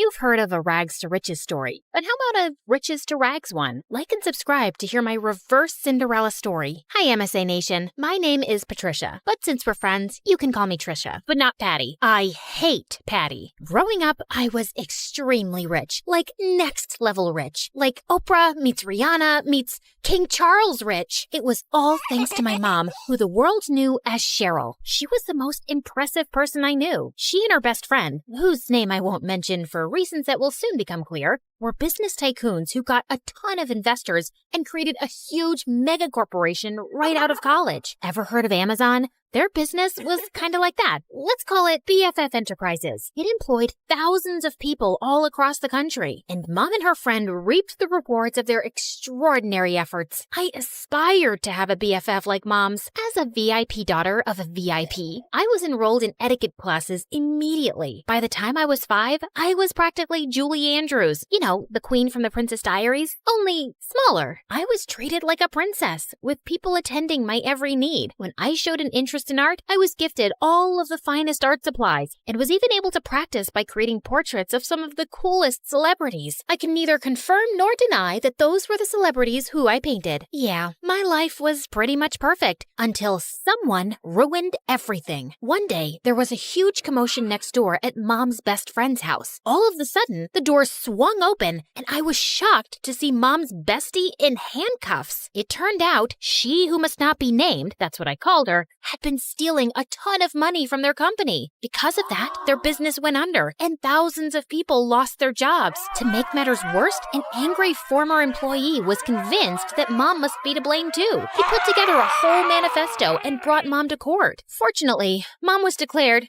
innocent. I knew she always would be, of course. She who must not be named was proven guilty and sent to jail. The employee who had lodged a case against Mom ended up behind bars for defamation too. Mom's name was cleared and she and I lived happily ever after. That's the end of my story. Thanks for tuning in. Just kidding. It got a whole lot worse from there. Even though she was innocent, the public knew Mom as the face of the company, and they were mad. Mom and I weren't exactly well-equipped to fight off an angry mob, so the government intervened for our safety, and we were forced to join the Witness Protection Program and completely change our identities. We were given cover stories and everything. So, remember before when I said my name was Patricia? Well, that was sort of the half-truth. I had a different name before all of this mess. A gorgeous name. But that and everything else were taken from me when she who must not be named ruined my life. I was pulled from my life of glamour and ease and relocated to here. Yeah, the house was a serious downgrade from what I was used to. See what I mean about an opposite Cinderella story? I know this is different from what we're used to. At least we still have each other. One day, we'll live in a big mansion again. I hoped she was right. In the meantime, Mom set up security cameras everywhere. She was afraid someone would somehow find out who we were and try to break in and steal whatever valuables we had left. That fall, I started up at my new school. I thought it would be a breeze. I'd never had any problems making friends before in my fancy school, back when I had money. But here, everyone was staring at me as I walked in. I felt like a total fish out of water. What, are you like from Gossip Girl or something? It got worse in the classroom. May I use the washroom? Mayhaps the princess would like a peasant to escort her. And even worse than that in the cafeteria. Look, Gossip Girl thinks she's at a royal banquet. Here, have some slop like the rest of us, princess. I was about ready to blow my cover and demand Mom let us move back to her old life when... Hey, leave her alone. Your mama sure would be mad if I told her that this is how you minded your manners. Wow, thank you for that. Don't mention it. Someone has to show you some proper small-town hospitality. I'm Sally. Patricia. Where are you from, Patricia? I grew up in the big city with a ton of money. My paternal grandparents invented trail mix, but my dad walked out on me and my mom and took all of our riches with him. Oh my goodness. I'm so sorry to hear that. We used to have more money too, but, well, it's complicated. It's hard, what with being one of 6 kids. Hey, if you'll let me, I would love to help you learn the ropes of a small-town life on a budget. Under Sally's wing, I started to really get the hang of my new life. She taught me all the tips and tricks to finding the best deals while thrift shopping. $5, final offer. The art of sandwich making. The more cold cuts, the better. Even how to use a lawnmower. She was a hoot. While all the other neighborhood kids were riding bikes, Sally would show up places driving her dad's lawnmower. And you don't need a license for this? Nope.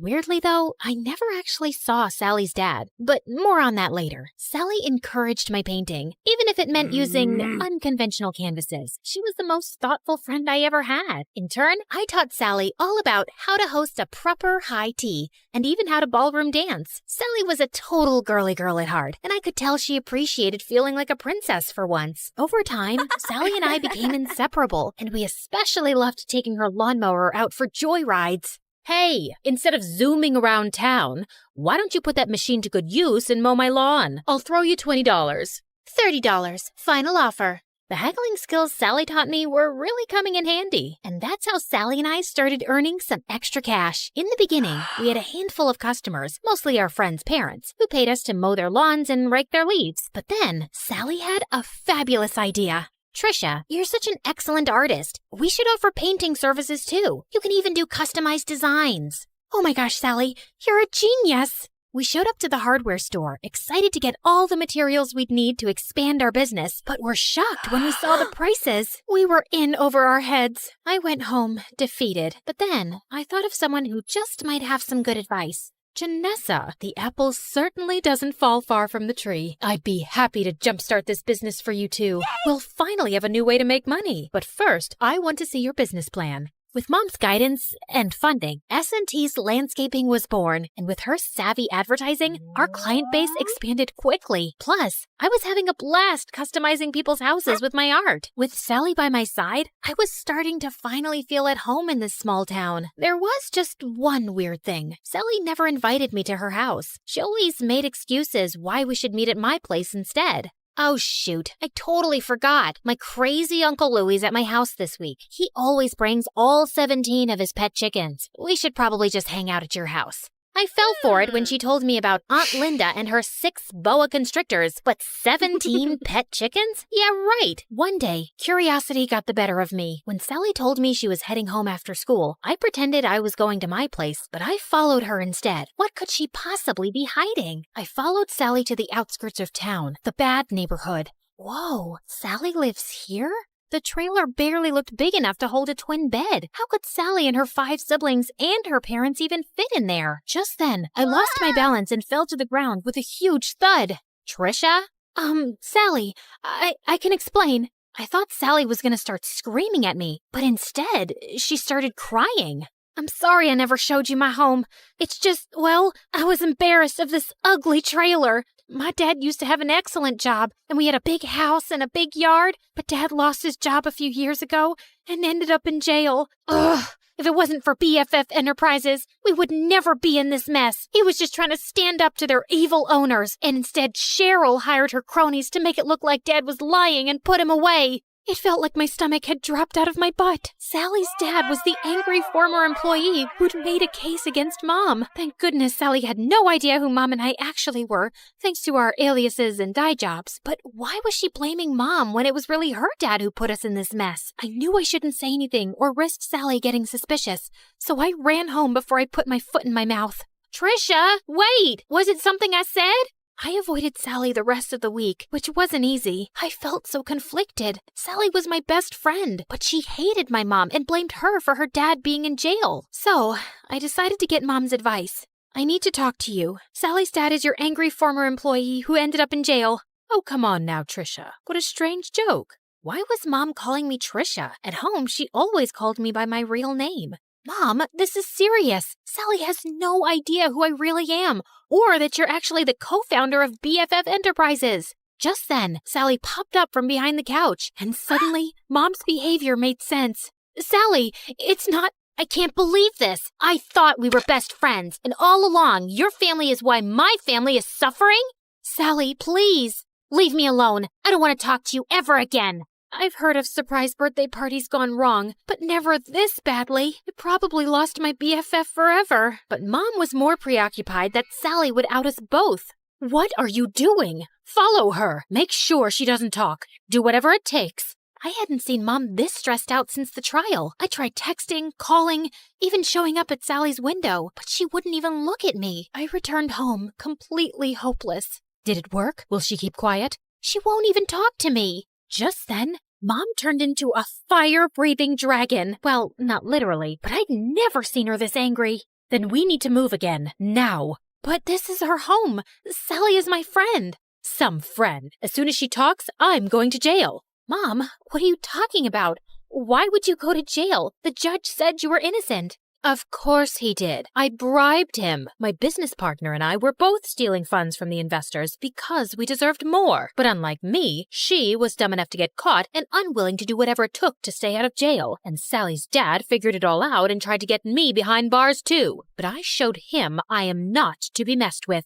I couldn't believe it. I was so blinded by all of her generosity over the years. I'd never even once suspected that she could have done anything criminal. And I felt so awful for Sally and her family. They didn't deserve this. But then again, how could I choose between my mom and my best friend? What Mom said next, though, made everything totally clear.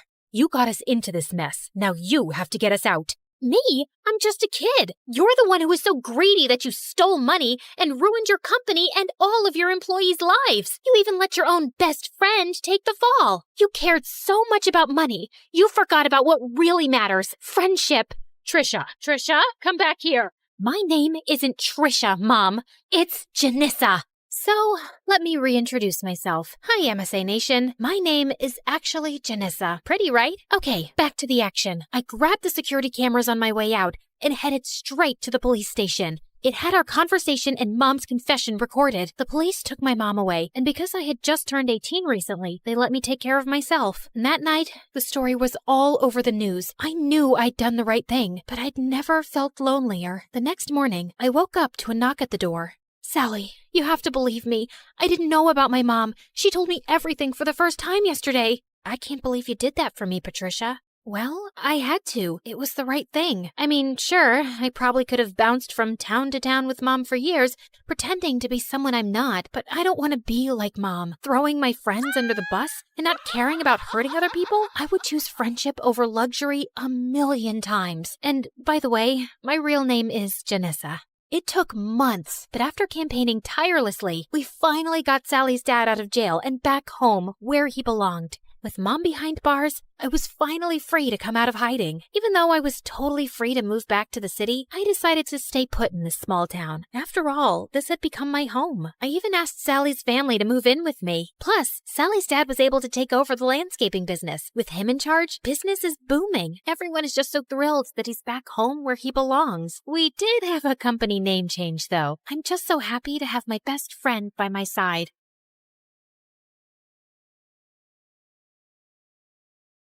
Hi, I'm Alicia, and I'm about to tell you how I met the love of my life. But before we get into that, please like and subscribe to MSA. If there's one thing you have to know about me, it's that I wasn't an ordinary little girl. Being raised by a single father who was an ex-army officer does that to you. I had rules, discipline, and responsibility drilled into me since I was very young. And growing up, I found other kids my age really immature. I don't know why he'd break up with me. I wore the clothes he liked, woke up at 5 every morning to do my hair because he liked them curly, and pretended to love watching wrestling.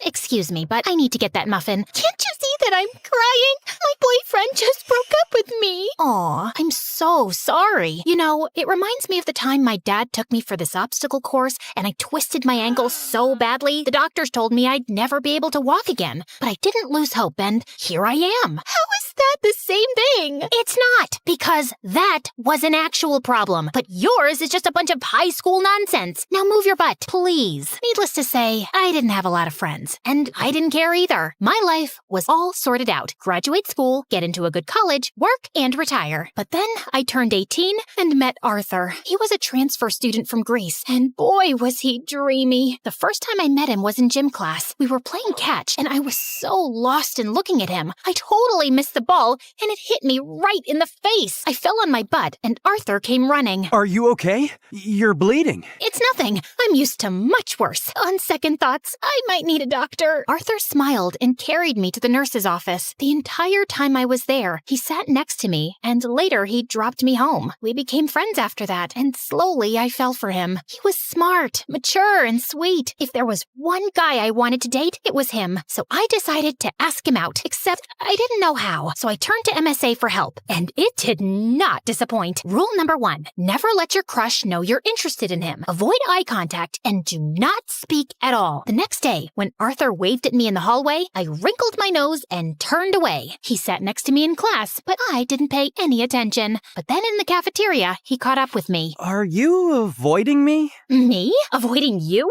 Oh, don't be silly. I was just really busy thinking about global warming and how it's impacting the fish population. Oh, that reminds me. I have to water my fish. My plants. I'll see you around. And I just ran before I embarrassed myself further. After that epic failure, I turned to step number 2. Dress up nice and behave like a total diva. I went shopping, picked up a bunch of dresses, and the next morning, it took me 2 hours to get ready. I thought I looked great, except the moment I entered, everyone started pointing at me and laughing. Oh my god, why is she dressed like a peacock? What is that on her face? Did someone finally punch her for being a know-it-all? I was so embarrassed. I immediately turned around and ran for the bleachers. I was still sulking when Arthur walked up to me. If you rub your lips anymore, they're gonna fall off. This lipstick won't come off. Ugh, it's so annoying. Let me help you. Also, I'm not saying you don't look good with makeup, but you actually look way prettier without it. Really? Does that mean you'll go out with me? Are you serious? I wanted to ask you out for the longest time, but everyone in school told me you're a cold-hearted witch. Cold-hearted girl who hates people. That's not true. I hate dumb people. There's a difference. So, you and I, dinner tomorrow? I'd love to. My first date with Arthur was perfect, and he told me that his parents were divorced like mine, and he lived with his mom and 9-year-old brother Charlie. We started dating soon after and spent all our time together. People in school were also nicer to me since I was Arthur's girlfriend, and even Dad liked him a lot. Life was just better with him in it, until things started getting weird. Some days he would come to school looking like a half-dead zombie, and other days he would skip school altogether. His grades were slipping, we were barely seeing each other, and I knew something was wrong. So one day when he canceled our date, I went to his place with his favorite ice cream. But when I knocked on the door, some kid opened up. "Hi, you must be Charlie. Is your brother around?" Is that ice cream? Give me it. Hey, that's not very nice. Say, "Ma'am, could I please have that tub of ice cream?" Repeat after me. Sure. Ma'am, give me the ice cream or I'll kick you. And Charlie kicked me on my shin, snatched the tub, and ran away. As I yelled out in pain, Arthur came running downstairs. Alicia, why didn't you tell me you were coming? When would I tell you? You hardly talk to me these days. I know. I'm sorry. It's just that Mom's getting married again. The guy doesn't want Charlie in his life, and Mom loves her stupid boyfriend so much that she decided to move out, leaving me in charge. Why wouldn't you tell me that before? Because it's embarrassing, and I didn't want to drag you in my mess. I'm already a part of your mess, and we'll get through it together. Okay, I know that was a bit cheesy, but Arthur looked like he was going to break in a million pieces, and I really wanted to help him. Besides, how bad could a 9-year-old be? Turns out, a lot, because Charlie was a total devil. He would cry over the smallest things, throw tantrums if he didn't get his way, and would constantly butt into my dates with Arthur. We hardly spent any time alone. I was pretty sure he just hated me. Like one time, I was waiting for Arthur in his living room, and Charlie kept giving me death stares. Something on my face? I was just trying to figure out how someone can look like a horse and a camel at the same time. That's kind of mean, Charlie. And you're kind of ugly. Anyway, have fun on the date. It won't last long. And 10 minutes into the date, Arthur got a call from the babysitter that Charlie had locked himself in the washroom and we had to run back. Then another time, it was Dad's birthday and I had planned a really cool surprise for him. I'd invited all his old friends from the army. Arthur helped me deck up the place and I was arranging the cake when Charlie walked up to me. Oh, wow! This cake looks yummy. Give me a piece. Only after my dad cuts it. But I'm hungry now. Then eat something else. There's a whole pizza on the counter. Are you stupid? I said I want the cake. Charlie tried to get the cake, but I got in his way. He shoved me away, and I accidentally knocked into the cake, which crashed to the floor. Whoopsie. Guess no one gets to eat it. What happened? I heard some noise. Your brother ruined my surprise. I just asked her to give me some cake. And I asked you to wait. Relax, Alicia. We'll get a new cake. I'm sure your dad won't know. That's not the point, Arthur. Your brother is a spoiled brat. He needs some discipline. You put that kid on a leash, or I swear I will. He's my brother, not some dog I can put a leash on. I know he made a mistake, but he's just a kid. You know what? We'll just leave. We wouldn't want to ruin your evening any more than we have. Perfect. Arthur took Charlie's hand and they left. I wanted to stop them, but I was too mad. Later that night, when I calmed down, I realized I might have been too rude and called Arthur up, but he didn't answer. He didn't even show up to school the next day, and neither did Charlie. So I went to his place to talk to him and saw Charlie crying on the porch. What's wrong? Arthur wasn't here when I woke up this morning, and I don't know where he went. Did you call him? He left his phone behind. Then why didn't you answer when I called? Anyway, don't worry. We'll find him. But till then, you're coming home with me. No, I don't like you. You don't have to like me, but I'm not leaving you alone till Arthur gets back. So annoying. We waited the whole day for Arthur to show up or get in touch, but he didn't. By nightfall, I decided to sleep in the lounge and offered Charlie my room. If you need anything. The next morning, Arthur was still a no-show. I couldn't reach his mom either, and then remembered he told me she was out of the country on her honeymoon. Next, I asked his friends and colleagues, but none of them knew where he was. Eventually, I contacted the police, but even a week later, they had no news of him, and I was worried sick. What could have possibly happened to him? Meanwhile, Charlie refused to go to school or shower. He mostly kept himself locked in my room and reacted rudely to any nice gesture I made. I was losing my mind. So I turned to Dad for help, and he promised he'd get a word out to his colleagues in the army to track Arthur down. I still don't know what to do with Charlie. He shuts me down every time I try to talk to him. He's been through a lot, Alicia. What he needs is some distraction to keep his mind off things.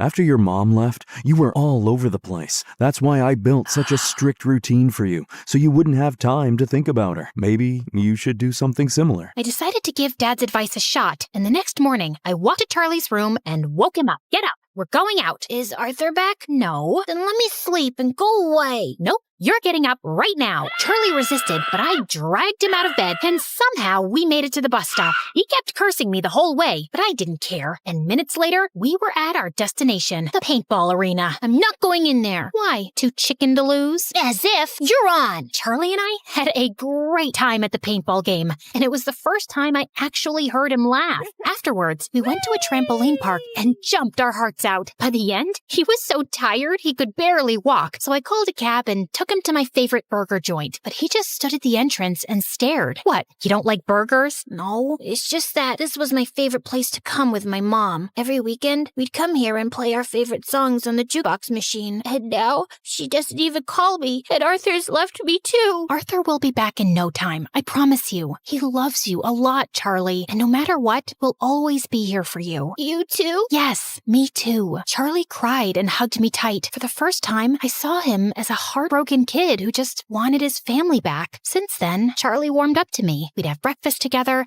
and he would always make my bed when I got home from school. He was a lot calmer and hardly threw a tantrum. I couldn't wait for Arthur to come back and see how much progress Charlie had made, but we still had no leads on him. I wanted to be strong, but with each passing day, my hopes of ever seeing him again were getting dimmer, and it broke my heart. Finally, one night, I broke down in front of Dad. I don't think Arthur's coming back, Dad. It's been weeks, and no one knows where he is. If he was in town, we would have found him by now. And Charlie, he's lost his mom and might lose his brother too. What can I even say to him? What? I turned around and saw Charlie standing at the door. You've been telling me all along the police will find him. You said you were sure. No, I'm sure he's fine, Charlie. I was just... Stop lying! Why do all grown-ups lie so much? I hate you! All of you! And Charlie just ran out of the house. Dad said he'd go after him, and as I was sitting in the kitchen in despair, the phone suddenly rang. It was the police, saying they'd found Arthur in a hospital close to town. I rushed to the location and texted Dad on the way. The doctors at the hospital told me that Arthur was brought in a few days back by the forest rangers. Apparently, he went on a hike and got injured, and since then, he'd been in a coma. I was sitting next to him when Charlie walked in with Dad. How is he? He hit his head, but he's out of danger. Doctors say there's a very good chance he'll be just fine. Charlie, promise me, no matter what happens, you and I will never fight again. I promise. I will never scream again, and I will always be a good brother. He will wake up, right? What do you think?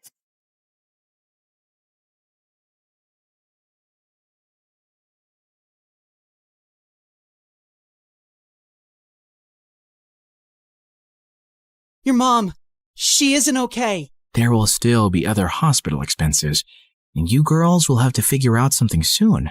Do you have any relatives? Of course. I'd do anything for you, Claire. Can you tell me where the trial patient files are? When we visited Mom next at the hospital, I was able to slip away and retrieve Mom's file and another patient's who was receiving the drug. That night, Meredith and I used every Photoshop skill we had to make duplicate copies, complete with the hospital's seal and everyone's signatures to ensure that Mom was the patient chosen for the treatment. And the next day, I slipped the files back in. I knew what I'd done was wrong, and I'd broken at least 5 different laws. But as I walked away, I didn't feel like a criminal at all.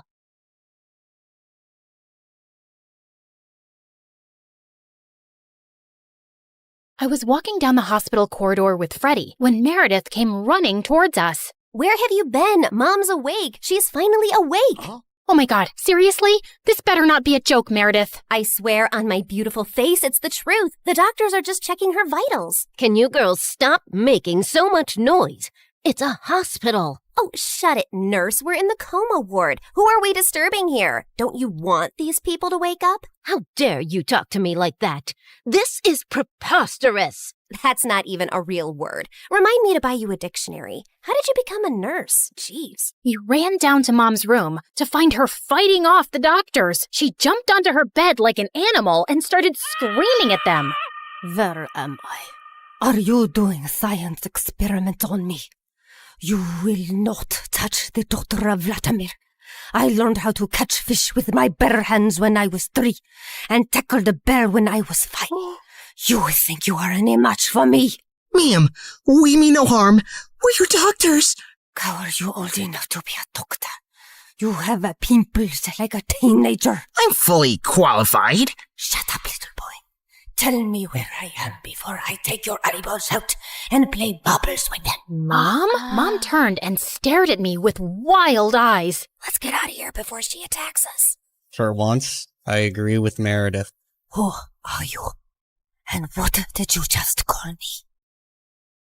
Hey guys, the last time you saw me, I was walking down a hospital corridor after switching the clinical trial files. That was 2 years ago, so let me get you up to speed on everything that's happened since then. Mom entered the clinical trial, and her tests started showing signs of progress, but she didn't come out of her coma anytime soon. Freddie tried to help us, but Meredith and I had to learn to manage on our own, and it turns out there's a lot you can steal from a hospital. We never had to buy toilet paper or cleaning supplies again, and we always had endless cups of pudding and Jell-O. Meredith, is that diaper cream you're putting on your face? A girl's gotta moisturize. It's very hydrating. My face is as soft as a baby's butt. What did you score today? More useful things like new bed sheets, pads, towels, and batteries for our TV remote. Time for our show and more Jell-O. Woohoo! But we still needed money, and after high school, we went back to our conning ways. I always pushed away the guilt and justified it to myself with things like, we needed the money, we had no other choice. But I have to admit, I also felt a thrill every time we outwitted someone and got away with it. It started out small, like hitting venues of concerts and games in different cities and selling fake tickets to desperate fans, hoping to get in at the last minute for twice the regular price. By the time they figured the tickets were bogus, we were gone. Or going to the American Idol audition venues and convincing hopeful contestants that we were part of the TV show crew, and we'd get them through to the next round if they paid us a little money. Then, we set up an Instagram matchmaking business account with tons of fake success stories. We were getting booked for our services by loads of women. We'd always meet at the client's house in disguise. What is this exquisite dessert? It's like a cloud melting in my mouth. It's a Japanese cheesecake, delivered fresh every day from Japan. You are just the kind of people I like. Ow! Let's get down to business, shall we? Wow, I mean, this cake. Yes, business. This is your daughter? Oof. We know she's a bit plain. And she's 6 feet tall? With that face? Is her case hopeless? Oh no, we've dealt with a lot of uggos before. Believe me.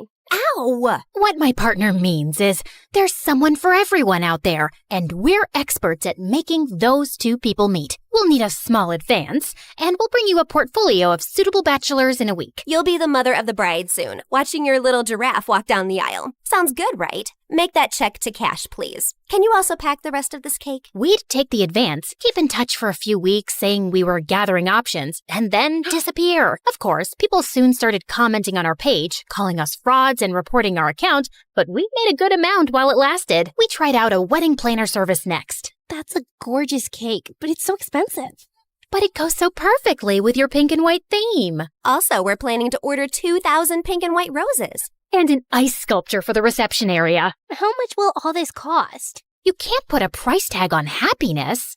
Daddy will have a heart attack. He's gonna have one anyway. I just saw him eating a block of cheese. Why should that stop you from having the wedding of your dreams? Really, you deserve the best on your big day. Okay, I'm sold. Let me write you a check. When that went bust, we became travel bloggers and influencers. With our huge number of fake followers, we managed to get into the best hotels for free as long as we wrote a review. When I'm rich, I will buy a hotel and live there. They have the best beds. Room service? Yes, we'll have 2 lobsters, 4 sushi platters, 2 beef burgers with fries, the prawn tempura, the fish tempura. Okay, anything with the word tempura. And why don't you bring up the entire dessert menu? Thanks.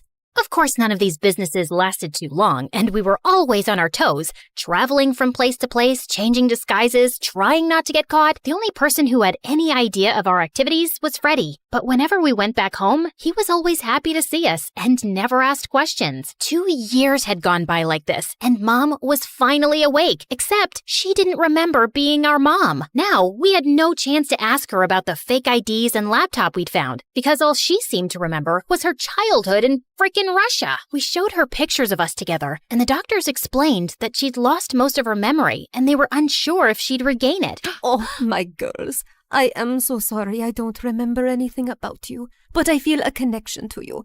as strong as the frost on my toes, walking barefoot in snow, and as sweet as the smell of my grandmother's honey cakes, and as deep as the violet skies of Siberia, and— Yeah, we get it, Mom. We love you too. As the three of us sat in a cafe later, I was still trying to process everything when I saw Meredith had a faraway look on her face. I know that face, Em. What are you planning? Oh, nothing. Just thinking how excited Arthur will be when he finds out Mom is awake. You're talking about our neighbor, Arthur? Yeah, he's been visiting Mom every week for 2 years. He's always been in love with her. He'll be happy, but she won't even remember him. That actually works in his favor. Mom always found him irritating. What are you saying exactly? What if we convinced Mom that she was deeply in love with Arthur before she went into a coma? I'm sure he won't have any problem playing along. Maybe we even say that they were engaged before she got sick. If we set them up, Mom will be taken care of for life. Arthur is rich with a capital $sign. Wow, Meredith, you're a frickin' genius. Jeez, why are you girls always scheming? Because our parents are not neurosurgeons. You can't use that excuse forever. Watch me. Like we expected, Arthur immediately agreed, and we got to work. We photoshopped tons of pictures of Mom and him, and soon he even turned up with a giant emerald ring. You chose this Russian emerald ring from an antique shop where I proposed to you. Oh, it is so beautiful. I wish I remembered all of these moments. But I do feel a connection to you, as strong as the smell of lavender on a Russian summer breeze, and as warm as Papa's fur coat, and as comforting as a bowl of kidney pickle soup, and— Kiss her, now! As Arthur and Mom kissed, Meredith and I walked out of the room and burst out laughing. We laughed till we almost peed our pants. Oh God, my tummy hurts. Are we doing the right thing? Fooling Mom? She's no fool. She asked me how rich Arthur is yesterday. Now she feels very connected to him. And within a month, Mom was walking down the aisle in a grand wedding in Arthur's garden. Of course, Meredith and I had made all the arrangements and totally overcharged Arthur. I promise to cherish and to love you forever, and follow you to the ends of the earth. We will go to Russia and start our new life there in the lovely house you have bought me as a wedding gift. And yes, I will cherish and love you and whatever, etc., etc. Now you may exchange rings. Did you just hear what I just heard? Are they moving to Russia? That can't happen. Is it too late to object to this wedding? Shh! You guys are ruining the ceremony. What's wrong with you? Are you a moron? You know she can't go to Russia? Why not? She's Russian. Isn't she? Oh, yeah, she shouldn't go to Russia. Hold it, everyone! Sorry, Mom, but you can't go to Russia. Oh, sweetie, I will take you girls with me, don't worry. We're taking them with us? No one's going to Russia. Can we, discuss this later? You're ruining the moment. Arthur, shh! Listen, Mom, we need to talk. As I got up to talk to Mom, I tripped on my dress and crashed into this big cage holding 100 pigeons, and they all started flying off. This was supposed to be for after the ceremony! But suddenly, those pigeons turned vicious and came back to attack everyone. They clawed at people's hair, poked them with their beaks, and pooped everywhere. As the guests ran around in chaos, someone slammed straight into the wedding cake. Meredith and I grabbed Mom's arms and dragged her home. What is wrong with you two? There's something you need to know, Mom. Meredith and I ended up showing her all her fake passports, IDs, and the laptop, and she was stunned. My name is Alexei, and none of these IDs have that name. Mom, we don't know who you really are or why you left Russia. What if you were a spy or some sort of criminal? What if you're wanted in Russia? If you go back there, you might get arrested or worse. Apparently, many years ago, some bad people were looking for you, and we don't know why. You have to stay here and keep a low profile. But I want to find my parents and see my home. It's all I remember. You can't risk it. Not till you get your memory back. Or we get someone to tell us what's on that laptop and figure out who you are. We're sorry. We hugged Mom as she cried, then fixed her makeup and returned to the wedding. The pigeons had left, and the guests were leaving too. Stop, everyone. The wedding isn't over yet. And Arthur, Mom wants to move to Hawaii instead. From the top, people! Arthur was very confused, but they finally got married. Later, as everyone moved towards the dance floor, Freddie asked me to join him. So, now your mom is well and you have a rich stepfather. What are your plans? I like traveling around with Meredith. Maybe I'll do that for some time. There isn't any reason to stay here anyway. Ouch. Why don't you just hit me with an axe.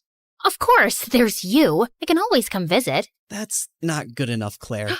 Look, I have to say this now. I've been in love with you since forever, and let's not pretend you don't know that. Don't you think you can give us a chance? We're best friends, and I'd do anything for you. I know, Freddie, but I just can't. I love you, but not like you want me to. You can try dating me. Maybe you'll feel differently. I don't think I will. And I can give you a good life. You don't need to live like a freaking criminal anymore. Some people might call me an artist. Con artist, yeah. Still a criminal. Maybe I enjoy being one. It's kind of thrilling.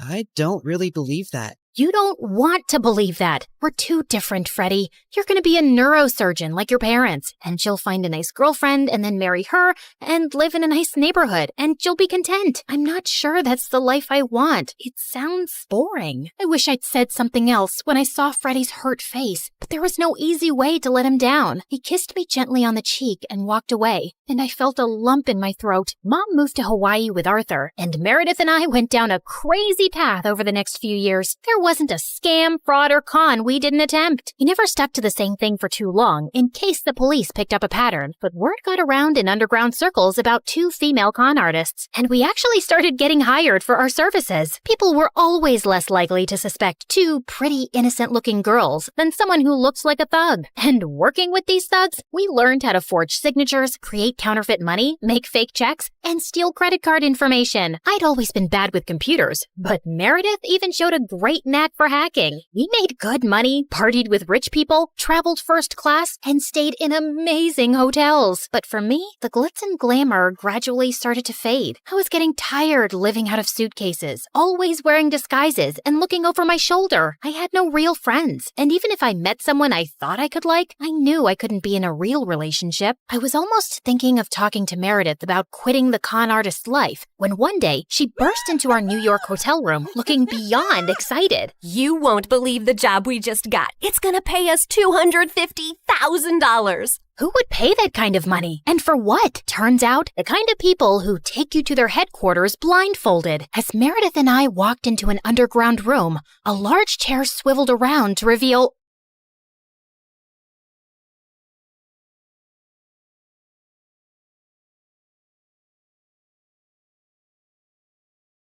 I was just a month into my freshman year at college, and I never in a million years would have guessed that the night I was pinned against the bleachers of the school football field by bullies was the night that would change my life forever. Well, Sydney, you have 2 choices. You can kiss my shoe or lose your hair. I have a rule that I never kiss cheap shoes. Now get away from me. Oh, look, she's gonna cry. I have a lot of practice holding in my tears, and these bimbo bullies weren't gonna break me. Hair grows back. I guess you've made your choice then. After they threw me to the ground, I prepared myself for what was coming, but a voice boomed from behind them. What the hell do you think you're doing? Leave her alone. The girls turned around and sprinted away. The person walking toward me was silhouetted by the field's lights, so I couldn't see him. When he got close and helped me up, I saw who it was, and my jaw nearly fell off my face. Are you okay? Did they hurt you? It was Ian Gallagher, the son of the president. He also just started at my school and was the image of perfection. Flowing blonde hair, a chiseled jaw, and deep green eyes. Other than my pride? No, but there wasn't much of that to begin with, so I'm good. Thank you. Maybe you and Sydney should go get some food, Ian. Who was this guy, and how did he know my name?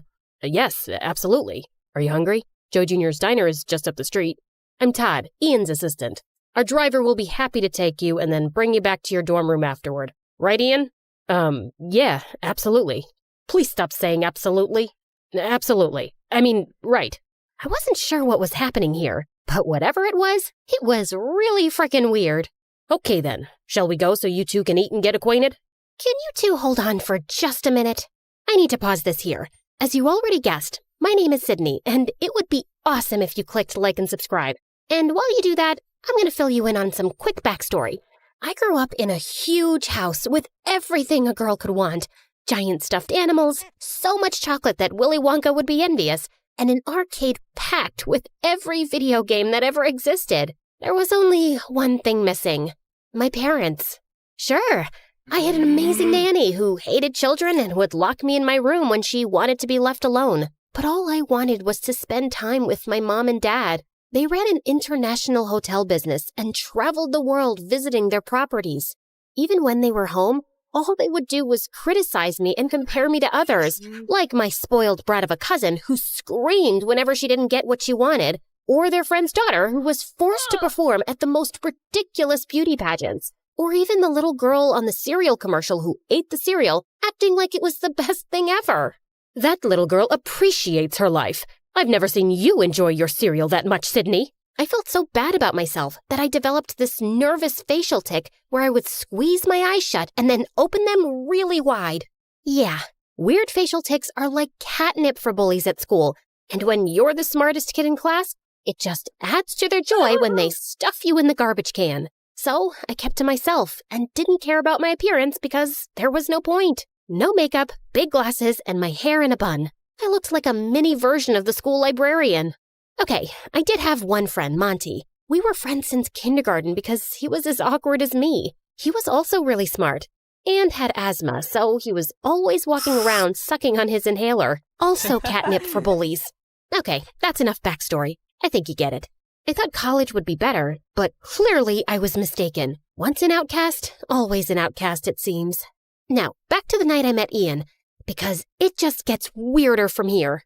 He took me to the diner, but our table was guarded by his two big, serious-looking Secret Service agents. His tiny assistant, Todd, sat in the booth across from us, just staring.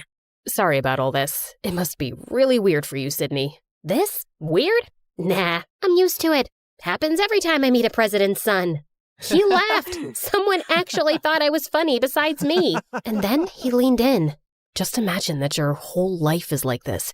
It was manageable when I was a minor because the media left me alone. But now that I'm 18 and my father is running for re-election, it's like every move I make is under a microscope. Sometimes I just want to disappear. In a weird way, I completely understood. I felt the same way, except I always wanted to disappear. Just then, reporters swarmed into the diner and started taking photos of us. Todd signaled for us to smile, so I did, but I had absolutely no idea what was happening. Okay, that's enough. Everybody out. Why do they want pictures of me with the president's son? My own parents didn't want pictures of me. I think it's time you head back to your apartment, Ian. If it's okay with Sydney, I'd like to stay and chat some more. Considering all the insanity of the last couple of hours, the one thing that didn't feel completely nuts was the connection I had with Ian. It's like we instantly got along. I'd like that. Yeah, no. Sorry, we're leaving. Car's waiting outside to take Sydney home, so it's time to say goodnight. I couldn't believe how Ian's assistant was treating him like a child. And then I felt something touch my hand underneath the table. Ian slipped me a piece of paper with his cell number. But then Tiny Todd stuck his face in mine. Listen to me carefully, Sydney. Under no circumstances are you to try and make any contact with Ian unless you check with me first. Is that clear? Sure. Good girl. And if he or the press tries to talk to you, you call me. Wow, this little man just good-girled me. Yeah, no. Maybe I won't feel like it. Well then, I'll make a single phone call and have you expelled, which I will also do if Ian learns about this conversation. So we're going to keep this between you and me, right? I was frozen. If I got expelled, my parents would disown me. All I wanted to do at that moment was to wrap my fingers around Todd's throat and choke him. But instead, I just nodded. When I got back to my dorm room, the first thing I did was call Monty. Yeah, we both applied to and got into the exact same colleges. And then, like the weirdos that we are, we chose to go together. That's crazy. So you hit it off with Ian Gallagher, like for real? I wouldn't say we hit it off, but I feel like we kind of get each other. You mean like you and me? Yeah, but the difference is, he's the president's son. But why me? Because you're amazing, Sydney. You're like the smartest person I know. You're funny, you're not deserving of Ian's attention, that's for sure. That's not true. You're deserving of anyone's attention. You're just saying that because you're my best friend. I want to call him, but I'm scared his tiny jerk assistant will find out and get me expelled. So, don't let him find out. I stared at the number on the piece of paper for like an hour before I got the courage to call Ian. And then, late that night, He snuck out of his apartment and picked me up. I'm so glad you called. Now hold on to me. They let you have a motorcycle? Nope. They have no idea. And then we sped down the road, and it was thrilling. I actually had to pinch myself to believe that I wasn't dreaming. We raced up to a narrow, twisting road to a spot that looked out over the city below. Wow, this view! I found this spot when I first got to school. I needed a secret place to get away from everything. My dad, his re-election campaign, Todd. He was so sincere. When he looked into my eyes, I thought I would melt into a big puddle. He's such a jerk. He really is. Why do you let him treat you like that? Why don't you just fire him? I wish I could. My dad hired him to manage me, and now you're in it too. I'm so sorry. What do you mean I'm in it too? He then handed me a copy of the morning newspaper. On the front page was a photo of Ian and me at the diner with the headline, Ian Gallagher's new college girlfriend? I couldn't believe what I was seeing. If you never want to see me again, I totally understand. This is my life, but it doesn't have to be yours. I had spent my whole life avoiding attention, and here I was, about to be on the front page. My instinct was to run away as fast as I could, but Ian needed someone, and for some reason, that someone was me. We just sat on a rock and talked and laughed for hours, but as the sun came up, Ian looked at his watch and panicked. Oh no, they're going to be looking for me. We have to go, now. We sped down the road, but suddenly there were flashing lights behind us. It was the police. At that moment, I knew I was going to get expelled. My life was officially over. But instead of being pulled over, Ian floored it. We raced down the road away from the police car. Forget about being expelled. I was going to jail. Ian pulled behind a tree and shut off the motorcycle lights. We watched as the police car sped by. My heart was racing, but Ian looked at me, and we both just burst out laughing. The next day, when the papers came out, I walked through campus, and everyone at school was just staring, including the 3 bullies. All I could do was smile. For the first time ever, I cared about how I looked. Monty went with me to get a prescription for contact lenses, then to the salon to get my hair done, and finally to Sephora to get a makeover. Listen, Sid, something feels off about this whole thing with Ian. Wow, is somebody getting jealous because someone else is taking up my attention for once? No, that's not it at all. You said it yourself. Why did Todd know your name? But I wasn't listening. All I could think about was seeing Ian again, and then the cosmetologist turned my chair around. So, how do I look? That bad, huh? You're beautiful. I hugged him as hard as I could. I don't know what I would have done without him all these years. For the next few months, Ian and I snuck out nearly every night and went on crazy adventures. We went to a closed amusement park and turned on one of the rides, did a Ouija board in an abandoned house, and went for a midnight swim in the park fountain. During the day, I struggled to stay awake in class, and my grades went down, but I didn't care. I was falling in love. I was so caught up in Ian that I barely ever saw Monty anymore. I didn't even care that Todd kept posing us for the press. Until one day, when things took a dark turn, Todd had Ian and I meet. Well, look at you 2 lovebirds. It just warms my heart. I didn't know you had one of those, Todd. Every day there's a new surprise. Ian tried to contain his laughter, but Todd was not amused. When the press gets here, Ian, I want you to kiss Sydney. Ian and I hadn't kissed yet, which I thought was strange, but I felt like he was just taking it slow. Then, out of the corner of my eye, I saw Monty sitting alone on a bench eating his lunch. Is that necessary, Todd? Of course it's necessary, Ian. And I want you to kiss her like you mean it. Understand? What the heck was that supposed to mean? Why wouldn't he mean it? And like clockwork, Ian's bodyguards ushered a dozen reporters over to us. But Ian looked so uncomfortable. He gave me the most awkward, quick kiss. Now, I'm no kissing expert, but I would have to say it was pretty terrible. I looked over and Monty was gone. Ian and I got to the back seat of his limo. Todd got into the front and just exploded. What the hell was that? I'm sorry, Todd. I'll do better.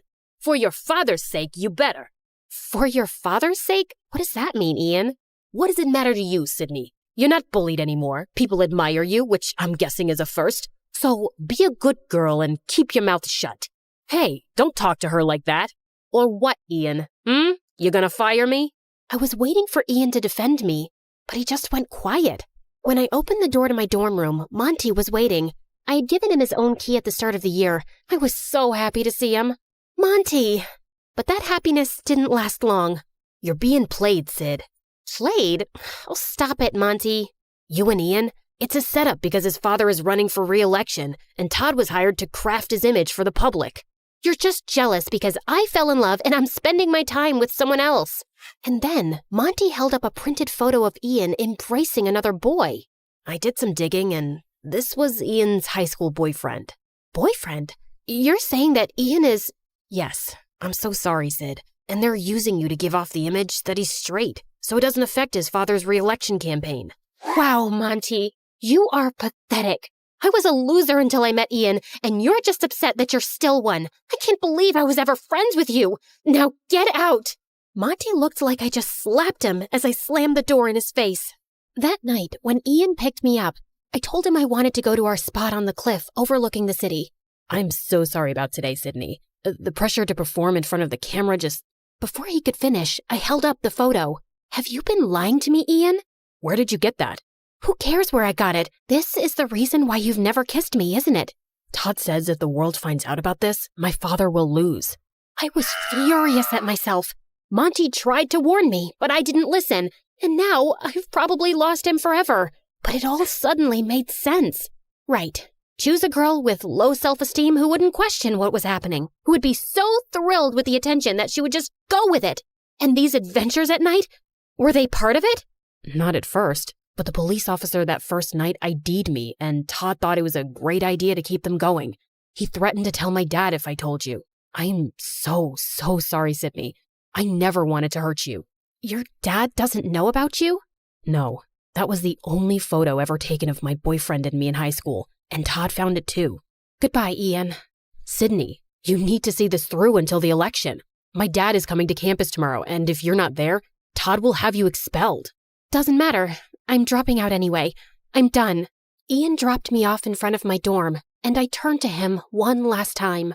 If you want to live your life trying to be someone you're not, just to prove yourself, it will crush you. Trust me.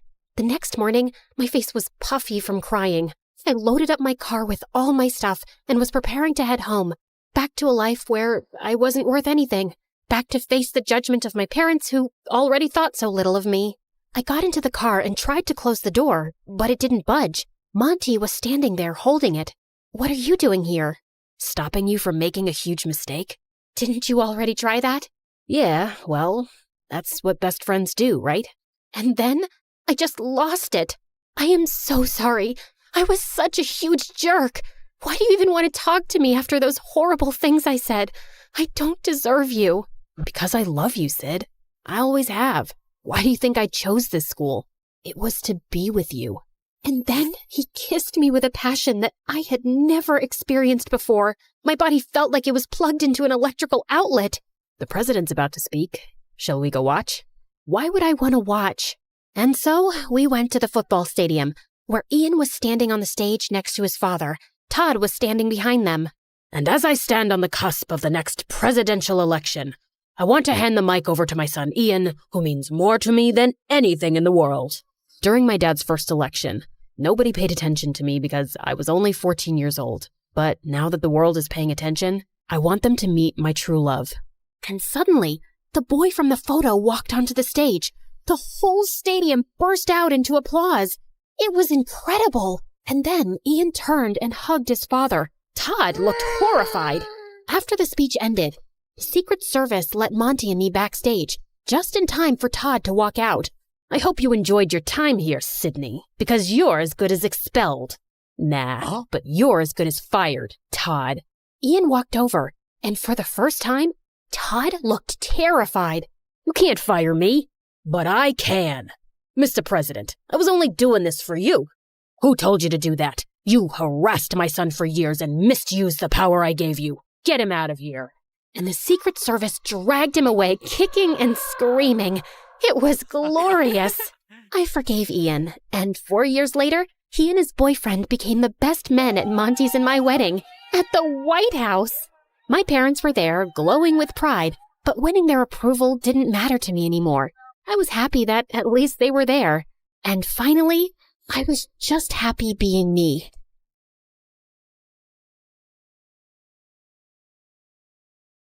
Hi, I'm Hope from Honolulu. Please like and subscribe to 4Eve. My parents always said I was born beautiful. I received so many compliments and modeling offers for baby products that they launched my modeling career when I was just 3. But I never really knew my parents. When I was 6, they started a clothing line named after me and got really busy with it. So they mostly left my older sister Leilani in charge, and she hated me. You promised we'd play with the dolls. You can't always be the center of the universe.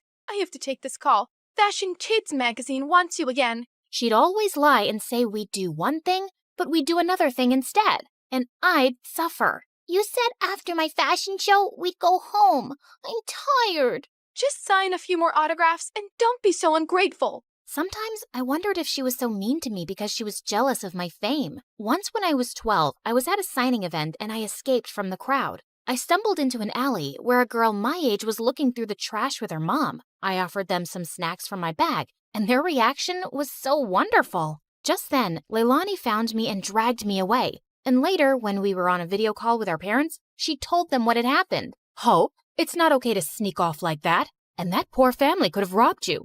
Or taken a lock of your hair to sell on eBay. No, they were nice, and I liked helping them. Nonsense. You're too busy and famous to be doing anything else. Anyway, we heard your sister booked you on a morning show for the launch of your new toy line. Little Hope dolls. They're gonna sell like hotcakes. Sometimes it felt like my parents just used me for money. In fact, I felt people were friends with me for the same selfish reasons. But I never gave up on the idea of using my wealth for good.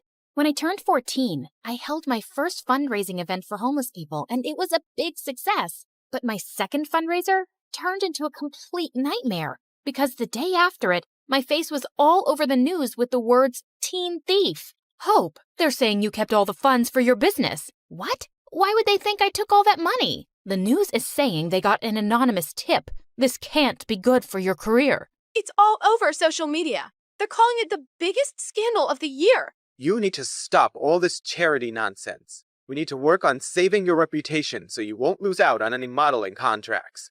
I didn't care if I never modeled again.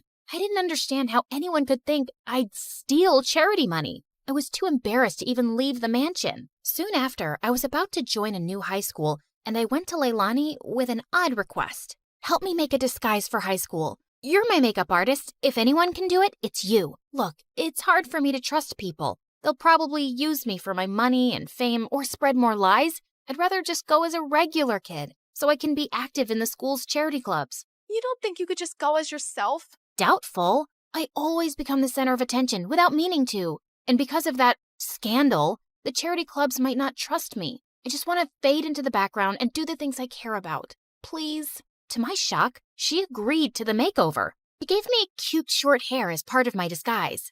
I decided to keep my disguise a secret from my parents. They were not happy about my short hair, but my agent had advised me to take a break from modeling and stay out of the public eye anyway till the scandal died down. At home, I was Hope, the supermodel on a break. But at school, I was Minnie, the humanitarian. I joined the charity club, and the volunteer work I was doing felt amazing. And I was making friends pretty easily. But one day at school, I was lifting a heavy box of canned food donations when I suddenly threw out my back. Whoa, are you okay? I suddenly noticed there were 2 really cute guys watching me struggle to stand up straight. Guess I'm an old lady who's not used to heavy lifting.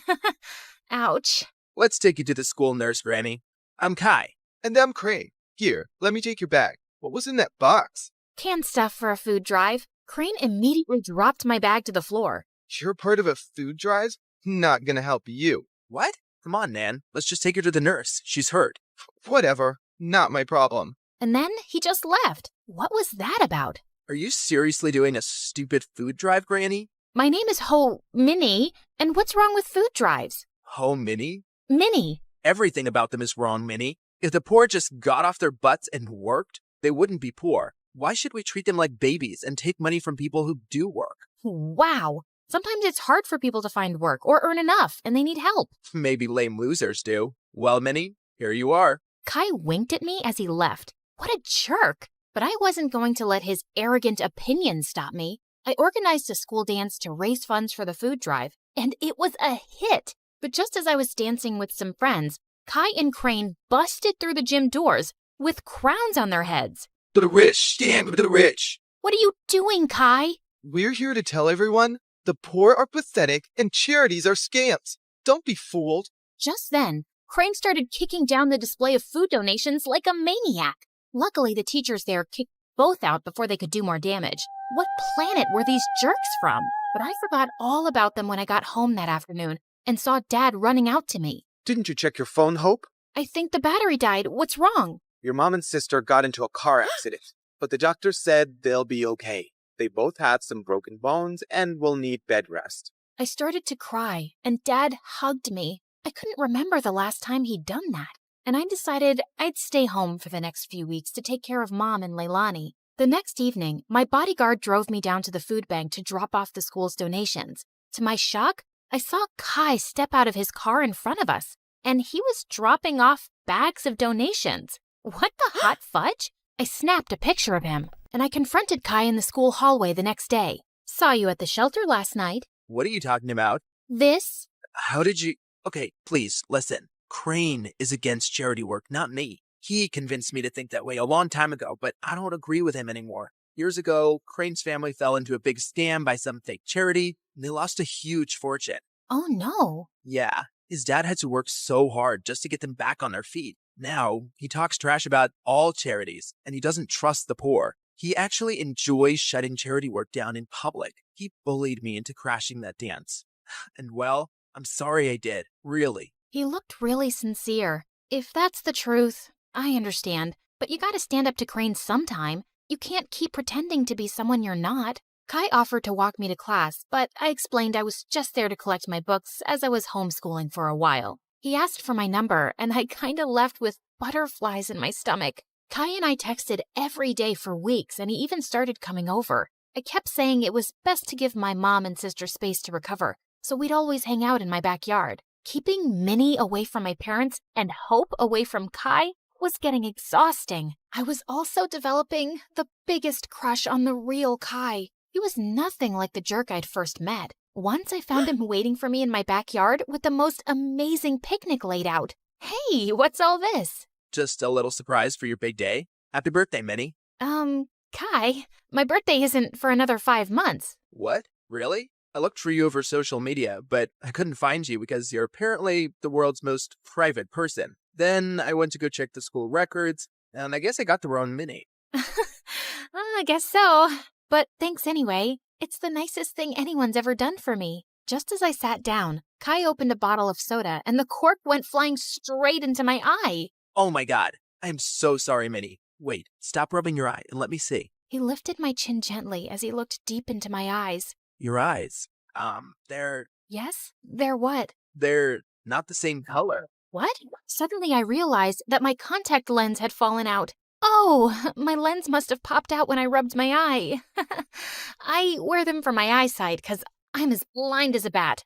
I see. But why would you wear those green lenses and hide your lovely blue eyes? His face was so close, and I didn't have an answer to his question, so I just kissed him. He looked really surprised, but then he kissed me back, and it felt wonderful. Soon after, Kai and I hosted a fundraising car wash for a soup kitchen, but suddenly a car honked at us angrily. Well, what do we have here? Crane, listen, buddy. I know how you feel about this stuff, but I'm asking you to back off. I want to do this. What? Support lying, dirty thieves? Did you forget what happened to my family? Of course not. But that was one bad experience. Not all charities are scams. It's this witch. Winnie's brainwashed you. It's Minnie? And Kai is free to do whatever he wants. But you need to leave. Just then, Crane went red. He threw a punch at Kai, but Kai blocked it brilliantly and stepped back. Crane, walk away right now. You better watch yourself, Winnie, or you'll end up like that stupid teen thief model who raised funds for her business. She got what she deserved. She's a forgotten fraud now, a nobody. Suddenly, I froze in my spot. Was it possible that Crane had started that rumor? He was crazy enough to do it. And what if Kai had been involved back then too? Crane drove off angrily, and Kai turned to me. This may be the end of my friendship with Crane, but I feel relieved. I'm proud of how you stood up to him. Kai smiled at me warmly, but now I felt guarded. Did I fall for someone who might have framed me? Later that evening, as he drove me home, Kai suddenly took my hand. Minnie, I love who you are and who you've helped me become. Will you be my girlfriend? Kai, no, I can't. What? Why? I thought you felt the same way. You kissed me. And maybe that was a mistake. I'm sorry, but I can't be with you. Not only did I feel paranoid about trusting him, he had no idea I was Hope. I hated lies, and now I hated lying. Things were a mess. Kai begged to see me and kept messaging me, but I just ignored him until he gave up. One afternoon, I was fluffing Leilani's pillows when she asked me something unexpected. Hope, how are you? Not bad. Why? Nothing. I just noticed that you looked a bit sad these days. I kinda lost someone I cared about. Wait, Leilani, why are you crying? Oh, Hope, I just need to tell you something. I can't keep it in any longer, especially after you've taken such good care of me. And to my shock, she confessed how she was the one who had started the rumor that I'd stolen the charity funds. I know it was really wrong, and I'm sorry, but I just got so resentful. I was left in charge of you, and you always came first. And you were always in the limelight, while I never even got thanks for anything I did. I got carried away. Leilani, how could you? I really regret it. That's why I agreed to your makeover request, because I didn't want to stand in your way again. I know how good-hearted you really are. Do you know what you've done? I immediately thought of Kai, this great guy, and how I'd shut him out. I wanted to slap Leilani, but I just stormed off angrily. I told Mom what Leilani had done and said I couldn't stand to be around her right now. To my shock, Mom agreed that I should take a break from her. We arranged for me to stay at my bodyguard's house, and I found out that he lived close to Kai. On my first night there, I walked over to Kai's place. I needed to fix things between us, but his butler informed me that he'd gone to Tokyo for 2 weeks or longer. My heart sank. For 3 days, I texted and called Kai, but he never answered. I knew he was avoiding me, and I deserved it, but I wasn't giving up. I called Mom and explained everything about Kai to her, and she actually listened. Tokyo might be a nicer break for you. OMG, Mom, you'd let me go? Yes, sweetheart. Ever since the accident, your dad and I have been thinking how hard we've pushed you and your sister. We just wanted you girls to know success early on, but we've realized there are more important things than success and money, like happiness and family. You've been amazing during our recovery, honey, and you really deserve to go. Thanks, Mom. I love you. And the next day, I was on a flight to Tokyo with my bodyguard and checked into the same hotel as Kai. Just as I stepped onto the elevator, I was shocked to see Kai inside. He looked awkwardly at me. Hi, can I help you with something? I suddenly realized he couldn't recognize me without my disguise. Kai, you're the reason I'm here. I came to tell you the truth. I'm Minnie. Minnie? Minnie from Honolulu? Yes, except my real name is Hope. What? I told him everything. My trust issues and my disguise and what my sister did, how awful I felt for abandoning him, and how I tried calling him. I'm using a different phone here, and I understand why you wanted to hide yourself, Hope. I've missed you. Do you think we could give us another chance? You flew all the way here to make things right? I'd be a jerk if I say no. But could you do just one thing? Give your sister another chance. Come on. Charity starts at home. I will. I promise. I sat in the audience for the 1,000th time watching my annoying sister Mara's talk show. I was just about to fall asleep when suddenly a spotlight shone on me. There she is, my twin sister Brooke. Come help us play the game, sis. Wait, what? Before I could say a word, the audience started chanting my name and my parents nodded at me encouragingly. Mara was waiting on stage with her guest star, who was some famous model. So, Brookie, you and Iris are going to play the card game War, and whoever wins breaks an egg on the other's head. Can I jump off a building first?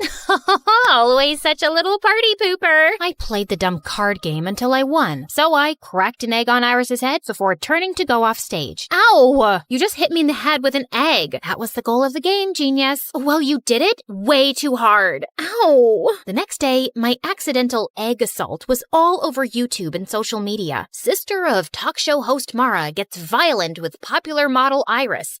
So melodramatic. My life wasn't always like this. place. I'd never asked to live in the public eye. All of this started when my bimbo sister got her own show a year ago and became a child millionaire. Then here I was, just trying to get through high school without punching or kicking walls. Hi, I'm Brooke from Manhattan, and this is my story. But before I rant about my drama, please like and subscribe. Everyone at school brought up the stupid talk show incident. Look, it's Mara's extra crazy sister Brooke. Should we refer to her as the egg beater? I can beat an egg over your head, but don't worry, I'll avoid smashing your new nose. You're always such a witch. This is why nobody at school likes you. She was so cute for thinking that I cared. Anyway, around lunchtime, I headed to the bathroom when suddenly I jumped. One of the most popular guys in school, Lance, was right behind me, smirking. He was a part of a clique of 4 other heartthrobs who all looked like Wattpad princes. You are looking lovely today, princess. You just followed me into the girls' bathroom. I wanted to ask you out on a date. You've never even made eye contact with me before. I used to think you were just Mara's mean loser sister, but when I saw what you did on TV, I practically fell in love with you, babe. I've always wanted a girl with that kind of fire. So I'll pick you up tonight at 8. I didn't answer. I just pushed Lance away from my face and towards the toilet bowl. He landed head first, and I couldn't help laughing. Except later that day, I noticed the rest of Lance's dreamy friends kept staring at me with that same smirk on their faces. In fact, all 5 of them slipped envelopes into my locker asking me on a date. This had to be some kind of joke. I decided to ask Mara about it since she was the school queen bee and full of gossip. But surprisingly, Mara didn't know anything. Then later that night, she gave me some crazy news. She'd invited all 5 of those guys to come onto her talk show where she'd set up a competition over who could win a date with me without even asking me. So what if they're just hitting on you for a joke or a bet? It'll be so much fun. You've never been on any kind of date and you're in the 12th grade. Please. I finally gave in, but I knew those boys were up to something. And if they were going to mess with me, I was going to mess with them too. On the night of the show, I sat center stage behind a table while the 5 idiot heartthrobs lined up behind a rope. Each of them had 30 seconds to impress me. After you pushed me into the toilet, I went and bought you flowers. I also have chapstick to put on before kissing you for our date. Too bad your breath smells like a sewage drain. Next. If you were my girlfriend, I'd take you to a restaurant right on the ocean and buy a giant ice cream sundae with ice cream makes me puke. So I used to be an underwear model, but then I'm embarrassed for you. I had this flown over from Japan. No! By the time the 5th guy, Zeke, came over, I was already exhausted. Then I noticed he was holding a guitar. Oh my God. Brookie, oh Brookie, honey, my heart is yours. Yeah, Brookie, oh Brookie, Brookie, my sassy princess I adore. The audience went wild, and I wanted to cringe. But for some reason, I found myself smiling. So when it was time to choose the guy I'd go on a date with, I chose Guitar Boy Zeke. I just had to remember that he probably didn't really like me, and if he was planning on humiliating me, I had to beat him at his own game. So when I met Zeke for our picnic date, I came wearing my mom's wedding dress. What's that you're wearing? A wedding dress. That way, we can imagine what it'll be like when we get married one day. Ever since the talk show, I've fallen head over heels for you, and after that song you sang for me, I know now that you feel the same way. I'd hoped the guy would run scared and crying, but instead, he laughed. I must have really won you over with that song I played you. I'm not done with you yet, Prince Charming. During our picnic, I sat on his lap and made him feed me every bite of food and hold the water cup up to my lips. And when he turned to get a napkin, I started fake crying hysterically. We were staring into each other's eyes, but you looked away. Is it because my eyes are ugly? Or are you breaking up with me? I have nothing else to live for now. You are so extra. I know what'll cheer you up. Let's have a romantic dance. Wait, what? Before I could say a word, Zeke turned on classical music and pulled me up to dance. He started spinning and twirling me around and even threw me in the air. God, he was crazy. Later on, Zeke drove me home, but he said he needed to stop at his house first for something. I decided then I'd confront him. Look, I know you're either dating me because you bet your friends money or you guys want to humiliate me as a joke. Either way, I'm just telling you, I didn't fall for it. I told those guys you'd be too smart to trick. It was Lance's idea to bet money on which one of us can win you over. I never wanted to do it, but I couldn't tell Lance that, because whatever Lance wants, Lance gets. Zeke then told me his dad and Lance's dad were friends, and because Lance's family was rich, his dad was going to pay for a music college Zeke got into. Therefore, he could never afford to ever piss off Lance. And don't tell Lance I said any of this. Please, just let me tell him you fell for me and you asked me to be your boyfriend. I really want to go to music school. Come on, you don't care what anyone thinks, and you're already unpopular and barely have any friends, and no offense. How little self-respect did this guy think I had? I wanted to give him a good slap in the face, but just then, Zeke stopped by this really run-down trailer next to a pile of garbage. Okay, we're here. My dad's sick, so I have to check on him every few hours.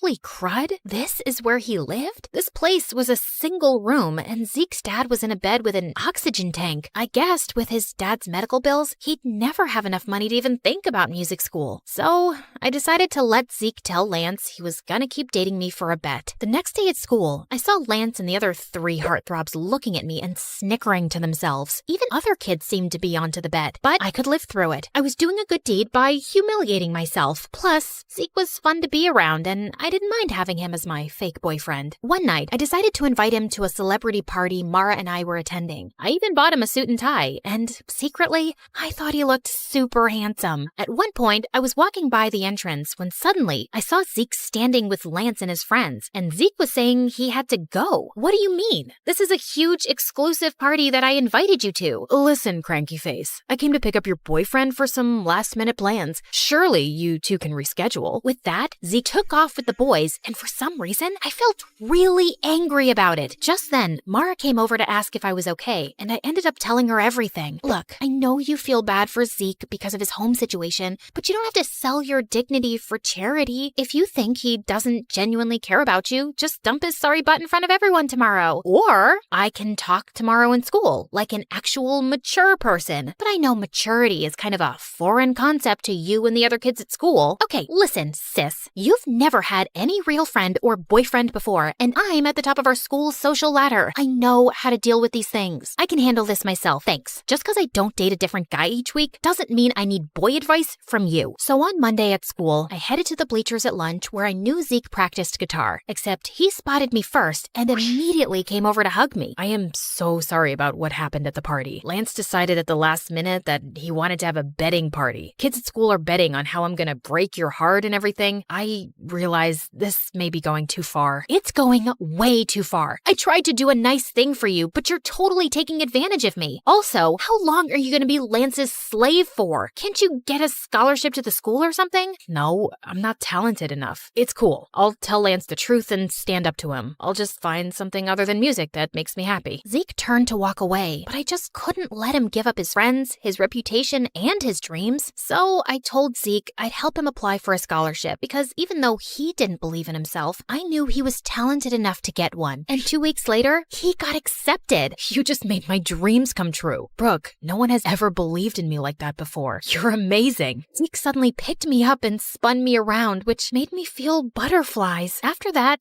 Zeke and I became really close and started hanging out all the time. I helped him take care of his dad, and he helped me make some friends at school. Except there were a couple of issues. One, I started to develop real romantic feelings for Zeke. And 2 was Zeke still hadn't told Lance the truth, even though it was part of our agreement. So finally, Zeke decided to confront Lance one day after school as I hid behind a tree to listen in. Look, man, I told Brooke about the bet. It's not right the way we're manipulating her. Plus, I've been hanging out with her, and I think I want to date her for real. You know, she helped me get a scholarship to the music school you were going to pay for. Now, you don't have to. Are you kidding me? What am I going to tell all the kids who've been giving us money, betting the different ways you can dump her? You're one of us, Zeke, and she's an unpopular loser. It'll make the whole squad look bad. If you date her, then you're dead to us. Well, fine then. You guys are jerks anyway. I'm gonna get myself an awesome girlfriend. I held my breath as I watched Zeke ditch his friends for me. And just like that, Zeke and I became an item. He held my hand, kissed me in public at school, and didn't even seem to care that he'd lost all his friends in popularity. Everything seemed to be going well, at least for a couple of weeks. Then one weekend, I went away with my family for a camping trip with no Wi-Fi or cell reception. But when I arrived back at school on Monday, something horrible happened. I was sitting in the cafeteria when suddenly Zeke stood up on one of the tables with a microphone and speakers. Can I have everyone everyone's attention, I have something to say to my girlfriend, Brooke. I'm sorry, babe, but I just can't date you anymore. I've realized that I don't want to be with a stuck-up sourpuss who's way below my league. It's also really lame that she's never dated anyone before. So for all of you out there who bet money how I'd dump Brooke, the ones who selected public humiliation win. I stood with shock as I watched a bunch of kids run over to Zeke, Lance, and the other guys with cash. None of this made any sense. Had it just all been a setup? I ran out of the room and into the hallway to collect myself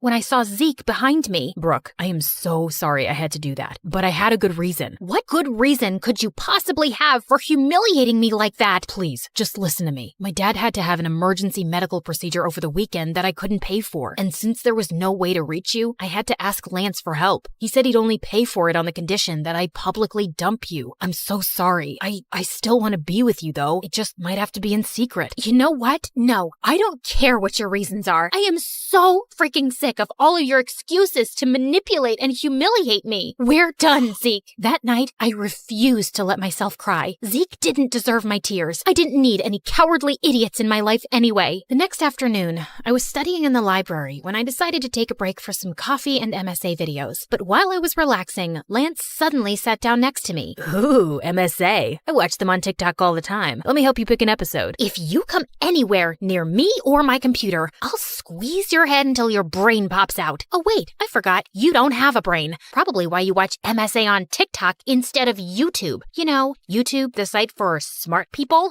Wow, Zeke must really regret dumping you. Yeah, about that. I know it was you who forced Zeke to break up with me. Why do you have to go around messing with his life and mine? The way you and your friends bet on me and tried to break my heart for fun? How sick do you have to be to want to do something like that? Maybe some people just enjoy messing with other people's lives. You should ask your sister. After all, the whole betting game was her idea. Lance got up and left, leaving me very confused. What did he mean by that? He was probably just messing with me, but I still asked Mara about it, and she got really quiet. Okay, it's true that it was my idea, but let me explain. I just felt bad because our whole lives, you've lived in my shadow. I have everything. Fame, popularity, friends, and you didn't get any of that. So I wanted to find you a cute boyfriend to make you happy. Except none of the guys at school wanted to date you. The only ones who were willing to were Lance and his friends, if they could make money off of it. But I had hoped one of them would fall for you for real. I was stunned and silent as Mara apologized over and over. I knew her heart had been in the right place, but she'd gotten me into such a giant mess. God, I just needed space from everyone. The next morning, I was going through the mail when I saw an envelope from Zeke's music school. To my surprise, they'd returned a check I'd paid as a deposit to confirm his place in the program. Apparently, Zeke had called the college and declined the offer to attend. I thought right away of his sick dad, and suddenly I got a bad feeling. I drove immediately to Zeke's house, but when I reached there, he was sitting outside and playing guitar, looking perfectly happy. Zeke, is everything okay? Did you call your college and decline the offer?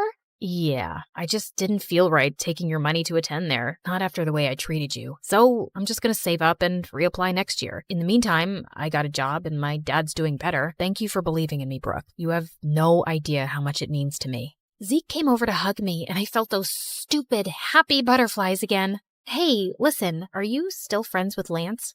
God, no. I'm done being his slave. I took a loan and paid him back everything I owed him for Dad. So, if I give you a second chance, that means you can't be an idiot this time. I swear on my life I won't be. I want you back, and I won't have it any other way. So, I guess my sister did achieve her goal of finding me a guy, even though it was in the craziest way possible. Still, maybe one of these days I could thank her for it.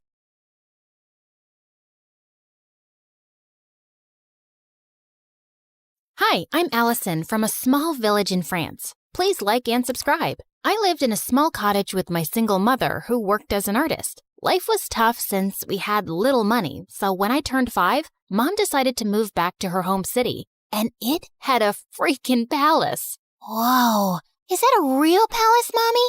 I want to see what it looks like from the inside. I want to meet the king. The king doesn't live there, Allie. Only his sister, the Duchess, does. And only those who work in the palace can go there. Soon after, Mom got a job as a royal portrait artist, and I would beg her to take me along someday. But she always said I was too clumsy, and the palace was full of delicate things. I'll be careful, I promise. Oh, I forgot to tell you. There's also a ghost who has lived in this palace for decades. Was the ghost there when you were a kid? Yep. Then it must be old by now. I can easily outrun it. Of course, I didn't believe her. If anything, it made me more curious about the palace. When I was 9, Mom was called by the Duchess to make her portrait, and this time, I followed her. Somehow, I managed to sneak inside without getting noticed. And boy, was it pretty! As I wandered around, I slipped into a nearby room full of toys and blingy things. I'd never seen anything like that before, and it was so fascinating that I grabbed a few of them. But when I reached home, I felt guilty and scared. If anyone at the palace found out, Mom could lose her job, and this was stealing. I'll bring you guys back someday when I work at the palace. Till then, you can hide here. My passion for working in the palace grew stronger as time passed. I begged Mom to teach me how to paint so I could become a royal painter just like her. And by the time I was 17, I was better than her. One day while I was painting, Mom came home with some big news. The king is coming to town after 17 years, and they want paintings for the whole palace. We started working day and night, finishing all 20 paintings in under a week. But a day before the delivery, Mom slipped and sprained her ankle. I'll ask someone from the palace to pick them up. No, I can take them. I promise. I won't break a thing. Whoa! Are you sure? We can't lose the job. Yes, Mom. You can count on me. I managed to convince Mom and then left for the palace. I also took the stuff I'd taken all those years back. I could finally put that back. When I entered the palace, it was exactly as I'd remembered. Wow, how dull. This place could really use some color. I was so lost looking around that I tripped over a giant statue's foot, and the paintings flew in the air. Just then, I heard someone scream, and when I looked back and saw a girl, I almost passed out. It was like I was looking in a mirror. I touched her to make sure she was real, and she slapped my hand away. Don't you touch me, you peasant! Don't you know who I am? My doppelganger? We look exactly the same. No, we don't. I'm a princess, and you look like a street rat. If I look like a street rat, so do you, because we have the same face.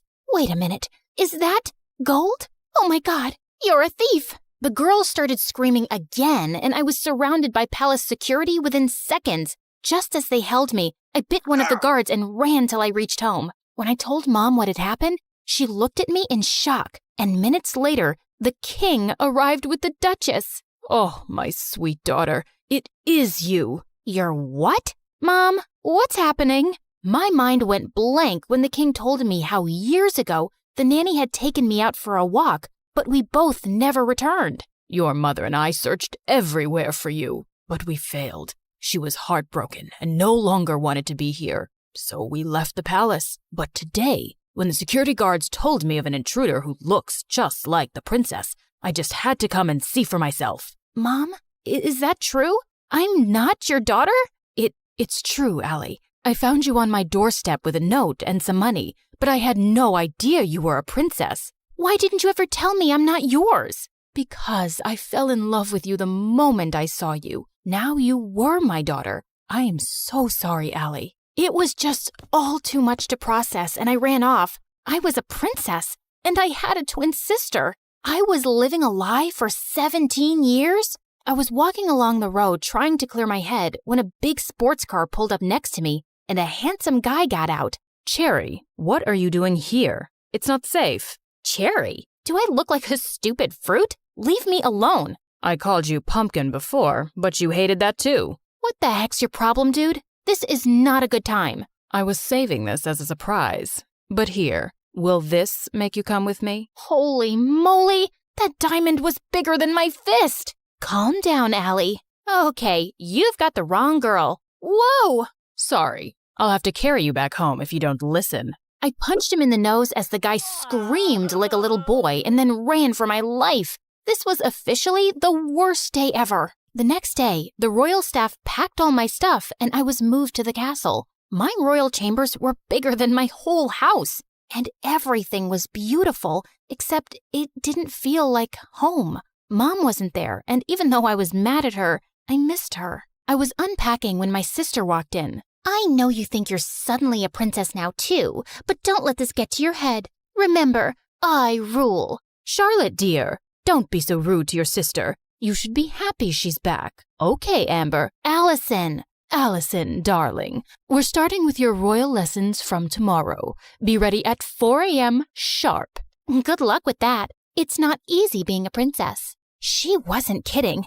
It was a mad schedule. Mornings were for horse riding, then music in the afternoon, and martial arts in the evening. My body was super sore, and I was exhausted. But within a few weeks, I'd grown tougher and learned a lot. One evening during martial arts practice, someone walked up to me. It was the diamond guy. I thought they were just rumors, but you are prettier than Charlotte. We look exactly the same, like identical.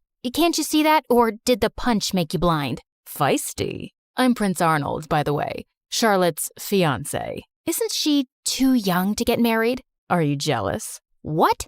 Move along, dude, unless you want another punch. But the guy just winked and left. What a flirt! Later that evening at dinner, Dad announced that he'd be holding an official coming out party for his daughters, and the entire village would be invited. What's a coming out party?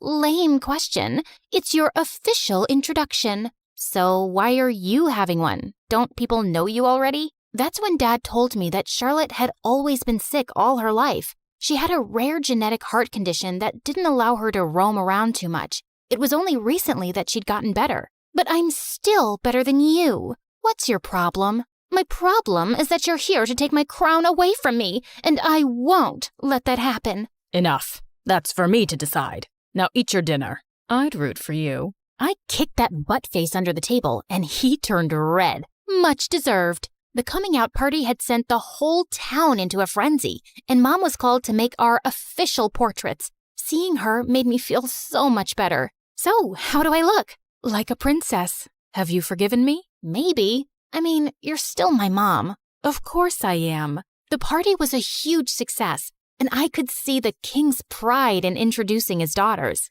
You should see Allison fight. She's a natural. Her paintings are so good. I think I should send her to Paris to become a professional. Dad, I wanted to become a chef, and you didn't allow that. That's because you weren't well, Charlotte. Now, don't interrupt me while I'm talking, darling. I was a little embarrassed with all the praise, and it clearly bothered Charlotte. So I excused myself and went out for some fresh air, only to find that jerk, Arnold, making out with a maid. What the heck, dude? Oh, hey, Allie. Don't worry, this isn't serious. And you're next. I felt furious and turned around to leave, but he blocked me. Oh, don't be so mad. Come here. Arnold pulled me in and was about to kiss me when I pushed him hard, but Charlotte walked in just then. What's happening? Wait, I knew it wasn't you. My darling Charlotte, this imposter tried to take advantage of me. She tried to kiss me while pretending to be you. What? That's not true. This guy's been flirting with me ever since I came here. Charlotte, he's a jerk. I just caught him making out with a maid. Enough. First, you try to steal my life, then my dad, and now you have your eyes on my fiancé? I won't let you get away with it. With that, Charlotte went inside and got on stage as everyone stared at her in confusion. Attention! My twin sister is a manipulative witch. She's a thief and a liar, and so is her mom, that lady. Tell me, Allison, did she teach you how to be a lowlife? Because you surely weren't born one. Say what you want about me, but keep my mom out of it.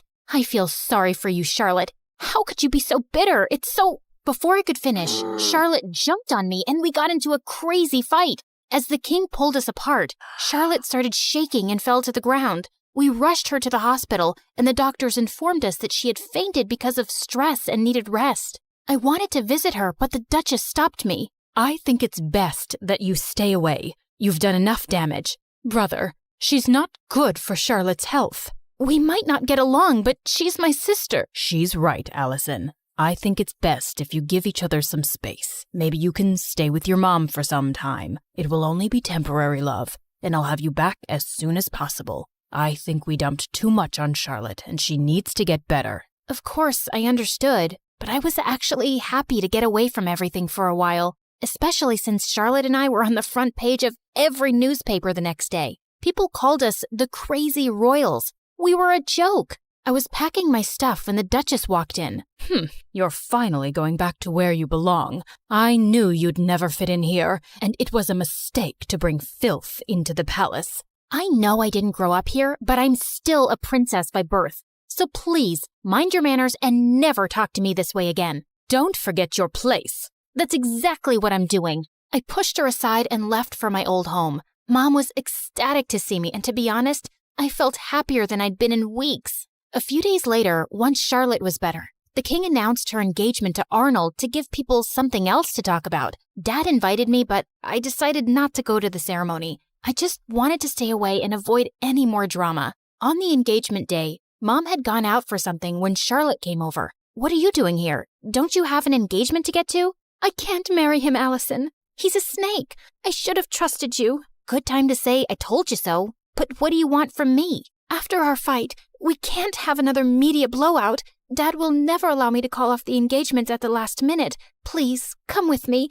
Maybe we could convince him together. Please help me. Charlotte was crying like a baby now, and I didn't want her to have another fainting episode. So I agreed. But just as we entered the palace, Charlotte stopped. I need to fix my makeup. The entire town is in there. Wow, priorities. Thanks for doing this. I'll be right back. I started to walk around when I spotted Charlotte. She's here. I've done everything you asked me to do, including the fake fainting. Now do your part and make her leave forever before Dad decides to bring her back here again. Leave it to me now, princess. I have the perfect plan to make sure you get the crown. Oh my God, these people were crazy. I had no idea what her plan was, but it sounded dangerous. So I ran straight to Dad, and seconds later Charlotte followed.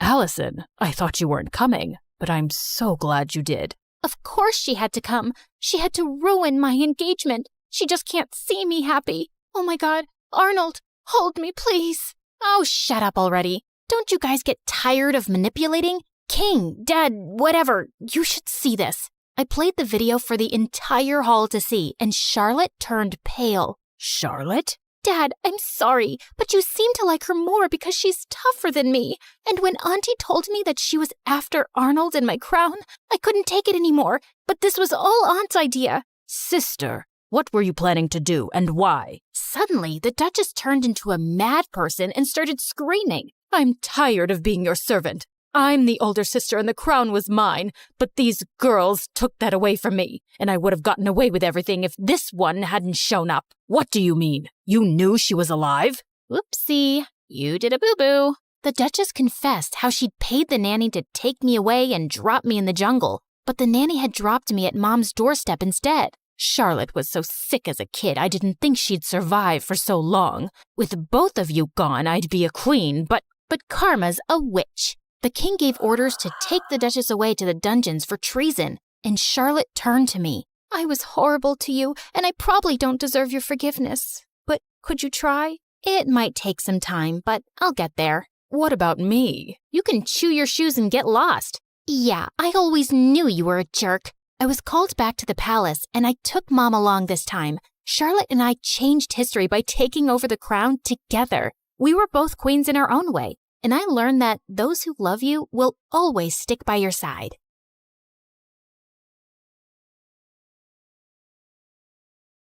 Little Natalie's tummy couldn't stop growling. She had been hungry the whole afternoon, but it was evening now and her mom wasn't home yet. Those rich people should stop making my mom work so much.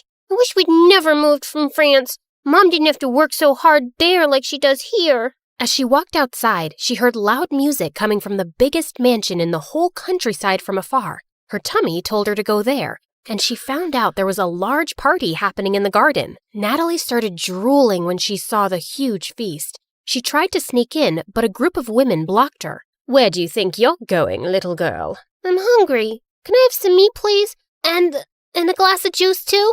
Just look at her dirty clothes and hands. Disgusting. You're not welcome here, child. Be off with you. Natalie was so mad at their meanness. Just as she turned to leave, she noticed a young boy around her age hiding in the bushes, and he looked furious. He was staring at a maid who was being scolded by the lady of the mansion, Mrs. Harrison. How can you serve these fruits in a stupid basket? We have an expensive tray for this. Another mistake, and you're fired. Mr. Harrison was trying to calm his wife down when their daughter Harper, who was the same age as Natalie, was making things worse. I don't have the mood to eat those fruits anymore, Mom.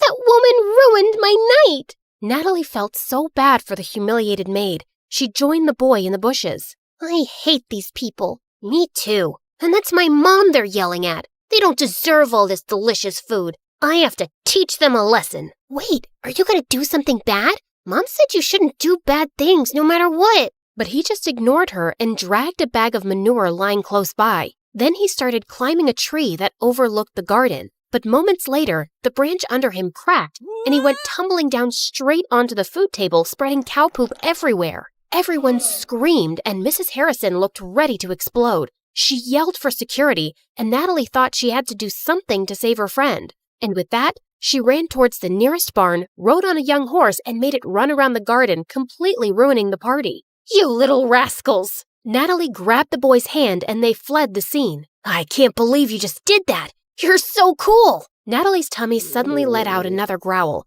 He chuckled and took out an apple from his pocket. For you! Make it 2, 'cause I saved your butt. I'll get you another one soon, promise. What's your name? Natalie. And you? Caleb. Nice to meet you, Natalie. Can we be friends? Okay. And since then, Caleb and Natalie became best friends. Growing up, they shared their love for food and their hate for rich and mean people, especially for people like the Harrisons. Caleb was 11 years old when his mom met a guy, Mr. Cross, a gardener for the Harrisons. His mom said that from now on, Mr. Cross would be taking care of them. Hello, Caleb. Your mom told me you like apples. And reading?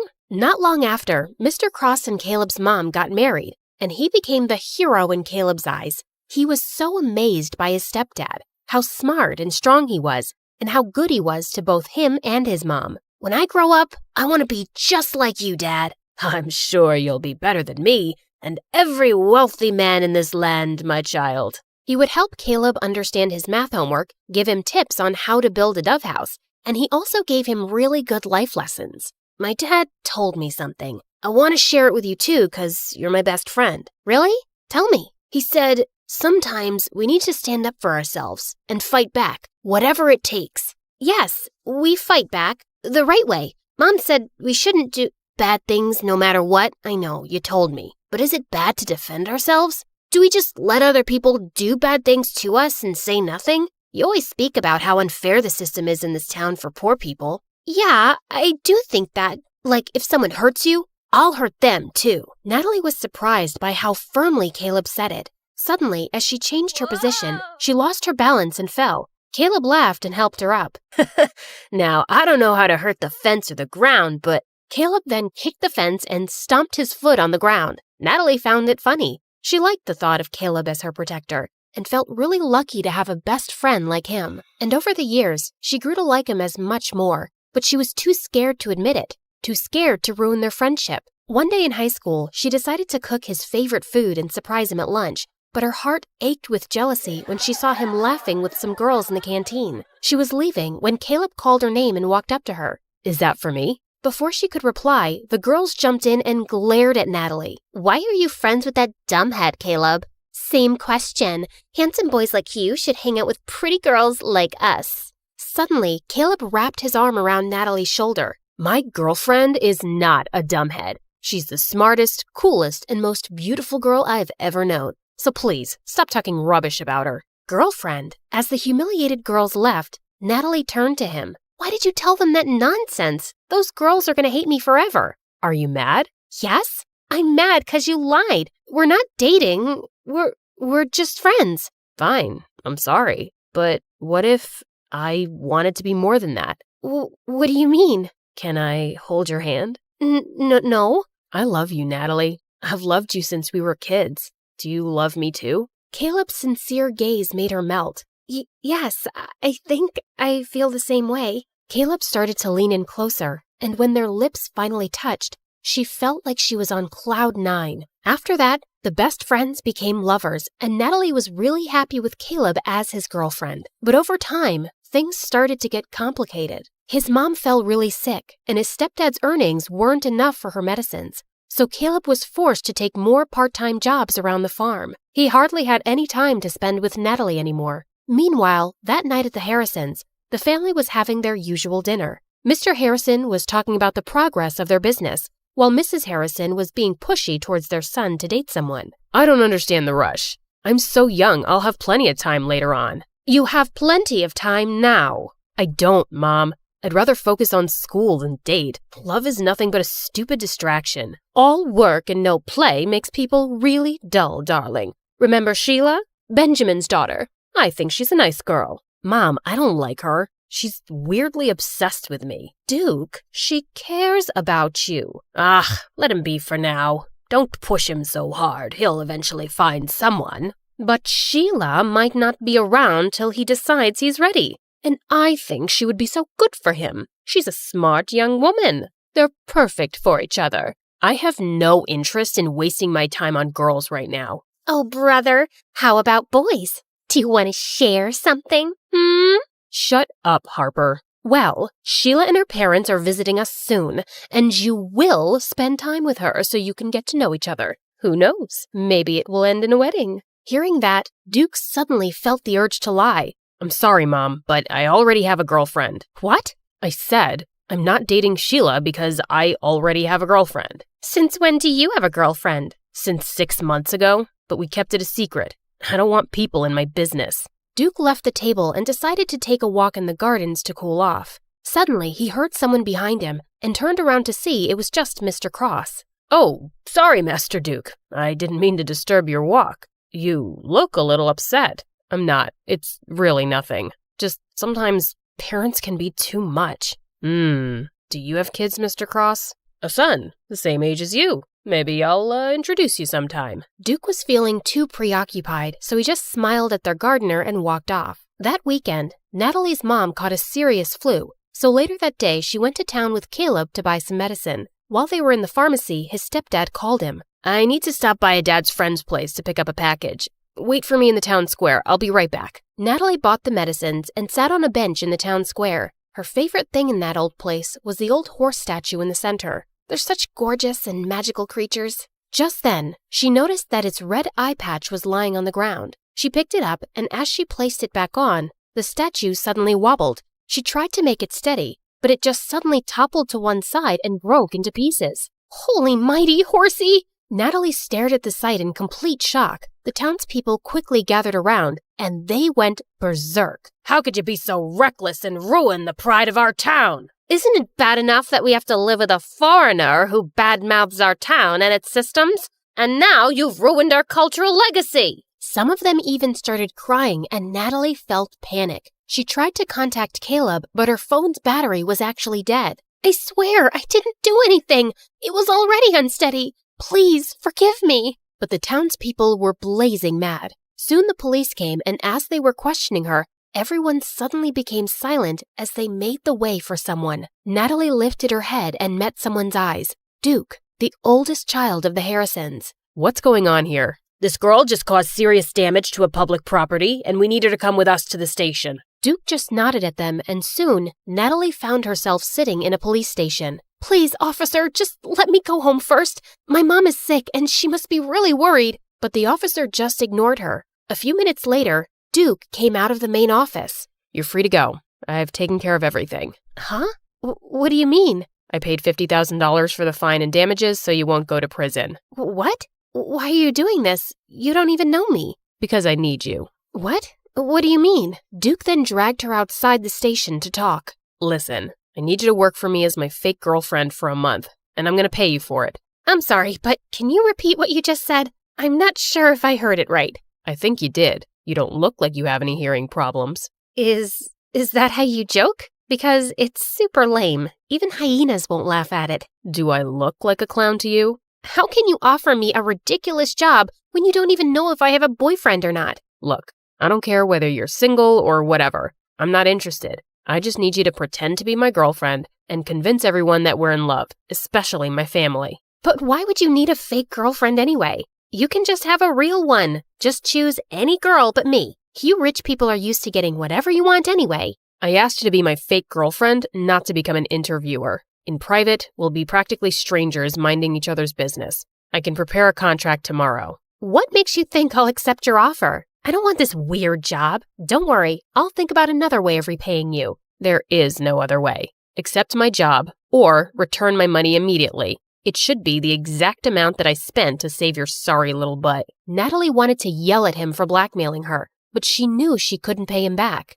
Let me think about it. I don't have much time. I'll give you a day. Let's meet at the cafe tomorrow, same time as this. Before Natalie could say anything more, he turned around and left. When she got home, she found Caleb's messages saying that he'd be staying at his stepdad's friend's house for the night. Natalie really needed to talk to him, but she was also worried about how he would react. She also didn't want to tell her mom about this yet and stress her out. So later that night, she went to her favorite spot on the farm to think it over alone. Suddenly, Caleb appeared beside her. Hey, what are you doing here? Wait, Nat, are you crying? Tell me what's wrong. She didn't have a choice but to tell him everything. Are you serious? You shouldn't have let him help you. He took care of it himself, and I could never pay $50,000 on my own. But of all the girls, why does he want you? This is stupid. I thought Harper was evil. I didn't expect that her brother would be worse. Look, if he didn't help me, I'd be cold and miserable in jail right now. But he obviously helped you just to force you into this stupid job.